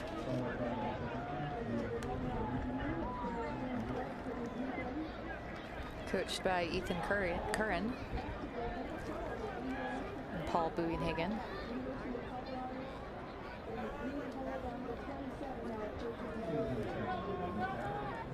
So a lot of these, we would just say smaller schools, you know, D3 programs, D2 programs, putting out boats in these collegiate and collegiate 4 and collegiate 8 events, and trying to get entries in both so they can bring as many athletes as possible to the head of the Charles.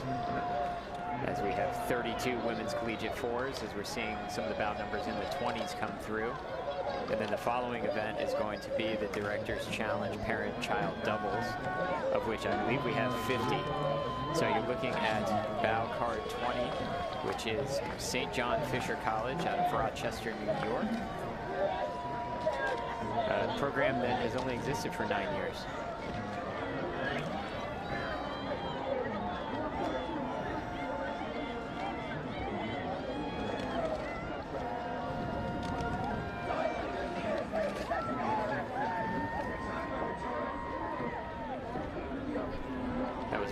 Coming across the finish line. It's Marquette in the bright blue boat. Francisca Kliva and the Coxed seat.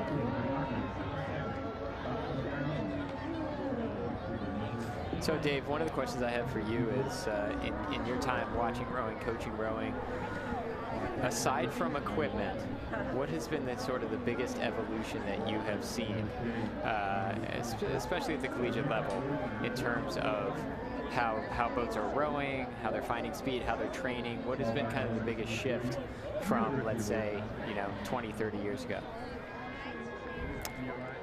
Yeah, I suppose that some people would say the sliding seat, but that actually happened in the 1870s. So I think they're pulling my chain a little with that one.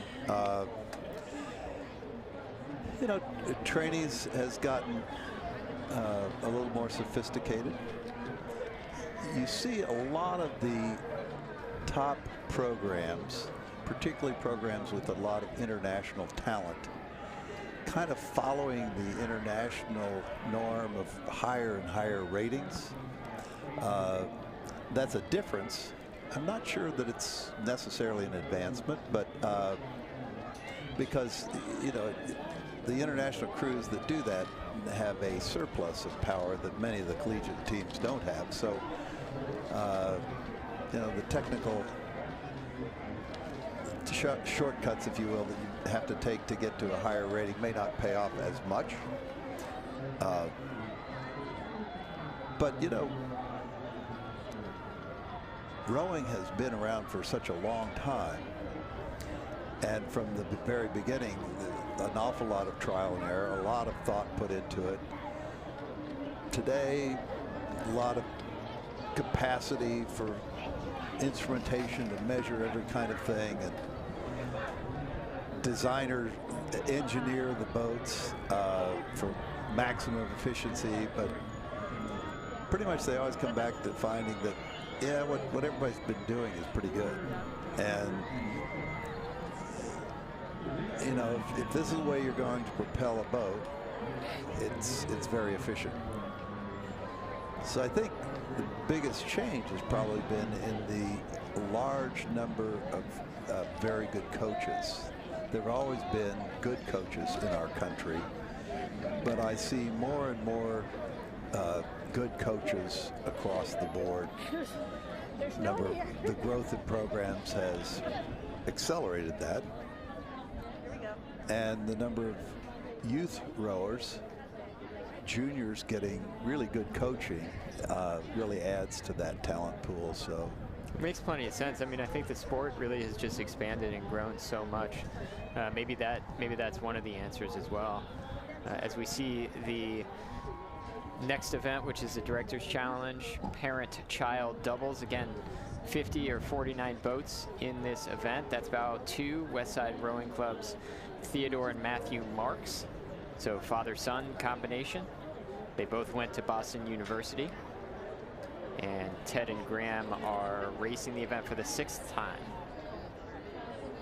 A little bit close on that abutment at the Weeks turn, but figuring it out coming through. Looked like maybe just an oar tap there on the abutment, so it's going to push them a little bit wide on that turn.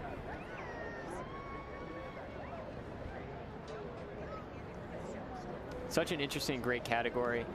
You know, another thing that exists that we don't see all the time.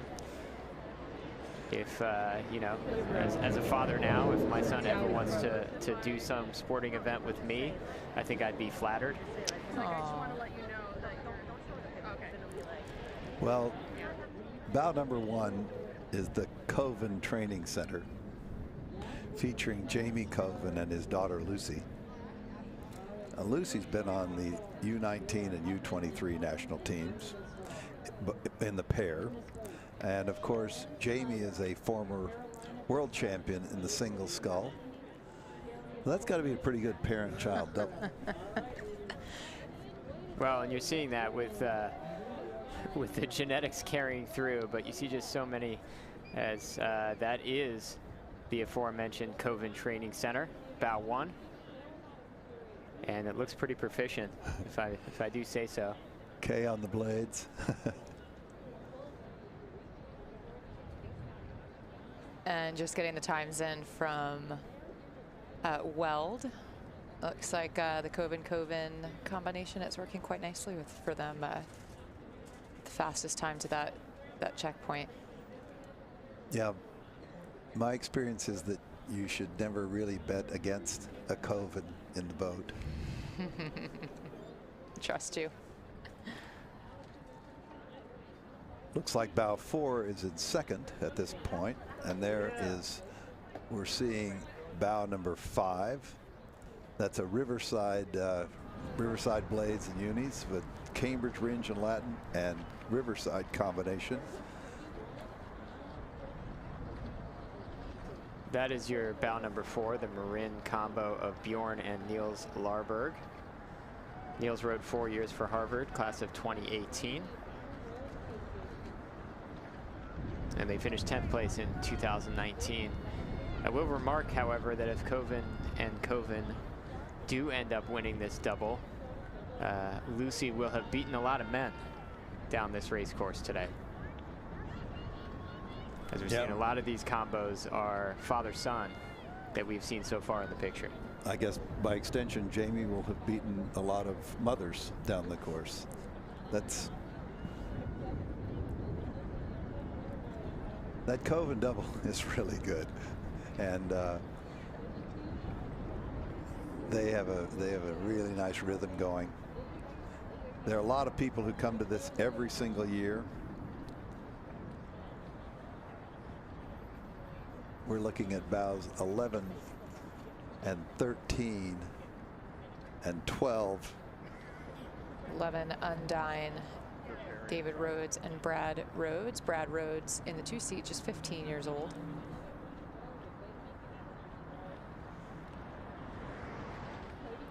Bow 12 are the Bridwells, Aiden and Hampton.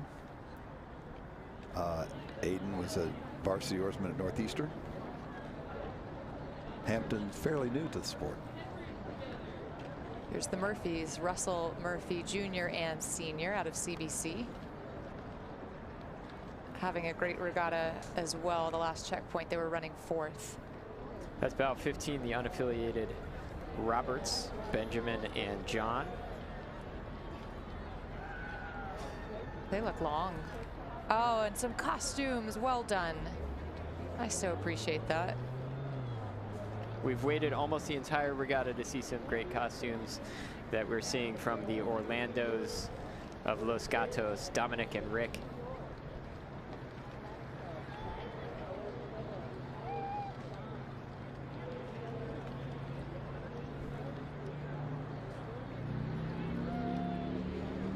Side-by-side racing out of Anderson. Again, trying to get to that turn first is one of those two doubles so that they can potentially go single file.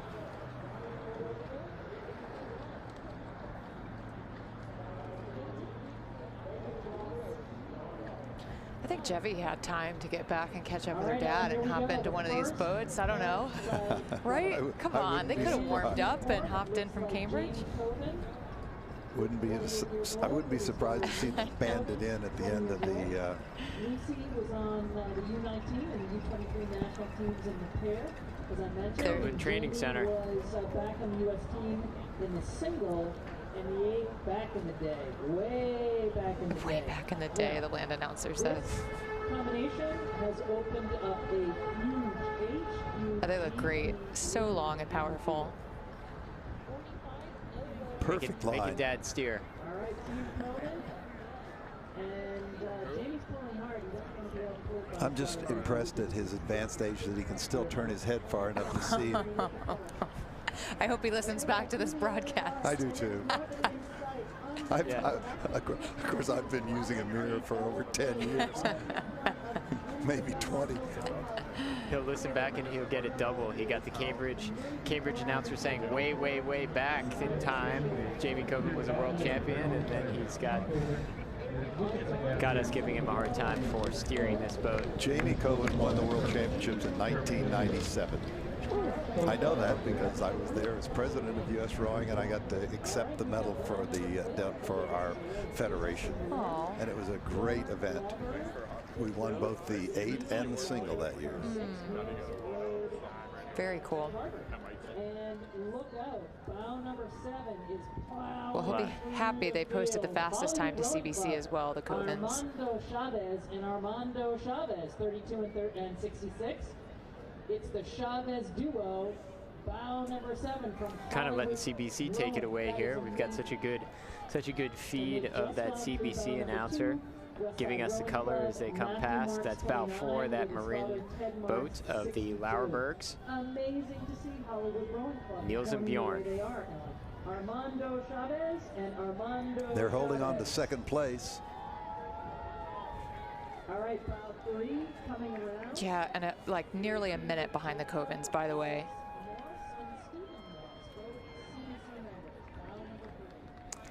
Oh, and Chavez, bow number 7 from Hollywood Rowing Club in Hollywood, Florida. Moving up.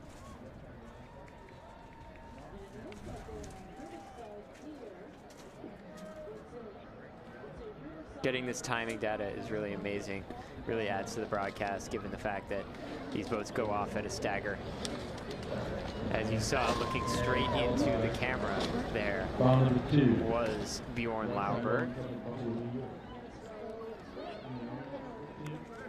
Well, there's so much that is amazing, David, about this regatta, and Colleen, you know from being here many, many years, that Jevy indicated there's been about a 70% increase in the number of rowers after a full year hiatus, when you probably lost the interest and experience of many of your best volunteers, to come back and then put on such an ambitious welcome back to the water. Unbelievable. I just can't imagine the logistics. I guess they took the whole pandemic just to plan the extra year. A 2-year planning. This is what happens. We get an extra half day of racing, don't we? Yeah.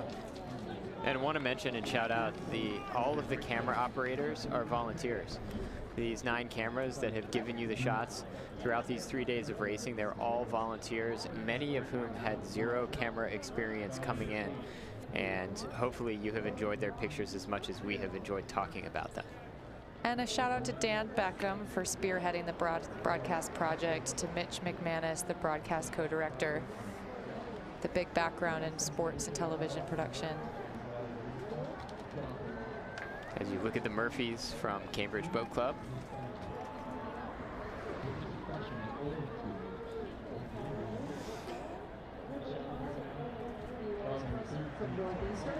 Every time we get that last view looking off of, I guess it must be off of Elliott Bridge, looking down toward the sponsor tents over there. You see that big BNY Mellon tent, and a lot of the a lot of the expensive seats for the regatta, a lot of the sponsors and the patrons of the Head of the Charles. It's not only a very big production, it's a very expensive one. And we thank all of the sponsors. They've been with us through thick and thin. It's remarkable.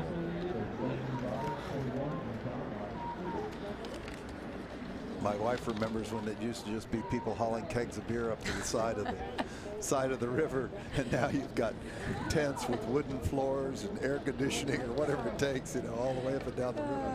The VIP tents. VIP tents. Yeah. You can hardly walk. I remember when you could ride a bicycle the whole way. Mm-hmm. Good luck.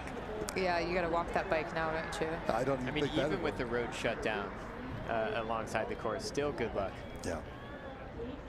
As you see from Vesper Boat Club, bow 10, Brian and Nathan Colgan. Nate was... Yeah, the Colgan family's a pretty big name in Philadelphia rowing, and certainly at Vesper Boat Club. They've been part of that club forever. Yeah, you must recognize a good amount of names on this in this event, Dave. Yeah, true enough. That's the College Club Seattle, Quentin and Caden Gradick from Seattle, Washington. Yeah, I saw many of these parents when they were rowing in college. That's cool. There's no reason for you to date yourself here, Dave.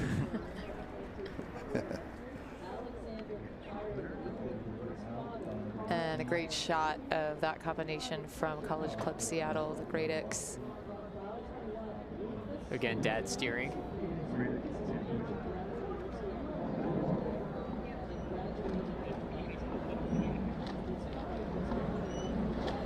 That has actually been the pattern here, as we've seen most of the parents steer. That's kind of interesting. I wonder who has the courage to have their child steer. They probably want the child for the power, and they figure. I don't know. I'd figure if I was in bow, I could kind of take it easy and steer. I'll drive. You get us there. I'd let my daughter do the power, probably. That's what Jamie was doing, wasn't it? Hey, it worked for them. They were super. Yeah, fastest time unofficially 18:10, and the next fastest was the Hollywood Rowing Club at 18:27. That is fantastic. 17-second delta for the Covens. Oh, we're gonna make that buoy. Oh. Collective groan from the production room also. As we see New Baron from Plantation, Florida. It's Alexander and Carl Ireland. It's 10 seconds though, so honestly, better to miss a buoy like that than be a few lanes over to port. Potentially, as Dave shrugs. I don't know, it might shake out to be even. Ideally, you're on the correct side of it, but see how it goes. Here's a good one. Aww. Yep, a crowd favorite. 17 from Pelham Community Rowing Association. Brian and Christopher Clark. Is that bow 26 that I saw? That is bow 26. It's the Henrys. George and Ian Henry. Ian is 12 years old. Ian's first race. George first rode the Head of the Charles in 1985. So. Oh, this is fantastic. What an experience.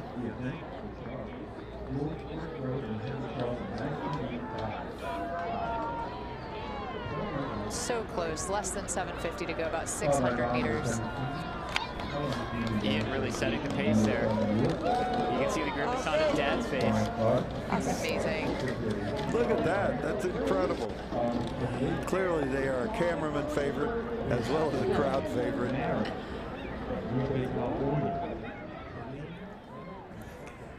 College Club in Seattle. Caden and Quentin Gradick.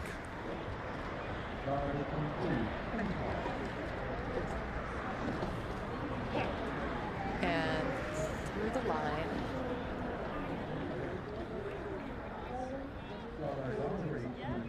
Getting into the 20s with the bow numbers coming around. CBC.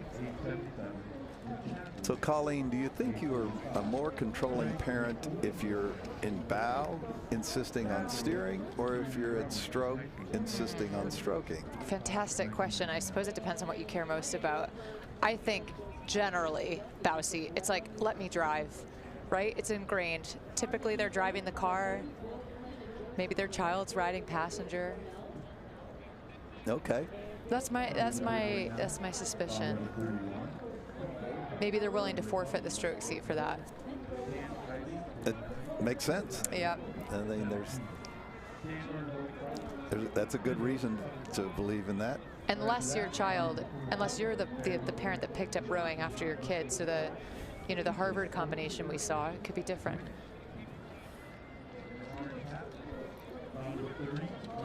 We're getting into the 30s now with our Carnegie Lakers, Bill and Joseph Flynn. Joe was a lightweight at Cornell, and he was Bill was introduced by his son Joe and learned to row at Carnegie Lake. And Joe is in the bow this time. There you go. Joe's the one that got his dad involved with rowing, and he's in that controlling bow seat. I would make the counter argument. I would say that there's a fair measure of control for that stroke seat as well, because you better follow me, otherwise we're going to have a pretty miserable experience. Well, Bill's 68. Maybe he was like me. He just couldn't turn his head that far. It's a challenge. It's another consideration.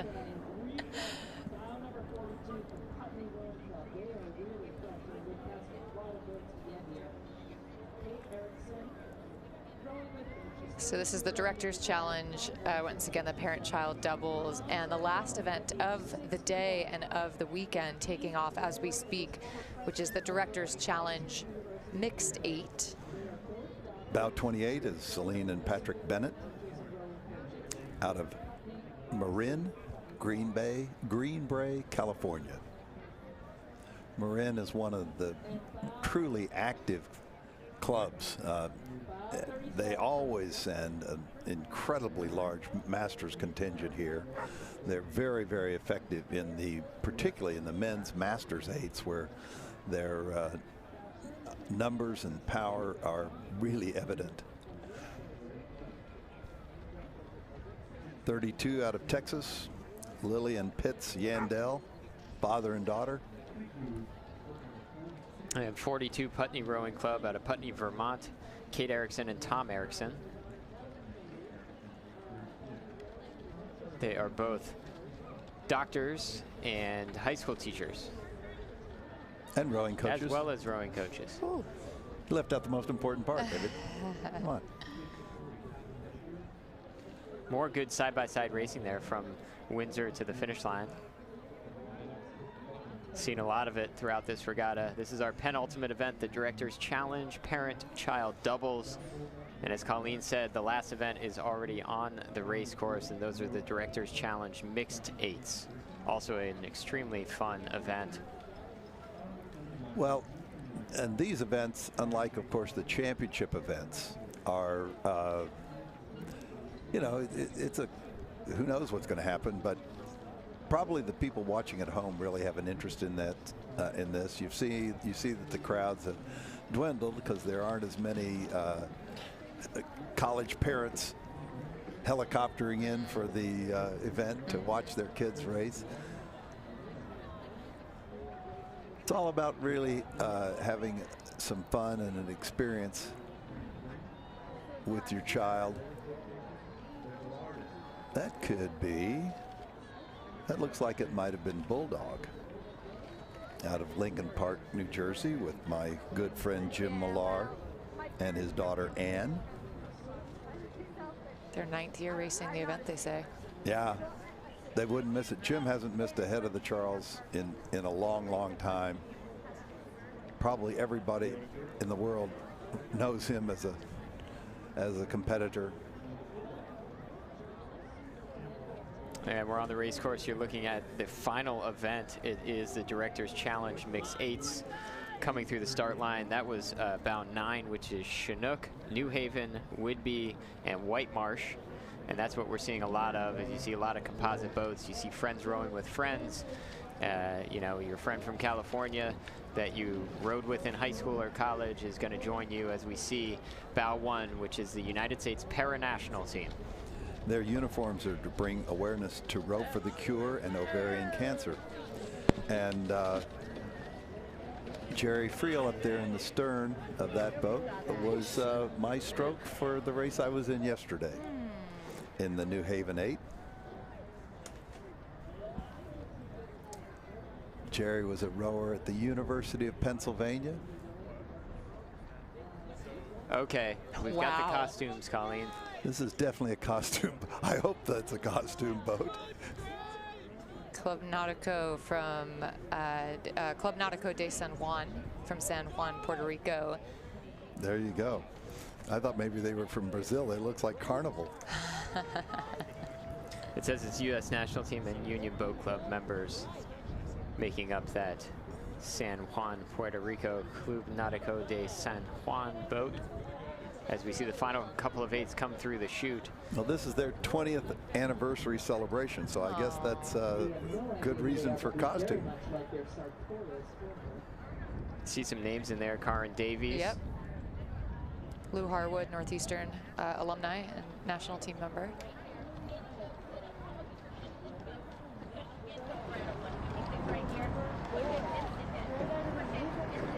And some Boston shirts. Yep, bow 6. The 90s All-Stars, they say. Fantastic. And then just behind them, Sammamish.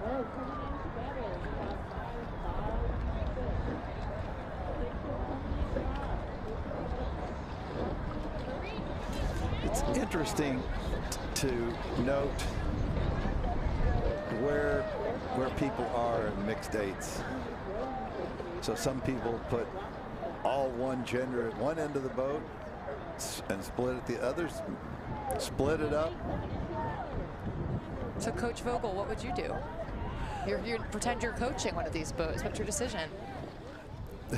Well, if I'm in the boat, I'm going to put me wherever the least amount of power is necessary. Coxed seat. You know, as Jevy was saying about the turns here, these are still 8s. They go pretty fast. You've got to have some leverage on starboard. So I'd be tempted to put a strong bow pair in, particularly a strong bowman. But then, you know, the biggest difference in rowing a mixed 8 isn't so much it's certainly not the conditioning or the skill set, other than the fact that women usually row better than men. It's kind of the length, because men tend to be taller and reach out longer because of that. So matching up the length can be tricky.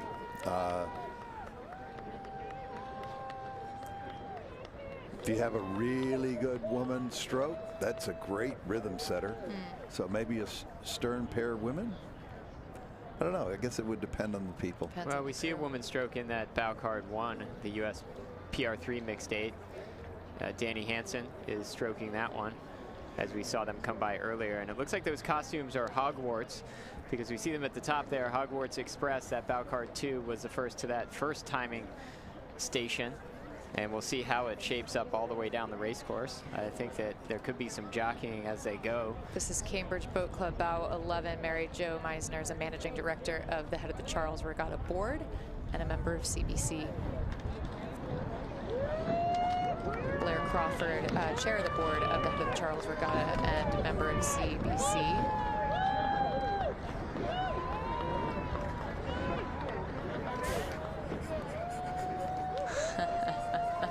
Yeah, we didn't see what was on the bow there until we started to get this shot of the Hogwarts Express. I'm not so sure that's going to help them out from an aerodynamics perspective, but it seems to not matter so far, as it looks like as they come under the Weeks bridge. Doesn't that look like a representation of a steam engine? I mean, yeah, it's that amazing, supposed to right? be a smokestack with a billowing cloud of smoke? I mean, I can't imagine what it is other than that. And some kind of a paddle wheel there. I think they're under steam power. No wonder they're going fast. Yeah, somebody better check the equipment. They got a motor in there. That's. To take them to the equipment tent after this race. Let's check it out. Bow number 1, the U.S. para-national team. So the Tokyo includes the Tokyo Paralympic silver medalist from the PR3 mixed 4. They've partnered with fellow athletes who would have gone to this year's World Championships in China, which of course was canceled. So fantastic to see them out here together, getting this race in and doing it well.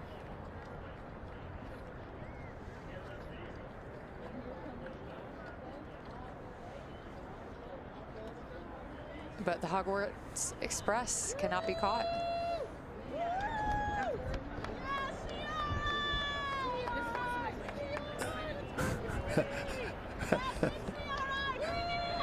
It's like, boy, we better be fast.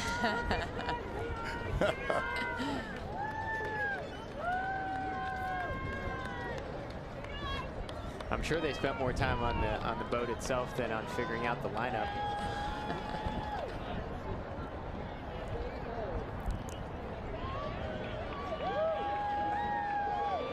Oh, what a shot.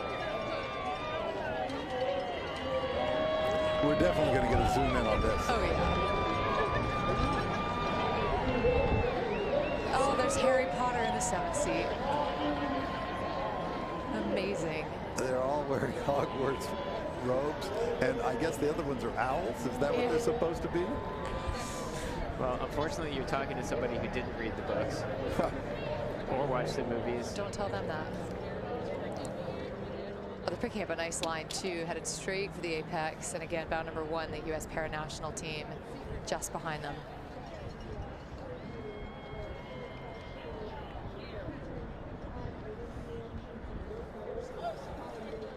It's bow 9 in the picture. That's another composite. Chinook, New Haven, Whitby, and White Marsh. Representing clubs from at least 6 states is this crew. And their uniforms bring awareness to Row for the Cure in Ovarian Cancer. You know, these Directors Challenge events all raise money for charity. So they're both for a good cause. But mixed events are becoming much more competitive and mainstream. At the Masters Nationals, some of the most competitive events were the mixed doubles at every age level. It's really gotten a lot of boost in energy in the last several years. And these mixed eights, some of them look really, really good. Yeah. It's Willamette with the W's, Portland, Oregon. On the top of the picture, that's Sammamish just below them, also from the Northwest. Seattle area, Redmond, Washington. Yeah, Sammamish is really looking good. Look at that technique. Very smooth. Bow number 5. And what a fun way to close the weekend. Again, the last event of today and of the full Head of the Charles weekend. Couldn't have asked for better racing, better weather, better commentary partners. This has been really a tremendous event. And we've been privileged to bring you some of the coverage. And hopefully you have enjoyed it as much as we have, as we see one of the final shots we're going to get from our camera, which is camera 6 on the Anderson Bridge. As these crews come under the Anderson Bridge, you see those 2 boats that were side by side in the previous picture as they head to the big turn. You know, they said mixed eight, so I assumed that was like half men and half women. Now, does it count if you have magicians and owls? Is that a mix? Yeah, I don't know. Well, we're gonna have to ask the Hogwarts Express at the award ceremony. It's looking really good for them in terms of placement. And with 9 people in the boat, so you have to have, the coxswain has to be one or the other. So I don't think I'd take a giant male like that boat had. I think I'd take the smallest person I could find. We've got 2. Yeah. Or at least the very best steerer. Yes. We only get abbreviations here, but even that BU boat, so it just says DeWolf on my page, but it's actually hungry like DeWolf. Lineup that we mentioned earlier, bout number 2, featuring Oh, it's amazing. I mean, look at the artistry. Well done. The Head of the Fish, which I think is next weekend, another regatta that has great, fantastic costumes, oftentimes taking place over Halloween weekend, so for good reason.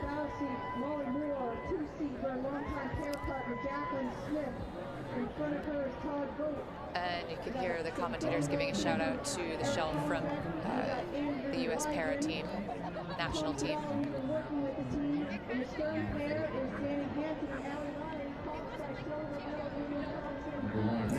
Certainly, for your mixed eight, Karen Davies is not a bad choice.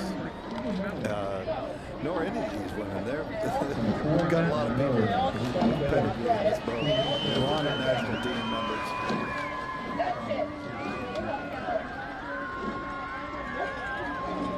So do you think the coxswain in this boat is talking like they do in Harry Potter, or using, you know, the Harry Potter invented words? Do they have their own code?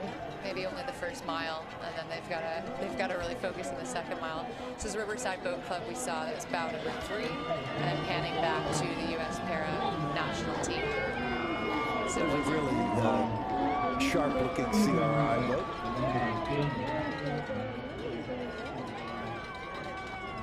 Well, four of those rowers want a silver medal in Tokyo. Oh, this is civilized. Cambridge Boat Club, they say, a collection of nice guys and strong women. Let's see who considers themselves to be nice guys. Paul Hoffman, Tom Harding, Mark Fraga, Carlo Petroziello. I guess those are the nice guys. The gents.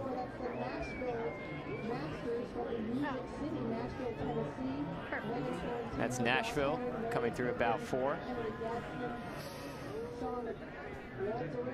Just behind them, Chinook out of Millington. Yeah, there are a couple of Chinook boats in here. Is that bound 8 or 9? It's bow 8, and they actually had been coming through pretty well on the timing earlier on. Ooh, look at these guys sprint. I think it's Lou Harwood in the stroke seat, setting the rhythm. Karen Davies in the bow. Steered by Pranay Bose. Through the line.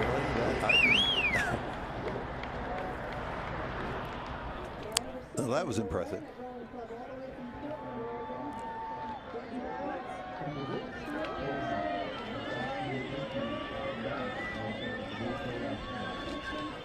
"17 boats in this final race of our 2021 Head of the Charles Regatta at the Seabow 1. That is the United States para entry, the PR3 rowers from the United States of America. Again, 4 of them winning a silver medal in Tokyo over the summer, really not that long ago, a couple of month and a half ago.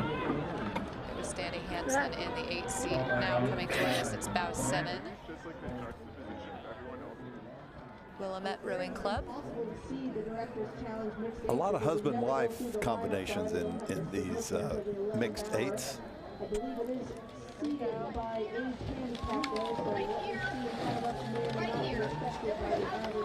Oh, nice line. Well done.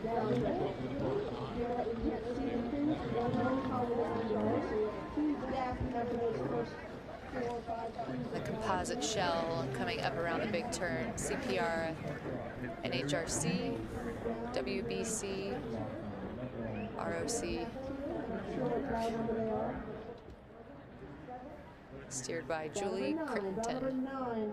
CC Aguda in the stroke seat. White Marsh and Wigley from Oak Harbor, so a very quite the turn. Eclectic and great turn. Trans-American. I think that's why they probably put Jim Cody in 5 seat there, because he's a giant. They are rowing, their uniforms are here to bring awareness for Row for the Cure and ovarian cancer. So thank you for your work on behalf of finding a cure for cancer. Let's give a round of applause to bout number 9 from the combo crew. Julia Crittenden, Picking up the finish then, Jean Strappa-Sharp, as these crews come into their final 20 strokes. I think we can be pretty sure that no one's going to catch Hogwarts Express. That was really a pretty good 20th anniversary celebration they had. I think they won every prize. They won. They definitely won. They won the boat decorating prize. They won the theme prize, and they appear to have won the race. Yeah, unofficially, it's looking that way at the moment with the Riverside. They call themselves self-proclaimed RBC Grade 8, running second unofficially, followed by the U.S. Paranational team running third. This crew is really rowing well, aren't they? Just thinking the same thing, Dave. The Willamette crew coming through the line very strong. They put some time into that. They didn't just take it. They didn't just sort of take it lightly. You can't row that well without thinking about it.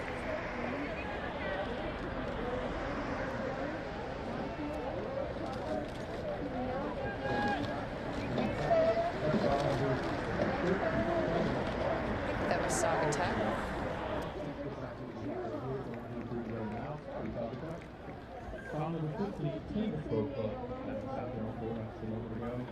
Sammamish bow 5.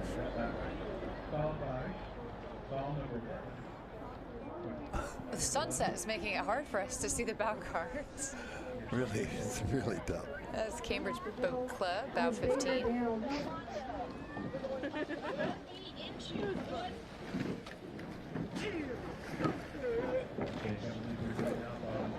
And another Cambridge shell, bow 11, coming right by their own club.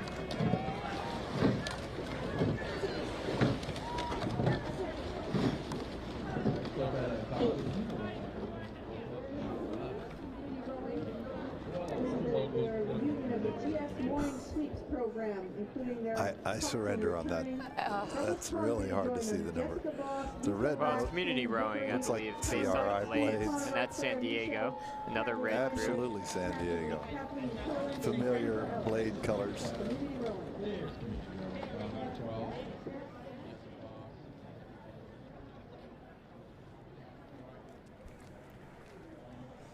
Well, we're literally coming down to the last strokes.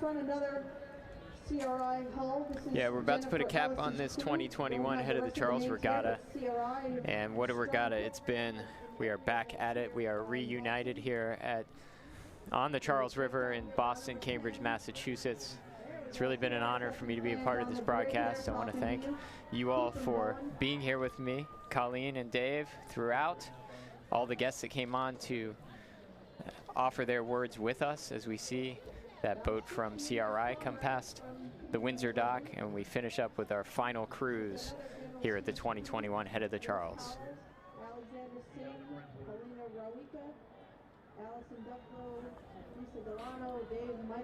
So we've mentioned the volunteers several times. We'll give them one more shout out. Dave, you've been great about remembering them. Over 2,000 volunteers, all kinds of tasks. A great effort for a really complex regatta that's 3 days.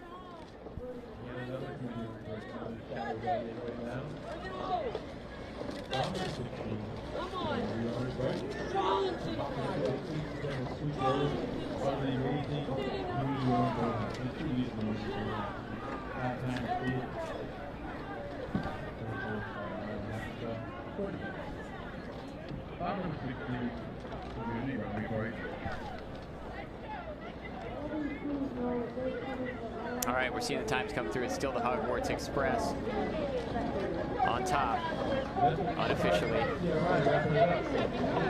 Another community rowing shell. Several entered in this event.